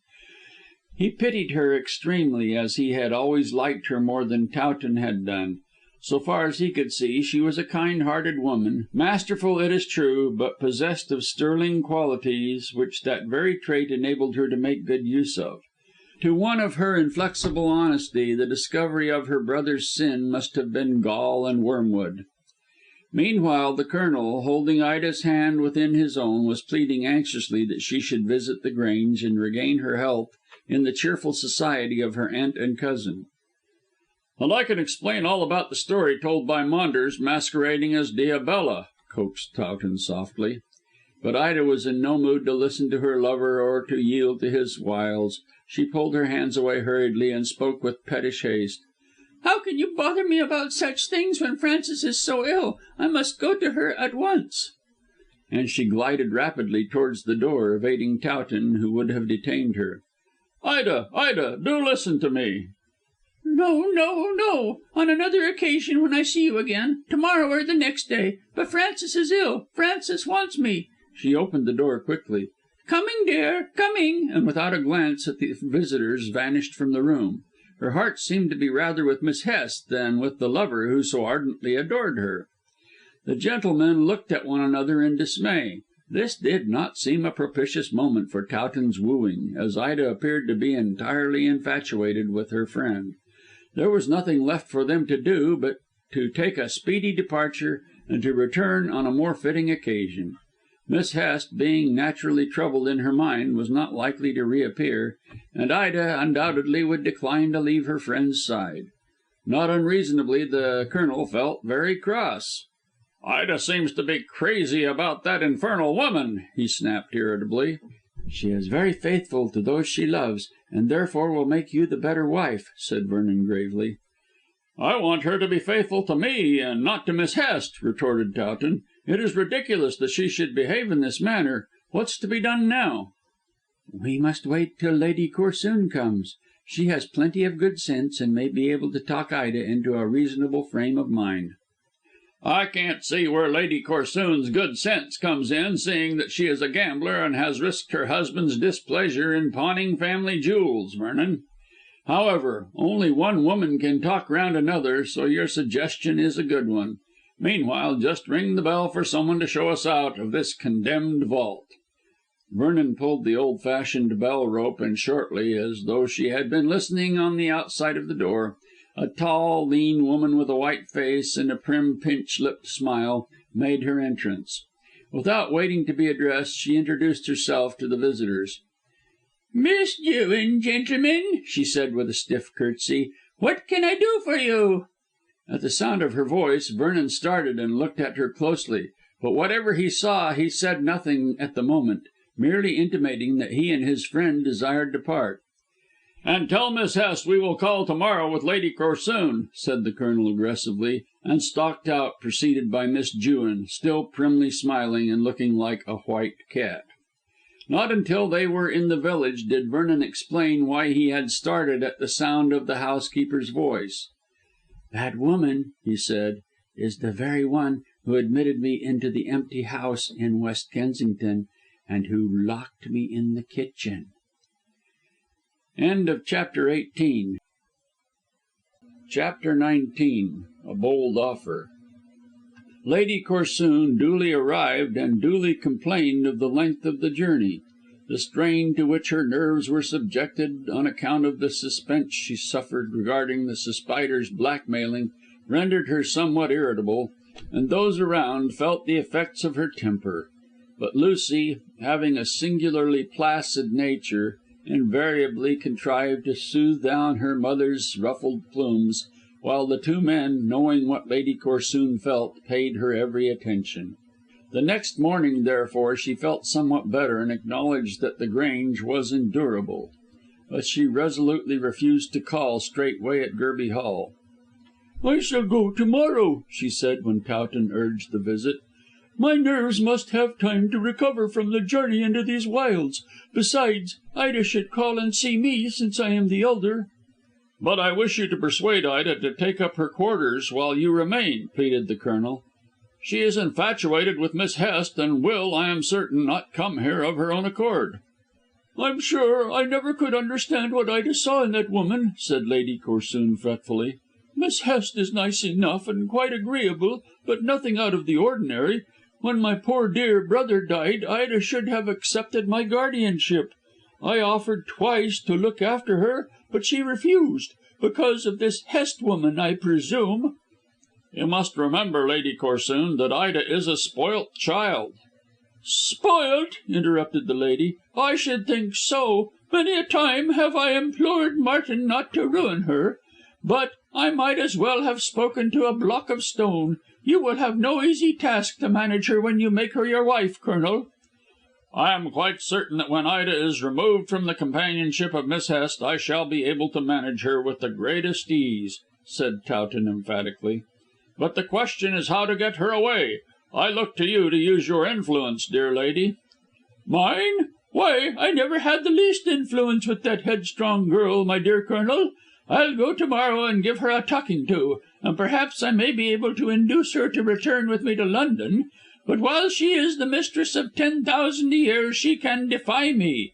Now, if the Spider can give me that fortune, as he declares, I shall soon bring Ida to see that she must behave like a sensible human being. I suppose Mr. Vernon told you of the letter I received? He hinted as much to me, though I think he should have held his tongue." "He did hold his tongue about your business, more or less, Lady Corsoon. It was Mr. Maunders who let slip the secret." "And what business is it of Mr. Maunders, I should like to know?" asked Lady Corsoon, putting up her lorgnette and looking haughtily at Towton. "This much, that he wrote the letter." "What!" Lady Corsoon bounded from her seat. "Then he is the Spider?" "No," said the Colonel prudently, who did not intend to tell his companion more than he could help, as he placed no reliance on her tongue. "But knowing from yourself about the first letter you received from the Spider, and anxious to marry your daughter, he made use of the blackmailer's scheme to secure his own ends." "What audacity! Can he, Mr. Maunders I mean, really place me in possession of Martin's money?" "I can't answer that for the moment," replied the Colonel carefully. "But at any rate, by promising to do so, he hoped to marry Miss Lucy." "He shall never do that," cried Lady Corsoon energetically, "unless, of course, he keeps his promise. Lucy must save me from—" She hesitated. "Mr. Maunders told me about your losses at bridge, and—" "And that I pawned certain family jewels," finished the lady. "Well, I never! To think he should discuss my affairs in this way. I have been a fool. I don't deny that I have been a fool, but there was no need for Mr. Maunders to let the whole world know." "The world is only represented by myself and Vernon," said the Colonel drily, "and your secret is safe with us." "But Mr. Maunders?" He has his hands full. You won't see him again." "But in that case his promise " "My dear Lady Corsoon, I do not think he will be able to keep his promise, for certain reasons which I need not tell you now. Better give your consent to the marriage of Vernon and Miss Lucy. They love one another, and he will soon have a title and an income." "Did you invite me down with Lucy to forward that marriage?" asked Lady Corsoon with sudden suspicion. "Partly," answered Towton coolly, "and partly because I wished to enlist you on my side as regards Ida." "Oh, I am willing to help you, but as to Mr. Vernon, he is with Lucy now?" "Yes, they have gone for a walk." Lady Corsoon frowned. "Lucy could make a much better match," she said hesitating. "With Constantine Maunders, for instance?" "At all events he promises me 10,000 a year." "On what grounds?" "I don't know." "Then believe me, he is only bluffing." "But he knows about my pawning of the jewels, and even if this horrid spider creature holds his tongue, Mr. Maunders may tell Sir Julius. Then heaven only knows what would happen. Julius is so impossible." "I shall engage that Maunders remains silent if you will give your consent to the marriage. After all, Miss Lucy would be Lady Vernon." "She could be a countess if she played her cards well. I really don't know what to say. I am in the dark, so to speak. Wait until I see Ida, and then I may form an opinion." "How can Ida help you to do so?" "She may be able to tell me if there was a will in my favour. I really believe from that letter of the spider's, will of Mr. Maunders, since you say he wrote it, that Martin left the money to me, and that Ida destroyed the will. I'm sure she's capable of it." "Permit me to remind you, Lady Corsoon," said the Colonel sternly, "that Miss Dimsdale is to be my wife, and that I shall not permit anyone to cast a slur on her character. If the money is left to you, she will hand it over." "What, 10,000 a year?" said Lady Corsoon, beaming. "Oh, she would be a good girl if she did that. Well, I shall wait and see. In the meantime, I do not mind Mr. Vernon being with Lucy." Colonel Towton shrugged his square shoulders. He thought that the lady was making a virtue of necessity, as the young couple had taken French leave after breakfast and had vanished. And had Lady Corsoon been gifted with supernatural sight, she would scarcely have been pleased had she seen the two sitting by Bolly Dam with their arms round one another. Also, Lucy, the meek, the amiable, the well conducted, was kissing Vernon in the boldest manner and swearing that she would marry him and him only.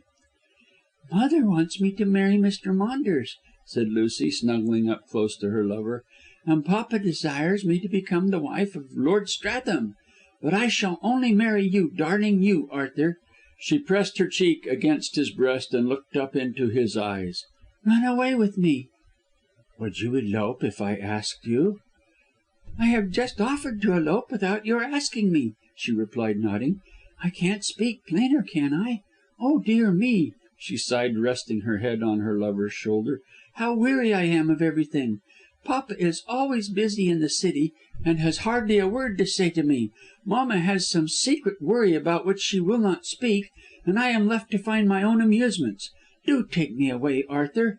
Isn't Gretna Green somewhere about these parts? Let us go there and get married." "No, dear. I don't think there will be any need for a runaway match unless it is the romance of the thing that you desire. Colonel Towton has promised to speak to your mother, and I have an idea that he will get her to consent to our marriage." "She consented before," pouted Miss Corsoon, "and then changed her mind.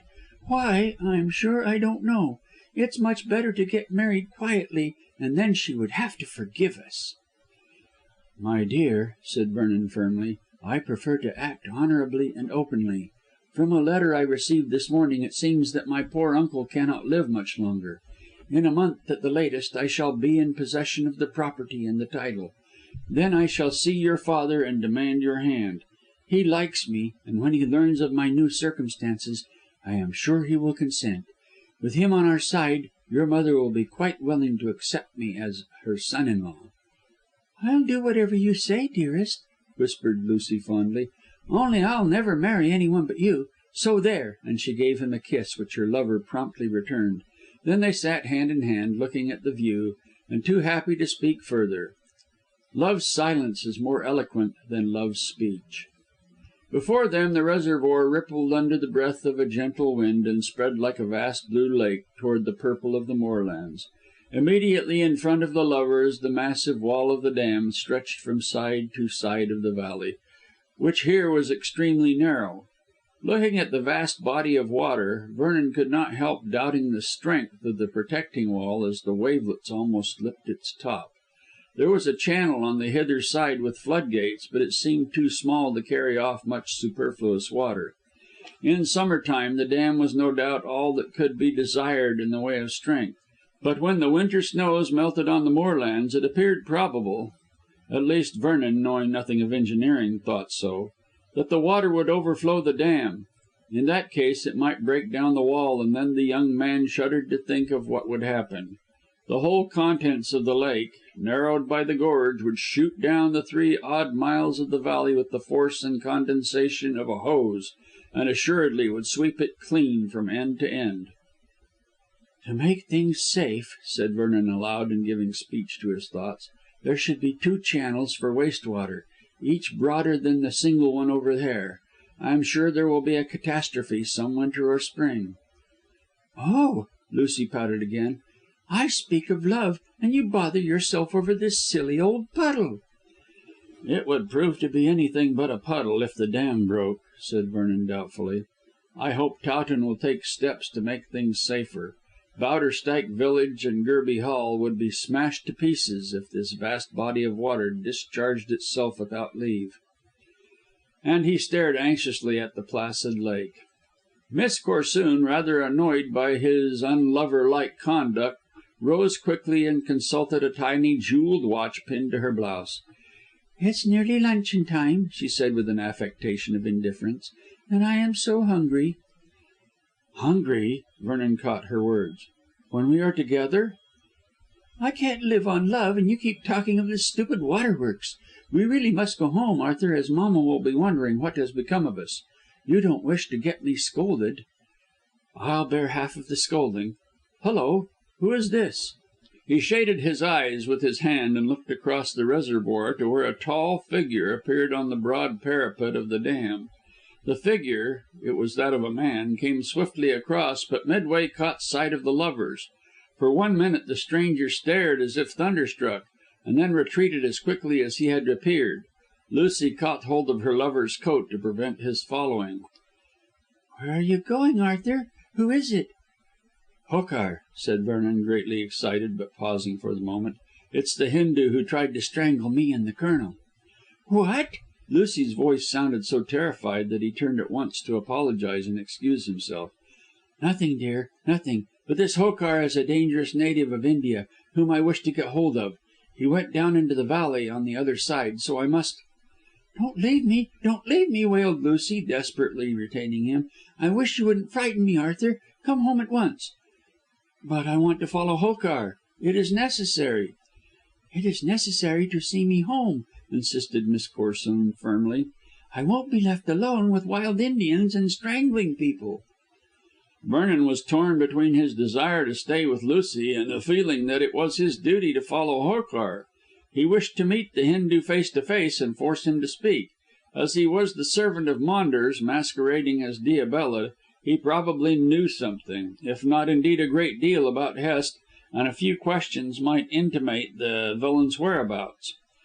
But the man had already vanished, and it would be difficult to trace him, although Vernon had a shrewd suspicion that he was to be found at Gerby Hall.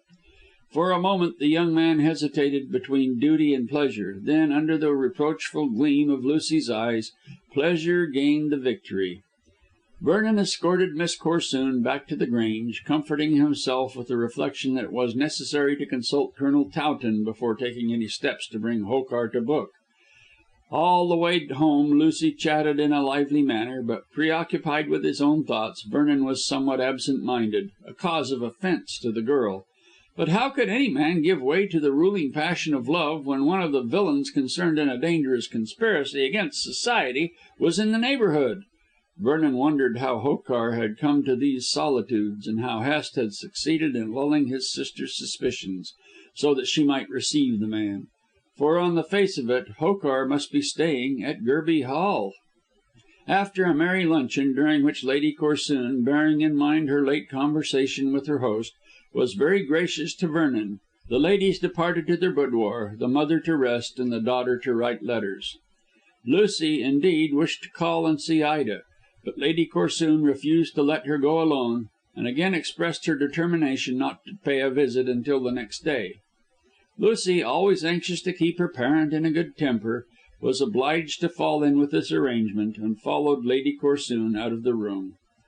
It could be easily seen that the wily wife of the millionaire was unwilling to leave her daughter in the too fascinating society of Vernon, and evidently had made up her mind not to consent to the match until she was certain that her late brother's fortune would not come into her hands. Left alone with the Colonel, the young man related how unexpectedly Hokar had appeared and disappeared on the dam. Towton listened frowningly and considered a while before expressing his opinion. "There is something suspicious about all this," he said at length. "Here is Miss Jewin, the very woman who tricked you into becoming a prisoner at that West Kensington house. And here also is Hokar, the Hindu, so closely connected with Maunders and, for all we know, with Hest." "What do you make of it all?" "It's a gang of thieves," said Towton unhesitatingly. "Hokar, Bahadur, Miss Jewin, Maunders and Hest are all banded together under the leadership of the last as the Spider. He has vanished, and so has Maunders, so I expect he sent down the Hindus here in order that they might be out of the way." "And Miss Jewin?" "She has always been the housekeeper at Gerby Hall, Vernon, but I daresay Hest got her to come to London to be used as a tool, knowing that he could trust her. She is a very old and faithful woman, and I believe was the nurse of both Hest and his sister. The people hereabouts call her an old witch, and she is credited with all manner of occult powers." "I can understand Miss Hest not being suspicious of Miss Jewin," said Vernon thoughtfully, "as she may have gone to London ostensibly for a trip, and then would have returned in the ordinary course of things. But Miss Hest must surely wonder at the presence of Hokar. I am bound to say that I did not see Bahadur." "He may be here or he may not," rejoined the Colonel. "We'll soon find out. To morrow I go with Lady Corsoon to see Ida, and then I can warn Miss Hest of the character of the man, if indeed she doesn't know it." "Towton, you surely don't suspect Miss Hest of knowing anything about her brother's wickedness?" "No, I don't say that, and yet it is strange the Hindu should be there. And why should he be lurking about the Bolly Dam? I shall go myself to morrow, after I have seen Miss Hest, to make an examination." "What do you mean?" "I mean that a crafty devil like Hokar doesn't take walks for the benefit of his health, and that he may be tampering with the dam, perhaps by order of Francis Hest." "In that case, why not have the dam examined to day?" "There is no immediate hurry. Hokar will find it no easy task to break down that gigantic wall, if that is his aim. Besides, the vicar is calling this afternoon to pay respects to Lady Corsoon. I wish to have a chat with him on the subject of Hest, and to learn what he thinks of him." "What can he think, but that Hest is a genuine philanthropist?" "I daresay Hest is one person here and another in London. However, it will do no harm to collect what information we can concerning him. To morrow you can come with Lady Corsoon and her daughter to see Ida, and I shall go also. Afterwards you can inspect the dam." "Won't you come too?" asked Vernon. "No. The fact is, I intend to ride to Gateshead to morrow afternoon. I shall leave you and the ladies at Gerby Hall. My steward wants to see me about some property which requires looking after in one of the near villages. It will be easy for me to ride there and look into the matter myself. I can trust you to amuse my guests." Thus it was arranged, and Vernon put all questions concerning Hokar and Bolly Dam out of his head. Lucy managed to evade the watchfulness of her mother when that good lady fell asleep, and the lovers had a stolen half hour all to themselves until the arrival of the vicar. After that came tea and gossip, and a very pleasant afternoon ended gleefully. But the most important event of the next 12 hours happened after dinner, when the Colonel was called out of the drawing room to see a visitor. He left Vernon to amuse Lady Corsoon and her daughter, and took his way to the library, where the visitor, who had not sent in any name, was waiting for him. To Towton's surprise, the stranger proved to be Francis Hest. "My dear lady, why did you not join us in the drawing room?" he asked hospitably. "I am sure the surprise would be a pleasant one." "Not to Lady Corsoon," said Francis quietly. "She is not over fond of me. Besides, I have come to see you privately on a most important matter." "Ida!" cried the Colonel anxiously. "Is she ill?" "No, no. Set your mind at rest about Ida. She has not changed since you saw her yesterday. She doesn't know that I am here, nor does anyone else. Not even your servant, as I gave no name when I was admitted. Is the door closed?" and she cast a searching, nervous look around. "This room is perfectly private," said Towton, noting that she looked anxious and haggard. "Nothing mentioned here can be heard. I hope nothing is wrong." Frances sat down and sighed heavily. "This much is wrong," she said with a gloomy look, "that I have learned the truth about my brother." "The truth?" "What you told me yesterday is the truth," said Miss Hest bitterly. "He is a scoundrel and, as it seems probable, a murderer. Yet I had no suspicions of him, not even when he sent that Indian down here." "Hokar?" said Towton, secretly pleased that his doubts on this point were about to be resolved. "Yes. Some time ago he came here with a letter from Francis, saying that he was to remain here for a time.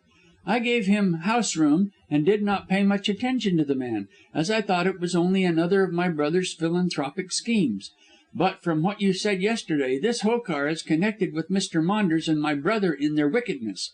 Oh," Frances struck the table with her clenched hands, "to think that our name should be so disgraced by my brother." "What have you discovered?" "That he is The Spider. Yes, there can be no doubt of that. See." She took a long blue envelope from her pocket and opened it to display a paper. "This is a mortgage on Gerby Hall and on all the property," she explained. "The deed of gift to me is worth nothing. Interest is due on the mortgage, and unless it is paid, the man to whom the money is owing will foreclose. No wonder Francis presented me with the estates. They are worth nothing, and less than nothing. I am actually a pauper." "Oh, I am extremely sorry to hear that, Miss Hest. But how does this paper prove that your brother is The Spider?" "It proves that I am a pauper and nothing more. But I discovered amongst my brother's papers the will of poor Dimsdale." Towton started to his feet. "What? Is there a will?" "Yes. It is signed by Martin Dimsdale and witnessed by George Venery of Singapore and Walter Smith of Hong Kong. After what you said yesterday, I made up my mind that I would no longer be in the dark regarding my brother's doings. I therefore broke open his desk, which he always kept safely locked, and found a written statement regarding Ida not being Mr. Dimsdale's daughter, but the child of a certain Mr. Menteith." "Your brother must have learned that story from Miss Jewin," said the Colonel, "for Maunders declared that she knew the history." "I quite believe it," replied Miss Hest, "for the statement was signed by Sarah Jewin. I have not spoken to her yet, but I shall do so to morrow.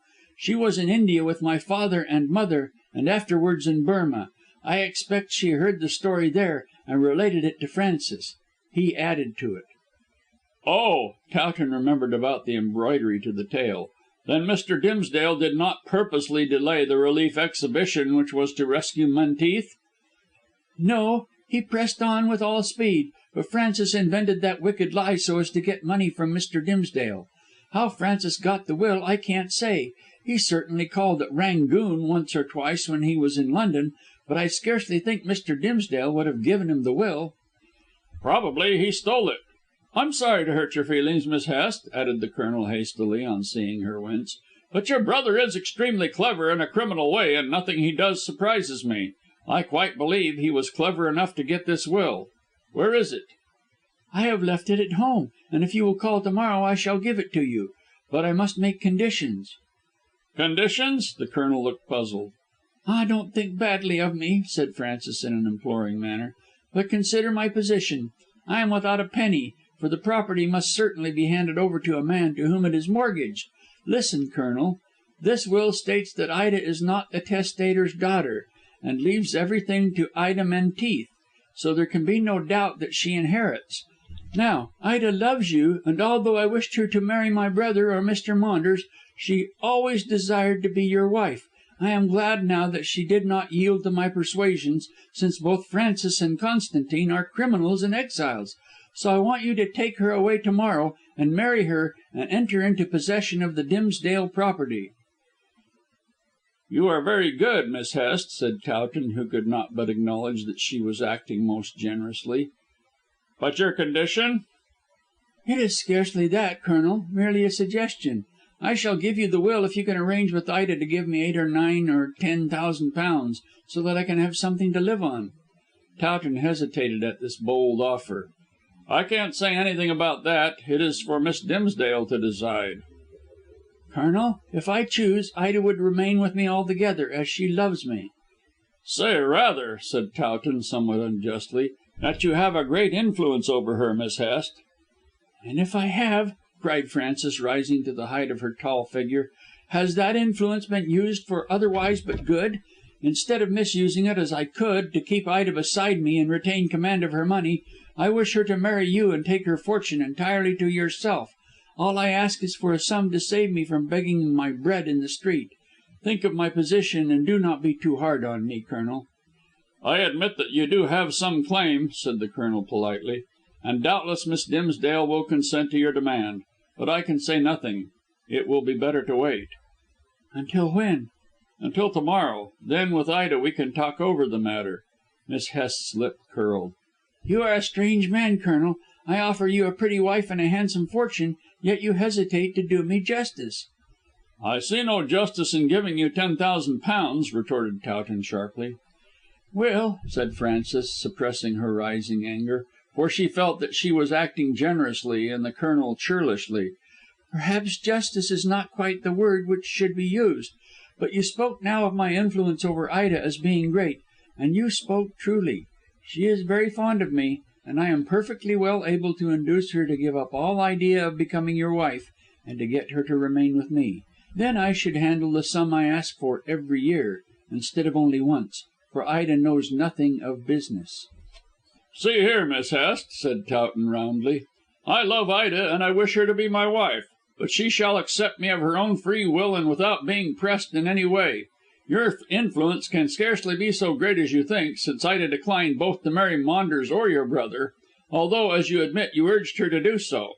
I am coming to morrow with Lady Corsoon and her daughter to see Ida, and I hope Miss Dimsdale will return with her aunt to this house."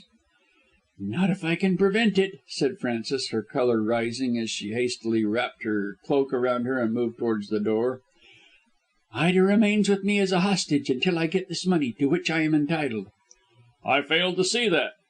"Because you have an ungenerous nature," she retorted. "Were I in possession of an unencumbered estate I should ask nothing. But as it is, I must have money, and if you are wise you will buy this will and your wife with a sincere promise. I do not even ask for it to be in writing, so confident am I in your honour, to give me £10,000 on the wedding day." But Towton was singularly obstinate. "Wait until to morrow," he said dourly. "What Ida says I hold by." "In that case I have the money," retorted Frances, and left the room promptly with a dry smile and a light step, fully satisfied that she had won. CHAPTER XX. Gerby Hall. Contrary to his usual custom, Colonel Towton did not mention the conversation or the visit of Miss Hest to his co worker, and he observed this reticence for two reasons. Firstly, he noted that Vernon was too much engrossed in the society of Lucy to give undivided attention to those anxious matters dealing with The Spider and his machinations. Secondly, the offer of Francis particularly concerned himself and Ida, therefore it was useless to ask advice which probably would not be taken. As Vernon had always supported Miss Hest, he undoubtedly would urge that she should be paid if she fulfilled the conditions which she herself had laid down. 9 men out of 10 would have clinched the matter at the price, so that the Gordian knot might be cut instead of unravelled. But Towton was no Alexander to adopt so hasty a course, and did not see his way to surrender a large sum for help which, in his opinion, should be freely rendered. Moreover, as he scrupulously regarded Ida's fortune as belonging entirely to herself, Towton infinitely preferred to leave the decision to her judgment. In spite of the triumphant smile with which Frances had terminated her visit, the Colonel did not feel sure that she would gain her ends, and suspected that her boasted influence over Miss Dimsdale was less powerful than she pretended it to be. If she could twist Ida around her finger, and she intimated as much, there was no need for her to apply to Towton in any way, as all she had to do was to give the will to Ida, and receive in turn a cheque for the ensuing year's income. But this she had not done, and her very action in seeking him made Towton suspect that she felt her influence with Ida to be waning. The girl, therefore, would no doubt be glad to leave Gerby Hall and come to The Grange, and it might be, but the Colonel could not be certain on this point, that Francis was detaining her by threats, although what such threats might be Towton could not conjecture. And certainly, judging by the visit of the previous day, Ida was fondly attached to Francis, and was remaining of her own free will under the gloomy roof of her friend. Towton was perplexed how to reconcile Ida's evident desire to remain at the Hall with the unnecessary visit of Miss Hest. "I can come to no decision about the matter until I have seen Ida by herself," thought the Colonel when he returned to the drawing room. "In the presence of this woman the poor girl may be intimidated, or perhaps fascinated, as a bird by a snake. When we are alone she will open her heart to me, as I know that she loves me, in spite of what Miss Hest says. To morrow, if she refuses to return with Lady Corsoon, I shall remain behind when the others have taken their departure, and perhaps may get a word or two alone with Ida. I wish I could remove her from the society of that woman. I am sure it is harmful." When rejoining his guests, Towton merely intimated that his visitor had come on business, and gave the company to understand that it was of small consequence. Then he proceeded to make himself agreeable to Lady Corsoon, so that Vernon and Lucy could have each other's company without the uncomfortable presence of a third party. He taught his elderly guest a new game of patience, but as this proved to be somewhat dull, the young couple were called in to form a bridge party. They came unwillingly, and, playing the game with but faint interest, allowed Towton and Lady Corsoon to win. As the latter individual retired to bed the winner of a moderate sum, she was in high good humour, and refrained from scolding Lucy for her philandering with the undesirable lover. And undesirable he was, so long as Lady Corsoon hoped to obtain the fortune of her niece. If Maunders failed to fulfil his promise, then the scheming wife of the financier was perfectly willing to permit her daughter to marry Sir Arthur Vernon, it being of course understood that he was to have the title before becoming Lucy's bridegroom. Certainly she would have preferred her daughter to be Lady Stratham, but as Lady Vernon, with her husband's rank and her father's money, she would shine, no inconsiderable planet amongst the stars of London society, and Lady Corsoon would bask in the reflected glory. Finally, as the ambitious mother fell asleep, she reflected that Lucy, being rather obstinate, it was just as well to humour her in this instance, as she was quite capable of running away with the man of her choice if permission were refused. Lady Corsoon would not have been particularly astonished had she heard that Lucy had already made the audacious proposal of flight. Next morning, however, to enhance the value of the prize, she kept her daughter beside her, and remained in her own room on the plea of looking after certain matters connected with feminine adornment. Towton, on his part, had to attend to his correspondence, so Vernon was left to his own devices. He thought that he could not occupy his time better than by taking a walk to the Bolly Dam in the hope of stumbling on Hokar. For this purpose he strolled leisurely along the moorland path, enjoying the bright sunshine and the keen freshness of the morning air. It was a perfect day, and had Lucy been prattling by his side it would have been more perfect still.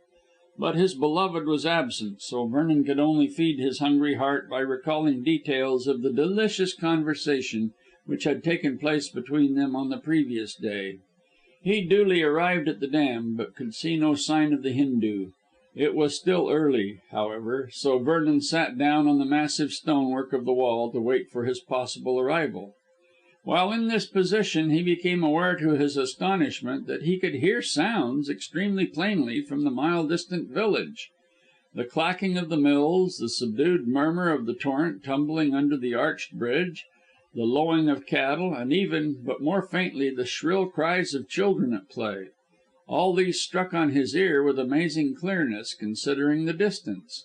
Certainly a gentle wind was blowing from the village, but even that did not wholly explain the phenomenon, since the various noises were so markedly distinct.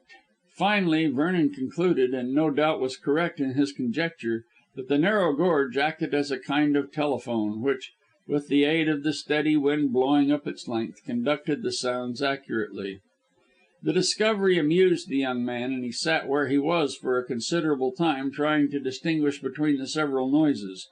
Later in the day he decided to get Lucy to sit on the dam, and then from the bottom of the gorge a mile away call out and see if she could understand what he was saying. The experiment would be both scientific and interesting. For quite an hour Vernon waited, but no Hokar put in an appearance.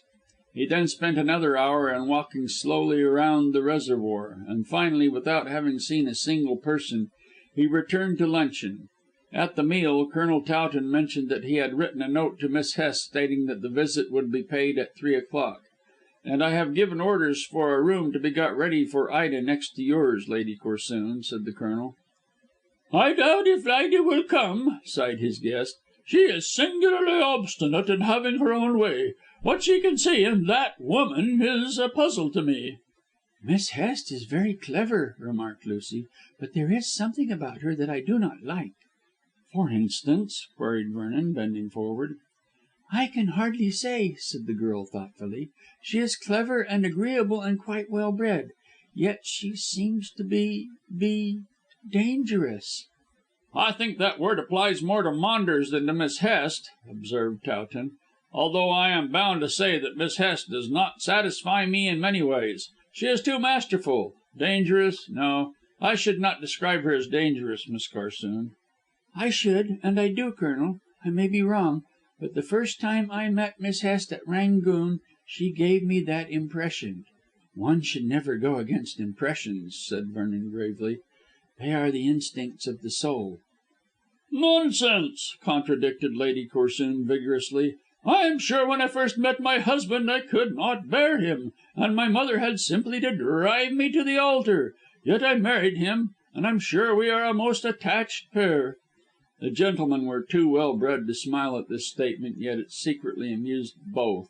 Everyone knew that the undeniable good feeling which existed between Sir Julius and his wife was mainly due to their diverse interests in life, which kept them more or less apart. Lady Corsoon was always fluttering about as a society butterfly, while Sir Julius remained constantly in the city, earning money for her to spend. It was little credit to either that they were civil to one another on the rare occasions when they met. Cain and Abel themselves would not have quarrelled when only meeting, as the saying goes, once in a blue moon. But Lady Corsoon felt quite certain that she was a model wife and a typical British matron, new style, and prattled on about her domestic happiness until it was time to start for Gerby Hall. "Vernon will escort you two ladies," said Towton, who was in riding kit and exhibited a more youthful air than usual. "I can follow." "You won't ride to Gateshead until you have called at the Hall," urged Lady Corsoon, "for I may need you to insist upon Ida coming to The Grange." "I shall assuredly be at Gerby Hall in half an hour more or less," replied the Colonel quietly, "but I should not think of insisting upon Ida becoming my guest unless she honours me of her own free will with a visit."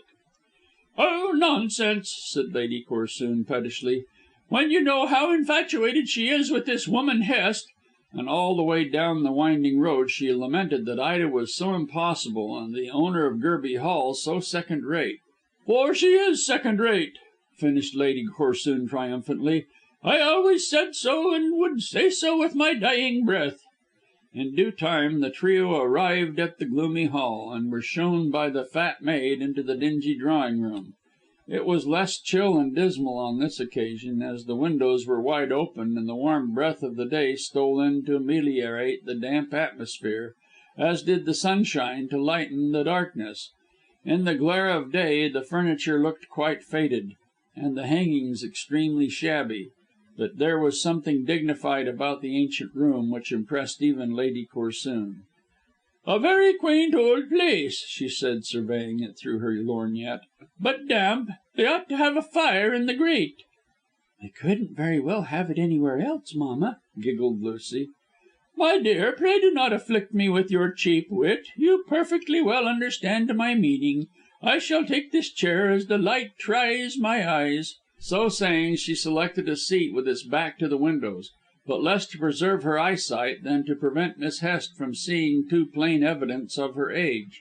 She throned herself in the spacious chair with the air of a queen, and assumed a dignified mien as the door opened to admit Ida and her hostess. Lady Corsoon's first remark was scarcely polite.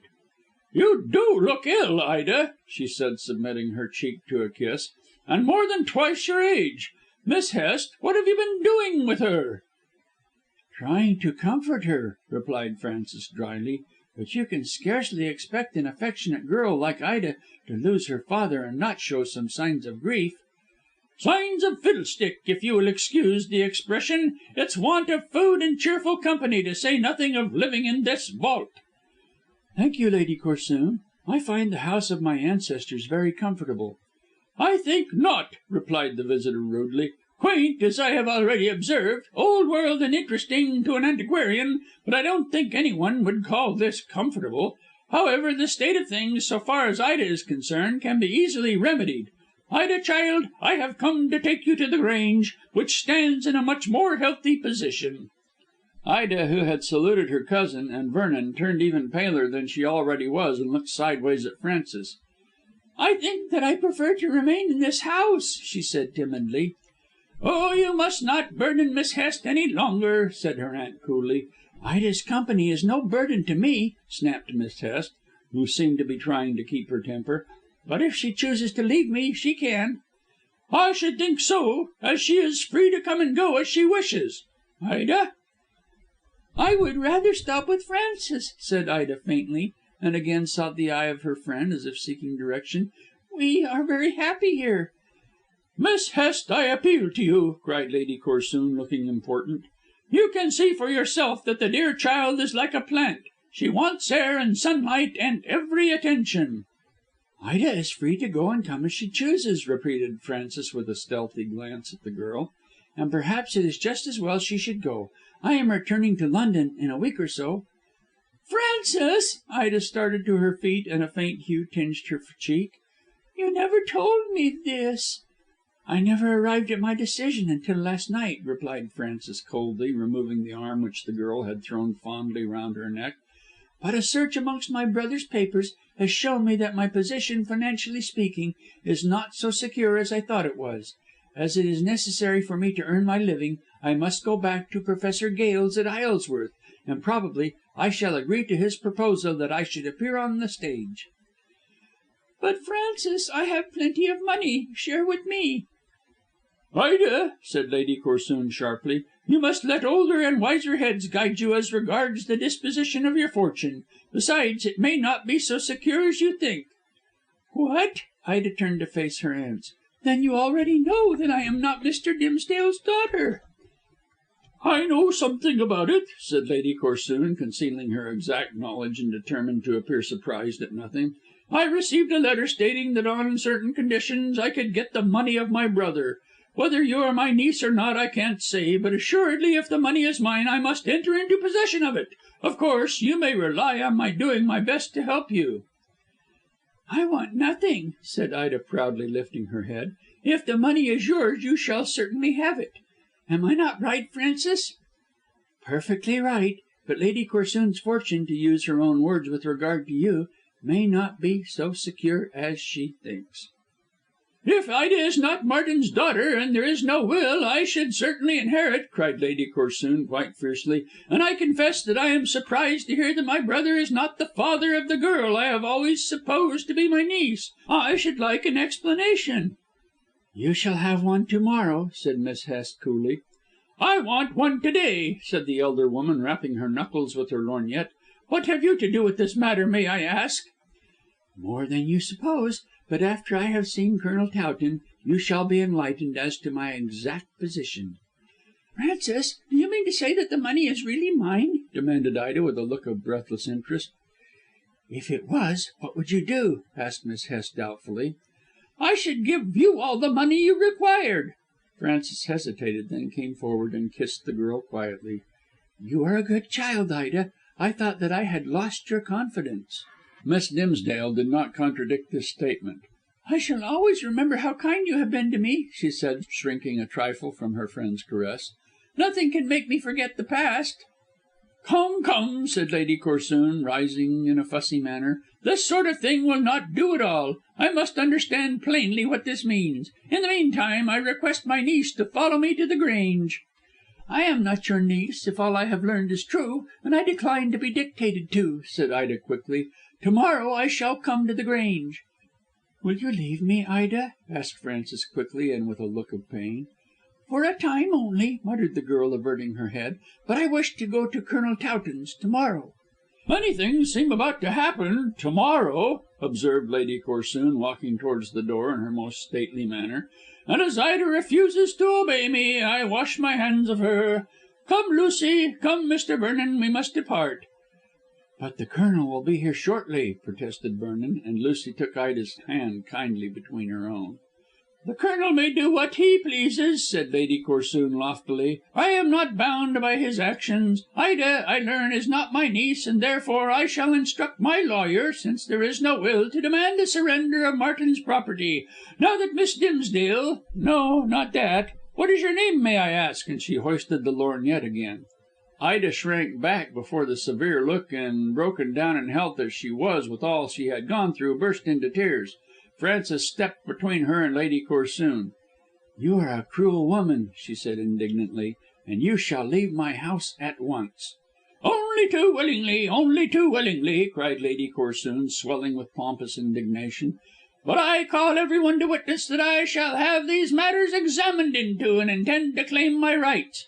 Ida, you are no niece of mine by your own showing, so I have finished with you. Lucy, Mr. Vernon," and she sailed out of the room and out of the house in a high state of indignation. The fact is, the good lady was greatly perplexed over the unexpected information that she had received.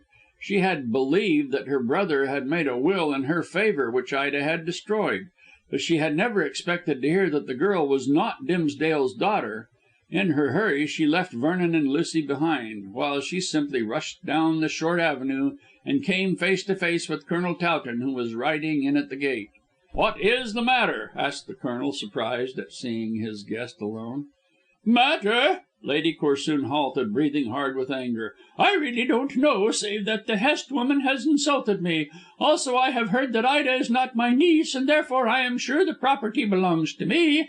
I decline to stay longer in the house, and so I am returning home. Perhaps, Colonel, you will demand an explanation. If I don't receive a satisfactory one to night, I write my lawyer. So there." Towton tried to stem the torrent of this speech, but without any result. Still talking of the way in which she had been treated, Lady Corsoon babbled her way out of the gate and disappeared. The Colonel rode up to the door and, alighting from his horse, bound the bridle to a ring in the wall. As he stepped inside, Vernon appeared in attendance on Lucy. They had stayed behind to comfort Ida, who was weeping over the harsh treatment she had received from her presumed aunt. "What on earth is the matter?" asked Towton, putting the same question to the couple as he had put to Lady Corsoon. "Miss Lucy, I have met your mother rushing home in a high state of anger." "Miss Hest and mother have fallen out," said Lucy, hesitating how much to say, for she knew how Towton loved Ida. "And Lady Corsoon has learned that Ida is not her niece," put in Vernon. "Go in and comfort her, Colonel. I shall go after Lady Corsoon with Lucy." "That is the best thing to be done," cried Frances, overbearing and putting her head out of the window. "Colonel Towton, I desire a private conversation." "Do you wish me to remain?" Vernon asked his friend in a low voice. "No, no, I must see Miss Hest alone. I understand what she wants. Go with Miss Lucy. She has already reached the gate." "But if you want me?" "I don't. When I return you shall know everything." "What do you mean?" demanded Vernon anxiously. "Colonel, Colonel," called out Miss Hest again. "I must go. Follow Miss Corsoon and pacify the old lady," said Towton hurriedly, and hastened into the house, leaving Vernon much astonished by his behaviour. Had the young man known of Miss Hest's visit on the previous evening he might not have been so perplexed. As it was, he hastened after Lucy, who by this time was rapidly gaining on her indignant mother, with a feeling that Towton knew more than he did concerning the present state of affairs. Which, as he afterwards learned, was precisely the case. The Colonel entered the gloomy drawing room to find Ida weeping on the sofa and Frances comforting her. Before he could say a word the latter turned on him indignantly. "Why did you send that insulting woman here?" "She came of her own accord," explained Towton, frowning at the speech. "And surely Lady Corsoon has not insulted Ida." "And me. She has insulted us both," cried Miss Hest angrily. "I should have had her turned out of the house had she not gone." "It was my fault by telling her that I was not her niece," said Ida in an agitated tone. "As if I could help that. But I won't trouble her in any way. She has never been kind to me. I shall not set eyes on her again." "But Ida," said Towton, taking her hand and striving to speak cheerfully, "I want you to come to The Grange." "Not while Lady Corsoon is there, Richard." Frances drew a long breath of relief, which annoyed the Colonel. "Are you detaining Miss Dimsdale here?" he asked snappishly, for late events had tried his temper greatly. "Oh, no," cried Ida before her friend could speak. "As if Frances would do such a thing. But Lady Corsoon has been so rude." "You speak of her as Lady Corsoon?" "Naturally, since I am not her niece," said Ida simply. "When she leaves The Grange I shall be delighted to come." Colonel Towton flushed through his tan. "I'm a bachelor, Ida," he said in stiff tones. "You can't come to my house without a lady staying there. That is, unless you will marry me at once." Ida placed her two hands on his shoulders and looked at him kindly through her tears. "If you will take a girl without a sixpence, I shall marry you as soon as you please, Richard." "Don't put his chivalry to the test, Ida," remarked Frances in somewhat acrid tones. "Colonel Towton knows that you have 10,000 a year." "But if this story is true?" "It is quite true. Only there is a will." "A will?" Ida stared and flushed with pleasure. "Then poor Mr. Dimsdale did not entirely forget me." "He did not forget you at all. I found his will well, it doesn't matter where, since I explained everything to our friend here last night. But you inherit the Dimsdale property as Ida Menteith, so Lady Corsoon will not be able to strip you of your worldly goods." "Oh!" Ida grew even more scarlet. "Then, Richard!" He caught her hands and pressed them to his breast. "My dear, I would take you without a single penny." "And that is the way in which you will have to take her," said Frances drily, "unless you consent to my demands." "I leave that to Ida," said Towton, once more stiff and military. "Leave what to me?" asked Ida, looking from one to the other. Frances turned to her in a businesslike way. "The property my brother has made over to me is mortgaged and I am penniless. If you marry the Colonel I lose your society and also the chance of being your companion at a certain wage. To make amends I ask for £10,000. "You shall have it, of course," said Ida promptly. "Will you sign this document giving it to me?" asked Miss Hest, pulling a sheet of paper out of her pocket. "At once, if you will give me pen and ink." The two women went towards a table upon which stood what was required. Apparently Frances had made all necessary preparations to get the money. "You can give me a cheque also. Here is the book," she said eagerly. Ida, are you wise in doing this?" warned the Colonel, following. "Yes," said the girl, rapidly signing her name without even reading the document. "I want to marry you and be rid of Francis." Miss Hest sneered, while Towton started back, utterly astonished by the change of tone.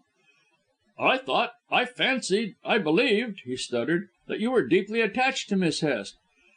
"I was, but there are circumstances." "Oh, let us have the truth," interposed Frances sharply. "You liked me well enough and I liked you until you found out that I was too clever for you, so " Ida caught at her lover's hand and made an effort to pull herself together in the face of Miss Hest's contemptuous eyes. "You treated me shamefully, Frances," she said in tones of reproach. "I loved you dearly until you began to bully me and make my life a burden. You got me down here in order to gain possession of my money, and have been trying to influence me into giving up not only my property, but Richard also. I saw what you were ever since we came to this house, but to deceive you I played my part, and led you to believe that I still loved " "Oh, rubbish," said Miss Hest, whose eyes were hard as jade. "You played your part very badly. I saw through your weak tricks. You were afraid of me. You know you were." "Yes, I was," said Ida, clinging to the amazed Colonel, "because I believe if you could have got me to sign away my property that you would have killed me. I am willing to give you £10,000, as I once had some affection for you, but now that you have got your pound of flesh I shall leave this house with Richard." "To go to Lady Corsoon?" "Richard will protect me, and Heaven help me," said Ida, putting her hand to her head piteously. "I feel so dazed that I scarcely know what I am saying." "You are not too dazed to sign a cheque." Ida, without a word, stepped to the table and began to write in the cheque book. Towton protested. "You shall not do this," he declared. "While I fancied you loved Miss Hest, I was willing you should make her a present of this large sum. But since she has treated you badly " "If Ida does not sign the cheque she does not get the will," said Frances imperiously. "You can save your breath, Colonel." "You may hand over a false will?" "If I did that I should not get the £10,000," retorted Frances. "Don't be a fool. I am acting straightforwardly enough." "Here is the money," said Ida, tearing out the signed cheque and passing it to her quondam friend. "And here is the will," replied Miss Hest, offering a paper which Ida took and gave to the Colonel. Towton glanced rapidly at the document. It certainly seemed to be a genuine will signed by Martin Dimsdale and also by Venery and Smith. He felt sure that there was no trickery about the paper, since Miss Hest, now that Lady Corsoon knew the truth, would not be able to get the money unless the testament of Martin Dimsdale was above reproach. "It's all right," he remarked, slipping the precious paper into the breast pocket of his coat. "But you, Miss Hest, are little else than a blackmailer. You are the worthy sister of your confounded brother." The woman laughed after a critical glance at the cheque and signed document to make sure that both were in order. "I am able to bear all your hard names since I have secured the money, but that Ida refused to obey me and kicked over the traces you would never have had the will." "I thought that the money did not belong to me," protested Ida, sheltering herself under the wing of her lover, "and wanted to return it to Lady Corsoon." Frances nodded with a sneer. "Oh, I know how tender your conscience is. You have whimpered enough about it. Only because of your silly attitude did I make this arrangement, which is the best I can do for myself. But I must say one thing, Ida, that you can take it as a compliment. Clever as I am, you with your soft, over scrupulous nature have been too many for me. Few people can say that. And now that all is over between us you can leave my house, as I hate the sight of your insipid face." Ida shrank back into the Colonel's arms, and he addressed Miss Hest in a voice rendered hoarse with indignation. "You are a thoroughly bad woman. I never did approve of you, and now that I see you as Ida does in your true colours, I tell you " "My true colours," scoffed the other contemptuously. "No one knows what they are, you least of all, you narrow-minded idiot." "What do you mean?" demanded Towton, taken aback by the malignant look on her hard white face. "Don't ask her," implored Ida, striving to pull her lover to the door. "She will only lie. Let us leave this wicked house, as I am certain that there is something terrible concealed here." "Something terrible," echoed Towton, looking startled. "Don't talk rubbish," muttered Frances, with a dangerous expression in her eyes. "Colonel, you had better take away that fool, or it will be the worse for her. I warn you." "I have heard strange noises," went on Ida feverishly. "People have been coming and going in the dead of night. Then that Hindoo " "Hokar!" cried the Colonel. "Miss Hest, how do you explain Hokar?" "I explain nothing," snapped Frances, marching to the door in an imperious way and throwing it open. "Out you go, both of you." She recoiled. "Ah! You dare to!" With a gasp she tried to close the door again, but Towton dashed forward and caught her arm. "I have seen. It is too late," he almost shouted. "Maunders, come in." It was indeed Maunders who stood on the threshold. He looked the ghost of his former handsome, insolent, prosperous self. Thin and haggard and worn, with his clothes hanging loosely on his figure, he presented a woeful spectacle. "What have you been doing to yourself? How did you come here?" asked Towton, stepping back much startled, with Ida on his arm. "Ask that woman how I came here. Ask her how she has treated me. But I escaped from the room she locked me in by climbing out of a window. Now I shall show her the mercy she has shown me. She is—" Francis darted forward and clapped her hand with his mouth. "I'll kill you if you say the word, you cursed fool. Be silent or I give you up." Maunders, with a strength which his frail looks scarcely suggested, threw her off and staggered against the door. "I give you up," he shrieked, wild with anger. "You thief! You blackmailer! You murderess!" "What?" cried Towton eagerly, and grasping vaguely at the terrible truth. "Yes." Maunders pointed an accusing finger at Francis Hest. "There is The Spider! A woman! A devil! Arrest her! Imprison her! Hang her on the gallows!" And he sank down on the floor, his back to the door, with hatred written on his white and ghastly face. CHAPTER XXI.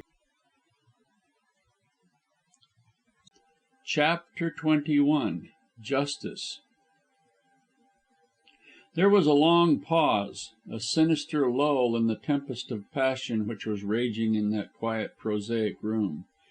Gasping with impotent passion, Maunders lay, resting his head against the door, an obstacle which prevented the guilty woman from escaping. Not that she attempted to escape.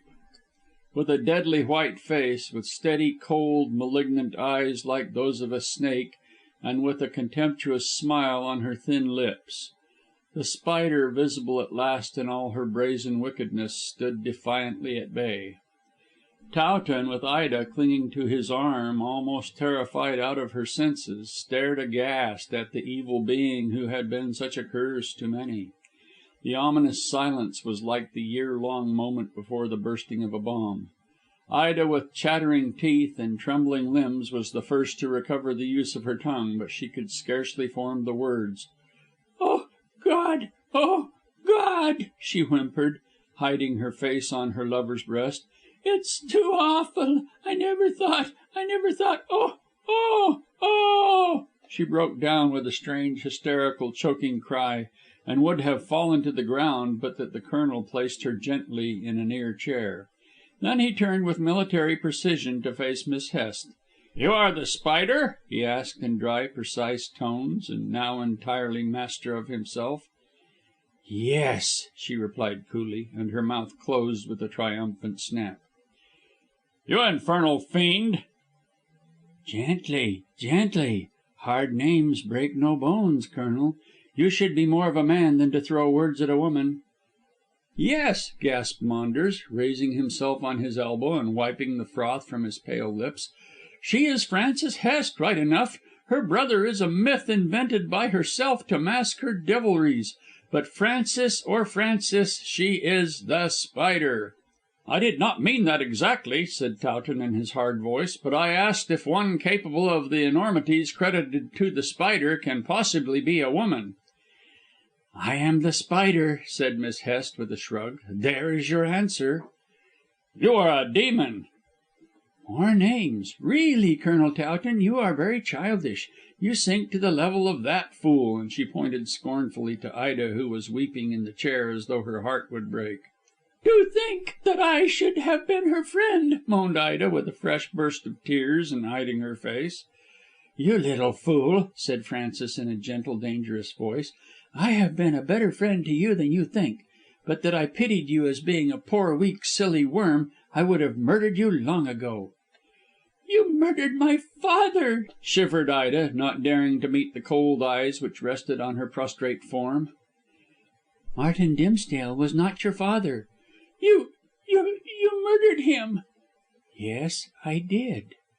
"What?" Towton could scarcely believe his ears. "You admit the crime?" Francis yawned ostentatiously. "If I admit that I am the Spider, it follows that I must have murdered Dimsdale." "Well, no," replied Towton truthfully and justly. "You may have employed Hokar to strangle him." "That is very good of you," said Francis satirically, "but I don't place my own sins on the shoulders of others. Hokar taught me how to strangle in the Thug fashion, certainly, but he did not kill Dimsdale. I did." "Still, I don't believe that the murder was premeditated," insisted Towton. "Upon my word," said Miss Hest good humouredly and as coolly as though she were gossiping over a cup of tea, "one would think you were counsel for the defence. No, you are right. I did not intend to murder Dimsdale. Having got you out of the way " "You mean that you got Vernon out of the way?" "Of course," assented Frances, sitting down and crossing her legs in a gentlemanly fashion. "But you must excuse my bad memory, as I have so much to think of. I got Vernon out of the way, as I overheard, and Maunders there overheard the arrangement for a trap. We were both on the verandah." "And I was with you," wailed Ida, shivering again. "So you were," said Miss Hest, raising her eyebrows, "but you heard nothing. Maunders caught a word or two through the open window of the library and warned me. While you, my dear Ida, were talking to him, I stole round the corner and listened. Knowing all about the trap, I had Vernon decoyed to the Kensington house, and at the appointed time I went into the library masked and cloaked, as were the other guests at the ball. Dimsdale was waiting for me. I stole up behind him and slipped a handkerchief around his neck." "Oh!" The Colonel was revolted. "And you say that the crime was not premeditated?" "I say truly. I simply prepared to strangle him slightly should he have made an outcry. Remember, I was in a dangerous position and could not stand on ceremony. Had Dimsdale given me the money and permitted me to leave by the window, I would have spared his life. As it was, he saw me in the mirror, which was directly in front of him." "But you were masked. He could not recognise you?" "I am coming to that. He waited for a moment until I made my demand for the money, then suddenly threw back his hand, and before I guessed his intention he tore the mask from my face. When he recognised me, I was obliged, for my own safety, to strangle him. As the handkerchief was in position, I simply tightened it, and he was soon dead. Then I searched for the money, but not being able to find it, I resumed my mask and returned to the ballroom. Maunders, of course, was with me all the time and awaited my return." "I did not know that you had committed a murder," said Maunders gloomily. "No, I did not tell you at the time. It would have spoilt your pleasure. But when Ida learned the truth by entering the library, you guessed what had taken place. I kept you with me for your own sake, to provide an alibi should you be suspected. As I feared Vernon might be clever enough to guess that you had something to do with it. As a matter of fact, he did hint at it when he called many days later, but I was enabled to say that you were with me all the time, and so he was put off the scent." "I remember," murmured the Colonel to himself, but not so low as not to be overheard by Miss Hest's marvellously sharp ears. "Vernon was quite satisfied when you provided the alibi for Maunders. He never suspected you." "No one ever suspected me," said Frances coolly. "There is no need for me to speak of my own cleverness. Anyone who can baffle the police as I have done has no need to boast." "But why, in heaven's name, with your abilities, did you embark on such an evil course?" asked Towton, amazed at her sang-froid.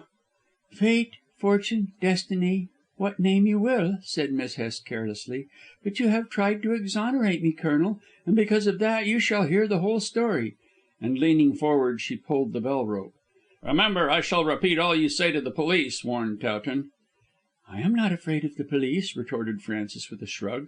"All my plans are made to escape, as that fool," she pointed to Maunders lying sullenly on the floor, "has betrayed me twice. I give him to you as a sacrifice. But I shall never stand in the dock, you may be sure." "Will you kill yourself?" cried Ida, terrified at this strength of mind. "No, my dear. I am too much in love with life. You shall know my plan presently. Meantime, you shall hear how I came to be a blackmailer, as you have already heard why I murdered Dimsdale, to my misfortune." "To your misfortune, indeed, sharply." "You may well say so, Colonel. I never intended to soil my hands with blood, least of all with that of a man whom I liked and who was kind to me. Don't sigh, Ida. After all, I did not shed his blood, as I merely strangled him. But that death brought you and Vernon in chase of me, Colonel, so I am hunted down. Still, had Maunders been true, I should have been safe. You knew Francis Hest as the criminal, thanks to Maunders. I merged the brother and the sister and made everything safe. Now," she shrugged her shoulders, "I must flit." "You shall go to prison with me," panted Maunders furiously. "I think not," rejoined Miss Hest contemptuously. "Don't you know me well enough yet to be aware that I provide against all contingencies? Come in," she added, raising her voice, and when the door opened looked at Towton. "I shall ask my old nurse, Miss Jewin, to relate the beginning of my career. At a later time I can take up the tale, and then our tumbled down friend yonder can finish the story. Sarah, enter and close the door." Miss Sarah Jewin was peaked faced and white, with thin lips, scanty grey hair and cold grey eyes. She was thin and bony and very tall, so that in her plain black dress she looked like a line, length without breadth. As she entered, Maunders, with a groan, hoisted himself into a chair. Miss Jewin had already pushed him aside when she entered the room, and, in place of replying to her mistress, stood looking at his scowling, haggard face with a look of consternation. Maunders replied with a look of petty triumph. "Yes, I got out," he said, rubbing the ragged beard which disfigured his well moulded chin. "I wrenched a bar out of the window and climbed down by the ivy. Now the murder's out, and you and your hellish mistress are about to be brought to book." "Don't mind him, Sarah," said Frances lazily, and leaning back in her chair to light a cigarette.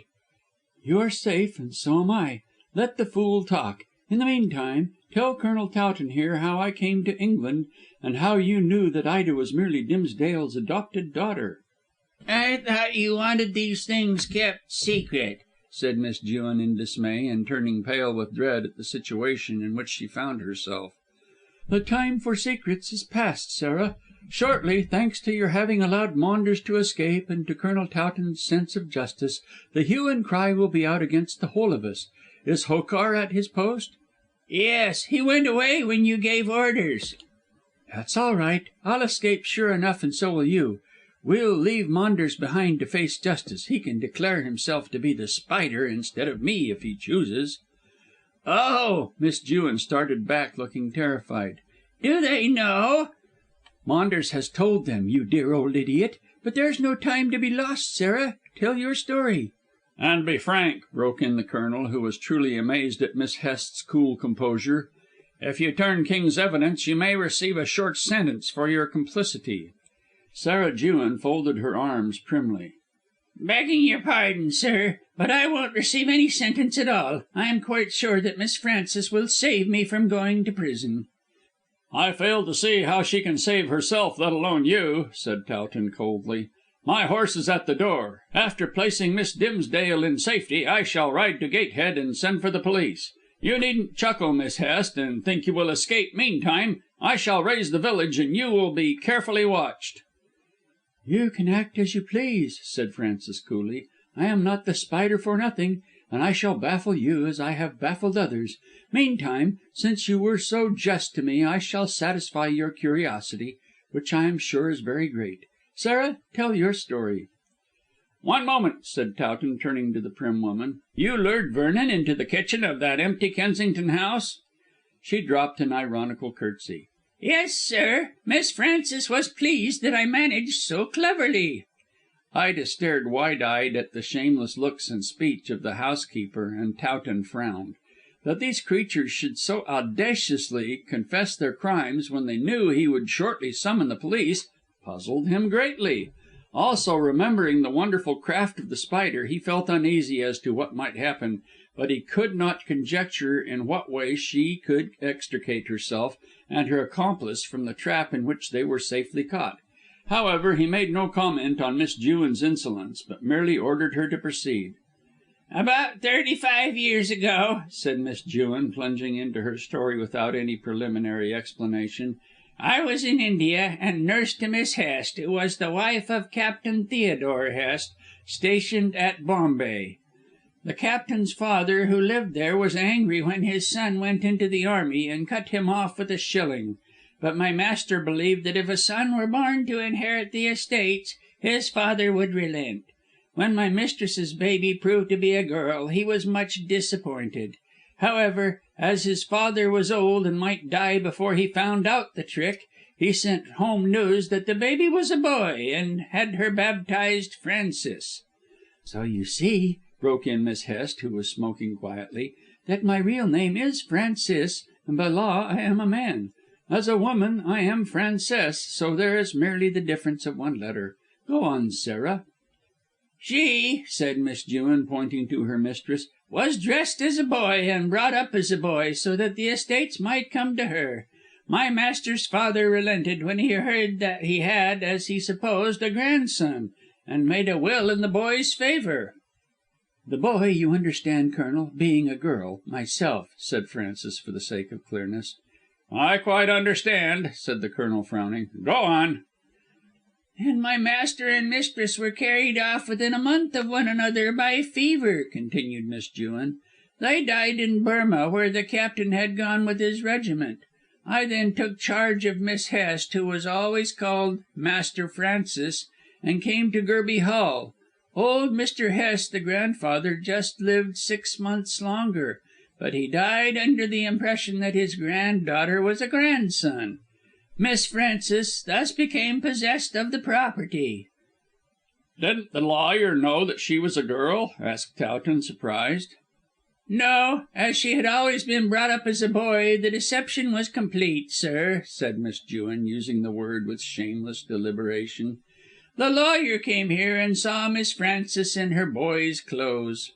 "And in this way," explained Miss Hest, "it became current gossip in the village that I had a twin brother." "A twin sister, you mean," said the Colonel doubtfully. "Well, you might put it that way. At all events, everyone in Bowderstyke believes to this day that there is a boy and a girl, or rather a man and a woman Hest. I alternately wore male and female clothes." "Why was there any need for you to wear female clothes at all?" "That was my fault," said Miss Jewin quickly. "When the succession to the estates was settled, I could not bear that Miss Frances should masquerade any longer as a boy. I therefore dressed her in girl's clothes, to which she was entitled, and invented the twin story. Sometimes she was a boy, so that the lawyers should not learn the truth, and sometimes a girl to please me. There's the whole story." "Now it's my turn," said Frances, throwing away her cigarette. "When I grew up and learned how Sarah had muddled my sex in the eyes of the world, I decided to make use of it in order to earn money." "Why did you need money when you had the estates?" asked Towton briefly. "Oh, those were mortgaged up to the hilt, my dear sir. I wanted to be rich and to restore the Hest family to their old position. For this reason I posed as a philanthropist and spent the money I did. What with the sums I have given in charity, and the buildings I have constructed, and the dam, which is my work, I think, Colonel, that the Hests can hold their own with the Towtons. I hated to think that my family was down while yours was up." "Oh," said the Colonel with contempt, "so it's a case of jealousy merely. All your philanthropy was a fraud?" For the first time Frances coloured and rose out of her chair to reply with more emphasis. "No, you must not say that. I really have a mixed nature, and like to help people. My good qualities are the outcome of my evil ones. I wanted to aggrandise the Hests, certainly, since they were lords of Bowderstyke Valley, until your family robbed them of their property. But also I really wished to do good and help people. I think I succeeded." "At the cost of murder," said Ida resentfully. "That was a mistake," replied Frances glibly, "as I never intended to murder Dimsdale. When I went to London in my women's dress, with very little money in my pocket, I simply intended to earn my fortune on the stage, and by reciting, to make Frances Hest, my other self, who is supposed to live here, wealthy and proper. I found that the reciting did not pay, and cast about for some better means of making money. Alternately I lived in London as Francis and Bowderstyke as Francis, but I could not gain my ends by honest means, and so was obliged to take to dishonest ways. If you wish to know the devil who tempted me to eat of the tree of knowledge, he is before you," and she pointed deliberately to Constantine. "It's a lie," cried Maunders, starting to his feet with a fine appearance of indignation. "I met you 3 or 4 years ago in London, and you discovered that I earned my living by telling fortunes as Diabella. That was all, except," he added scowling, "that you blackmailed me." "Quite so," said Miss Hest quietly. "I tried my 'prentice hand on you, and the means of making money in this way was so easy that I took it up as a trade and adopted you as a partner. Go on, Maunders, you tell the rest of the story so that everything may be made clear." "There's nothing to tell," said Maunders doggedly, and casting down his eyes as he met Ida's sorrowful look, for he was not so entirely lost to all sense of shame as were the other two law breakers. "You made me find out all manner of secrets from my clients by hinting at things and asking questions, and by—" "I know," interrupted Towton, waving his hand. "I am aware of how fortune tellers hint at a possibility, and so find out the actual truth from their too credulous clients. No wonder The Spider learned so much that people would fain have kept to themselves. Who told you about Dimsdale?" "You know," said Maunders sullenly, "that woman there." "Yes," said Miss Jewin, still prim and shameless. "When in Burmah with my master I heard about Mr. Dimsdale's love for Mrs. Menteith, and how when her husband died he adopted the child. But I never said that Mr. Dimsdale delayed any expedition so as to get Mr. Menteith killed." "No, I invented that and made Maunders tell it to you, Ida, and to you, Colonel, with the additions," put in Miss Hest with great coolness. "Also, on finding out that Ida was not Dimsdale's daughter, I became alarmed as to the disposition of the property. Therefore I made myself a friend of the family and secured the free run of the house." "You intended to get my money?" asked Ida reproachfully. "Certainly, my dear," replied Frances, raising her eyebrows. "$10,000 a year was far too much for a chit like you to handle. I intended to get command of the whole lot. First I hunted in the dead of night for the will, and found it in the library desk. Then I made Maunders tell you that you were not Dimsdale's daughter, after the murder, so that you might be dependent on me, since I knew a secret which could rob you of the money. I had the secret told also to the Colonel, so that he might learn he would only have a penniless wife should he marry you, my dear Ida." "Did you think so meanly of me as that?" demanded Towton, colouring indignantly. Miss Hest raised her eyebrows. "My dear sir, my experience of human nature has shown me that there is no mean trick which the majority of men will not commit for money. You, however, were in the minority, and so was Ida, as you both were honest. This upset my calculations, as I could not provide against the unseen in human nature. You, Colonel, still insisted upon marrying Ida, and she wished to hand over the money to Lady Corsoon. For this reason I was forced to play my last card and produce the will." "But you did not intend to be found out as The Spider?" "No, I did not," confessed Frances calmly. "When Maunders betrayed me at Isleworth you thought that The Spider was a man, which was exactly what I wanted, and what I counted upon, should such an event as unexpected betrayal happen. In the fog I dragged Maunders away, and we went to the house of a friend of mine whose name I don't intend you to know. I wired in cipher to Miss Jewin here to send a telegram to Frances Hest at Professor Gale's." "We got that," said the Colonel quickly, "and it threw us off the scent." "I thought it would," said Miss Hest coolly. "So while you were hunting for The Spider as a man in London, I went down with Maunders. He was disguised as an old gentleman, and I resumed my womanly dress. Then I wrote you on the plea of talking about Ida, and asked after my pretended brother to still further puzzle you." "You certainly succeeded," retorted Towton, trying to conceal his wonder at all this clever trickery. "But Ida was here, and must have known that you were absent from the house as Francis." "Oh, no. I reappeared before her twice in this room, which is, as you see, not very well lighted, in my male disguise and with the painted scar on my face. She was entirely taken in."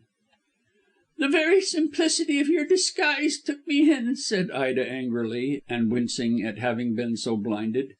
"Had you worn a beard or a wig I should have recognised you." "I think not," said Miss Hest quietly and with an amused smile. "As the man I wore my hair somewhat long." "I noted that," said the Colonel quickly. "How clever of you. Well, then, as a woman I merely knitted in false hair. I couldn't wear false hair as a man, since Ida would have then been sharp enough to have recognised me. But plenty of women wear false plates, so I was safe on that score. She never suspected me. My sole disguise was the cicatrice, skilfully painted, and the success of the whole business lay, as Ida has submitted, in its boldness, and in the belief that I had a twin brother. I have always found," added Miss Hest musingly, that the bolder one is, the safer it is. Audacity always scores. At all events, I so closely resembled my own true self that no one thought I was anyone else but what I represented myself to be. As Francis, I told Ida that I was taking my sister away for a week, and so slipped up to London to meet Vernon at Lady Corsoon's, and to be nearly trapped at Isleworth." "What about Hokar and Bahadur?" asked the Colonel abruptly. Hokar, said Miss Jewin, making the explanation instead of Francis, was an old servant of Captain Hest's and came to England with me and the child. Later he sent for his nephew, who was Bahadur." "Yes, and I gave them both to Maunders when I set him up in those splendid Egyptian rooms in Bond Street," observed her mistress. "They were not engaged to strangle people, as you may think, Colonel, but I merely wished them to add to the fantastical look of the place when fortunes were being told. That you were so nearly strangled, and Vernon also, was your own fault and his own. You should mind your own business, my friend." "I'm going to mind it now," said Towton with a frown. "But first tell me, since you are so frank, what about Lady Corsoon's jewels?" "They are in this house. I gave them into Miss Jewin's possession." "And Lady Corsoon can have them for £100," said Miss Jewin. "A very modest demand, Sarah," said Miss Hest approvingly, "but as the game is up I don't think you will get more. I shall leave you to arrange about getting the money and handing back the jewels. Lady Corsoon will be safe and at a small loss, but I am glad to think that she will not get your money, Ida dear." "Don't speak to me," cried Ida, starting to her feet. "The more you say, the more I see how shamefully you have treated me." "I have spared you," said Miss Hest coolly. "I could have stripped you entirely bare had I so chosen." "No, by your own showing I was too clever for you."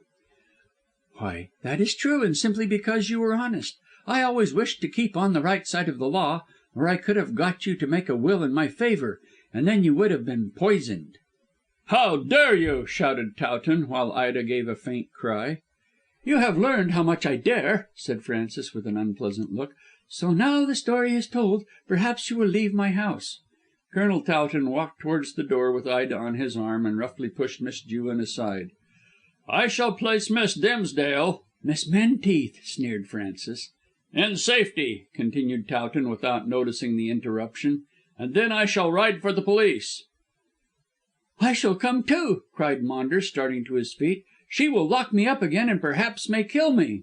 "Stay where you are," commanded Francis sharply. "I intend to—" Maunders did not wait to hear the end of the sentence. Seeing that Towton and Ida blocked the door, he made a rush at the nearest window and sprang out of it with a dexterity begotten of sheer fear.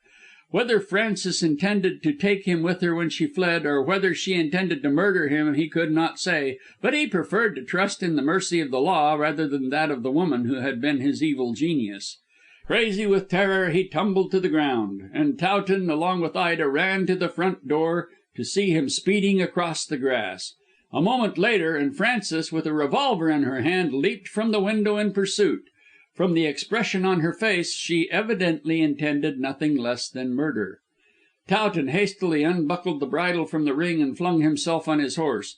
"Place your foot on my toe, Ida," he commanded. "Up you go. There," he added, gathering up the reins as she sat on his saddle bow and placed her arms round his neck. "Now let us alarm the village. That poor devil will be shot if this fiendish woman is not arrested," and he rode forward at a moderately fast pace. "She'll catch him," chuckled Sarah Jewin, who had come to the door and was looking out from under the palm of her hand. "Shoot, Miss Frances, shoot!" Maunders, finding that he was being chased, could not make directly for the gate and dodged behind some shrubs. Frances sighted him and fired a shot. It winged him, for he gave a yell of fear and ran directly towards her in the open. She fired another shot which struck him in the breast, and he pitched forward at her feet. Just as she fired a third shot into his prostrate body, there came a noise like thunder and a terrible cry from Miss Jewin. The signal, the dam's burst!" And she bolted into the house.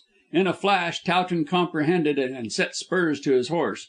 Frances strove to fly, but Maunders, with a last effort, caught at her foot, and she fell heavily, fighting for freedom like a wild cat. The next moment he had her by the throat, and in the distance a mighty roaring struck the ears of all as the flood came down gigantically.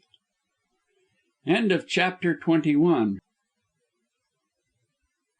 CHAPTER XXII THE END OF IT ALL Towton could not quite understand the situation, as there was no time to consider matters. All he knew was that the Bolly Dam had burst, and even had Miss June not spoke, the appalling noise would have informed him of the catastrophe. With Ida in his arms he spurred his horse frantically out of the gate and across the village bridge. He found the crooked street filled with people, called out by the unexpected thunder. "The dam's burst! Get on the high ground!" shouted Towton, and with a yell of fear men, women and children began running wildly in the direction of the gorge and to disappear amongst the houses in the hope of gaining some level beyond the height of the downcoming flood.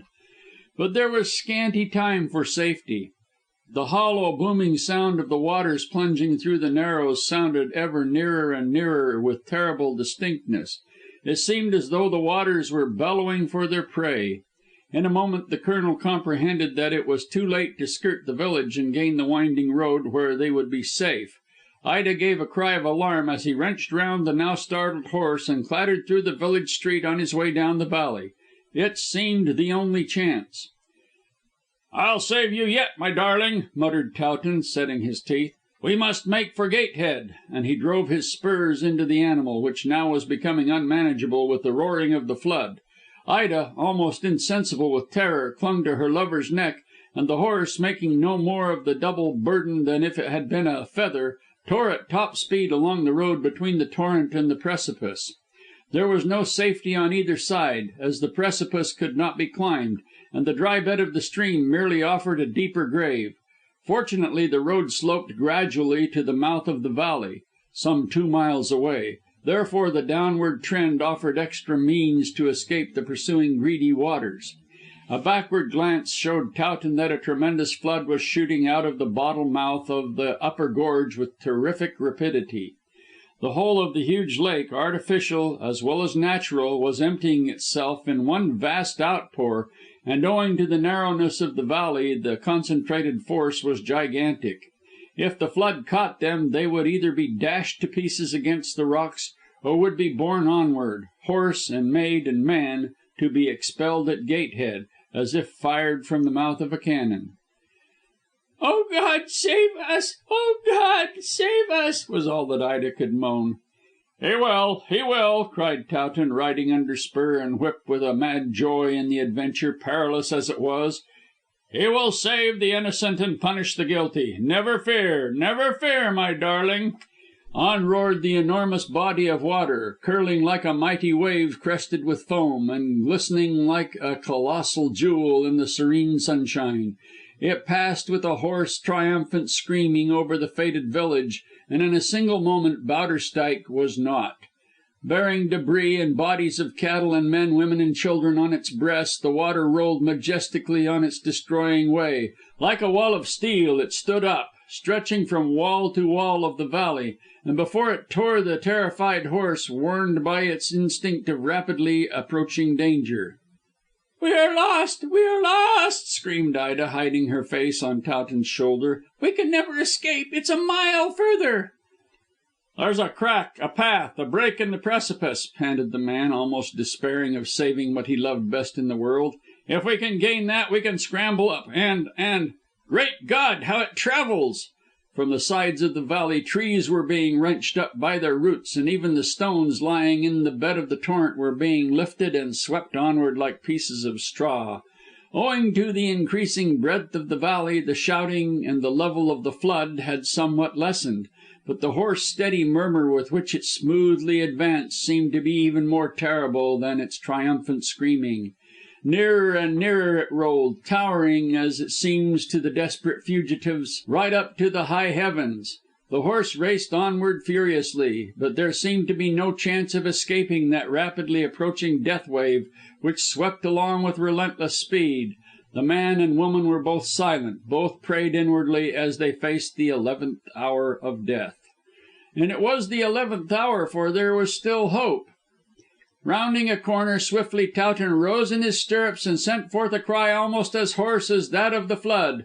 A short distance ahead he saw a streak of green grass marking the ruddy stone face of the precipice, and knew that here was the crack to which he had referred. It was a mere chink in the wall, of no great width, caused no doubt by the volcanic action which had formed the valley in far distant ages.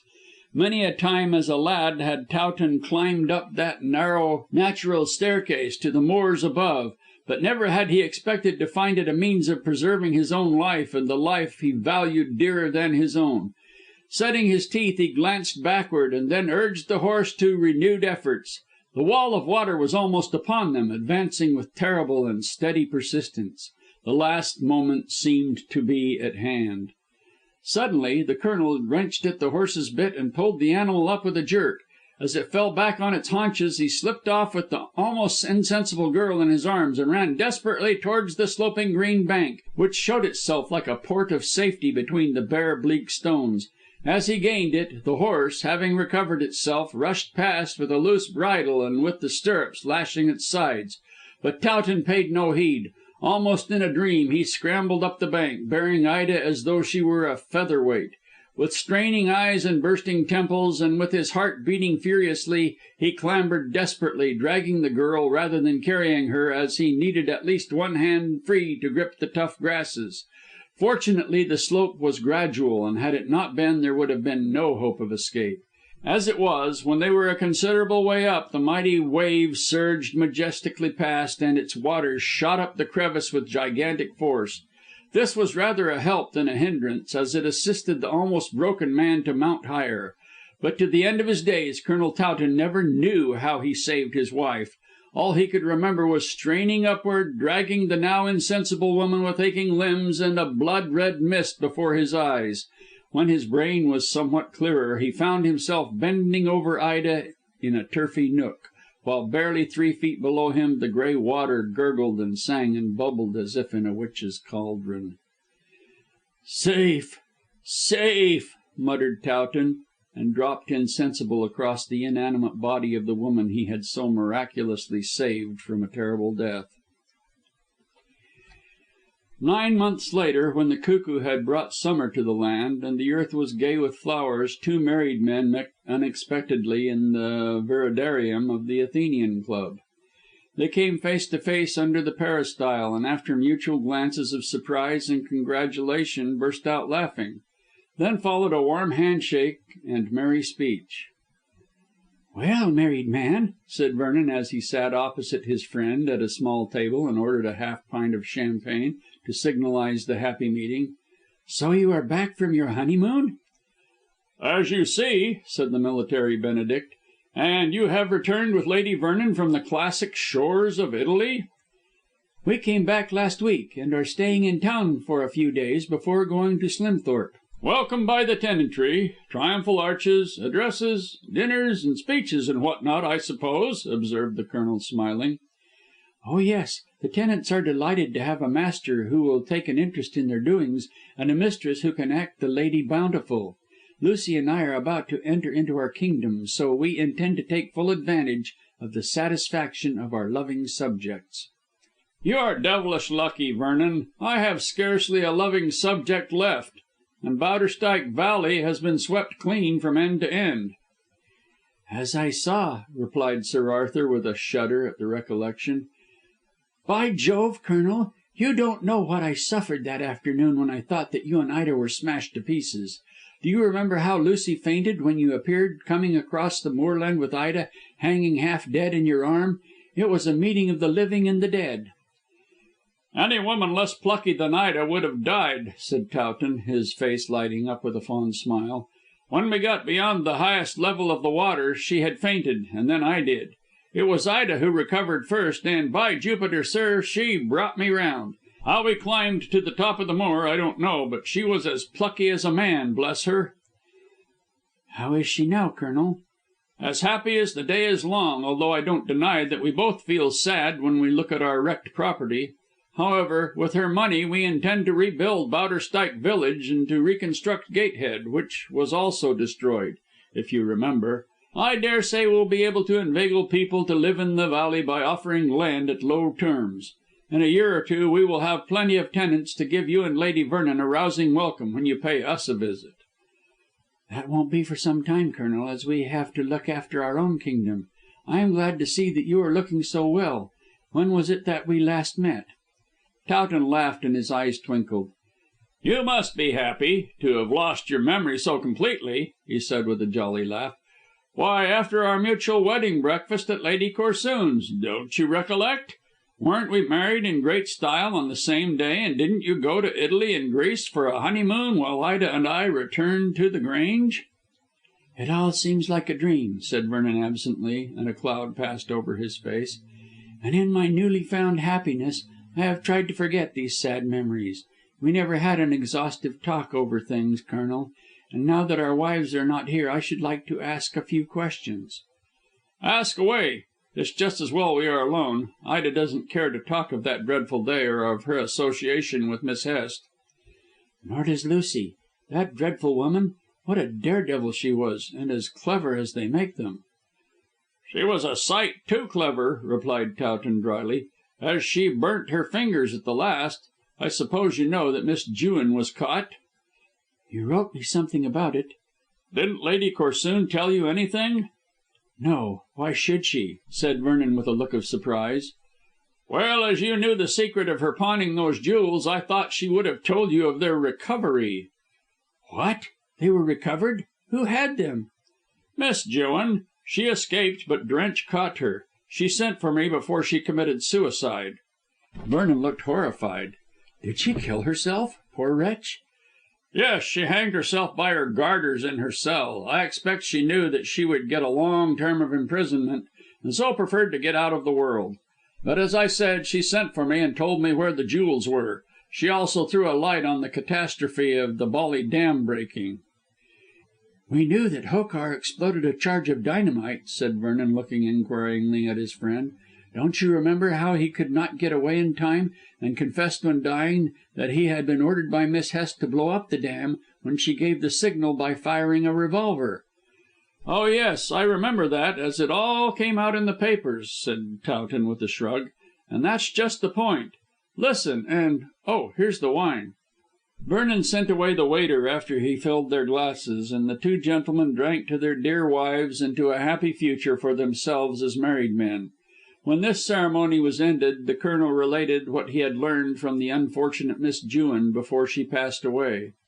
"It seemed that Miss Hest, furious at Maunders' treachery, dragged him down in disguise to Gerby Hall, and there locked him in an upper room. Miss Jewin acted as jailer, but in spite of her vigilance, the wretched man managed to break one of his prison bars and escape. He then appeared in the drawing room and denounced Miss Hest. Always prepared for further treachery on the part of Maunders, and never being in the habit of leaving anything to chance, Francis had arranged that she should have the dam broken down in event of the police coming to arrest her, and so they would be destroyed." "But she would be destroyed with them," said Vernon at this point. "As a matter of fact, she was. Don't you remember how her body and that of Maunders, clutching one another in a death grip, were found when the flood subsided? She anticipated her death." "She did nothing of the sort, sir, as Miss Jewin told me. The betrayal of her identity with Francis Hest and with The Spider came unexpectedly because of Maunders' escape. But, always making things sure, she had already posted Hokar at the dam, where he had placed a charge of dynamite under the wall. Miss Hest didn't expect much trouble, as she thought she had thrown dust in my eyes by the clever way in which she had acted." "I think she did, Colonel, and very successfully," remarked Vernon, smiling. "I admit it. She was a wonderfully clever woman and extremely unscrupulous. However, on the chance that some danger might come along, she posted Hokar at Bolly Dam and told him to fire the charge when he heard the report of a revolver." Vernon nodded. "I remember on that day how the wind was blowing up the gorge, and how clearly the sounds came up from the village. Hokar heard the shots very easily." "He heard two or three, and might have guessed that his infernal mistress was not giving the agreed signal. She was shooting Maunders, if you remember. It was her intention, after we left, to have escaped by a similar crack up the side of the precipice behind Gerby Hall to that which saved Ida and myself. But she didn't intend to give the signal until she was on the upward journey with Miss Jewin. Maunders was to be left behind to drown in the house. But Miss Hest forgot for the moment and let her temper get the better of her. By firing the shots she gave the signal, and Hokar blew up the dam prematurely." "I see. But if Miss Jewin escaped, why didn't Miss Hest?" "Ah, there's where her Nemesis came in. Maunders caught her by the leg and toppled her over. Then he gripped her throat and they were both drowned." "Serve her right, and him also," said Vernon coolly. "I agree with you. They were a dangerous couple, and it seems like retributive justice that Maunders should bring all her carefully laid plans of escape to grief. Miss Jewin, at the first alarm, caught up the box of Lady Corsoon's jewels and fled out of the back way and up the crevice, as arranged. She concealed herself for a time, and was warned by the exhaustive reports in the papers of what was going on." "That's the worst of those papers," said Vernon with disgust. "As I found out when I was a detective, they warn the criminals of everything. I suppose Miss Jewin saw how the story of The Spider was set forth and appreciated the sensation it caused." "Of course she did. I was angry at the papers myself, for The Grange was simply infested with reporters and journalists and photographers. However, after the inquest the sensation died away. Everybody has more or less forgotten the matter by this time. It's just as well, as neither I nor you, Vernon, wish to be bothered with questions." "Quite so. That was why I remained abroad with my wife for such a time." "And that was why I went back with Ida to Bowderstyke," said the Colonel. "However, to continue, Drench caught Miss Jewin and she hanged herself in her cell, as I have told you. I found the box of jewels and returned them to your mother-in-law. Thus her husband has never found out how she pawned them, so that's all right." "I hope it has been a lesson to her." "Not a bit of it. I dined with her a week ago, and so did Ida. Afterwards we went to a bridge drive, and Lady Corsoon played furiously. She's a born gambler. But Sir Julius does not know, and will never know, how she pawned his much prized family jewels." "I wonder Miss Jewin didn't sell them." "She had enough money to live on in a small way, and of course lived plainly to avert suspicion. The jewels she kept as a peace offering in case she should be arrested. She hoped to make terms by threatening to denounce Lady Corsoon. However, her heart failed her, and she handed them over to me." "Poor woman. By the way, Colonel, what was your wife's real opinion of Miss Hest? I could never quite understand." Towton was silent for a few minutes. "It is hard to say. Ida told me that she really liked Miss Hest for a long time, and thought that she was a genuine friend. But Miss Hest showed the cloven foot by trying to get Ida married to Maunders, and—" "Why to Maunders?" "Because he was under Miss Hest's thumb, and if he obtained possession of Ida's fortune by marriage, Miss Hest undoubtedly would have had the spending of it." "But this marriage to Francis, how could that be when Francis didn't exist?" "Oh, I think that was a mere blind to make Ida fancy Francis was a real person and not Miss Hest in disguise. I can never understand," added the Colonel with a thoughtful look, "how it was that Ida didn't detect the woman under the man. Women are so quick in these matters." "It was the very boldness of the disguise," said Vernon emphatically. "I was taken in myself at that Georgian Hall Bazaar. A less clever woman than Miss Hest would have made herself look utterly different to her natural self. As it was, she scarcely changed her looks at all, save by wearing a man's dress and painting that cicatrice on her face. Anyone would have said that the supposed brother was the sister dressed up. Such actually was the case, and, well, you know that everyone was taken in. A thousand pities, Colonel, that Miss Hest did not apply her splendid faculties to better purpose. She was undeniably very clever." "A criminal genius, as we have often said when we talked of The Spider. I must say that Professor Gale, although he admired her talents, was staggered when he found out from the papers that she was the renowned Spider. I believe he had a fit. However, he has now made up endless romantic stories about her, and actually got an engagement with his wife on the strength of having known her. It's an ill wind which blows no one any good." "If Frances Hest had lived, and could have escaped hanging and imprisonment, Colonel, she would have been engaged at a music hall to appear at a salary of hundreds a week. This age likes romantic criminality." "I think Miss Hest's criminality was prosaic in the extreme," said the Colonel very drily. "She couldn't earn money honestly, and therefore took the left-handed path. All her philanthropy was a sham, and I really believe that she had the Bolly Dam built less to supply the villages with water than to protect herself from arrest." "But the human lives."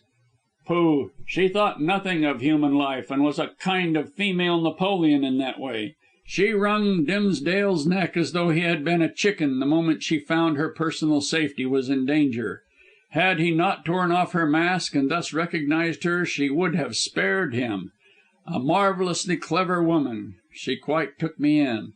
I never expected to find The Spider in her, and had not Maunders escaped to betray her, I would have believed that the non existing Francis was the blackguard.